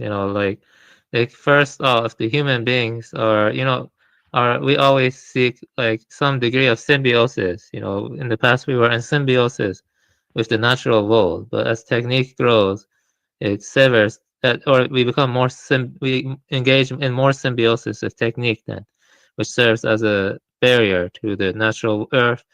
But autopoietic systems, there's a lot of, uh, uh, because they have their own agency, these systems, there's a lot of issues involved. There's a lot of uncertainty. Yeah, that's what I want to say. It could like hijack the ecosystem. It could form a kind of symbiosis with the ecosystem, or it could just, yeah, that's right. One of those two, which is, I mentioned Armored Core 6, and in that one, it actually the machines form new kind of symbiosis with the kind of life form or the energetic system that's on the planet in Armored Core 6. I forgot the name of the planet in Armored Core 6, but yeah, that's interesting. That is a big problem, yeah. Yeah, like you see these these guys that they should be working cleaning up monkey shit in the zoo, but instead they're in some laboratory experimenting with some slime mold that could develop a mind of its own, right? And they're trying to use AI to infect the slime mold so that the slime mold can figure out problems on its own, and of course, the slime mold could spread everywhere, right? Exactly. Yeah. Yeah. Let me tell you something else. Oh, man, I forgot to put it on my rollout theory, but when you mentioned that, it reminded me. They're already putting fungi into computer chips. Also, you believe that they're already doing it? And this thing can blow around, with the wind and start infecting things. Spores. And the system brainwashes people and spreads propaganda to make them think that's fine. You know what I mean? Like you see it, in a way, it's trying to attack our minds. Because a lot of kids probably think that's cool or whatever. Or they're brainwashed. Some people can be brainwashed into that. But the thing is, you have to think realistically. You have to take a step back, center yourself. Like the Buddha says, be realistic. If that happens, let's be realistic. It's gonna like destroy all of life, or it's going to replace the ecosystem, basically supplant it, or maybe even, just destroy everything. If that happens, I mean, that's what's realistic. Yeah, you don't want that to happen. Yeah, we do see it. Like I can show you. Like I can Google it right now and show you they're trying to like connect fungal hi-fi. The hi-fi of the fungus is kind of like our nerve cells. It can even have electrical impulses in the hi-fi, and they're trying to connect that to the electronic circuits of the Exactly. Right. So they could use double their computing speed by using the fungus as a wired thing to send the information because it's efficient at doing it. And of course they're trying to hack nature, and of course, once you give the thing that has the ability to propagate itself, technical mastery, this is exactly what we're talking about. We're talking about the danger of self-replicating machines, and the problem of autopiliosis is obviously huge aspect of that, right? Yeah, exactly. Yes, it's a huge aspect of that. Yeah, the thing with the autopoiesis and other stuff is, it does kind of, I feel like, seek new kinds of symbiosis, or not new kinds of symbiosis, but it does seek symbiosis. That could lead to some big dangers. That stuff. Yeah, that's definitely shit. It is really creepy. Stuff like growing miniature human brains from stem cells, putting it in computer chips, trying to, I mean, that's already has some degree of symbiosis, believe it or not. Like, you can rent it right now. Go online and rent those organoid intelligence, yeah. And I was hoping Dark Lord would come here, but because my next presentation would probably interest him. But I would argue that technique has a shadow. I mean, has a shadow in the sense you'll see in my other presentation. It definitely has a shadow, and the shadow stretches before it. And what we see right now is just the surface of what they have. I mean, pretty much every conspiracy that people have been talking about is coming true. I mean, or it's already been true. They're just slowly rolling it out and stuff. That one, this one is a lot more intense than my other presentation, and it's not as professional as the one I just shared.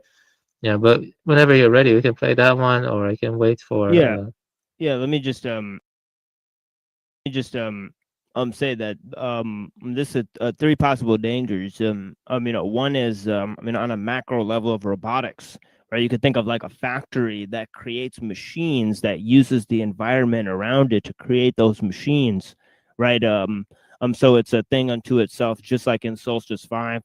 You can think of some sort of thing that infects the genes, right, and then hijacks the genes and uses the genes to promote to create energy to propagate itself, right? So this thing has hijacked the human biology, right? Or you could think of an AI that scans the internet and produces articles, right? Every day, this app scans the internet and this AI produces new articles, right? Of course, the person who manages this AI system's account does not have to do anything, right? Automatically generates information, right? Of course, this info does not have to be true or false, right? So there's dangers of the self-replication. Yeah, the thing is, though, not many people are really like going into this deeply or like actually taking it seriously, because what you say is 100% right. Like there is like a drift or definite movement towards the autopoietic systems. Right now it's really organizational, but there are elements that could be like pure autopoiesis. Definitely, like, it's moving in that direction, like becoming more and more self-making. For example, the AI you were talking about, scanning the internet and producing new articles and automatically generating information. That is very much like a movement towards autopoiesis. Same with, like, I don't know, infecting genes or subliminal messaging from social engineering. That can like try to subliminally alter our intent or the way we interpret things. For example, I think academia is very much all about just brainwashing people to be okay with this stuff. And yeah, the thing is, it is kind of a big deal. We don't want it to move it more and more towards being self-sustaining. Right. It's funny. The university is like, it's like you get, studies, right, to go and, get a job, right, to go to work, for, these corporations. And of course, who funds the studies? The corporations. And right, it's like a self-feeding, right, like a loop, right? It's like they fund people to go work for themselves. It's like a weird system. The thing, though, is people truly don't have control, but sometimes, I talk about it in my rollout theory. I do feel like, the shadow of the technique, it has some kind of causal power, which is why some people lean towards like the occult or like like, I don't know, aliens or whatever, manipulating or puppeteering mankind, because it really goes against our deepest instincts. I mean, our deepest heart desires, are is really anti-love. And the way it's progressing, someone like Peter Thiel, when you look at his face, I'm gonna be honest, like, his face doesn't really like look normal. I mean, like, it's just weird. Like, it does feel like spiritual war to a large extent, like what Dark Lord says. He says it feels like a spiritual war. Yeah. So I think he's right about that. There is a spiritual element to this conflict also, you know. Yeah. Yeah, that's right. So definitely, we don't want it to move in that direction, you know. But it does feel like people like Peter Thiel to actually remain quiet when people ask, "Do you want people? Are you okay with people going with the machines taking over people and stuff?" He remained quiet. You believe that? You know that. For we had to pause before he responded. Yeah. Long pause, Yeah, we read that on the show last time. You know, and yeah, it just seemed like you know, yeah, but you know, he uses these code words, right? He says he's against stagnation, right? So he doesn't use the word acceleration, right? And then so he's got all these marketing slogans, right? And he says the singularity is not something that's just going to happen, right? You have to make it happen, right? It's kind of like the Che Guevara thing. I mean, like the revolution is not just an apple that's going to fall from the tree. I mean, you have to shake the tree and make it fall. You know, sort of thing, and you know, seize history sort of idea, you know, sort of slogan, right? Now we're sort of co-creating, you know. So he's used a lot of interesting sort of memology in order to promote his idea, and also behind it all, there's this idea of the Judeo-Christian, right, symbology that he's employing, right, from the Christianization of Nietzscheanism, right, and of course he's using the thoughts of Rene Girard for that, and the ideas of the Enlightenment to promote this synthesis of Judeo-Christian ideas and science, right? So I think we've got his number with the type of ideas that we're talking about on the show recently, right?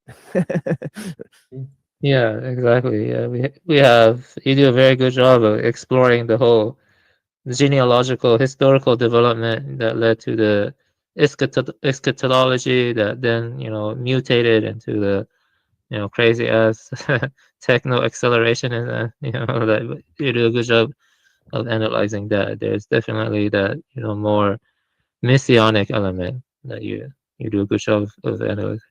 But yeah, there's like so many problems now.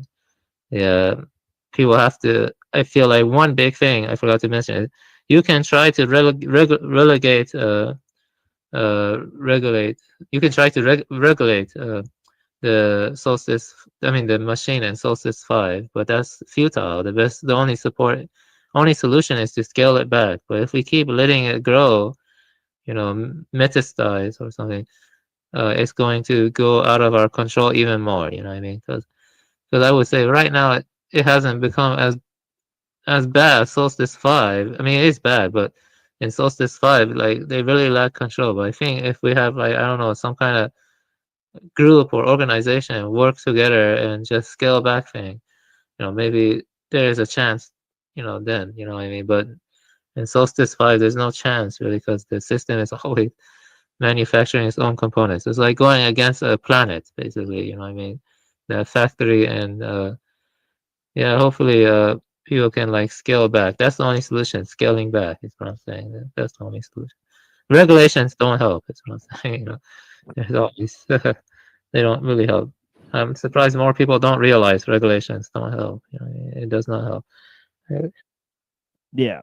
And I think the goal is to realize that nature employs techniques to adapt ourselves to human scale techniques, right? And understand the techniques sort of that nature uses, right? Instead of the mechanical techniques, because the mechanical techniques are too large scale and they are anti-human, right? And they're anti-social, right? They disintegrate society, they disintegrate culture, right? They drive science, right? An exploration. They, you know, desacralize knowledge, desacralize nature. You know, as you've stated, you know, so this is all, very important to look at the human scale techniques, private techniques. As Ellul calls them. That can be, developed and maintained by humans, right? To go against this, autopoiesis, the drive towards autopoiesis, as you said, which is evident in the reproduction of information, right? Made for human consumption by machines. Yeah, exactly, 100%. Yeah, like, definitely. So maybe I should show the video for rollout theory now. Yeah, I'll just show it out. This one is a bit more speculative, but I do think it's kind of true because we'll see. Okay, so this is Alien Buddha, and I will be presenting the rollout theory. This presentation is kind of long, so excuse me if I seem exasperated at any point. It's also pretty intense, but I do recommend thinking about it more deeply. So basically, what is the rollout theory? Military black budget labs lead public markets by approximately 15 years, stage releases, and use pop culture to habituate the public to threatening deployments. A lot of people would immediately dismiss this after I read it. I feel we've reached a point where it's undeniable now. I mean, that the people who spoke of things like predictive programming and coming across crazy technology in like the middle of the woods or near oceans or whatever, they were onto something. It was good for people to listen to them more, but we will get to that. So is the volume high enough for you, TML, or sorry about Yeah, it seems okay. Yeah. Yeah, that's let me tell. Yeah, no, I'm sorry, I can't make it higher. I don't know how, but if you want, you can like watch it on the YouTube, and then well, sorry about that. Slightly low here. I wonder why this one is low. Maybe I should Yeah. try. Maybe I should I stream can it. hear it From, fine, but yeah, maybe on YouTube they can't hear it as fine. But yeah. yeah, maybe I can stream it from YouTube or something, and maybe it will be higher volume if I stream it from YouTube. Let me just try that quickly. So, Yeah, it's bound to be lower if you do that. I think. Oh, it's bound to be lower. Yeah. Usually, usually if I play music on my show, I share the Well, actually, video. it's possible. Actually, I'll just read it myself right now. Yeah. Yeah. Wait a second. I'll just get the PowerPoint and read it myself. Yeah, because I do have the PowerPoint. So yeah, that will be louder if I do that. Yeah. Yeah. I'll just read the PDF. Wait a second. I'll just get the PDF and yeah, I'll just get the PDF. It will take like just 20 seconds to get the PDF. So here we go. Roll out. Yeah, no worries. Yeah, here we go. Got the PDF. Also, yeah, I'll read it from the PDF. Yeah, don't worry. I'll just read from PDF. All right. So basically, the rollout theory is just military black budget labs lead public markets by approximately 15 years. They stage releases and use pop culture to habituate the public to threatening deployment. And technique has a trajectory. Based on this presentation, I believe technique.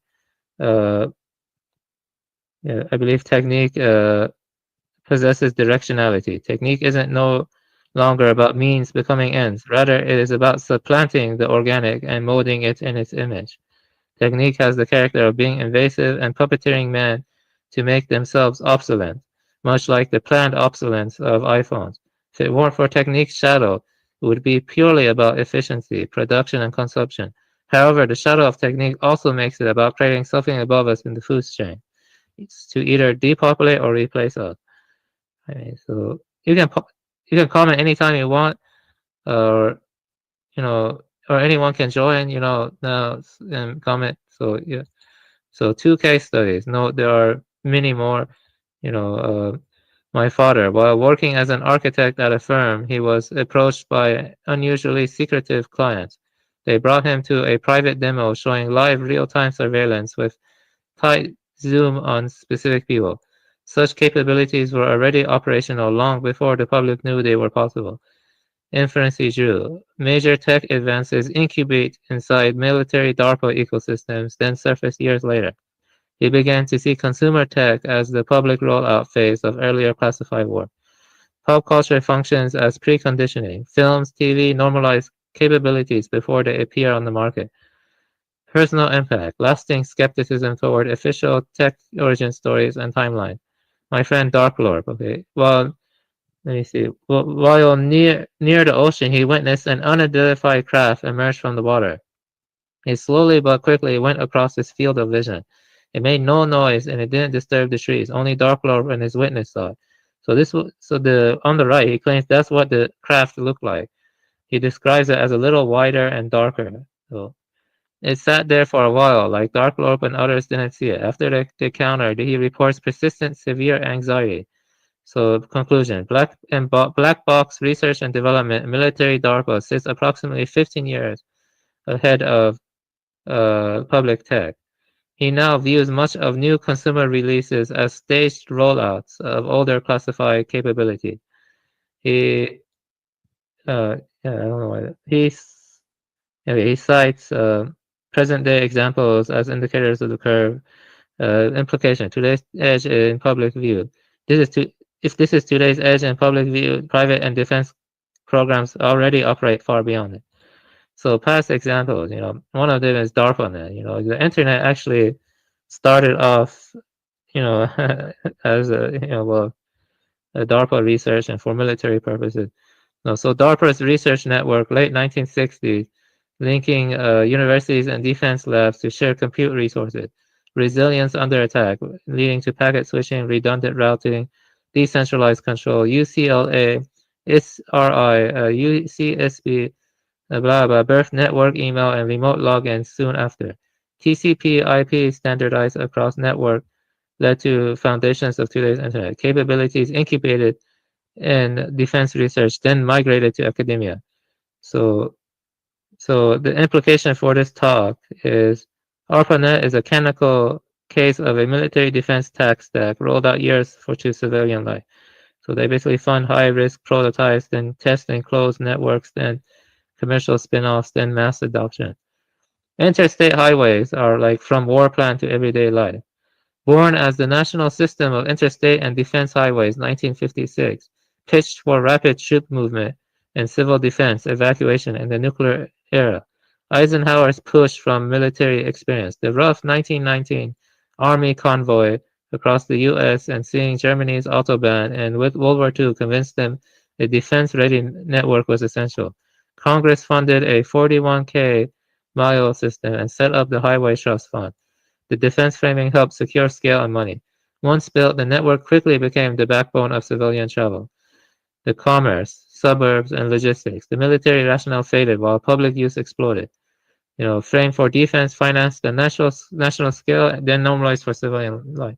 This also explains why so many people die from car accidents, because it was originally meant for war purposes, interstate highways. Then it was accommodated to civilian use and expected to be used. Right. Yeah.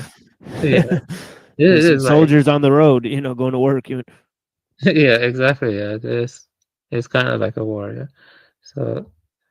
So Pentagon's heartbeat ID, laser jetson. I mean, people can Google this. This is real, 100%.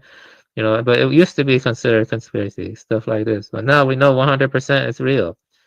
What it is, a DoD-backed laser vibrometry system that reads your unique cardiac signature from a distance. Reported effective to be around 200 meters, works through light clothing, not heavy winter clothing. I don't believe that. That's what they say. I think it's much more powerful than that, at least 15 years ahead. Early claims, let's see here. Unlike faces, which can be obstructed, a heartbeat pattern is stable and harder to spoof. Expands biometric tracking beyond cameras. From conspiracy to admitted tech. You see that a lot. From conspiracy to admitted tech. Once a rumor, now openly acknowledged in mainstream coverage, citing Pentagon sources and programs, aka Jetson. Yeah. Yeah, that's definitely right. The thing is, and I talk about this near the end, is there's a strong lack of transparency. We don't know what the hell DARPA and the shadow of technique are doing. We can only infer, because they're not telling us. But the point is that a lot of so-called conspiracies ultimately become true or were true. You know, I mean, like, you know, because they roll it out. You see, that's the rollout theory. You know, it's very hard to like really. So syringe injectable neural mesh. This is real too now. I mean, this was, you know, this, you know, Harvard, Stanford teams show syringe injectable macroporous mesh electronics that unfurl in tissues after passing through needles as small as 100 micrometers. Devices survived injection with over 90% yield. So follow-ups in rodents reported minimal chronic immune response and seamless integration, exactly what long-lived brain interfaces need. This is only what we see on the surface.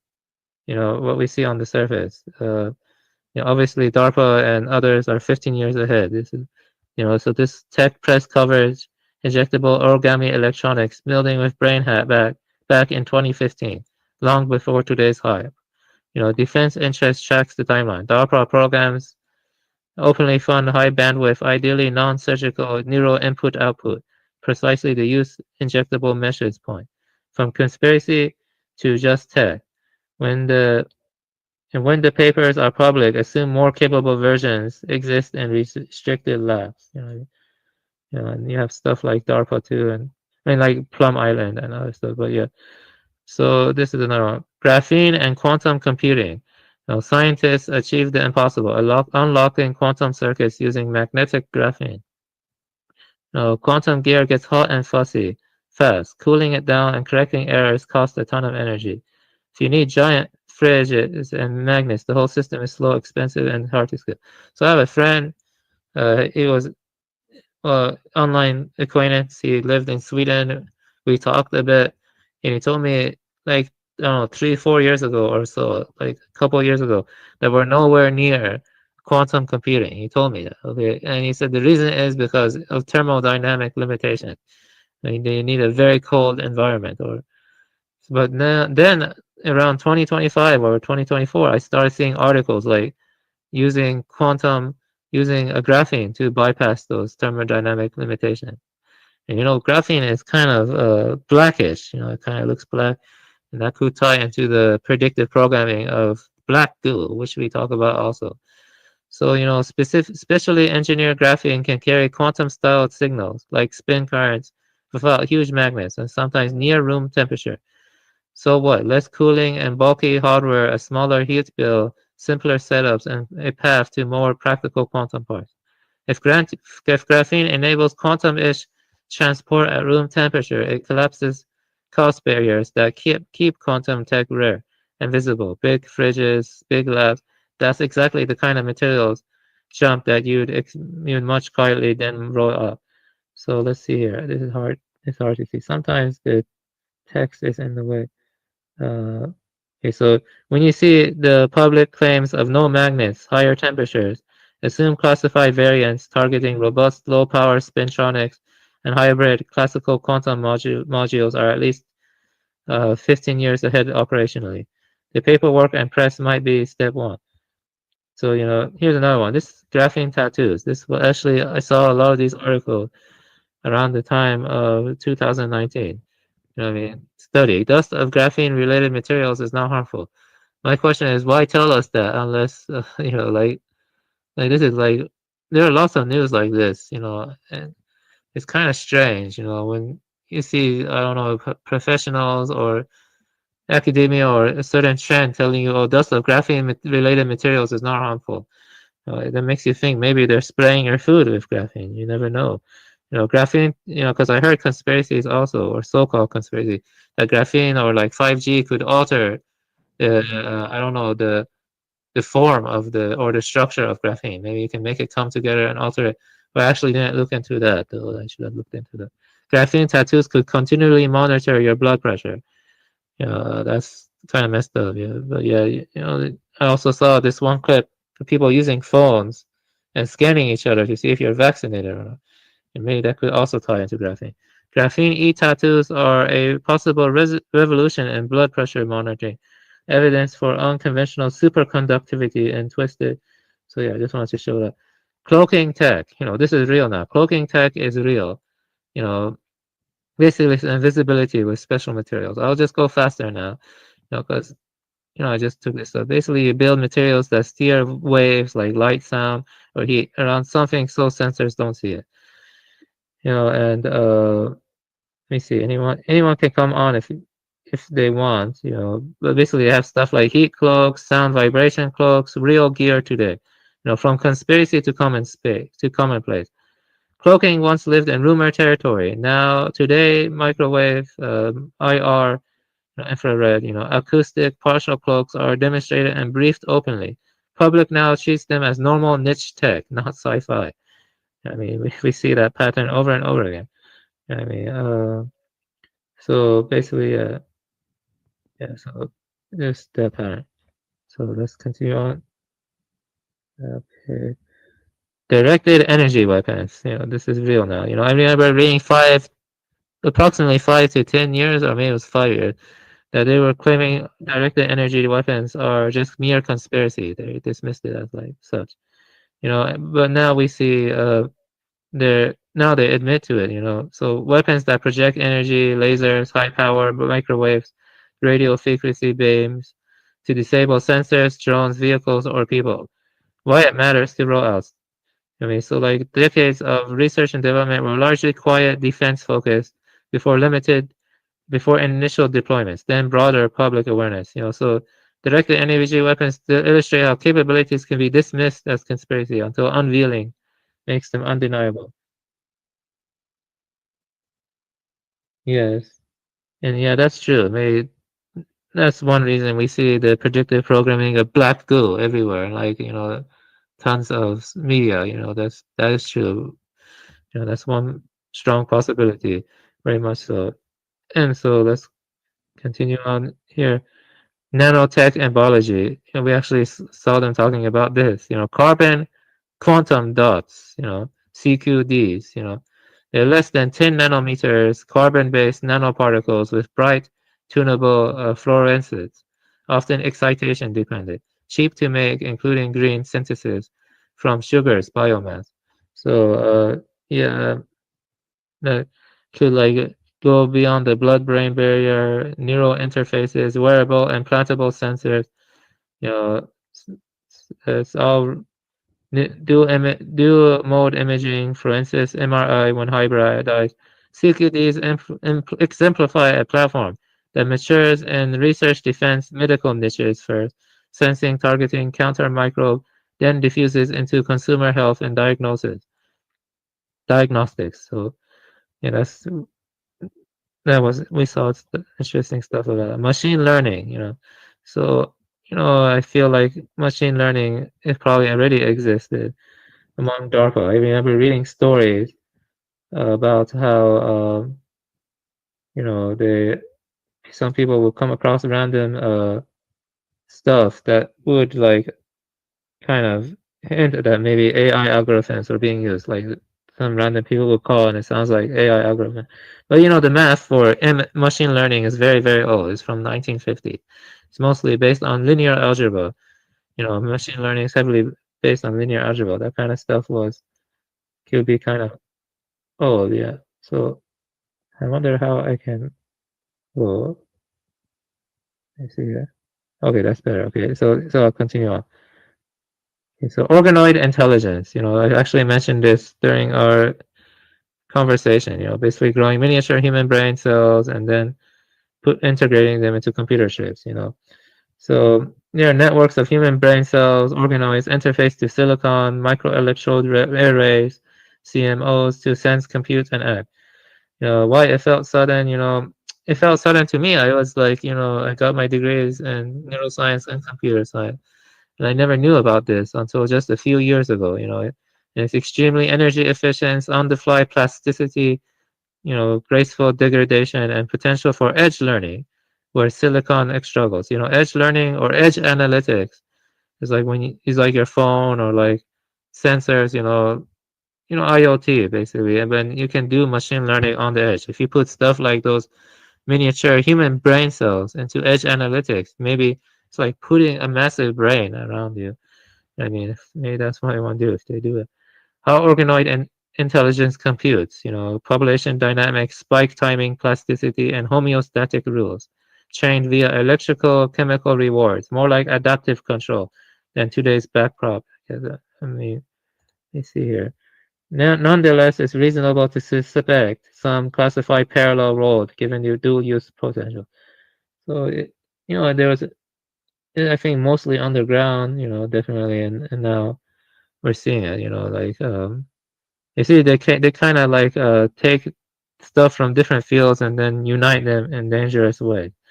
Like xenobots, what they are, tiny living robots built from frog stem cells, skin heart, assembled into designed shapes that move and do simple tasks. For example, this is Michael Levin. The research he does is very creepy. You have xenobots, limb regeneration, and the power of cellular communication. Basically, it's, researchers use evolutionary algorithms to propose shapes. Cells self-assemble and heart cells contract to power motion.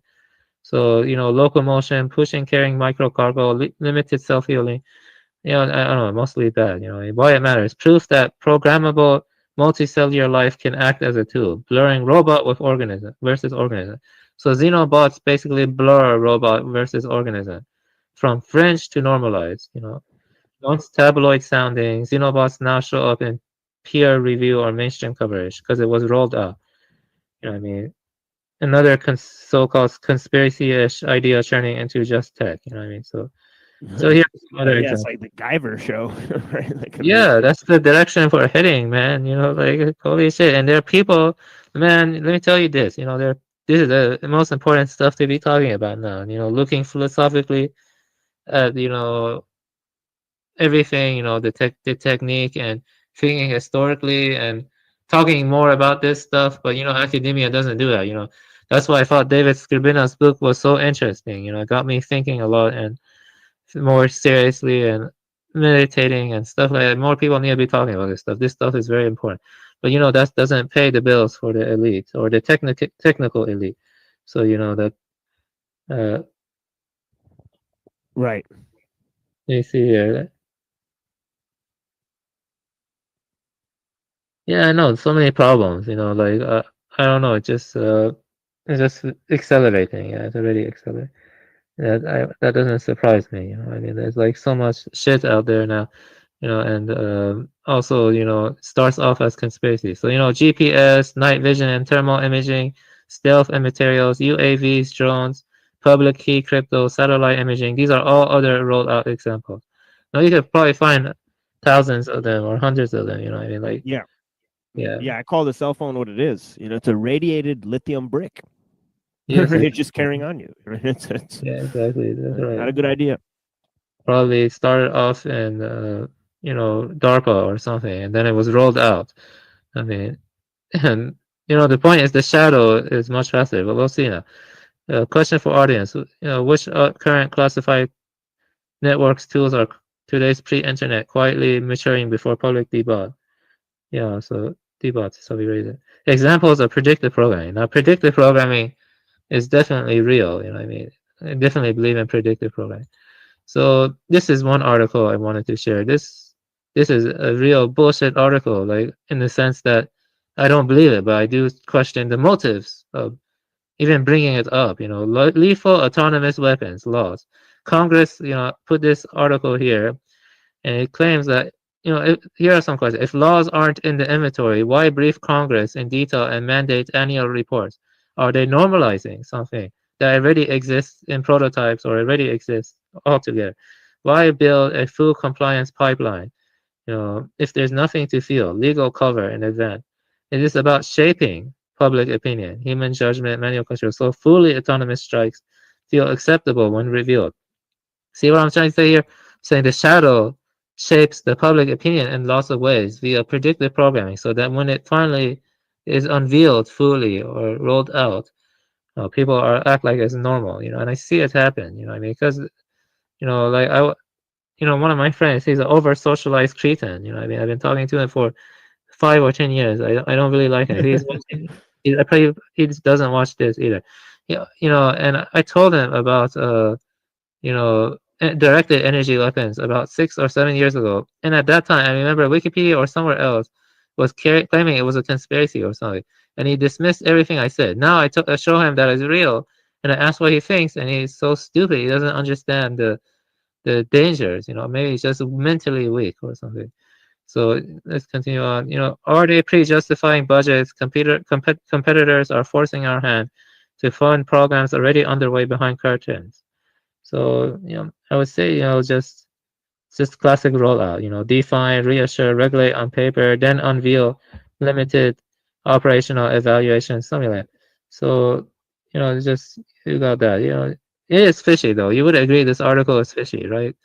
Like I just put the excerpt here. You know, like why bring this up unless it's going to be unveiled in the future or something? You agree with me? Or like, oh yeah, because people who think there's a free marketplace of ideas, I mean, they're living in delusional world. Yeah, exactly. That is, you know, they are promoting certain ideas because that's, you know, I mean, just like you said, it's predictive program.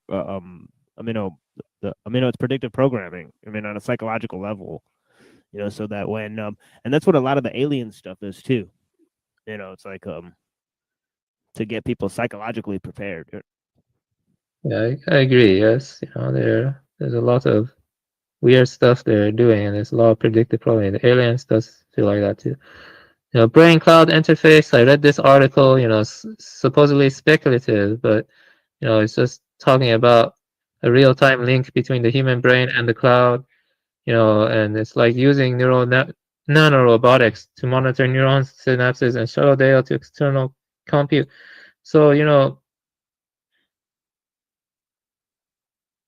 yeah, you know, that basically, you know, this claim, this is like, you know, a speculative piece, you know, but I just feel like it's predictive programming, you know, because it's kind of weird to me that people will be talking about like it's all normal, you know. Are they that over socialized? Do they have some insider knowledge or something?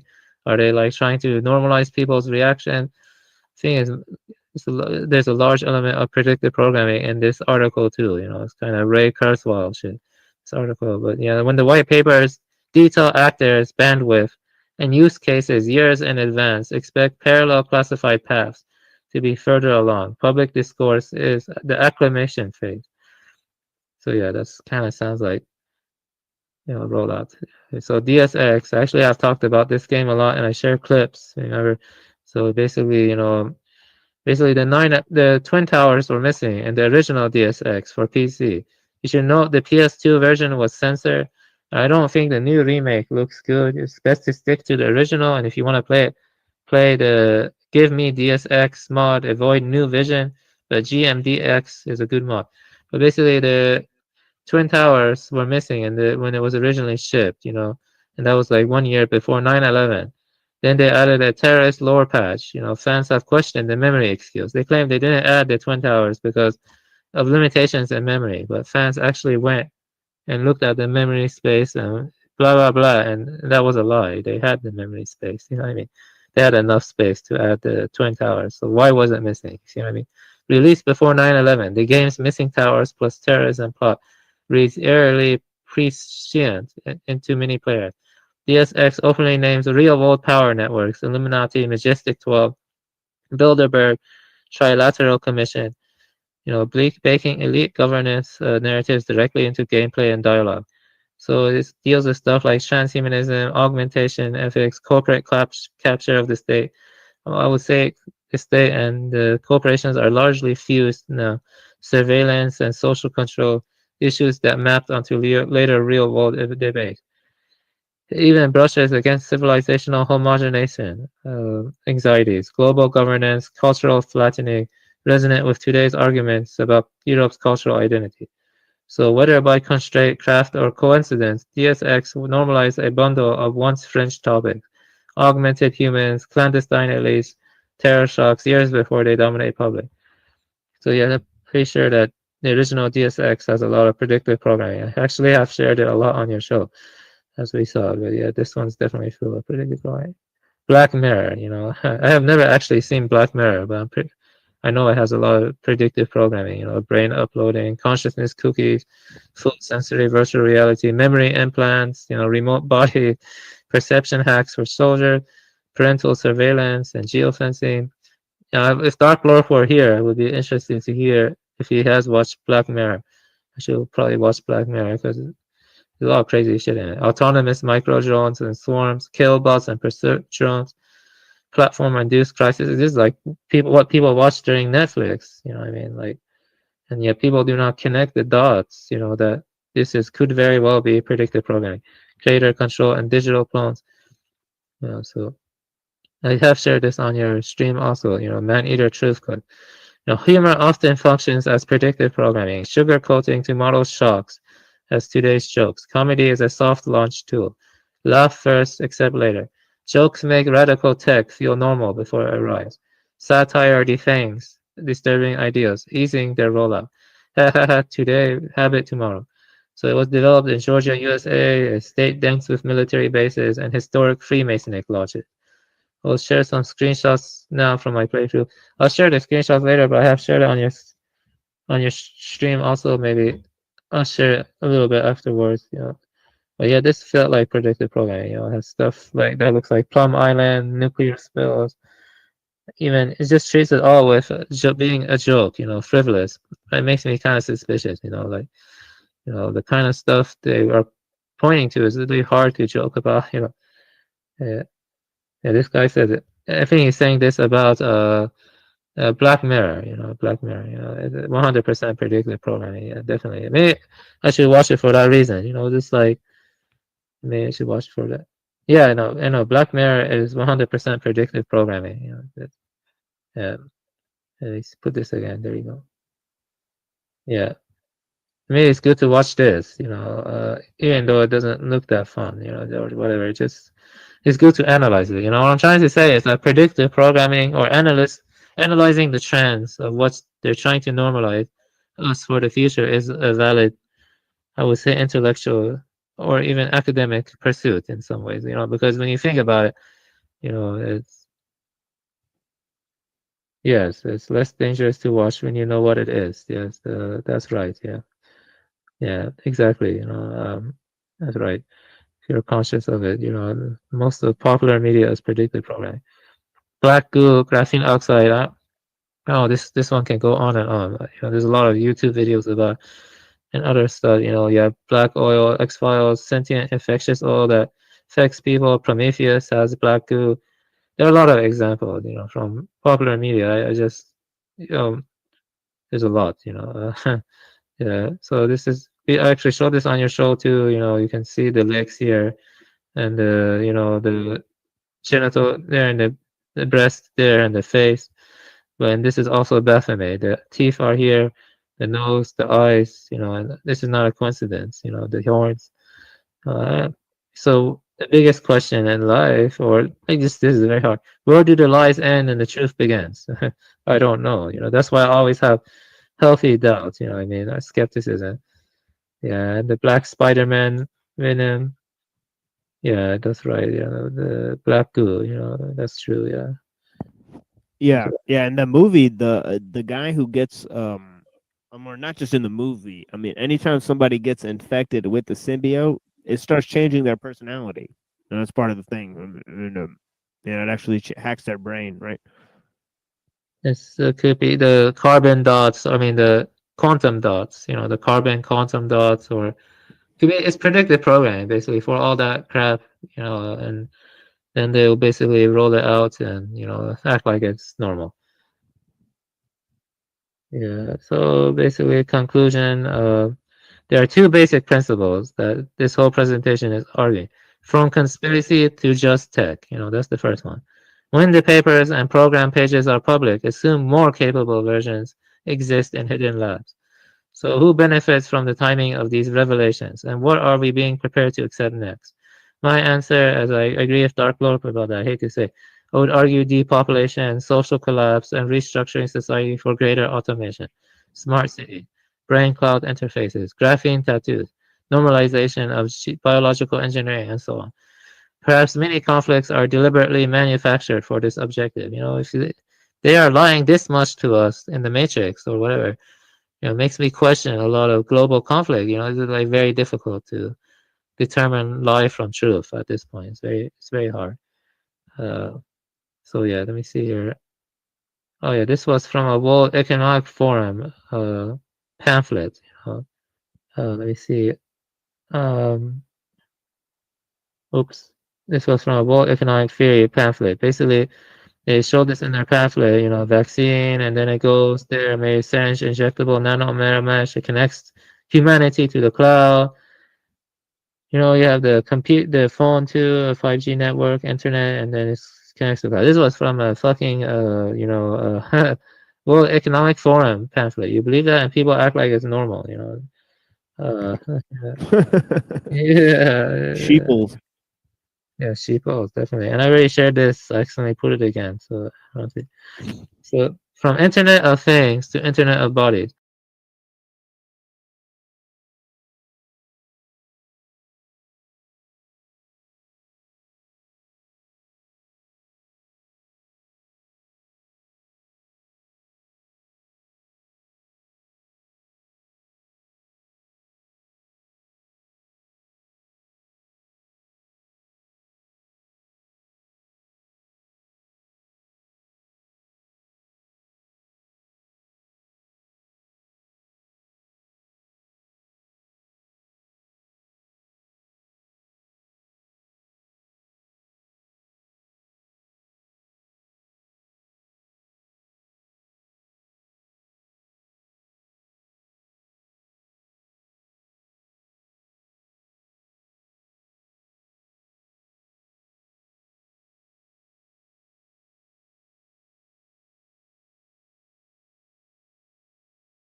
It could be the carbon dots, the quantum dots, the carbon quantum dots, or could be it's predictive programming basically for all that crap, and then they'll basically roll it out and act like it's normal.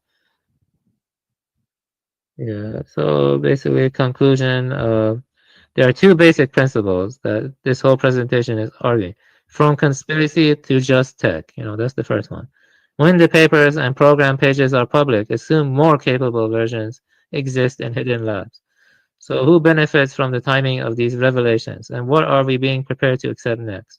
My answer, as I agree with Dark Lord about that, I hate to say, I would argue depopulation, social collapse, and restructuring society for greater automation, smart city, brain cloud interfaces, graphene tattoos, normalization of biological engineering, and so on. Perhaps many conflicts are deliberately manufactured for this objective. If they are lying this much to us in the Matrix or whatever, it makes me question a lot of global conflict. It's like very difficult to determine lie from truth at this point. It's very hard. So yeah, let me see here. Oh yeah, this was from a World Economic Forum pamphlet. Let me see. Oops. This was from a World Economic Theory pamphlet. Basically, they showed this in their pamphlet, vaccine, and then it goes there, maybe syringe, injectable, nano mesh, it connects humanity to the cloud. You have the phone to a 5G network, internet, and then it's connects to the cloud. This was from a fucking, World Economic Forum pamphlet. You believe that? And people act like it's normal, yeah. Sheeples. Yeah, sheeples, definitely. And I already shared this. I accidentally put it again. So, I don't see. So from Internet of Things to Internet of Bodies, I might show a clip of something from Rand Corporation. Basically, they have stuff like pills, and the pills have sensors, and they can integrate with your body. It's basically like Internet of Things to Internet of Bodies, and so you can stream health and behavioral data, examples now, watches, rings, AR glasses, smart clothing. That's what they tell us, So it could be like smart pills. You know, there's a real thing that they're trying to push now. Smart pills. You know, micro implants. Next step, brain cloud interfaces. And like, okay. The solution scale back technology to 12th century AD levels, and that's basically the presentation. You know, and so basically, I'm saying technique has a shadow. You know what I mean? It definitely has a shadow, and the shadow is like stretched before technique, and it rolls it out to technique as technique proceeds because it wants the technique to be acclimatized. You know what I mean? So we have to like think of that there's a shadow to technique.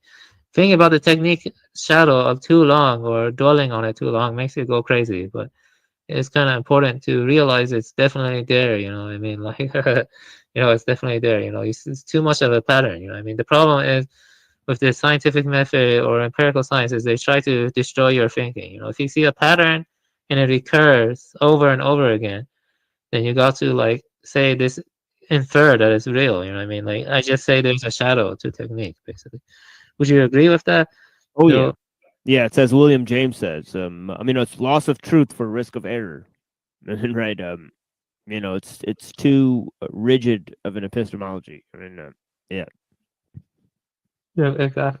Yeah, with my second presentation, I just wanted to make that, you know, I think we covered a lot. I mean, anyone can come on and talk about stuff. You know, I think I gave the two most important presentations I wanted to. You know, like basically about solstice 5 autopoiesis. You know, how we're drifting towards autopoiesis. You know, self-making system.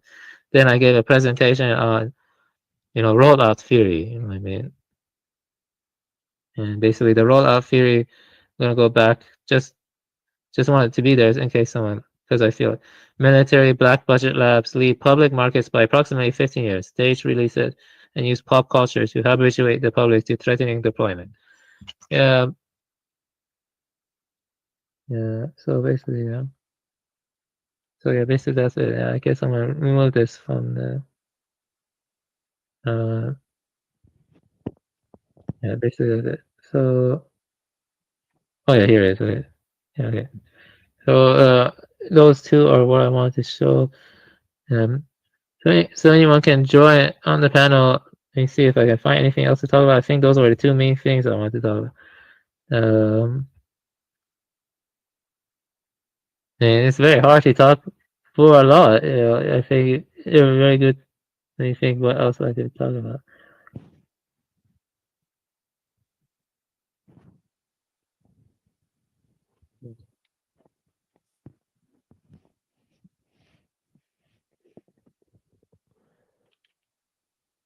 So let me see here. Yeah, Yes. excellent presentation. So Yeah, thank you. Yeah, thank you. Yeah. Sometimes I don't know, 'cause this mic I should have gotten a better mic. Hope it on YouTube it sounds louder. I'm gonna double yeah, it check. sounds okay to me. Yeah, especially the other day when everybody's yelling. You know? I actually went and talked to Martin Manos again privately. And Oh, okay. yeah, he's Yeah, he's retarded. correcting me. Yeah, he's kind of stupid. Yeah, and yeah, I know. Yeah, Yeah, he's a persistent stooge. So, yeah, yeah. he's gonna play dumb. I think his biggest problem is that he doesn't treat this stuff with any seriousness. That's the problem, you know. Well, he can't. He's Yeah. it's his bread and butter, you know, as they say. You know, so he needs to LARP. You know, he LARPs out of technical necessity at this point.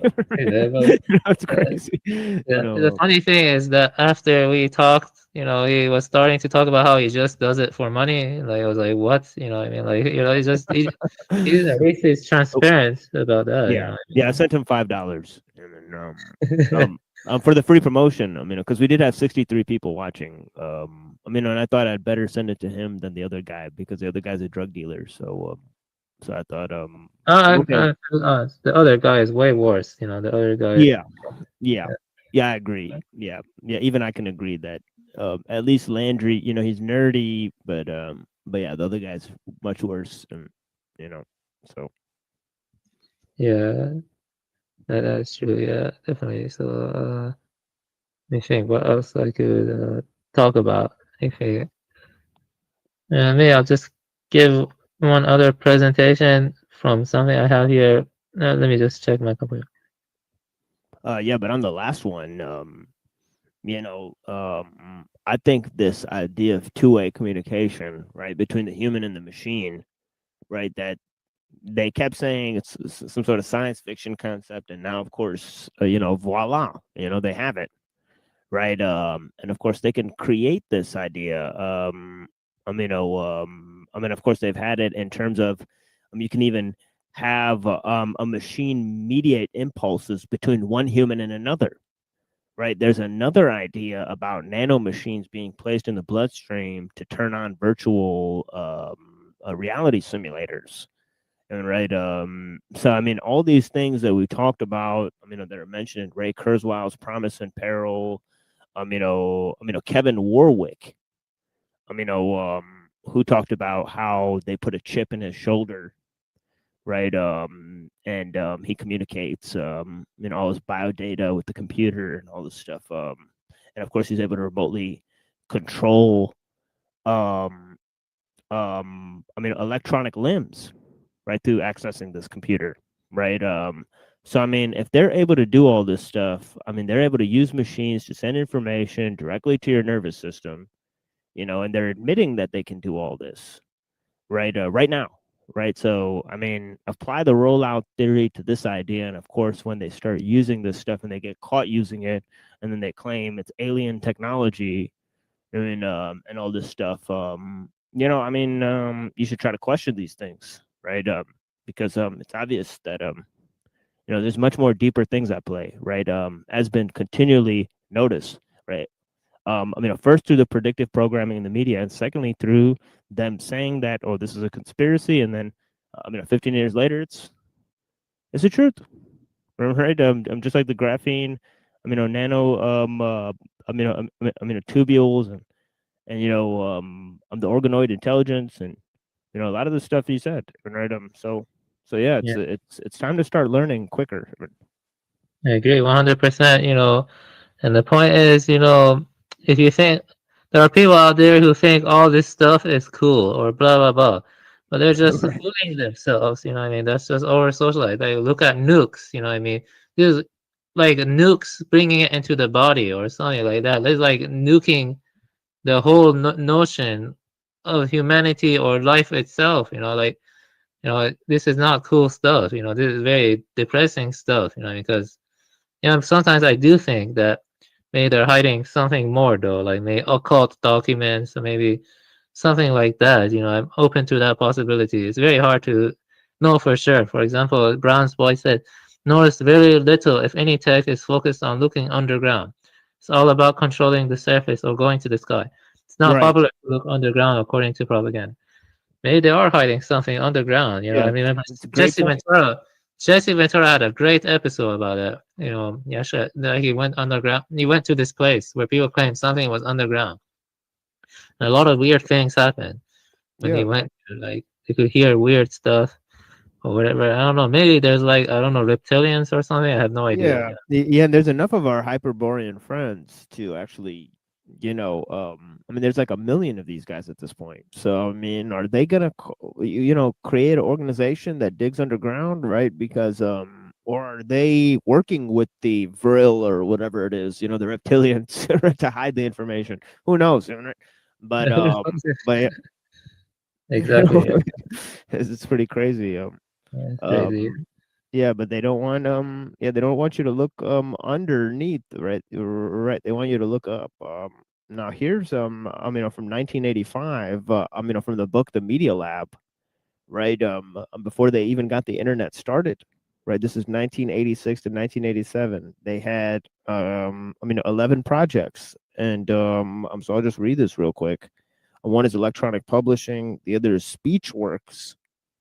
Okay, I'm using telephone and telegraph, right? The third is advanced television research program, right? I'm using ABC, NBC, CBS, PBS, and all these services. The next one is movies of the future. I mean, the movies of the future, they basically sent movies via the telephone modem, right? So it was like Netflix, right? 5 is visible language network, right? That's directed by Polaroid. 6, spatial imaging, right, or holography, and now they have advanced topological maps. Of course, there's advanced topology. Research is huge, right? Creating virtual spaces and all this type of stuff, animation and computer graphics, computer music. Yeah, This- actually, yeah. Let me interrupt you quickly. I actually forgot to mention LiDAR. LiDAR is pretty big too. Like they can I don't know, scan and get the light and make maps of the environment of such great resolution. Now, forgot to mention LiDAR, and of course that's a rollout also. LiDAR.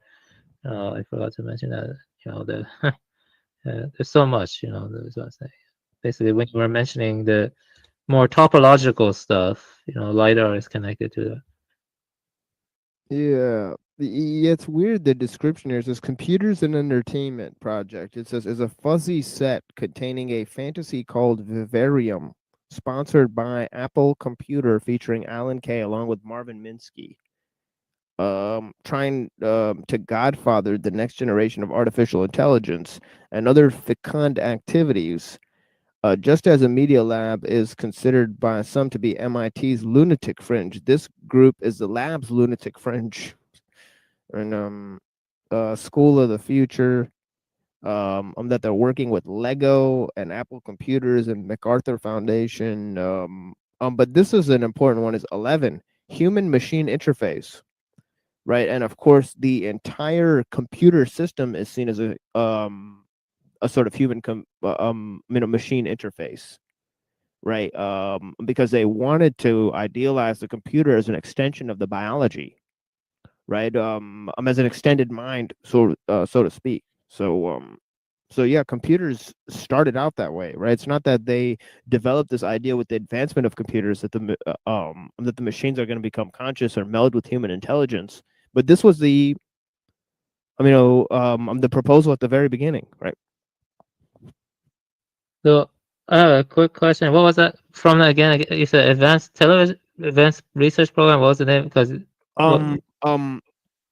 called the Media Lab: Inventing the Future at MIT by Stuart Brand. By Stuart Brand. Yeah. Is that a book? Yeah, it's a book. Yeah. Yeah, I should read that. That seems very interesting. Yeah, he's a good writer for sure. Yeah, I see it. That's interesting. Yeah. Very fascinating stuff. Yeah. He was the student of Gregory Bateson, as we learned on our show recently. So he's an interesting guy.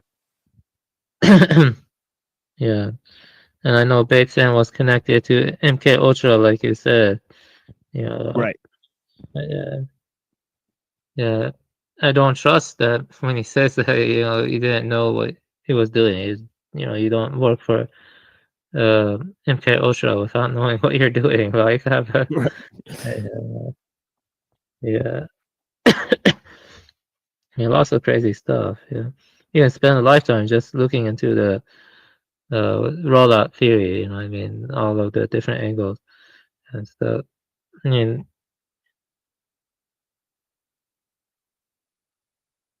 yeah,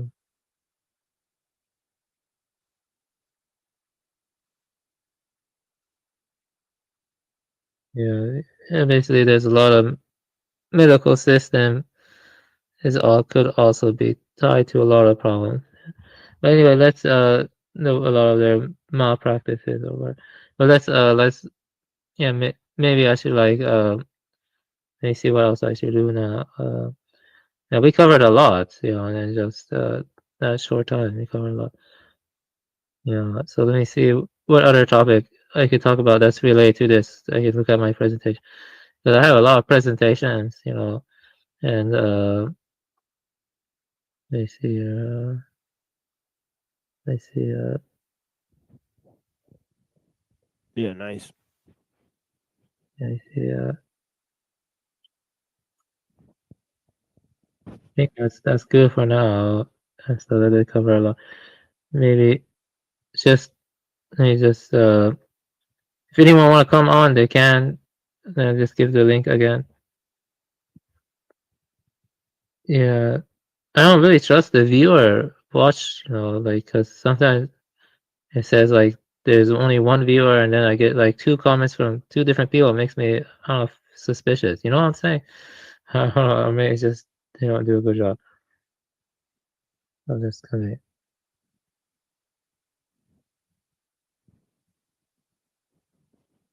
Wait, let me see. Oh yeah, I know what to share. Yeah, yeah. You know about Rand Corporation, or no? You know about Rand? Yes, I've heard about some of their sort of nefarious Yeah, they're definitely global involved. corporation. Yep. They're definitely involved in a lot of nefarious stuff. That's definitely true. They actually push for Internet of Bodies. Right? Yeah. Yeah. Also, this guy Larry Ellison, from Oracle, he has I some pretty know. interesting ideas about how human beings are going to be hooked up to the cloud and all this stuff. Obviously, He's definitely a vital person. Massive Zionist, massive right. technophile. Yeah, and lots of crazy ass stuff. Yeah, he's definitely one of the worst ones.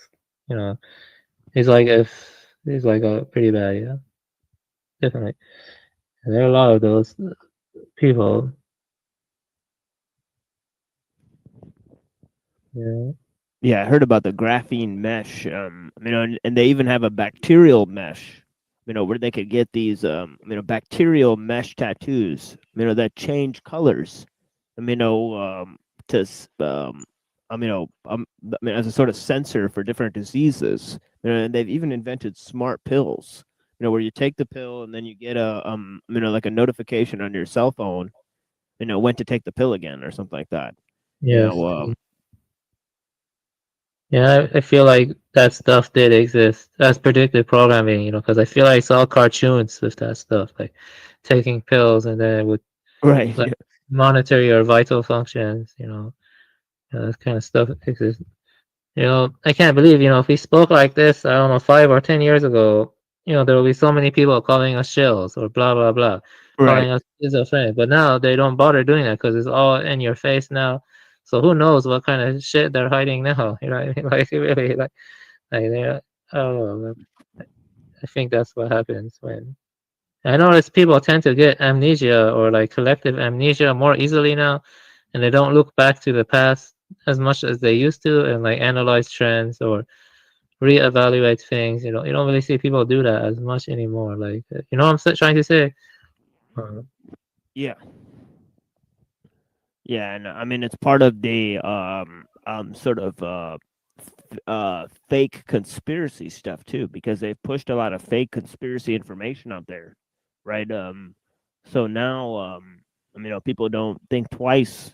If somebody mentions that there's something conspiratorial going on, nobody knows the difference between fact and fiction anymore. So to speak. So there's the problem of the auto hoax. And so-called, and of course, how that relates to the technical necessity and the use of propaganda and mass media is pretty obvious. Yeah, exactly. Yeah, it's a kind of pattern. So I've decided that I will read my review for I'll show like stuff on Goodreads and maybe read my review on Biocivilizations. And if no one comes on by then I think that the stream is good. Let me see here. Yeah, let me see. Yeah, ancestral amnesia is real. I would agree. Lineage is no longer valued as much. Thanks to liberalism. But another thing is that ancestral amnesia can also occur connection to the earth. You know what I mean? Like, a lot of people have green thumb. You know what I mean? A green thumb. You know what I mean? I think there are less people with green thumb now, but the green thumb is very interesting. You know what I mean? Yeah, that's true. I agree with that too. Yeah, all hubris is idiotic, no matter where it is cultivated. you know, there are people with PhDs or who are very stupid, you know, like they don't understand like the basics, you know, or like there are people who are living alone in rural areas. I mean, they're insultingly referred to as hicks or whatever. I wouldn't ever call anyone that, but I'm saying that that's what they refer to, but they're smarter than someone with a PhD. They have more rooted, grounded knowledge, those people, or whatever. You see what I'm trying to say? I'm saying this, they're educated people are largely indoctrinated a lot of times. I mean, Yeah, absolutely. Yeah, yeah. I think moral discernment, you know, is way more valuable than intelligence. I mean, you know, it has to be exactly. because that's what keeps Exactly. communities together. So, you know, Exactly. That's right. Discernment is very important. It's not like a discursive reasoning. It's like discernment is more like maybe intuition and discernment are kind of connected in some ways. I think the right intuition and discernment are connected in some ways. Which yes, is which yeah, totally, yeah, yeah, totally. I yeah, think it is intuition. yeah, You know, intuition. yeah, yeah. I call intuition is something you know, you know, without memory, right? So it's like the butcher in Shangzhou, right? He acts without thinking, right? That's because he's mastered, you know, the action, right? He doesn't need to think while doing it, right? So this is Yeah, intuition. yeah. Wu Wei. I think it's called Wu Wei. Wu Wei. Yeah, it's very interesting. Right. And Right. and this guy said that too. Inner vision is replaced by techniquism.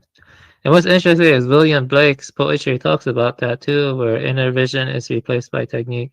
It's interesting. He talks about that in his poetry. Yeah, I see. Yeah, technique is trafficking humans' attention, in my opinion. Of course, you know, like you know, it even affects stuff like human relations. You know, so-called experts are telling you how you should be with your wife or be with your kids or whatever. You know, Kaczynski talked about that too. I mean, like they're saying that you shouldn't spank your kid or whatever. Like, don't tell me what to do or how to raise your kid or whatever. Like, so-called professionals, they, you know, like healthy marriage life. You know, what I mean, that's not really that's something you go to the tradition for, in my opinion. Yeah, it's better. Yeah.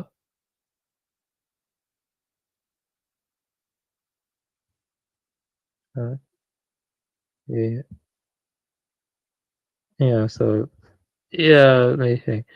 What else? Yeah, I was gonna show the some reviews, but there's a lot more to read. Uh, I'm just curious. TML.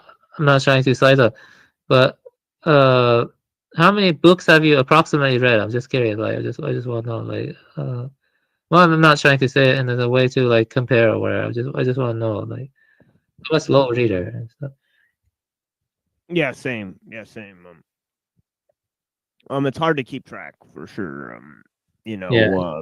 yeah, I think I've read a lot of books over and over and over again.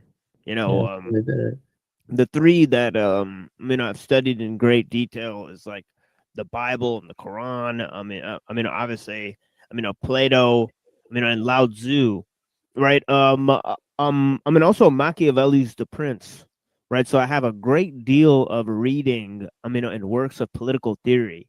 For example, Hobbes and Locke, and Rousseau, that sort of thing. So I've read a lot of that stuff.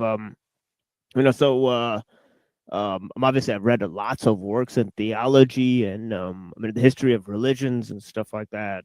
I've read some works in history, but most of my reading is nonfiction. So yeah, I don't think I've read more than that many people, but I think definitely I've been able to synthesize the information that I do read. So I think that's more important than reading a lot. Of course, Is being able to synthesize information, as you have done as well, right? Because the ideas of science and technique, right? It's important to synthesize those topics.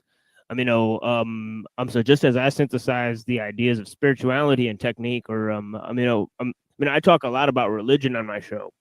So it's important to also look at the side of science and evolution, right?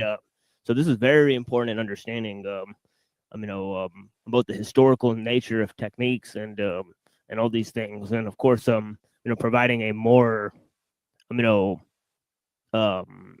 robust analysis, right? So yeah.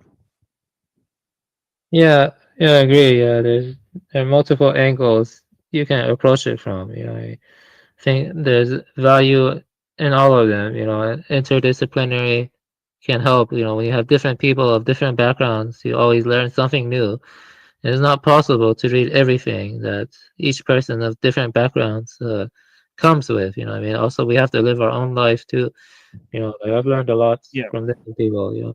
Yeah, no, I think between me, you, Unseen, Twilight, Hyperborean, we have read everything. Yeah.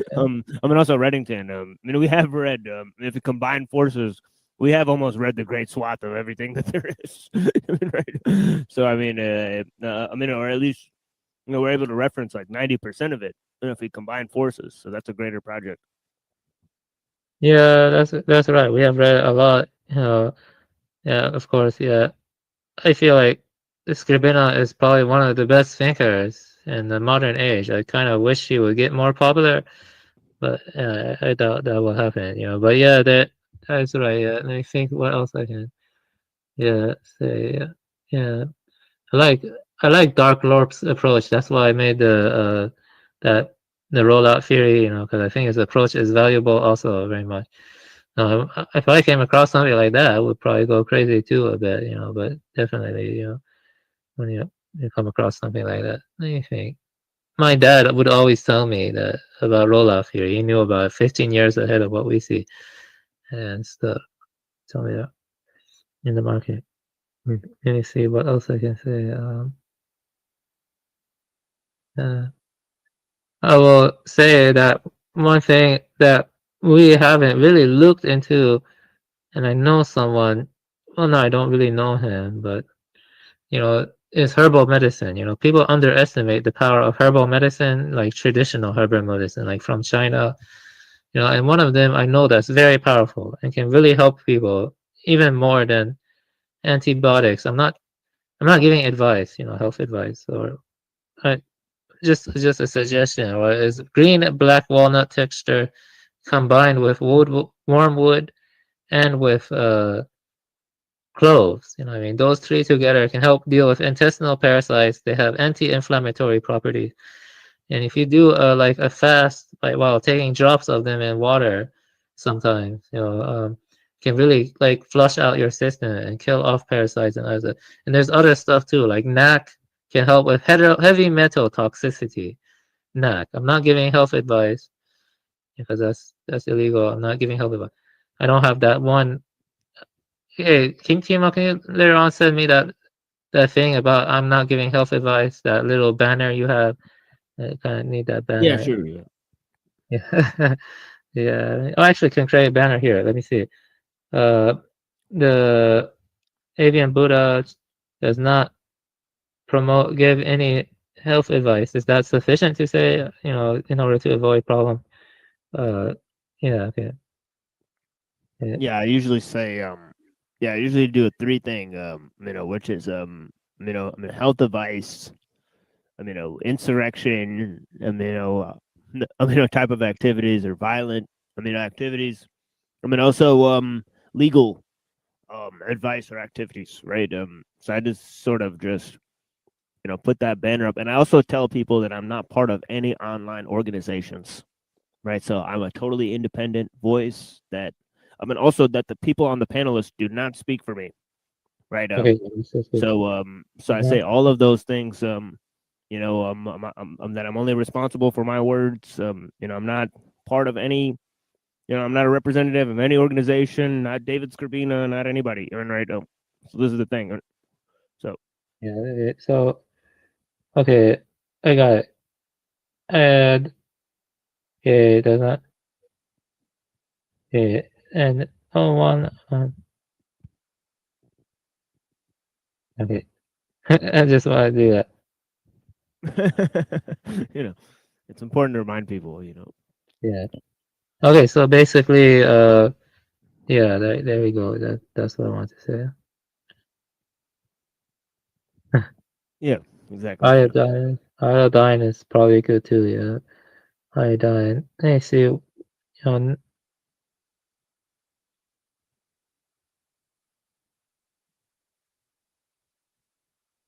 Yeah. So let me think. What else I had to say? Oh yeah. So I think maybe there's something in herbal medicines, permaculture. There's always refinement in that too. Like let me think. Right. There's a lot of interesting. I researched this too a bit. The medicinal properties that haven't been found from, like, I don't know, plants or various kind of natural remedies. Exploring that stuff could be interesting too. I think. You think, because it's Yeah. probably Yeah, we did some presentations on deep ecology, right, which is a sort of ancillary topic, to the sort of natural health stuff. There's this whole idea of deep ecology and how this idea of the biotic sort of energy system and attuning ourselves to that whole energy system and using nature as energy source and and all that type of stuff. So yeah. Yeah. Otzi the Iceman, like I mentioned before, Otzi the Iceman, he had like mushrooms that were very good for killing parasites, anti-parasitical qualities. And he was holding them when they found his corpse, that was frozen, and it was very astounding. I don't believe that's just due to trial and error. There could be like some more numinous connection between mind and the external world. Maybe when you're like closer to the natural world, sometimes not 100%, but it can, like, certain things can glow that are good for you in some way, like maybe fungus, because the population size was low. How can he like know that mushroom was good for him? I mean, the traditional account is that it's through trial and error. That people eat mushrooms and they die or whatever. Maybe there is a minor element of trial and error, but I don't think it can fully account for everything, like finding the Right. good moments. Yeah.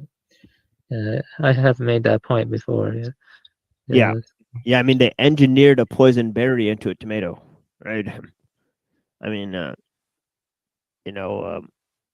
that just seems wild, right? So something that's not edible, right? So that's not trial and error, right? Something else. Exactly. Yeah. That's true. Yeah. There's a lot of like stuff going on that the scientific method cannot detect or pick up on. And the thing is, they try to claim any of those aspects or minds that do it are like illusory. What I mean? And that's ridiculous, because they deny the whole reality of agency. What I mean? Or even the mind itself, as the previous one, as the previous stream discussed. Yeah. So, think think we covered a lot of ground in like 5 more minutes. I think the stream will end unless someone else comes on. Because we covered a lot of ground. What I mean? A lot of ground. That there's a lot of food for thought here. What I mean? For people. What I mean? So in 5 minutes, I will end the stream. Unless someone else comes on. So I'll just give this here, because we have covered so much, and a lot of stuff. So let me see. Oh yeah.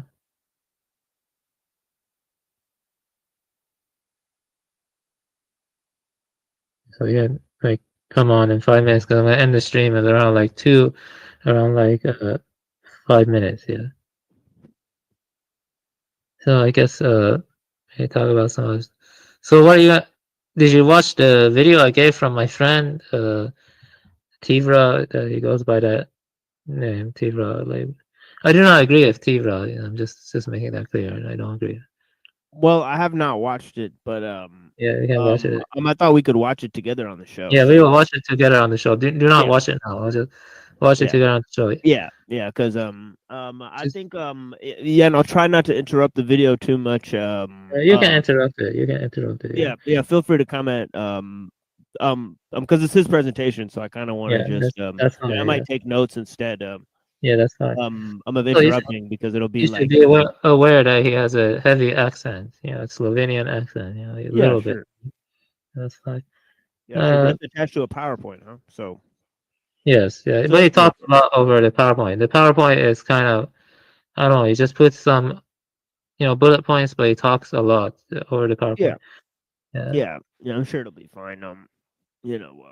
So just continuation of the stuff. We'll do it before we look at Pannenberg again. So I think that'll be a good little segue into that, and then we'll look at the other video that I have, art meets science and spirituality, and then from that we'll read the Kala Chakra stuff that I have, the weird stuff, and then and then we'll move on to Mumford and ellul. So that's pretty much the plan tonight. Yeah. Yeah. I look forward to that. I'm definitely coming over. Yeah, I'll come every Saturday, but Wednesdays I might not be able to come anymore Yeah, sure. because I have that work. Yeah, no worries, my friend. Yeah, it's no pressure. Yeah, there's no obligation for anybody, but I do appreciate your time very much. Thank you. I And appreciate also this your time. presentation. Yeah. Yeah, I appreciate you coming here too. Yeah, of course. Yeah, very basically. important. Yeah, so in like 5 minutes, when it's right now it's 1:59 at 2:05. I'll end the stream unless someone comes over. So let me see what else I can talk about. Yeah, I get trouble. I'm having people call into my show too, so sometimes a lot come over, but other times no one comes. So yeah. When it's like the other day, then everybody will come. When it's stupidity is unleashed, then they'll all come. And then yeah. You've had people porn bomb you, right? Porn bomb you several times. Yeah, several times. Yeah, so you have to scan. If you don't recognize the name, on the account, you'll have to ask them to cam up and wave, because they could very easily be using an OBS camera and then put porn on the OBS, instead of their camera, right? So you have to ask them to cam up and then wave, and that's how you know that they're not using OBS instead of their camera. But yeah, that happens normally at night, right? Or does it happen at daytime too? I'm just kidding. It could happen at any time, right? So yeah, they could even use a fake account. They could even use a fake recording of somebody. So wait and see if it's a recording that keeps looping. No, so I'm gonna tell you something. Okay, I'm kind of scared about this. With the deep fakes, you could probably create, I don't know, an deep fake of someone's voice now. So it's good to talk to someone. If something like that ever happens, just Discord message me and verify that's me or something. But I do get kind of paranoid. Maybe I might have pissed someone off, and they probably use a deep fake of mine. Yeah, I pissed hundreds of people off. So I'm pretty sure. So yeah, I will verify that if something like that happens over Discord, if that happens before. Yeah, it's good to verify it. That's yeah, and so many new kinds of problems. That's the thing with as technique expands and grows and complexifies, creates new kinds of complications. Imagine trying to explain these new problems to someone in the 90s. They wouldn't be able to wrap their mind around it. Most people deep fakes and stuff like that. Yeah, somebody could cam up with a filter AI and look like somebody else. They could totally, they can even change their image, right? So it's crazy. Yeah, it is crazy. It's like that is crazy. And the whole thing with the that one guy, Charlie Kirk, many people were claiming that video was AI, and actually maybe it could be. I don't know. Given the rollout theory, of course, the military and the states have way more advanced stuff than what we see on the market. So yeah, it could be AI. Yeah, it could be, for all we know, and stuff. Maybe a lot of Trump or a lot of these politician talks could be AI. You know, like, yeah, it could be. You know, that's right. So yeah, that covered a lot of pertinent, important topics in 2 minutes. 2 minutes, I will end the stream. And yeah, let me see what else I could say. I think.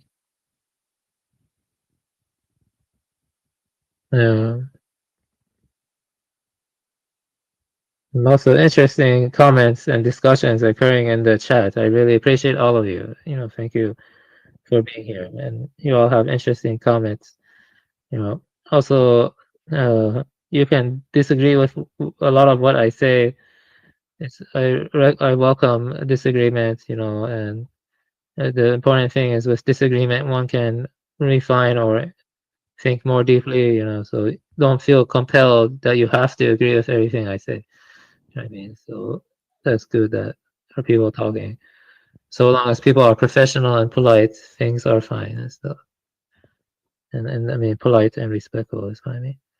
Not professional, just be polite and respectful. That's it. You know, and in 1 minute, I'll end the stream, basically. So I see no one coming up. Yeah, I like the work Botany of Desire, right? Yeah, by Michael Pollan, right? I mean, I think there's a documentary, based on it too. He says that basically, corn, and apples, and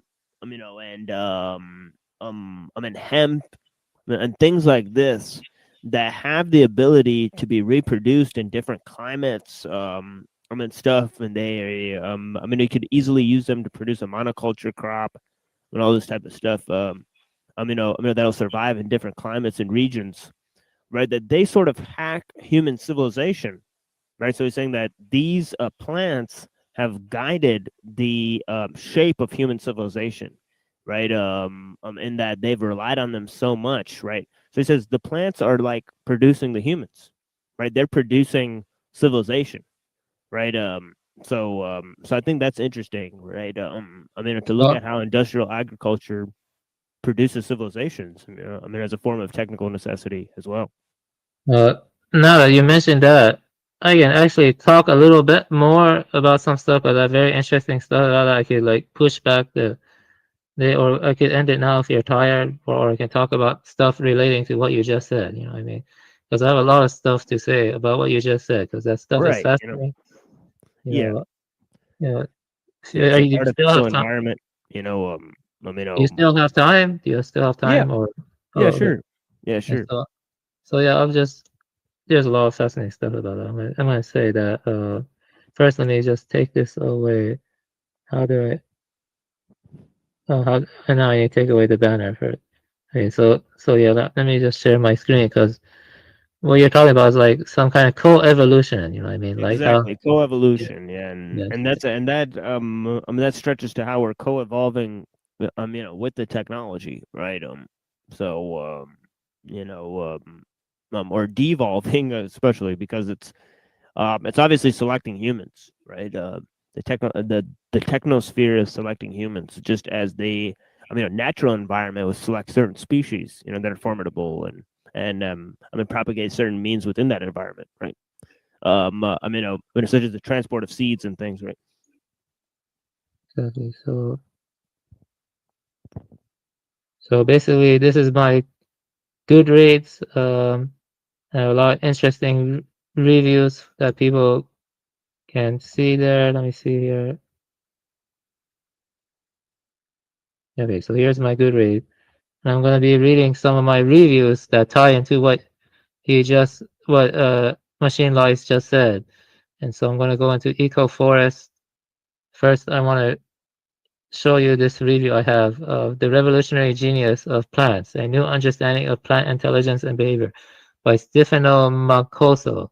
So any organism, this is a quote from it, any organism, regardless of its level of complexity, must have the ability to maintain internal organization in the face of the natural drive toward degradation and disorder. This ability manifests itself in the skill of being selective and knowing. Let me see if that's showing. And knowing how to make the right choices. For example, distinguishing friends from enemies or expanding or contracting depending on the availability of resources. Every living organism exchanges data with its surrounding environment that allows it to survive. Communication is an essential feature of life. Without it, even the simplest organisms cannot maintain the very delicate balance that is life itself. So already here we can see that, based on this principle, even the cell is intelligent. There's research showing that the cell is a minimal active inference agent. I'm planning to make a future video on active inference, because active inference is ubiquitous in the natural world. Active inference, basically you anticipate, and then you try to, take your internal model and try to minimize the surprise or something based on external anticipations. That's called active inference. The Revolutionary Genius of Plants by Stefano Mercoso is an engaging and thought-provoking book. It's a relatively quick read that explores the fascinating world of plant intelligence. Plants distribute functions that animals centralize in specific organs across their entire body, exhibiting a form of distributed intelligence that allows them to adapt effectively to environmental challenges. From reading this book, it becomes clear that plants are highly intelligent and possess a distinct umwelt. Covering every topic Mancoso explores would take too long, so I'll focus on a few key insights that is not meant to be exhaustive. Intelligence is defined as the ability to learn, understand, and react successfully to new or challenging situations. It requires memory to store the relevant information needed to overcome obstacles. Plants can learn from experiences, store the best responses in memory, and use them to increase survival chances. For example, they can distinguish between harmless and potentially dangerous stimuli and remember past experiences. This is likely achieved through epigenetic changes, which modify gene behavior without altering their sequence. Plants even remember when to bloom at the exact right time. Remarkably, even the irregulation of stomatal openings in cacti demonstrate intelligence. The root system acts as a collective brain or a form of distributed intelligence, analogous to ant or bee colonies. Groups of agents making autonomous decisions without central organization, communicating through simple rules, and acting collectively exhibit swarm intelligence. The roots of plants detect faint gradients of oxygen, water, temperature, and nutrients with remarkable precision, and follow these gradients without being misled by local fluctuations. This behavior is guided by stigmergy, where environmental changes act as a means of communication. Similar to bee swarms or neurons in the brain, root apexes work together to make decisions collectively. Root growth and movement involve cellular division in the apical meristem and elongation in the elongation area.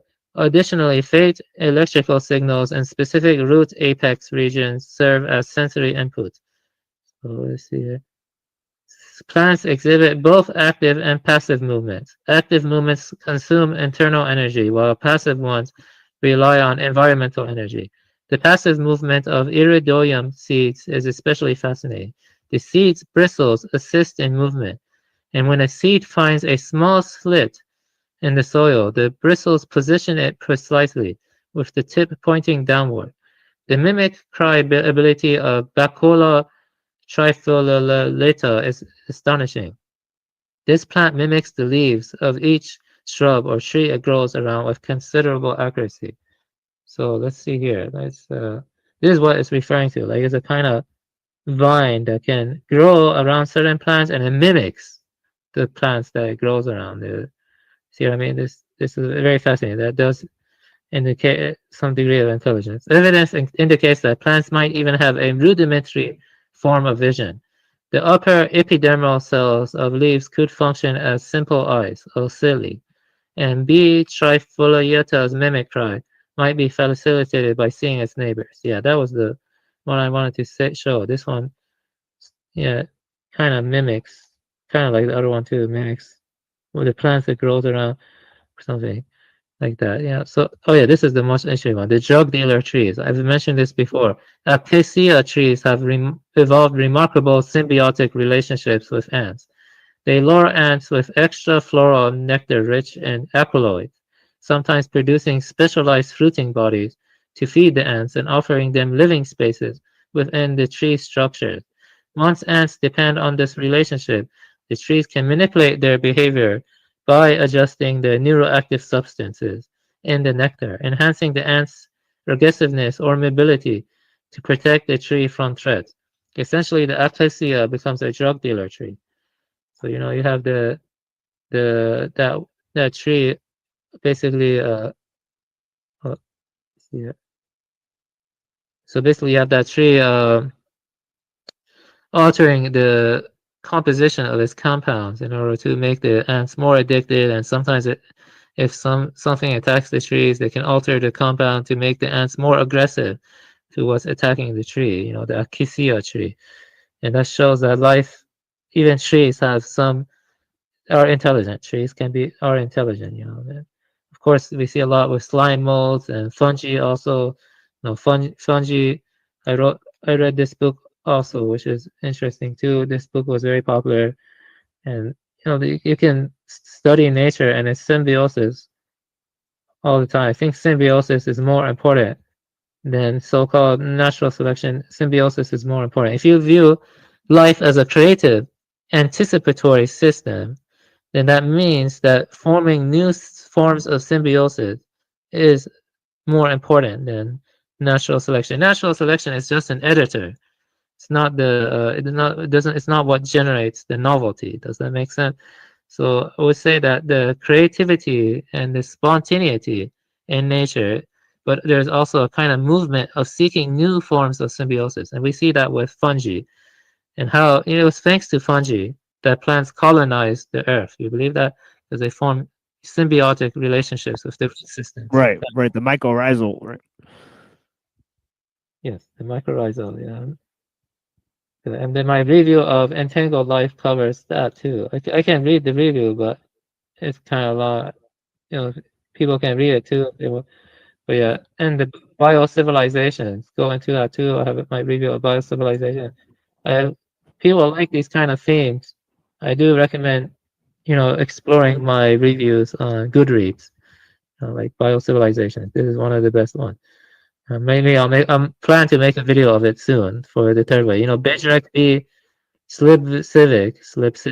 I think that's how I pronounce. Slidjekovic seems like. I would say that maybe the P is silent. I would wager to say, right? But because that might not be a sound there. But... Yeah. So So basically, it talks about how life is creative and anticipatory. It seeks new forms of symbiosis. Like our body is a symbiotic collective of cells in many ways. Because it talks about that, and it's like an ecological assemblage. And so, it also talks about how agency is a part of life. That's crazy. Modern synthesis and neo-Darwinism, they all deny agency. Which is demonic, I think. So, I think they did that because they wanted to promote better ways of tampering and controlling nature, not because that's the truth. They only care about the other stuff. So, but basically, agency is about anticipatory systems. They can anticipate environmental fluctuations and change them to suit their needs, like niche construction. You know what I mean? And in the process, create environments. For example, like ant takes a bunch of fungi and then farms that, leaf cutter ants do that. And by doing that, that changes the environment also, and it can lead to the creation of new environments via niche construction. So I'm just summarizing the review, and he was influenced by Alfred North Whitehead. Whitehead was interesting. Whitehead believed in God too. Did you know that? But he had a kind of, I think Whitehead was better than D. Chardin, to be honest. But yeah, his views on technique are great. I mean, his views on how technique disturbs the artistic, endeavor, and I mean, yeah, his process theology is interesting, but Yes. but yeah. I see here. So so basically, there's life is defined by autopoiesis. He talks about the autopoiesis. Nice. Yes, it's constantly Gia is constantly striking unknown territories. He accepts Gia theory. Gia is like a sculptor making itself. So let's look at a painting drawing by MC Escher. Okay, and trying two hands. Okay, so yeah, see this is like this is kind of like drawing two hands. It's kind of like autopoiesis in some way. See, it's drawing the hand there and it's drawing the hand there. It kind of shows that they're both involved in making each other in some kind of integrated system. You see what I mean? So that's kind of what that's what Gia is like, a sculptor making itself. It is a self-referential process that flows around dynamic regulatory point. Essentially, Gia's hyperthought is a decentralized and distributed mind composed of interacting or communicating parts into which organisms and their fusions are incorporated. So it's an intelligent mind-like process. So yeah, and analogous to indeterministic holons, which are both parts and wholes at once, and merge to generate autonomous systems. In much the same way that eukaryotic cells are already ecological communities, the distinction between organisms and their environment is blurred. Natural learning occurs when organisms sense stimuli from the environment, process the stimuli to create knowledge, and then direct behavior by actively changing environment based on knowledge acquired. The act of being intelligent involves balancing assertive and integrative tendencies. For example, when eating prey, an organism asserts itself, but it is not advisable to hunt the prey to extinction. Evolution is not driven by fixed laws because the constraints also change. So, Pitchak is a third-wave evolutionary biologist also. So let's see here. He also goes into biosemiotics and other stuff. Yeah, but basically this is the important part. Life is open and indeterministic, autopoietic, semantically meaningful, qualitative, and creative. Mechanism is closed, deterministic, allopoietic, semantically meaningless, quantitative, and non-creative. See, right? So if it reaches the point of autopoiesis, that means life could be extremely threatened. So yeah, life's evolutionary combinational diverse potentials far exceed the number of particles in the universe as they fuse, diverge, and unfold in ways we cannot fathom. So let me see here. Slivik's his theory can be seen as a variation of panpsychism. In this theory, orderly gradient reducing systems such as the Great Red Spot of Jupiter, or the structural similarity between cosmic web of galaxies and neural structures of the brain, are seen as signs of an intelligence nous beyond human comprehension. Energy flowing through an open thermodynamic system imposes orderliness on the system. Granted, Gia is fundamentally cognitive, with orderliness flowing through the river of life and arising periodically and with persistence. So I would argue we have a moral imperative to care for it. Biological periodicity can be seen as a more dynamic and procedural way to understand convergent evolution. We must see our equality, or I wouldn't agree with this, I'm just conveying his views impartially, in the multiplicity of all biocivilization and Gia's river and care for it. I would say that as you move up the hierarchy, there is more capacity for transcendence also, which comes with symbolic reference.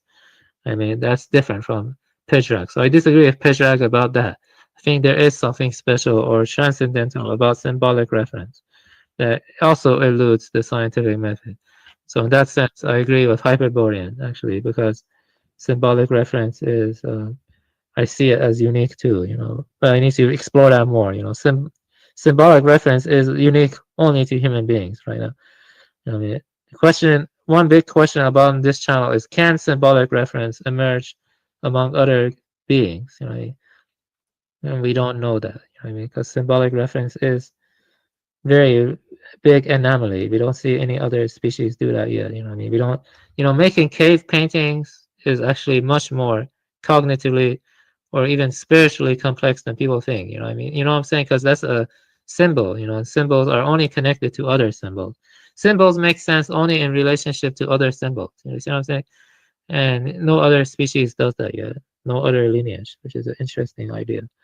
Yeah, and I will be talking about that more. In my videos of Jesper Hoffmeyer, he talks about Terence Deacon's notion of symbolic reference more, which is a very important topic. And there are limitations. There are lots of mysteries about. I'm gonna hide this for a second and change something quickly. Let me change that thing quickly. I should remove that. But yeah, okay, there, I fixed it. I'm gonna put it back up. Okay, so basically, yeah. Anything? What else I can talk about? So yeah, I could talk. I have my review of this Jesper Hoffmeyer's. Yeah, you can watch the videos. I have 2 videos on Jesper Hoffmeyer's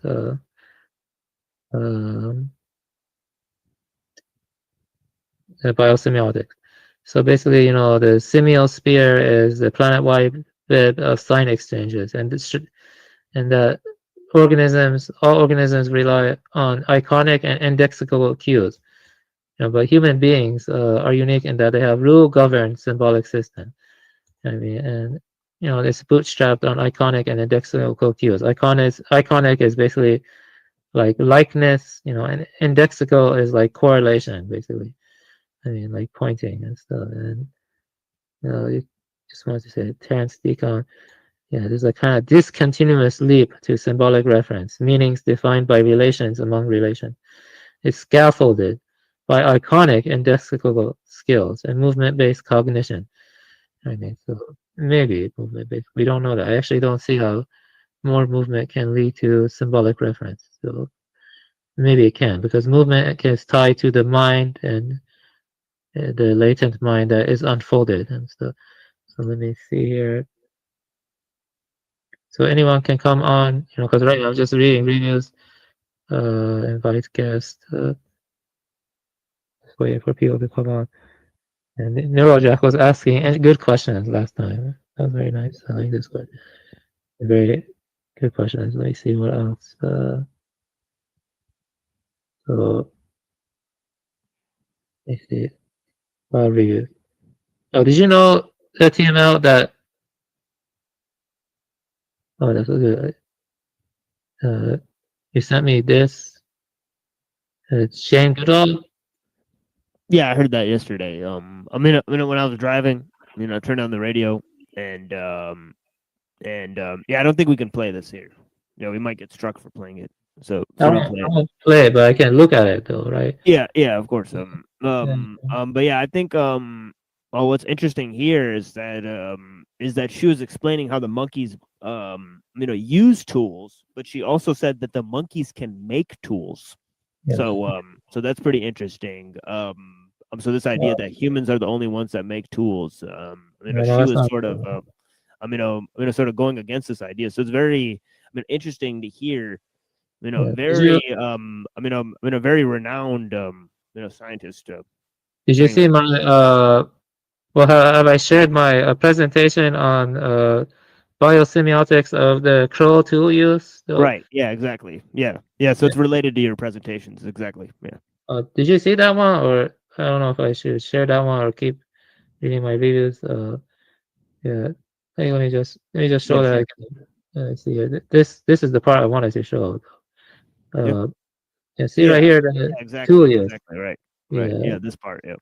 Yeah. Right. Chimpanzees can do all of that. So can New Caledonian crows. But other ones cannot use tools as much yet. But there is a correlation, with tool use. Yeah. She also shows the use of organizational techniques.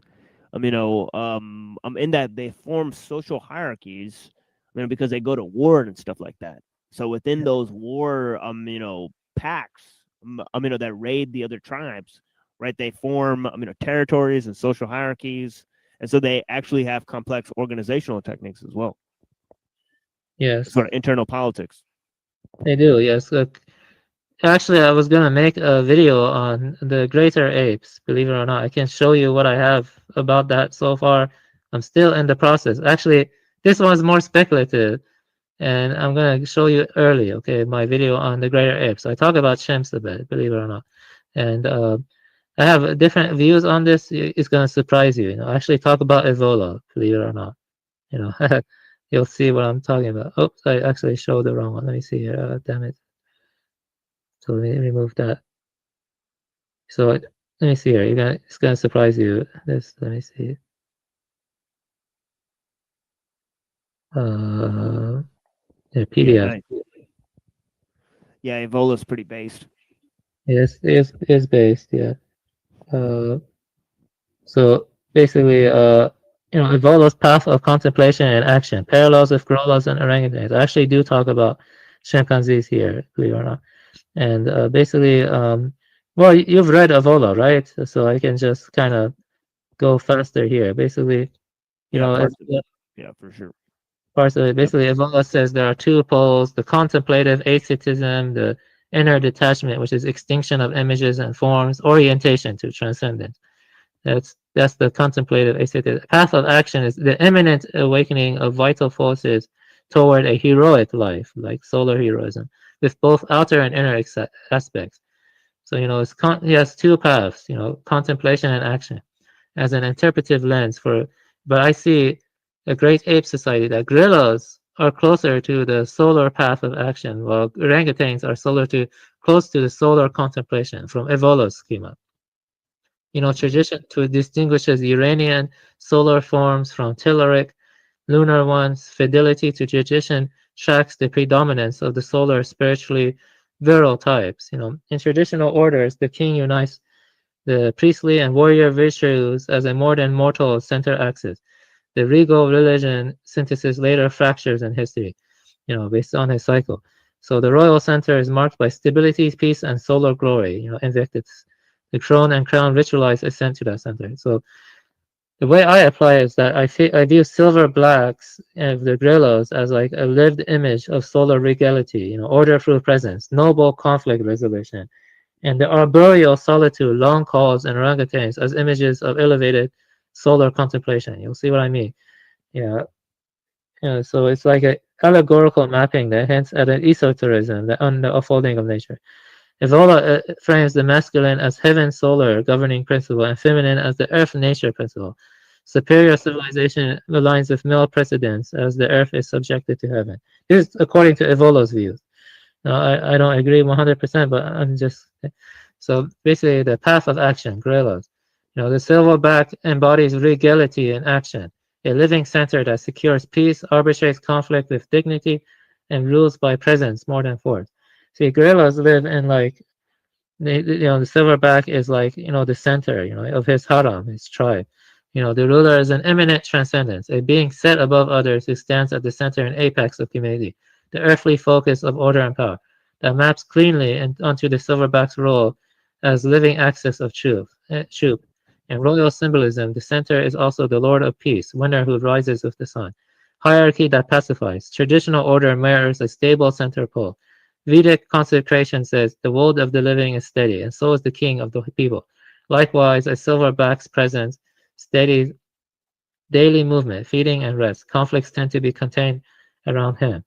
Nobility and conflict. Evola's chivalric ethic prizes honor, faithfulness, punishment of unfairness, and magnanimity after victory, with disputes settled by a principled test of arms, understood as establishing justice. Silverbacks typically resolve tensions with ritualized displays and brief charges, an assertive order-restoring style rather than wanton violence. Action as inner discipline. You know, Evola's lesser holy wall, outer struggle, should serve as greater holy wall, mastery over fear, impulse, and fragmentation. Read as an allegory, the silverback's composure under challenge models action informed by inner command, not mere aggression. So they're like cacheteras, function made flesh. The warrior order exists to impose form over chaos, uphold justice. In social animals like gorillas, a dominant male's protective polygynous leadership performs the same stabilized function for females and young. So in gorillas and orangutans, you know, it's one male having multiple female, you know, so it's like a harem, you know what I mean, of the male dominance, you know.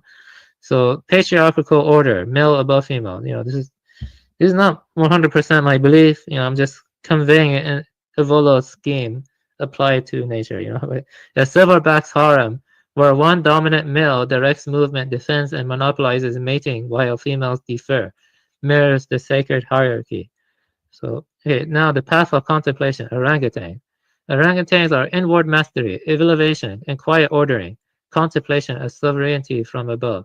So, you know, they have a lot of solitude. You know, they also have harems, but they are like, they can handle solitude very well. So adult orangutans live semi-solitary, moving deliberately and avoiding constant status contests. An ethological analog of Evolve's contemplative ascesis, where one turns toward the principle beyond forms, through detachment rather than social action, inner stillness above outward drama. Their slow, considered movements and long periods of quiet foraging echo Evola's description of contemplative practice, the extinction of images and forms, leading to a higher inward knowledge, above the cast. You know, yeah, I'm gonna go through this faster. I'm gonna read all of this for the video I will upload. You know, but basically, you know, like they have like minimal loose social structuring. You know what I mean? Like males go away from females, their harems, for a long periods of time. Like they're just walking alone, the males. You believe that? And you know, they're also patriarchal too, and they have harem. And it maps to Evola's image of the Asiatic, above one above the caste, free of the rule-bound obligations and crowd's flux. So, you know, there's conflict avoidance. You know, they're very peaceful. You know, both gorillas and orangutans are very peaceful creatures. You know what I mean? Gorillas are called peaceful giants. You can actually walk up to them, and that's bad too, because now gorillas are being poached. You know, a lot of them are being poached and killed en masse, and you know. A lot of orangutans are also suffering from habitat fragmentation. You believe that? These are very intelligent creatures, you know, both gorillas and orangutans, and they're suffering a lot due to the encroachment of the industrialization, from habitat fragmentation to pollutants, and even to, believe it or not, but there are people who prostitute them out, which is very gross. You know what I mean? I do not support bestiality. It's a gross crap, you know what I mean? I've read stories about that. I don't know why the fuck people do. But anyway, like, let's see here.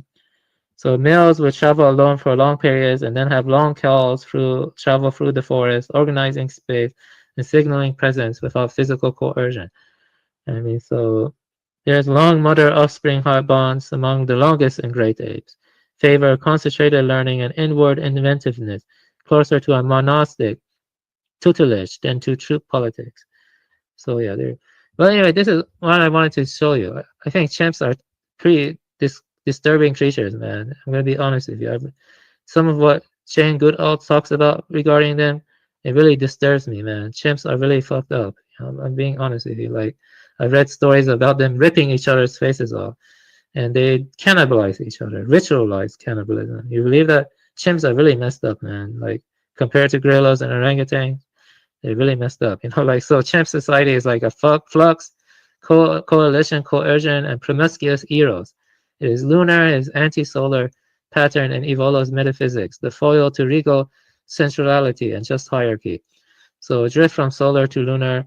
No, I'm gonna be honest. I don't really. I have to think about this more. Read some more primatology book, but maybe I will debate J.R. Busk about this, because I do think human beings are better off being patriarchal, you know what I mean, to some extent. I do believe that it's better for human beings to be patriarchal. So no sacred center, fission fusion, you know, shifting coalitions, no fixed apex. The solar polar ideal is an immutable central sun pole. Chimps invert that by replacing center with flux, horizontal power. Coalition bargaining, the number games resemble collectivist leveling, drift Evola towards hierarchical form. Let me tell you, I like the way Evola approaches traditional social matters more than I like Ludwig Klage's approach to social traditional matters. You know, because Klage's was matriarchal, and he also promoted ecstasy in a way that prevents like hierarchy and stability and centeredness. You know, because he's all about the ecstasy. But I still respect them, and I think there's a lot to gain from polite disagreement, and you know, so, and I learned a lot even from reading people I don't agree with 100%. I do like Evola's approach to, like, society. It kind of moves me more, you know what I mean? But the second half of Revolt about Hyperboreans, I cannot really get behind, you know what I mean? Because I see no evidence for that, but I am open to being wrong, though.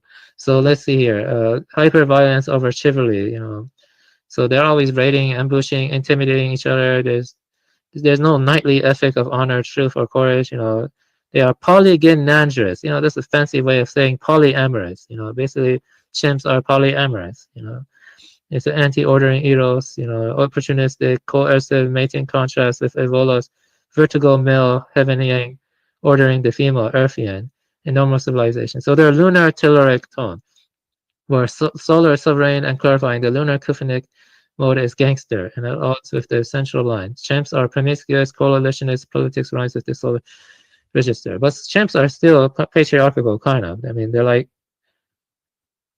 patriarchal polyamorous groups are always breaking from their groups and then forming new groups, and they don't really have like fixed groups the way that, relatively more fixed groups the way that gorillas do, or orangutans do.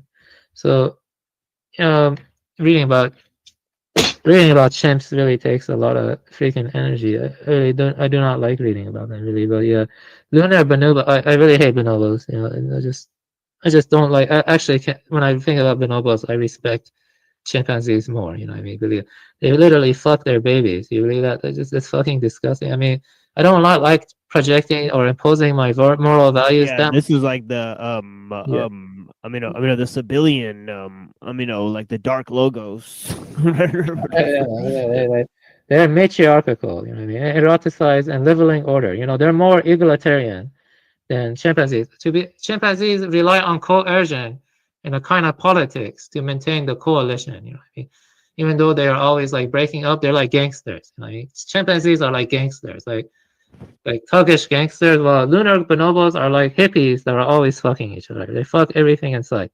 You see what I mean? They're like an ecological foil to Evola's solar regulators. There's no centeredness or hierarchy. They really have sex and like are always looking a lot. Even babies. So adult females form strong coalitions, lead travel feeding sites, and high status mothers boost their sons. An aversion of Evola's solar patriarchy. Authority diffused, not centered. Fission fusion parties with shifting alliances. No stable axis figure who arbitrates order and measures horizontally. Socio-sexual glue overload. They resolve everything via sex. Frequent adult socio-sexual behavior, such as females rubbing each other, diffuse tension, forge alliances, and access resources. Conflict is pacified by eros, not by a regal vertical judgment. Low coercive violence relative to chimps. Intergroup killings are rare. Within group aggression is often short-circuited by affiliated rituals. Peace by softness rather than sovereign command. Polygenandry or polyamory and paternity uncertain. Mating is widely distributed, weakening patriarchal lineage, enforcing the horizontal web. So they're very Dionysian, like play, pleasure, and play, pleasure, and symbolism saturate social life. Evola tagged this as lunar kuphanic, imminence, flux, fecundity, solar Apollonian, transcendent center form hierarchy. Oh yeah, that's what I have so far from the president. Maybe I'll make a few more slides later on. But yeah, you can see what I'm trying to get at here. Yeah, fascinating. It's fascinating. Yeah, it's fascinating. Yeah. These are the great apes. They are really based on the evolutionary schema. They are the closest to us, But I would say lunar bonobos are very close to like hippies. They're always having sex with each other. Chimps are close to gangsters. They're always, forming new coalitions and stuff like that. Orangutans are basically like monks. They're like monks who have like a harem that they occasionally visit, you believe it or not, because the males are like walking alone for weeks at times. You believe that? Like just walking alone for weeks at a time, the males, what I mean? And gorillas are basically like warriors, like Spartans in some sense. Maybe it's not like Spartans, but like warriors, And what's interesting is that both of these, the ones that are most peaceful, are highly patriarchal, and they're polygyny, which is one male with multiple females, you know, harem structure, which is very interesting. And, you know, that's one thing I always wonder. If these scientists accept evolution and that we share the closest ancestors of the gray apes, wouldn't that lead to arguing that polygyny is better than, you know, feminism and stuff like that? You know, like, why don't I ever see any of them argue this? You see what I'm saying? You know, and maybe, see what I'm trying to say? Yeah, because, you know, chimps and bonobos are considered the most violent out of all of them, right? You know, they're extremely violent, you know, like, well, bonobos are a little bit less violent than chimps, but they are pretty hypersexual, like very hypersexual, like really like this. Yeah, so yeah, that's the presentation. I'm kind of like working that out more. Yeah, so yeah. But I think I saw some bonobos at the WEF meetings. I know these elites, are really like gross, you know, like, yeah, they're gross, you know, like, yeah, definitely. Well, there are gibbons too. Gibbons are monogamous, so I didn't really mention that. I don't think gibbons are great apes, but they are kind of close to great apes. So, yeah, I see here. No, I wouldn't say bonobos are like the Japanese. I'm not sure. So good question. Yeah, I'm not sure though. I don't know. Yeah, so yeah. I think Japan used to be a little bit more patriarchal. Not as much anymore. Alright, but champion ain't easy. Yeah, definitely. Chimps are crazy. Yeah. I see here. What's interesting is among the birds, like ravens and crows, they mate for life, you know, and they have extended family, you know, like, wow. Yeah, there's like convergent evolution there. You know, ravens and crows, you know, like when they mate, you know, they are faithful their whole life. I think that sexual monogamy, you know, most of the time, sometimes very rarely it breaks up, but then they have cousins help raise the nestlings, and they also are, so there's a convergent evolution there. And there's a book I wanted to read about that, which I could like show. I see here. It's called Parrot in the Mirror. And you know, parrots, there are parrots too. Parrots are highly intelligent and they also mate for life. So among the ravens and corvids and the parrots, we do see more modern, not modern, but more human social organization, like with their monogamy. And so that's very interesting, you know. And what's sad is that parrots, a lot of their habitat in the Amazon is being destroyed now, thanks to the technique expanding. But yeah, they're highly intelligent, sensitive creatures too, parrots. And I would never place a rabbit on the level of, like a great ape or like a parrot or corvi. Now there is a hierarchy in nature, you know what I mean? Like, I've been reading this book on ants. It feels like a horror novel. You know what I mean? I do not agree with Alexandriac, but I do respect him. And I do see where Alexandriac is coming from. You know what I mean? But when you have stuff like Dracula ants, you know, giving rise to the babies, and then they eat their babies like to feed themselves. You know, I don't know. Ants are pretty creepy. A lot of the species of ants are creepy. Like they're like metal, you know, black metal.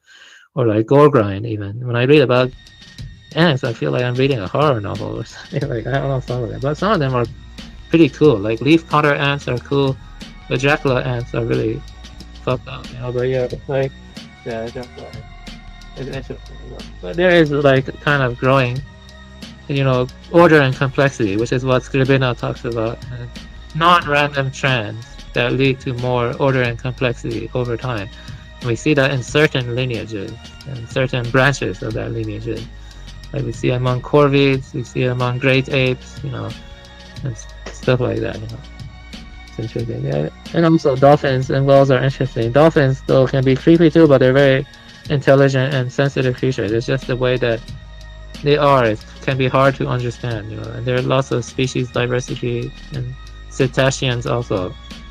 One can spend a lifetime studying them also. Feel like whales and orcas are very interesting.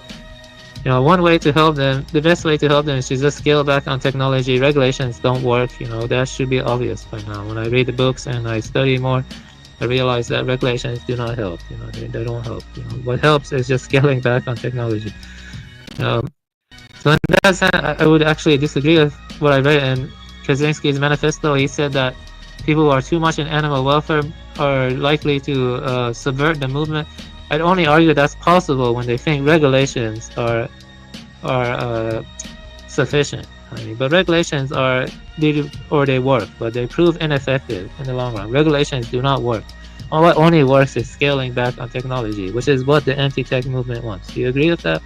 Yeah, I think what he means is the problem of environmentalism, right? Because environmentalist ideas have been hijacked, and I think some of the animal rights stuff could fall under that category.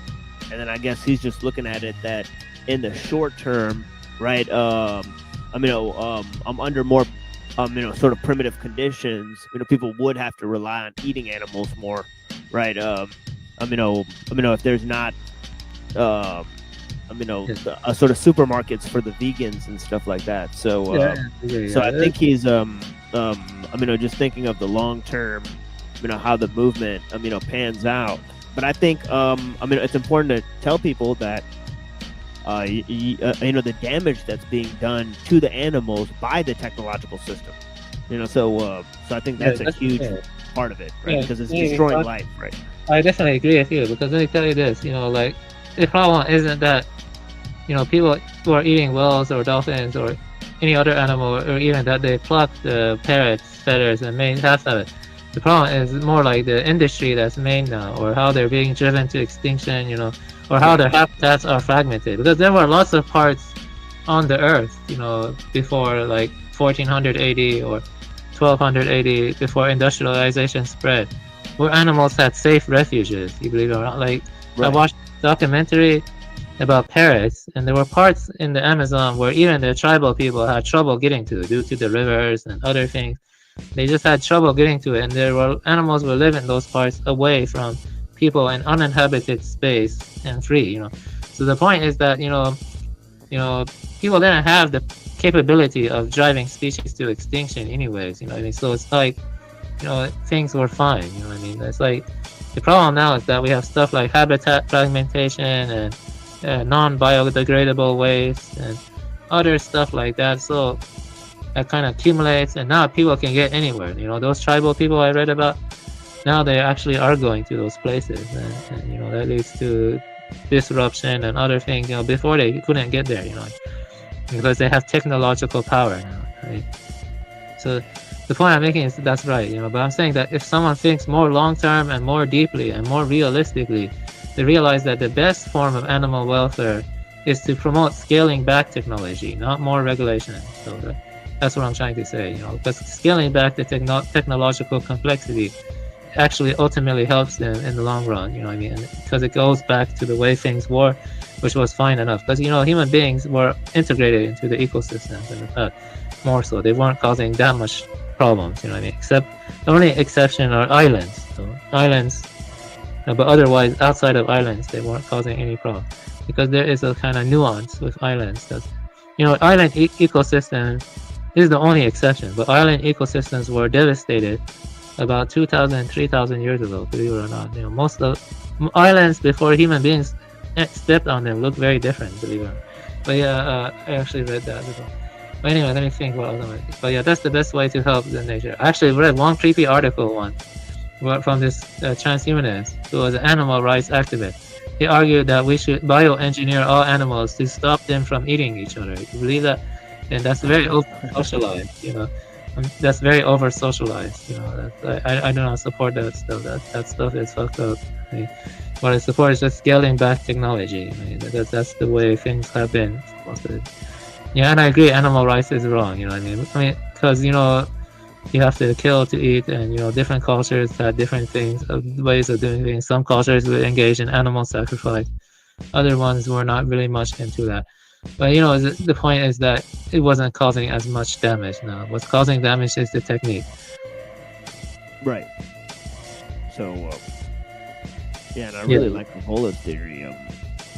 This whole idea about the solar and the lunar, sort of representing this Apollonian, and Dionysian kind of element. And I think it's also there in Machiavelli, right, where he talks about sort of fortune and virtue, right? I think he's going with the sort of a competition between thumos and eros, right? Our honor-seeking sensibility and our pleasure-seeking sensibility, and how that's a greater conflict that's driving, which aspect of our sort of forebears that we resemble, right?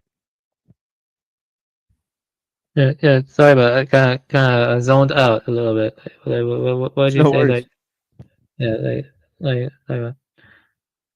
Zoned Yeah, out. just just recounting the whole Apollo and Dionysus thing, and how how it relates to sort of these elements within the solar and the lunar idea, within Evola, and then also how that relates to this concept of thumos and eros, right? Honor and pleasure, right? It seems like he's balancing these two aspects of our social organization, right, as driving forces of the evolutionary principle. Yeah, that could be a good point. So it could be like they're balancing it in the evolutionary principle. That makes sense. Yeah, that makes sense. See, evolution it has a mysterious qualities. Definitely, once you accept agency and stuff like that, the reason they don't want you to accept agency is because they don't want you to see that evolution is more creative and more mysterious. You know what I mean? And the thing I'm trying to say is that I'm not against stuff like theistic evolution or against the idea that maybe there could have even been a special intervention. I don't think special creation has good arguments, though, personally, because when I look at the argument, but special intervention might. You know what I mean? But the point I'm making is that they don't want you to think that there could be a deeper mystery in it. So they claim there is no agency, even though that's asinine. You know what I mean? To claim there is no agency, and then that means you're a zombie. You're a p-zombie in the scientific worldview. Your mind is just an epiphenomenal illusion. If you want to listen to some really disturbing stuff, you can look up the music Current 93. I have a special plan for this world, and that kind of conveys the materialistic scientific worldview.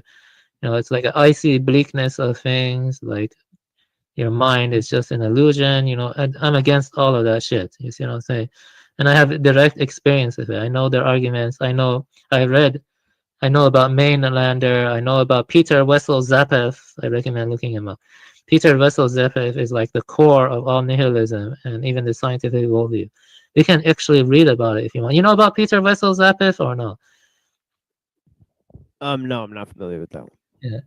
Well, let's well, let me just say one more thing. I'm not gonna judge anyone for this, but even Kaczynski has certain views. Like Kaczynski said, he would never eat an owl. I believe that he said that during an interview. And I would never really eat stuff like corvids or whales or dolphins or like. Right. That's my personal feeling. But I draw a line at like the higher organisms. I would have no trouble eating a rabbit or a fish or something like that, or even rabbit, fish, stuff like that. But let me just say this. Now let me get to this. Peter Wessel Zapef. This is interesting. I'm just gonna read a summary of his views. I don't feel like reading his whole damn essay, but basically he claims that I do not agree with him, but this is the scientific worldview. Okay, this is very close to what scientists believe. Peter Wessel Zapef's view is that humans are born with an overdeveloped consciousness, which does not fit into nature's design. Like self-reflection, self-knowledge. The human craving for justification on matters such as life, death, and meaning cannot be satisfied. Hence, humanity has a need that life cannot fully satisfy. The tragedy following this theory is that humans spend their time trying to dull their consciousness to escape the burdens of existential reflection. The human being is thus a paradox, given that self-reflection is one of the prime attributes associated with human consciousness. Death anxiety is a major part of this reflection, according to Zapef. And the human being is unique among living beings in the ability to reflect on their forthcoming death. So in The Last Messiah, which is the biggest work of Zapef, he described 4 principal defense mechanisms that humans use to avoid fixing the paradox. Isolation, which is like the fully arbitrary dismissal of consciousness of all disturbing and destructive thought and feeling. Anchoring, fixation of points within construction of walls. And distraction. One limits attention to critical balance by constantly enthralling with oppression and sublimation, refocusing of energy from negative outlets toward positive one. So I do not agree with Zappa, because what I'm saying is that symbolic reference, which is very similar to what he's talking about. I don't see it as purely accidental. I feel like symbolic reference emerged for higher transcendental awakening. And the thing is, this view assumes that agency is like purely accidental. I do not think agency is purely accidental. I mean, the point I'm making is rooted in the modern synthesis and neo-Darwinism and Peter Wessels Zappa. There's a connection there. You see what I mean? Is what I'm saying. The third way is trying to fix that and stuff. I think idea is not bad either. Intelligent design, it's not bad either. And let me see. Right. Yeah. So yeah, I do think more people should be critical of modern synthesis and extended synthesis, because what I notice is those modern synthesis do attack people like me a lot too. You know what I mean? Like unseen acts like I stick too close to science. That's not true. I'm deviating from the scientific consensus quite a bit, believe it or not. Like I am deviating from the scientific consensus. I can show you the article again. I read the article in full. Actually. Yeah. I think most people do not understand that when they hear the word evolution, right? And then from the perspective of a lot of people, right, they're super against the notion of theistic evolution, right? Because it supports these ideas like from Blavatsky and stuff.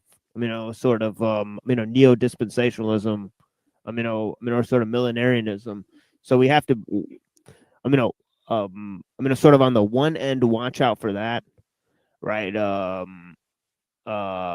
I think by exploring people like Pannenberg, Teilhard de Chardin and Skolomowski, you sort of easily get over that hump because you sort of see all the signs and you sort of see the conventional view. You see that, well, this can't possibly match with Darwin or Newton or something like that. This idea of the mechanistic universe, right? Well, let me tell you this. I feel like these people get too full of themselves or something, because I keep it simple. Maybe one could say that symbolic reference emerged in order to recognize God or something like Buddha nature or something. See what I mean? Yeah, just keep it simple like that. I don't know why they start arguing for some weird eschatological scheme involving, I don't know, superhuman or something like Omega point. You could just say the Omega point is the recognition of God, or is the recognition of Buddha nature. You see what I mean? And that's sufficient. You see what I mean? That's what I do. You know what I mean? The whole origin of symbolic reference. And after that, it becomes a decline. You know what I mean? After symbols start to be used to exceed themselves and to like making one a false idol. You see what I mean? A false idol. Making a false idol. Yeah, it's a good example of sort of mimetic, complexity and how it sort of it takes on a life of its own is like the idol, right? I have sort of used that metaphor, right? Yes, exactly. That is what I am saying. Yeah, yes. There's a saying by the Prophet Muhammad. He says that one of the signs of the Day of Judgment is that a slave will give birth to its master. It's like a sort of dark, sort of autopoiesis or something. Well, let me tell you this also. A lot of people like Dave Fresno or modern synthesis or neo-Darwinists, they do not respect any religious people like Muslim, Christian, or even Buddhist when the Buddhist is serious. Because I do take it seriously. Because they want everything to conform to their strict mechanistic worldview, but I'm not like that. You know what I mean? And I feel like, that the symbols, they do have some greater cosmic purpose, whether that's recognizing God or Buddha nature or whatever. And the point I'm making is that science has become pure instrumentality. You know what I mean? Pure instrumentality, pure tampering. It's no longer even about truth. You know what I mean? It's not about truth.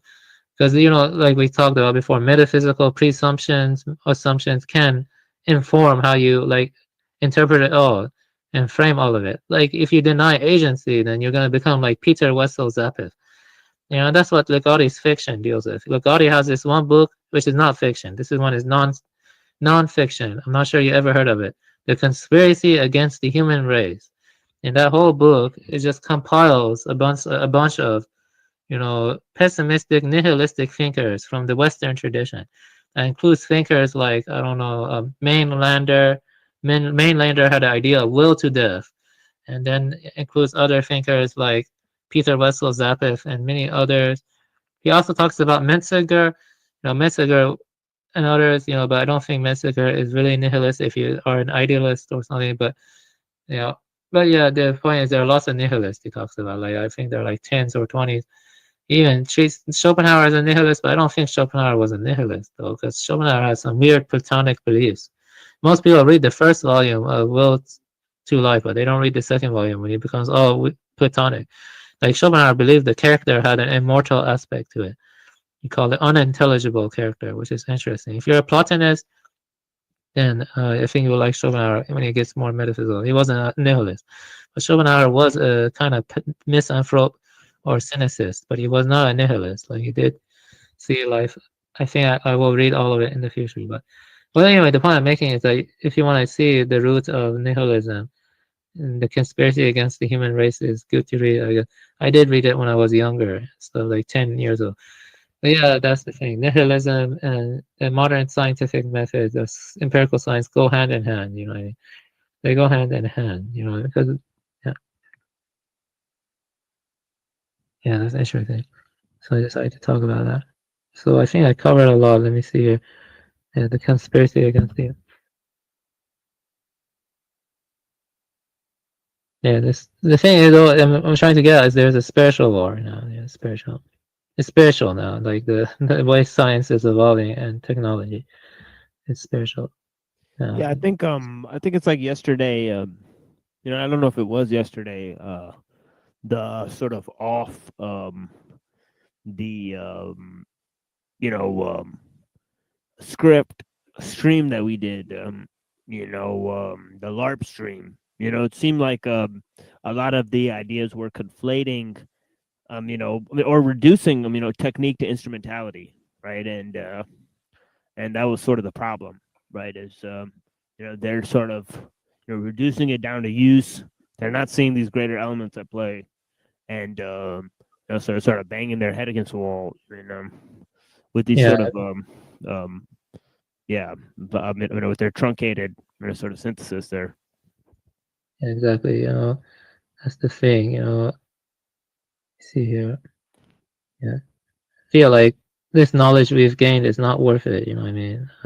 Given everything that we're losing and all the damage that's being caused, the knowledge was not worth it, you know, in many ways. Definitely was not worth it, you know. I'm trying to, it's not worth it. Yeah.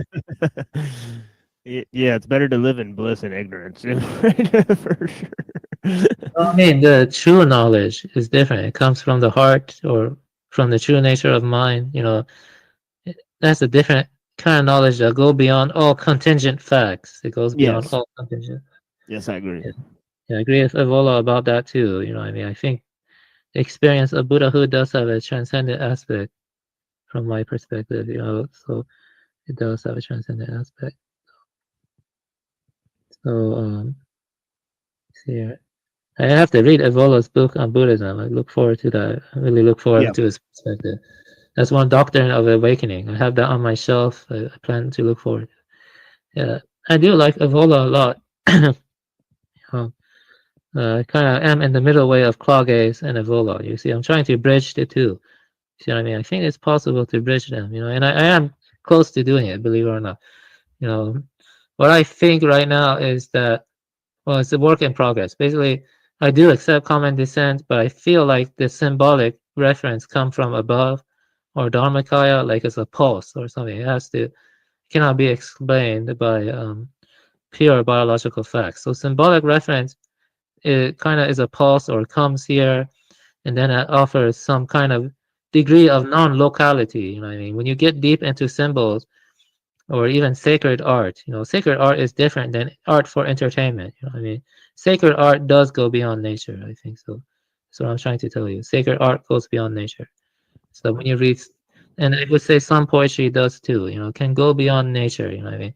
But that comes more from like the, you know, Quran is like sacred art. I mean, some in the sense Yes. that, yes, the Quran. So yeah, so that's what I think. The symbolic reference has to be explained as coming from above or something. But it doesn't make sense for the contingent facts, yeah, because it's hard to work out. Yeah, but that's what I'm working out. Yeah, yeah. I mean, I think even Philip Hoffmeyer. I mean, not Philip. Jesper Hoffmeyer hints at it. Maybe if you read him differently, you can kind of hint at it.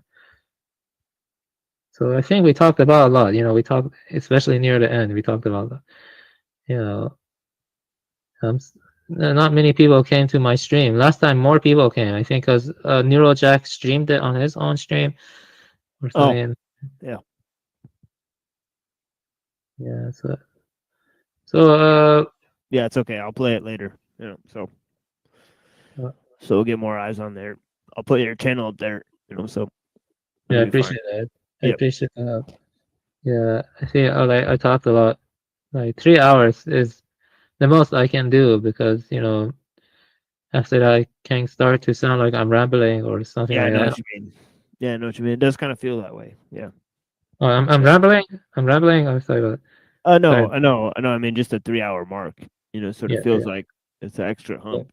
You know, like Yeah, sometimes I'll go and get, you know, some food or, you know, some coffee. I'll put on extra long music. I'm sorry if I was like offending you or something. I'm sorry about No, no, not at all. No, not Yeah. one bit. No, I didn't find anything you said to be offensive. So Yeah, I am so definitely. yeah, blessings. Yeah, it's no worries here. Yeah, so I'm going to end with a closing remark. You can give a closing remark too. Yeah, if one thing I might say is that no matter what happens, never adopt the nihilistic worldview ever. You know, it's wrong. It's based on bullshit. You know, and I say that as a scientist. You know, life is meaningful. You know, I believe personally that there is a sense of the transcendent. You know, it can be Dharmakaya or God, but the point is there is a sense of the transcendent, and that symbolic reference does have an aspect of going beyond nature, I think so. And that if you look within your heart or the true nature of mind, you will find the transcendent, and that gives your life a very deep meaning, self-worth. Never lose your sense of self-worth. That's what I would say. Never lose your sense of self-worth, because the modern technique and industrialization and science and academia exist to destroy your sense of worth. They view you as a meat bag, as a puppet. You know what I mean? They don't really see you as having a mysterious irradiance or as having a luminous mind. You know, so that's my advice. You know, always realize that your life is special in ways that the empirical science cannot point at. You know, but at the same time, you need to respect nature and know that that there is a truth to immanent spirituality. Also, I feel like that everything has a kind of mysterious irradiance too. I do not view so yeah, like there's both eminence and transcendence. I'm in the middle, you know what I mean? Above. I see value in both of them. You see what I mean? Hyperborean leans more towards the transcendent, whereas Twilight leans more towards immanence. At least the way I interpret it. That's right. That's right. Yeah, I tried to spark a debate between them one day. I mean, I tried to instigate it on my show. But yeah, yes. So yeah. I'm in the middle. I'm in the middle, to be honest. Yeah, I do my best to stay in the middle. Yeah, and really it boils down to nature for them. You know, I think you know, because Hyperborean said that you know, nature worship is a worship of matter. Or of materialism, right? So for Twilight, you know, nature is God, right? So he's more of a. So it really is sort of Spinoza versus Hegel there, right? Just as we'll be looking at tonight. So it's interesting, fascinating stuff. It's fascinating. You know, the thing about Hyperborean is the way he describes the resignation of symbols is very close to like Buddhist enlightenment, or like when you get deep into samadhi or something, and he describes Right. it as transcendent, the origin, and I think that has some truth. And the way Twilight describes Sophia is very much like the immanent schema, of nature worship, the trees embodying the Sophic wisdom and stuff like that. That's very much close to the immanent, like a hylozoism. It's interesting, because in a way, the views, like I would say Hyperborean is close to Evola, and Twilight is close to Klages. I noticed those parallels too. I think this has deep roots in like Western esotericism. You see a kind of split, where one is like placing spirit above soul, the other one is placing soul above spirit. You see what I'm saying? But I kind of want to be in the middle. I see both of them as important, both of them. But I do feel like maybe near the end of one's life or something, maybe the spirit is a bit more important, in the sense that I do think that brings centeredness when you like focus more on the spirit. You're oriented towards it, maybe. But it's interesting. The dichotomy, the dichotomy is interesting. The dialectic is an interesting thing to reflect on. But yeah, it does make you think. The contrast. But yeah, I thought that was interesting.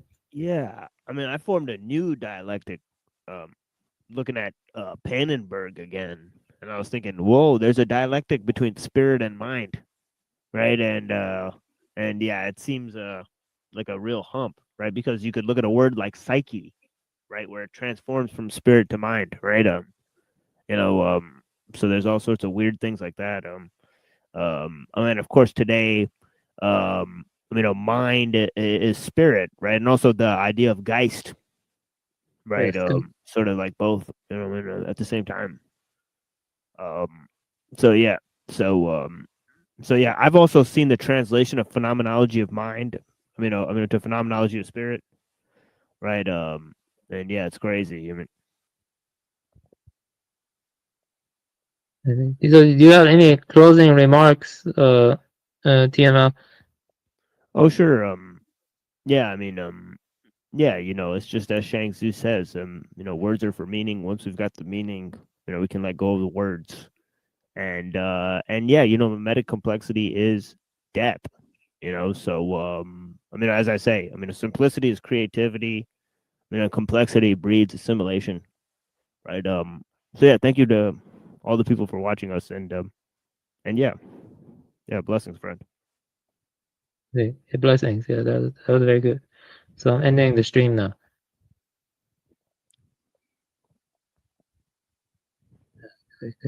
End stream.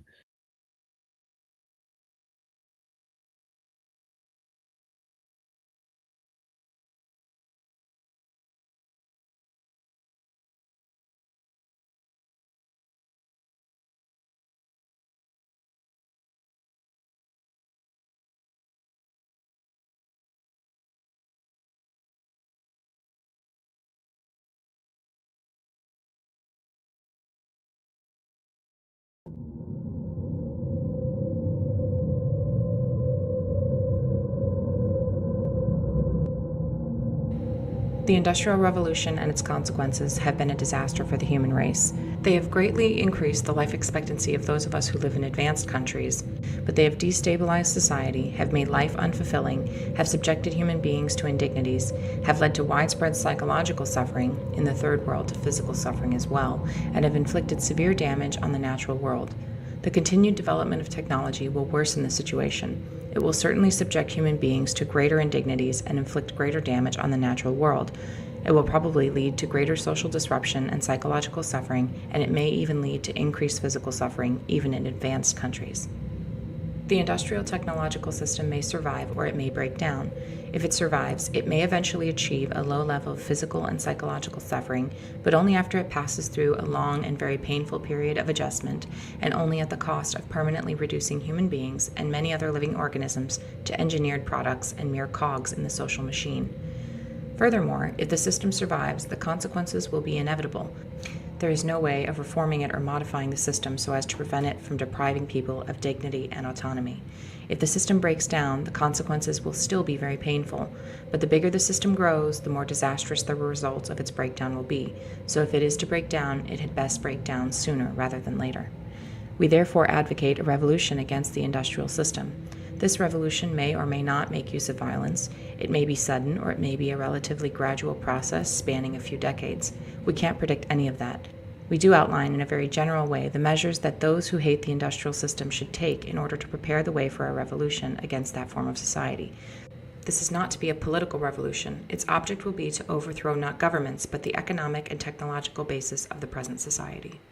In this article, we give attention to only some of the negative developments that have grown out of this industrial technological system. Other such developments we mention only briefly or ignore altogether. This does not mean we regard these other developments as unimportant. For practical reasons, we have to confine our discussion to areas that have received insufficient public attention or in which we have something new to say. For example, since there are well-developed environmental and wilderness movements, we have written very little about environmental degradation or the destruction of wild nature, even though we consider these to be highly important. The psychology of modern leftism. Almost everyone will agree that we live in a deeply troubled society. One of the most widespread manifestations of the craziness of our world is leftism, so a discussion of the psychology of leftism can serve as an introduction to the discussion of the problems of modern society in general. But what is leftism? During the first half of the 20th century, leftism could have been practically identified with socialism. Today, the movement is fragmented, and it is not clear who can properly be called a leftist. When we speak of leftists in this article, we have in mind mainly socialists, collectivists, politically correct types, feminists, gay and disability activists, animal rights activists, and the like. But not everyone who is associated with one of these movements is a leftist. What we are trying to get at in discussing leftism is not so much movement or an ideology as a psychological type, or rather a collection of related types. Thus, what we mean by leftism will emerge more clearly in the course of our discussion of leftist psychology. Even so, our conception of leftism will remain a good deal less clear than we would wish. But there doesn't seem to be any remedy for this. All we are trying to do here is indicate in a rough and approximate way the two psychological tendencies that we believe are the main driving force of modern leftism. We by no means claim to be telling the whole truth about leftist psychology. Also, our discussion is meant to apply to modern leftism only.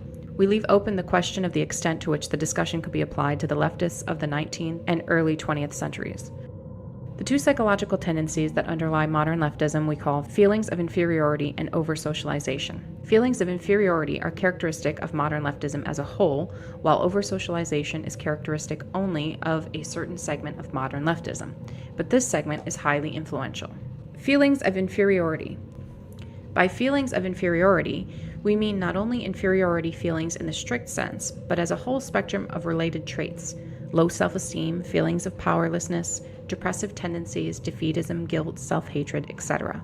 We argue that modern leftists tend to have some such feelings, possibly more or less repressed, and that these feelings are decisive in determining the direction of modern leftism. When someone interprets as derogatory almost anything that is said about him or about groups with whom he identifies, we conclude that he has inferiority feelings or low self-esteem. This tendency is pronounced among minority rights activists, whether or not they belong to the minority groups whose rights they defend. They are hypersensitive about the words used to designate minorities and about anything that is said concerning minorities. The term Negro, Oriental, handicapped, or chick for an African, an Asian, a disabled person, or a woman originally had no derogatory connotation.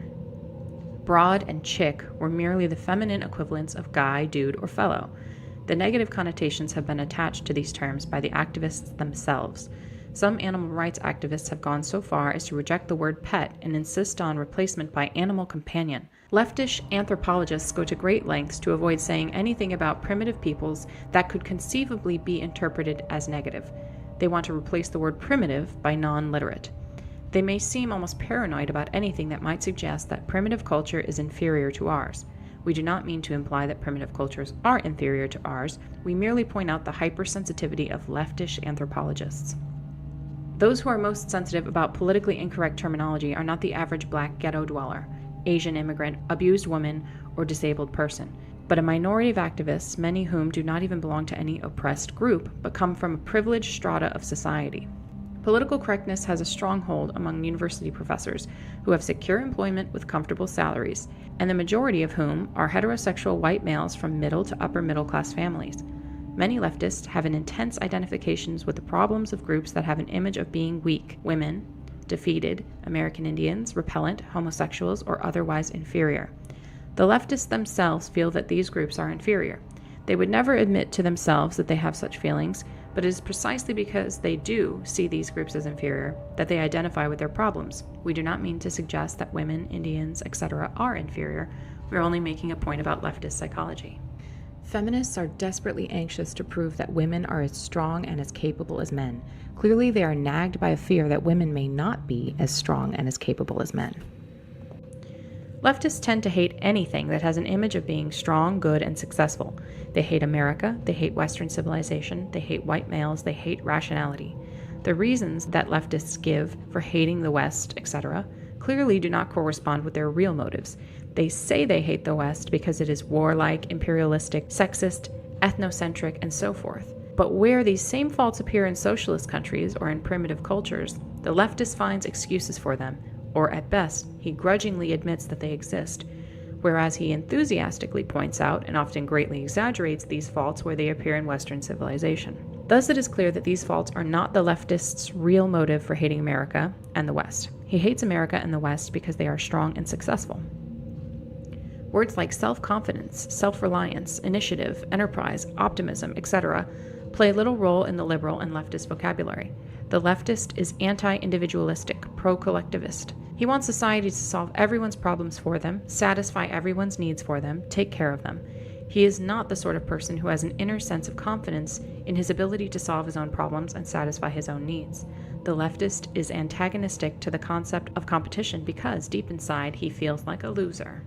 Art forms that appeal to modern leftish intellectuals tend to focus on sordidness, defeat, and despair, or else they take on an orgiastic tone, throwing off rational control as if there were no hope of accomplishing anything through rational calculation, and all that was left was to immerse oneself in the sensations of the moment. Modern leftish philosophers tend to dismiss reason, science, objective reality, and to insist that everything is culturally relative. It is true that one can ask serious questions about the foundation of scientific knowledge and about how, if at all, the concept of objective reality can be defined. But it is obvious that modern leftish philosophers are not simply cool-headed logicians systematically analyzing the foundations of knowledge. They are deeply involved emotionally with their attack on truth and reality. They attack these concepts because of their own psychological needs. For one thing, their attack is an outlet for hostility, and to the extent that it is successful, it satisfies the drive for power. More importantly, the leftist hates science and rationality because they classify certain beliefs as true, i.e., successful, superior, and other beliefs as false, i.e., failed, inferior. The leftist's feelings of inferiority run so deep that he cannot tolerate any classification of some things as successful or superior and other things as failed or inferior. This also underlies the rejection of many leftists of the concept of mental illness and of the utility of IQ tests. Leftists are antagonistic to genetic explanations of human abilities or behavior because such explanations tend to make some persons appear superior or inferior to others. Leftists prefer to give society the credit or blame for an individual's ability or lack of it. If a person is inferior, it is not his fault, but society's, because he has not been brought up properly. The leftist is not typically the kind of person whose feelings of inferiority make him a braggart, an egotist, a bully, self-promoter, or ruthless competitor. This kind of person has not wholly lost faith in himself. He has a deficit in his sense of power and self-worth, but he can still conceive of himself as having the capacity to be strong, and his efforts to make himself strong produce his unpleasant behavior. But the leftist is gone too far for that. His feelings of inferiority are so ingrained that he cannot conceive of himself as individually strong and valuable, hence the collectivism of the left. He can feel strong only as a member of a large organization or mass movement with which he identifies himself. Notice the masochistic tendency of leftist tactics. Leftists protest by lying down in front of vehicles. They intentionally provoke police or racists to abuse them, etc. These tactics may often be effective, but many leftists use them not as means to an end, but because they prefer masochistic tactics. Self-hatred is a leftist trait. Leftists may claim that their activism is motivated by compassion or moral principles, and moral principle does play a role for the leftists of the over-socialized type. But compassion and moral principle cannot be the main motives for leftist activism. Hostility is too prominent a component of leftist behavior, so is the drive for power. Moreover, much leftist behavior is not rationally calculated to be of benefit to the people whom the leftists claim to be trying to help. For example, if one believes that affirmative action is good for black people, does it make sense to demand affirmative action in hostile or dogmatic terms? Obviously, it would be more productive to take a diplomatic and conciliatory approach that would make at least verbal and symbolic concessions to white people who think that affirmative action discriminates against them. But leftist activists do not take such an approach because it would not satisfy their emotional needs. Helping black people is not their real goal. Instead, race problems serve as an excuse for them to express their own hostility and frustrated need for power. In doing so, they actually harm black people because the activist hostile attitude toward the white majority tends to intensify race hatred. If our society had no social problems at all, leftists would have to invent problems in order to provide themselves with an excuse for making a fuss. We emphasize that the foregoing does not pretend to be an accurate description of everyone who might be considered a leftist. It is only a rough indication of a general tendency of leftism. Over-socialization. Psychologists use the term socialization to designate the process by which children are trained to think and act as society demands. A person is said to be well socialized if he believes in and obeys the moral code of his society and fits in well as a functioning part of that society. It may seem senseless to say that many leftists are over-socialized, since the leftist is perceived as a rebel. Nevertheless, the position can be defended. Many leftists are not such rebels as they seem. The moral code of our society is so demanding that no one can think, feel, and act in a completely moral way. For example, we are not supposed to hate anyone, yet almost everyone hates somebody at some time or another, whether he admits it to himself or not. Some people are so highly socialized that the attempt to think, feel, and act morally imposes a severe burden on them. In order to avoid feelings of guilt, they continually have to deceive themselves about their own motives and find moral explanations for feelings and actions that in reality have a non-moral origin. We use the term over-socialized to describe such people. Over-socialization can lead to low self-esteem, a sense of powerlessness, defeatism, guilt, etc. One of the most important means by which our society socializes children is by making them feel ashamed of behavior or speech that is contrary to society's expectations. If this is overdone, or if a particular child is especially susceptible to such feelings, he ends by feeling ashamed of himself. Moreover, the thought and behavior of the over-socialized person are more restricted by society's expectation than are those of the lightly socialized person. The majority of people engage in a significant amount of naughty behavior. They lie, they commit petty thefts, they break traffic laws, they goof off at work, they hate someone, they say spiteful things, or they use some underhanded trick to get ahead of the other guy. The over-socialized person cannot do these things, or if he does do them, he generates in himself a sense of shame and self-hatred. The over-socialized person cannot even experience without guilt thoughts or feelings that are contrary to the accepted morality. He cannot think unclean thoughts. And socialization is not just a matter of morality. We are socialized to conform to many norms of behavior that do not fall under the heading of morality. Thus, the over-socialized person is kept on a psychological leash and spends his life running on trails that society has laid down for him. In many over-socialized people, this results in a sense of constraint and powerlessness that can be a severe hardship. We suggest that over-socialization is among the more serious cruelties that human beings inflict on one another. We argue that a very important and influential segment of the modern left is over-socialized, and that their over-socialization is of great importance in determining the direction of modern leftism. Leftists of the over-socialized type tend to be intellectuals or members of the upper middle class. Notice that university intellectuals constitute the most highly socialized segment of our society and also the most left-wing segment. The leftist of the over-socialized type tries to get off his psychological leash and assert his autonomy by rebelling. But usually he is not strong enough to rebel against the most basic values of society. Generally speaking, the goals of today's leftists are not in conflict with the accepted morality. On the contrary, the left takes an accepted moral principle, adopts it as its own, and then accuses mainstream society of violating that principle. Examples: racial equality, equality of the sexes, helping poor people, peace as opposed to war, nonviolence generally, freedom of expression, kindness to animals. More fundamentally, the duty of the individual to serve society and the duty of society to take care of the individual. All these have been deeply rooted values of our society, or at least of its middle and upper classes, for a long time. These values are explicitly or implicitly expressed or presupposed in most of the material presented to us by mainstream communications media and the educational system.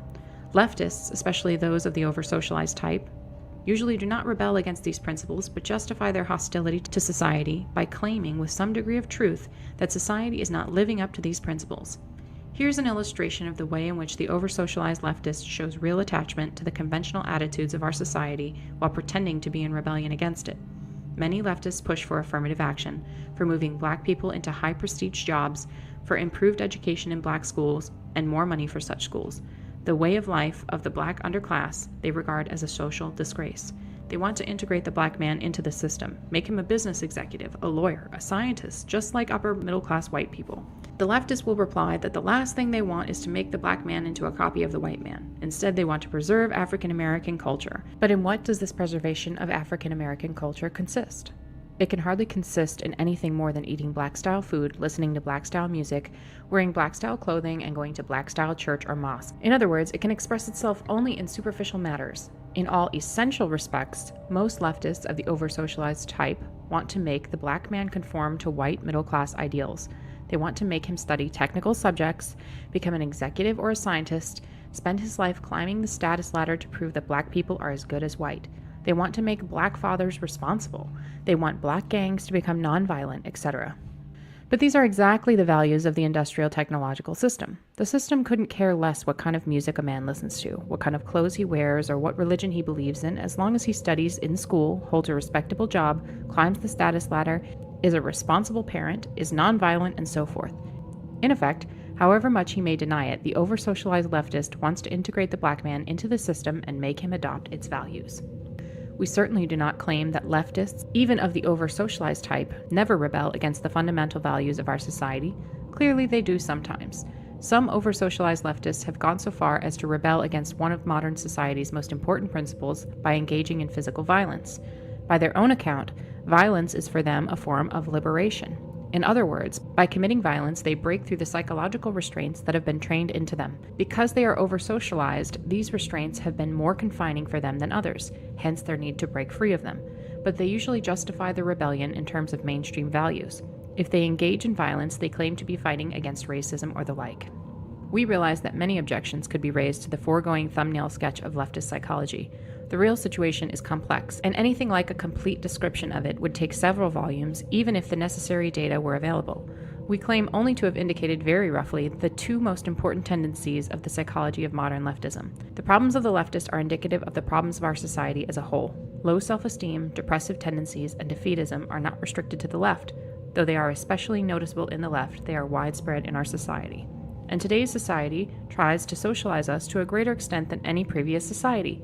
We are even told by experts how to eat, how to exercise, how to make love, how to raise our kids, and so forth. The power process. Human beings have a need, probably based in biology, for something that we will call the power process. This is closely related to the need for power, which is widely recognized, but it is not quite the same thing. The three most clear-cut of these we call goal, effort, and attainment of goal. Everyone needs to have goals whose attainment requires effort and needs to succeed in attaining at least some of his goals. The fourth element is more difficult to define and may not be necessary for everyone. We call it autonomy, and we'll discuss it later. Consider the hypothetical case of a man who can have anything he wants just by wishing for it. Such a man has power, but he will develop serious psychological problems. At first, he will have a lot of fun, but by and by he will become acutely bored and demoralized. Eventually, he may become clinically depressed. History shows that leisured aristocracies tend to become decadent. This is not true of fighting aristocracies that have to struggle to maintain their power, but leisured, secure aristocracies that have no need to exert themselves usually become bored, hedonistic, and demoralized, even though they have power. This shows that power is not enough. One must have goals toward which to exercise one's power. Everyone has goals, if nothing else, to obtain the physical necessities of life. Food, water, and whatever clothing and shelter are made necessary by the climate. But the leisured aristocrat obtains these things without effort, hence his boredom and demoralization. Non-attainment of important goals results in death if the goals are physical necessities, and in frustration if non-attainment of the goals is compatible with survival. Consistent failure to attain goals throughout life results in defeatism, low self-esteem, or depression. Thus, in order to avoid serious psychological problems, a human being needs goals whose attainment requires effort, and he must have a reasonable rate of success in attaining his goals. Surrogate activities. But not every leisured aristocrat becomes bored and demoralized. For example, the Emperor Hirohito, instead of sinking into decadent hedonism, devoted himself to marine biology, a field in which he became distinguished. When people do not have to exert themselves to satisfy their physical needs, they often set up artificial goals for themselves. In many cases, they then pursue these goals with the same energy and emotional involvement that they otherwise would have put into the search for physical necessities.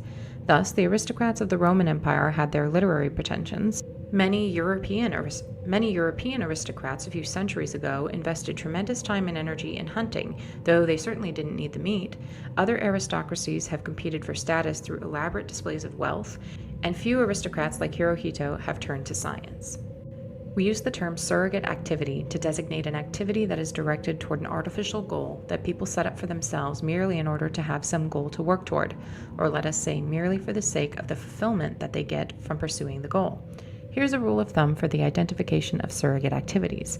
Given a person who devotes much time and energy to the pursuit of goal X, ask yourself this: if he had to devote most of his time and energy to satisfying his biological needs, and if that effort required him to use his physical and mental faculties in a varied and interesting way, would he feel seriously deprived because he did not attain goal X? If the answer is no, then the person's pursuit of goal X is a surrogate activity. Hirohito's studies in marine biology clearly constituted a surrogate activity, since it is pretty certain that if Hirohito had had to spend his time working at interesting, non-scientific tasks in order to obtain the necessities of life, he would not have felt deprived because he didn't know all about the anatomy and life cycles of marine animals. On the other hand, the pursuit of sex and love, for example, is not a surrogate activity because most people, even if their existence were otherwise satisfactory, would feel deprived if they passed their lives without ever having a relationship with a member of the opposite sex. But pursuit of an excessive amount of sex, more than one really needs, can be a surrogate activity. In modern industrial society, only minimal effort is necessary to satisfy one's physical needs. It is enough to go through a training program to acquire some petty technical skill, then come to work on time and exert the very modest effort needed to hold a job. The only requirements are a moderate amount of intelligence, and most of all, simple obedience. If one has those, society takes care of one from cradle to grave. Yes, there is an underclass that cannot take the physical necessities for granted, but we are speaking here of mainstream society. Thus, it is not surprising that modern society is full of surrogate activities. These include scientific work, athletic achievement, humanitarian work, artistic and literary creation, climbing the corporate ladder, acquisition of money and material goods far beyond the point at which they cease to give any additional physical satisfaction, and social activism when it addresses issues that are not important for the activist personally, as in the case of white activists who work for the rights of non-white minorities. These are not always pure surrogate activities, since for many people they may be motivated in part by needs other than the need to have some goal to pursue. Scientific work may be motivated in part by a drive for prestige, artistic creation by a need to express feelings, militant social activism by hostility. But for most people who pursue them, these activities are in large part surrogate activities. For example, the majority of scientists will probably agree that the fulfillment they get from their work is more important than the money and the prestige they earn. For many, if not most people, surrogate activities are less satisfying than the pursuit of real goals, that is, goals that people would want to attain even if their need for the power process were already fulfilled. One indication of this is the fact that in many or most cases, people who are deeply involved in surrogate activities are never satisfied, never at rest. Thus, the moneymaker constantly strives for more and more wealth. The scientist no sooner solves one problem than he moves on to the next. The long-distance runner drives himself to run always further and faster. Many people who pursue surrogate activities will say that they get far more fulfillment from these activities than they do from the mundane business of satisfying their biological needs. But that is because in our society, the effort needed to satisfy the biological needs has been reduced to triviality.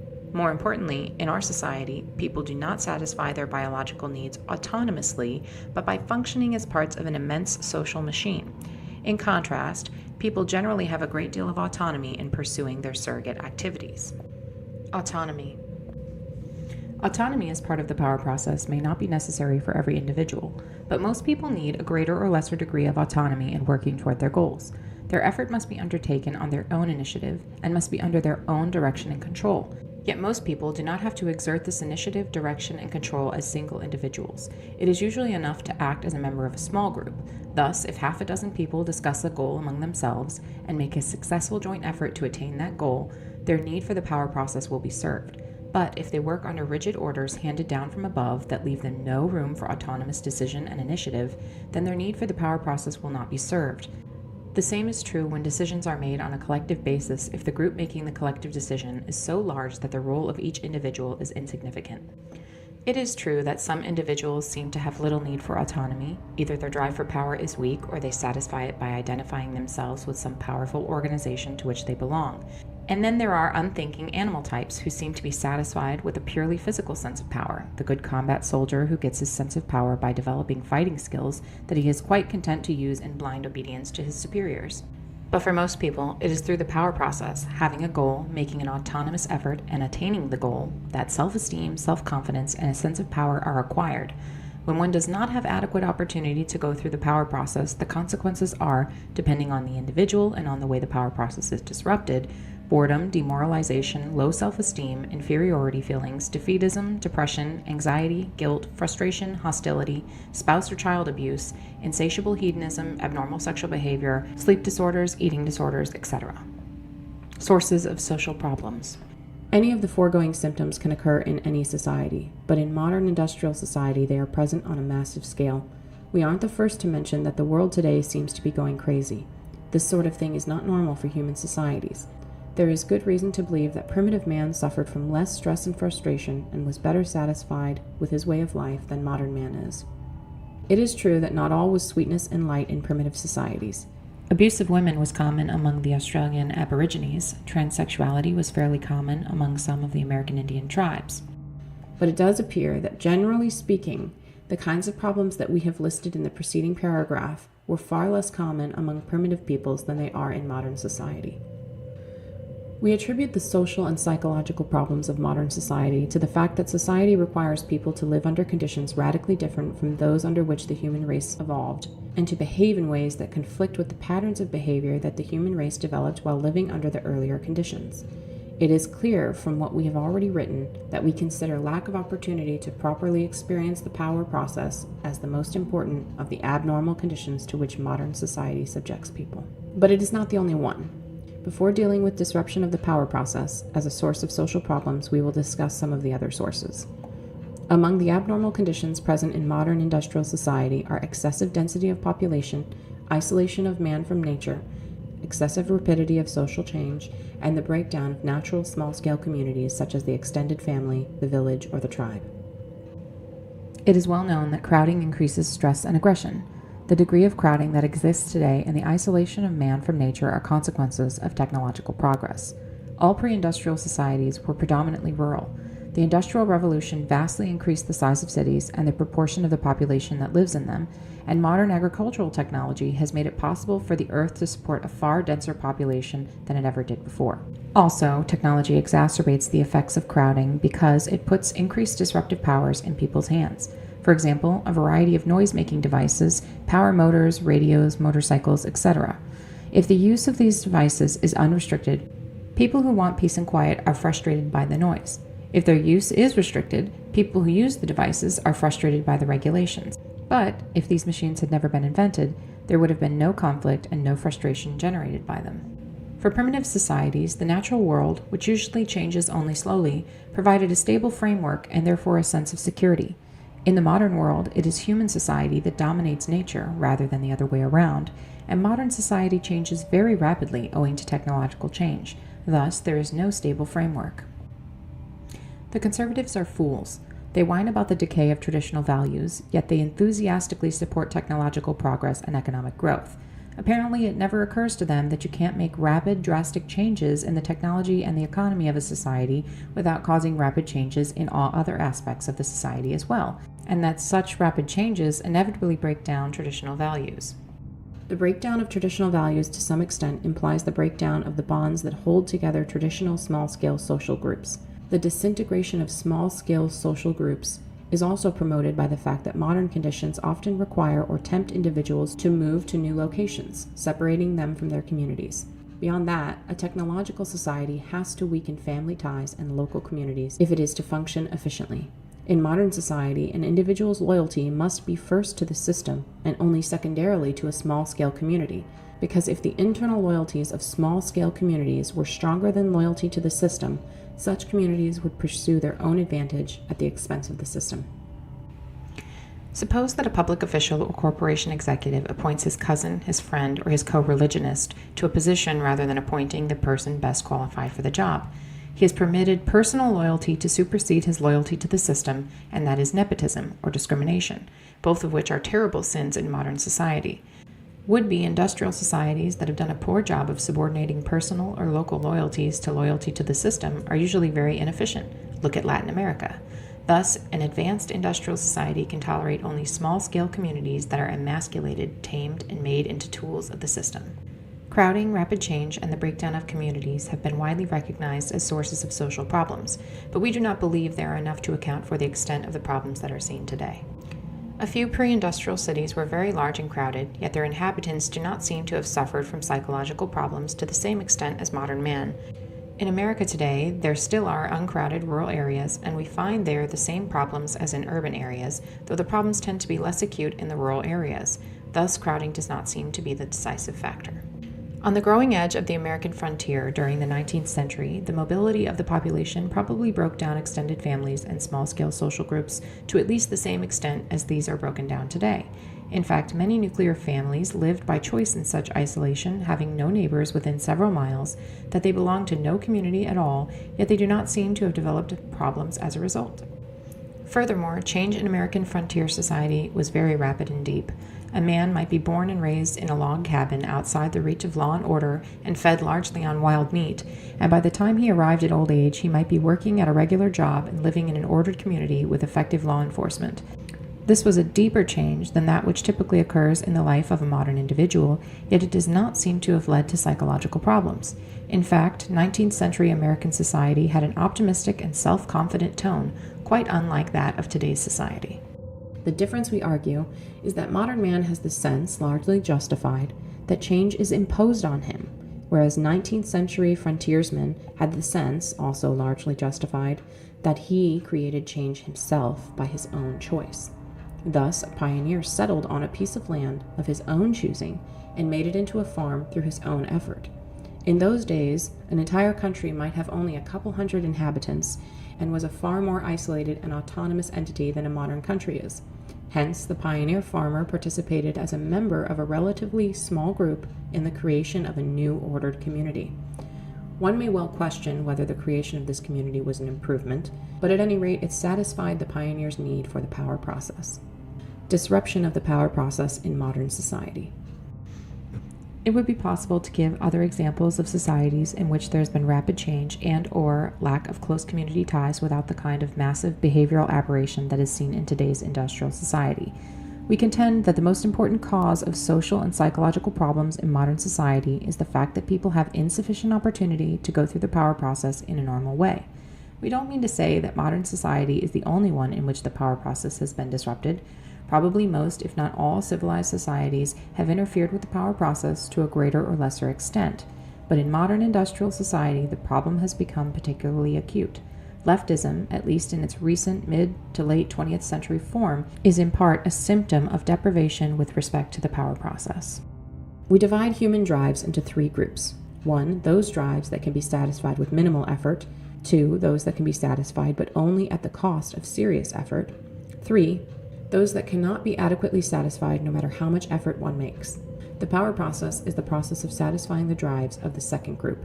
The more drives there are in the third group, the more there is frustration, anger, eventual defeatism, depression, etc. In modern industrial society, natural human drives tend to be pushed into the first and third groups, and the second group tends to consist increasingly of artificially created drives. In primitive societies, physical necessities generally fall into group 2. They can be obtained, but only at the cost of serious effort. But modern society tends to guarantee the physical necessities to everyone, in exchange for only minimal effort. Hence, physical needs are pushed into group 1. There may be disagreement about whether the effort needed to hold a job is minimal, but usually, in lower to middle level jobs, whatever effort is required is merely that of obedience. You sit or stand where you are told to sit or stand, and do what you are told to do in the way you are told to do it. Seldom do you have to exert yourself seriously, and in any case you have hardly any autonomy in work, so the need for the power process is not well served. Social needs such as sex, love, and status often remain in Group 2 in modern society, depending on the situation of the individual. But, except for people who have a particularly strong drive for status, the effort required to fulfill the social drives is insufficient to satisfy adequately the need for the power process. So certain artificial needs have been created that fall into Group 2, hence serve the need for the power process. Advertising and marketing techniques have been developed that make many people feel they need things that their grandparents never desired or even dreamed of. It requires serious effort to earn enough money to satisfy these artificial needs, hence they fall into Group 2. Modern man must satisfy his need for the power process, largely through a pursuit of the artificial needs created by the advertising and marketing industry and through surrogate activities. It seems that for many people, maybe the majority, these artificial forms of the power process are insufficient. A theme that appears repeatedly in the writings of the social critics of the second half of the 20th century is the sense of purposelessness that afflicts many people in modern society. This purposelessness is often called by other names, such as anomie or middle-class vacuity. We suggest that the so-called identity crisis is actually a search for a sense of purpose, often for commitment to a suitable surrogate activity. It may be that existentialism is in large part a response to the purposelessness of modern life. Very widespread in modern society is the search for fulfillment. But we think that for the majority of people, an activity whose main goal is fulfillment, that is, a surrogate activity, does not bring completely satisfactory fulfillment. In other words, it does not fully satisfy the need for the power process. That need can be satisfied only through activities that have some external goal, such as physical necessities, sex, love, status, revenge, etc. Moreover, where goals are pursued through earning money, climbing the status ladder, or functioning as part of the system in some other way, most people are not in a position to pursue their goals autonomously. Most workers are someone else's employee, and as we pointed out in paragraph 61, must spend their days doing what they are told to do in the way they are told to do it. Even most people who are in business for themselves have only limited autonomy. It is a chronic complaint of small business persons and entrepreneurs that their hands are tied by excessive government regulation. Some of these regulations are doubtless unnecessary, but for the most part, government regulations are essential and inevitable parts of our extremely complex society. A large portion of small businesses today operate on the franchise system. It was reported in the Wall Street Journal a few years ago that many of the franchise-granting companies require applicants for franchises to take a personality test that is designed to exclude those who have creativity and initiative, because such persons are not sufficiently docile to go along obediently with the franchise system. This excludes from small business many of the people who most need autonomy. Today, people live more by virtue of what the system does for them or to them than by virtue of what they do for themselves. And what they do for themselves is done more and more along channels laid down by the system. Opportunities tend to be those that the system provides. The opportunities must be exploited in accord with the rules and regulations, and techniques prescribed by the experts must be followed if there is to be a chance of success. Thus, the power process is disrupted in our society through a deficiency of real goals and a deficiency of autonomy in pursuit of goals. But it is also disrupted because of those human drives that fall into Group 3, the drives that one cannot adequately satisfy no matter how much effort one makes. One of these drives is the need for security. Our lives depend on decisions made by other people. We have no control over these decisions, and we usually do not even know the people who make them. We live in a world in which relatively few people, maybe 500 or 1,000, make the important decisions. Philip B. Hayman of Harvard Law School, quoted by Anthony Lewis in the New York Times, April 21, 1995. Our lives depend on whether safety standards of a nuclear power plant are properly maintained, or how much pesticide is allowed to get into our food, or how much pollution into our air, on how skillful or incompetent our doctor is. Whether we lose or get a job may depend on decisions made by government economists or corporation executives, and so forth. Most individuals are not in a position to secure themselves against these threats to more than a very limited extent. The individual's search for security is therefore frustrated, which leads to a sense of powerlessness. It may be objected that primitive man is physically less secure than modern man, as is shown by his shorter life expectancy. Hence, modern man suffers from less, not more, than the amount of insecurity that is normal for human beings. But psychological security does not closely correspond with physical security. What makes us feel secure is not so much objective security as a sense of confidence in our ability to take care of ourselves. Primitive man, threatened by a fierce animal or by hunger, can fight in self-defense or travel in search of food. He has no certainty of success in these efforts, but he is by no means helpless against the things that threaten him. The modern individual, on the other hand, is threatened by many things against which he is helpless. Nuclear accidents, carcinogens in food, environmental pollution, war, increasing taxes, invasion of his privacy by large organizations, nationwide social or economic phenomena that may disrupt his way of life. It is true that primitive man is powerless against some of the things that threaten him, disease for example, but he can accept the risk of disease stoically. It is part of the nature of things. It is no one's fault unless it's the fault of some imaginary impersonal demon. But threats to the modern individual tend to be man-made. They are not the results of chance, but are imposed upon him by other persons whose decisions he, as an individual, is unable to influence. Consequently, he feels frustrated, humiliated, and angry. Thus, primitive man, for the most part, has his security in his own hands, either as an individual or a member of a small group, whereas the security of modern man is in the hands of persons or organizations that are too remote or too large for him to be able to personally influence them. So modern man's drive for security tends to fall into groups 1 and 3. In some areas, food, shelter, etc., his security is assured at the cost of only trivial effort, whereas in other areas he cannot attain security. The foregoing greatly simplifies the real situation, but it does indicate in a rough general way how the condition of modern man differs from that of primitive man. People have many transitory drives or impulses that are necessarily frustrated in modern life, hence fall into group 3. One may become angry, but modern society cannot permit fighting. In many situations, it does not even permit verbal aggression. When going somewhere, one may be in a hurry, or one may be in a mood to travel slowly, but one generally has no choice but to move with the flow of traffic and obey the signals. One may want to do one's work in a different way, but usually one can only work according to the rules laid down by one's employer. In many other ways as well, modern man is strapped down by a network of rules and regulations, explicit or implicit, that may frustrate many of his impulses and thus interfere with the power process. Most of these regulations cannot be dispensed with because they are necessary for the functioning of industrial society.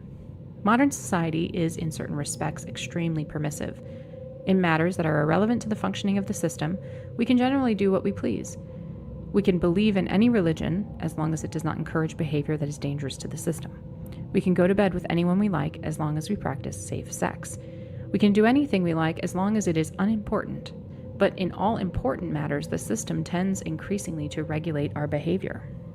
Behavior is regulated not only through explicit rules, and not only by the government. Control is often exercised through indirect coercion or through psychological pressure or manipulation, and by organizations other than the government or by the system as a whole.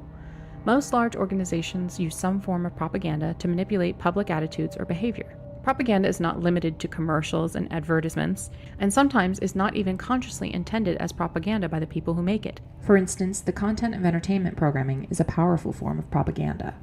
An example of indirect coercion. There is no law that says we have to go to work every day and follow our employer's orders. Legally, there is nothing to prevent us from going to live in the wild like primitive people or from going into business for ourselves. But in practice, there is very little wild country left, and there is room in the economy only for a limited number of small business owners. Hence, most of us can only survive as someone else's employee. We suggest that modern man's obsession with longevity and with maintaining physical vigor and sexual attractiveness to his advanced age is a symptom of unfulfillment resulting from deprivation with respect to the power process. The midlife crisis is also such a symptom. So is the lack of interest in having children that is fairly common in modern society, but almost unheard of in primitive societies. In primitive societies, life is a succession of stages. The needs and purposes of one stage having been fulfilled, there is no particular reluctance about passing on to the next stage. A young man goes through the power process by becoming a hunter, hunting not for sport or fulfillment, but to get meat that is necessary for food. In young women, the process is more complex with greater emphasis on social power. We won't discuss that here. This phase having been successfully passed through, the young man has no reluctance about settling down to the responsibilities of raising a family. In contrast, some modern people indefinitely postpone having children because they are too busy seeking some kind of fulfillment. We suggest that the fulfillment they need is adequate experience of the power process with real goals instead of the artificial goals of surrogate activities. Again, having successfully raised his children, going through the power process by providing them with the physical necessities, the primitive man feels that his work is done and he is prepared to accept old age, if he survives that long, and death. Many modern people, on the other hand, are disturbed by the prospect of physical deterioration and death, as is shown by the amount of effort they expend trying to maintain their physical condition, appearance, and health. We argue that this is due to unfulfillment resulting from the fact that they have never put their physical powers to any practical use, have never gone through the power process using their bodies in a serious way. It is not the primitive man who has used his body daily for practical purposes who fears the deterioration of age, but the modern man who has never had a practical use for his body beyond walking from his car to his house. It is the man whose need for the power process has been satisfied during his life who is best prepared to accept the end of that life. In response to the arguments of this section, someone will say, society must find a way to give people the opportunity to go through the power process. For such people, the value of the opportunity is destroyed by the very fact that society gives it to them. What they need is to find or make their own opportunities. As long as the system gives them their opportunities, it still has them on a leash. To attain autonomy, they must get off that leash. How some people adjust. Not everyone in industrial technological society suffers from psychological problems. Some people even profess to be quite satisfied with society as it is. We now discuss some of the reasons why people differ so greatly in their response to modern society. First, there doubtless are differences in the strength of the drive for power. Individuals with a weak drive for power may have relatively little need to go through the power process, or at least relatively little need for autonomy in the power process. These are docile types, who would have been happy as plantation darkies in the Old South. We don't mean to sneer at the plantation darkies of the Old South. To their credit, most of the slaves were not content with their servitude. We do sneer at people who are content with their servitude. Some people may have some exceptional drive in pursuing which they satisfy their needs for the power process.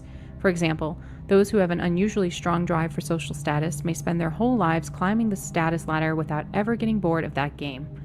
People vary in their susceptibility to advertising and marketing techniques. Some are so susceptible that, even if they make a great deal of money, they cannot satisfy their constant craving for the shiny new toys that the marketing industry dangles before their eyes. So they always feel hard-pressed financially, even if their income is large and their cravings are frustrated. Some people have low susceptibility to advertising and marketing techniques. These are the people who aren't interested in money. Material acquisition does not serve their need for the power process. People who have medium susceptibility to advertising and marketing techniques are able to earn enough money to satisfy their cravings for goods and services, but only at the cost of serious effort, putting in overtime, taking a second job, earning promotions, etc. Thus, material acquisition serves their needs for the power process, but it does not necessarily follow that their need is fully satisfied. They may have insufficient autonomy in the power process. Their work may consist of following orders, and some of their drives may be frustrated.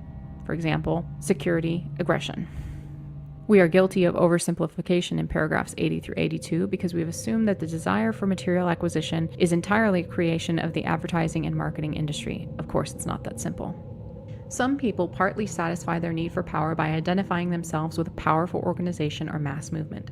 An individual lacking goals or power joins a movement or organization, adopts its goals as his own, then works towards those goals. When some of the goals are attained, the individual, even though his personal efforts have played only an insignificant part in the attainment of the goals, feels, through his identification with the movement and organization, as if he had gone through the power process. This phenomenon was exploited by the fascists, Nazis, and communists. Our society uses it too, though less crudely. Example, Manuel Noriega was an irritant to the U.S. Goal, punish Noriega. The U.S. invaded Panama, effort, and punished Noriega, attainment of goal. Thus, the U.S. went through the power process, and many Americans, because of their identification with the U.S., experienced the power process vicariously, hence the widespread public approval of the Panama invasion. It gave people a sense of power. We see the same phenomenon in armies, corporations, political parties, humanitarian organizations, religious or ideological movements. In particular, leftist movements tend to attract people who are seeking to satisfy their need for power, but for most people, identification with a large organization or a mass movement does not fully satisfy the need for power. Another way in which people satisfy their need for the power process is through surrogate activities. As we explained in paragraphs 38 through 40, a surrogate activity is an activity that is directed toward an artificial goal that the individual pursues for the sake of the fulfillment that he gets from pursuing the goal, not because he needs to attain the goal itself. For instance, there is no practical motive for building enormous muscles, hitting a little ball into a hole, or acquiring a complete series of postage stamps. Yet many people in our society devote themselves with passion to bodybuilding, golf, or stamp collecting. Some people are more other-directed than others, and therefore will more readily attach importance to a surrogate activity simply because the people around them treat it as important or because society tells them it is important. That is why some people get very serious about essentially trivial activities such as sports or bridge or chess or arcane scholarly pursuits, whereas others who are more clearly sighted never see these things as anything but the surrogate activities that they are, and consequently never attach enough importance to them to satisfy their need for the power process in that way. It only remains to point out that in many cases a person's way of earning a living is also a surrogate activity. Not a pure surrogate activity, since part of the motive for the activity is to gain the physical necessities and, for some people, social status and the luxuries that advertising makes them want. But many people put into their work far more effort than is necessary to earn whatever money and status they require. And this extra effort constitutes a surrogate activity. This extra effort, together with the emotional investment that accompanies it, is one of the most potent forces acting toward the continual development and perfecting of the system, with negative consequences for individual freedom. Especially for the most creative scientists and engineers, work tends to be largely a surrogate activity. This point is so important that it deserves a separate discussion, which we shall give in a moment. In this section, we have explained how many people in modern society do satisfy their need for the power process to a greater or lesser extent. But we think that for the majority of people, the need for the power process is not fully satisfied. In the first place, those who have an insatiable drive for status, or those who get firmly hooked on a surrogate activity, or who identify strongly enough with a movement or organization to satisfy their need for power in that way, are exceptional personalities. Others are not fully satisfied with surrogate activities or by identification with an organization. In the second place, too much control is imposed by the system through explicit regulation or through socialization, which results in a deficiency of autonomy and in frustration due to the impossibility of attaining certain goals and the necessity of restraining too many impulses. But even if most people in industrial technological society were well satisfied, we would still be opposed to that form of society because, among other reasons, we consider it demeaning to fulfill one's need for the power process through surrogate activities or through identification with an organization rather than through pursuit of real goals. The motives of scientists. Science and technology provide the most important examples of surrogate activities. Some scientists claim that they are motivated by curiosity or by a desire to benefit humanity, but it is easy to see that neither of these can be the principal motive of most scientists. As for curiosity, that notion is simply absurd. Most scientists work on highly specialized problems that are not the object of any normal curiosity. For example, is an astronomer, a mathematician, or an entomologist curious about the properties of isopropyl trimethylmethane? Of course not. Only a chemist is curious about such a thing, and he is curious about it only because chemistry is his surrogate activity. Is the chemist curious about the appropriate classification of a new species of beetle? No, that question is of interest only to the entomologist, and he is interested in it only because entomology is his surrogate activity. If the chemist and the entomologist had to exert themselves seriously to obtain the physical necessities, and if that effort exercised their abilities in an interesting way, but in some non-scientific pursuit, then they wouldn't give a damn about isopropyl trimethylmethane or the classification of beetles. Suppose that lack of funds for postgraduate education had led the chemist to become an insurance broker instead of a chemist. In that case, he would have been very interested in insurance matters, but would have cared nothing about isopropyl trimethylmethane. In any case, it is not normal to put into the satisfaction of mere curiosity the amount of time and effort that scientists put into their work. The curiosity explanation for the scientist's motive just doesn't stand up. The benefit of humanity explanation doesn't work any better. Some scientific work has no conceivable relation to the welfare of the human race, most of archaeology or comparative linguistics, for example. Some other areas of science present obviously dangerous possibilities, yet scientists in these areas are just as enthusiastic about their work as those who develop vaccines or study air pollution. Consider the case of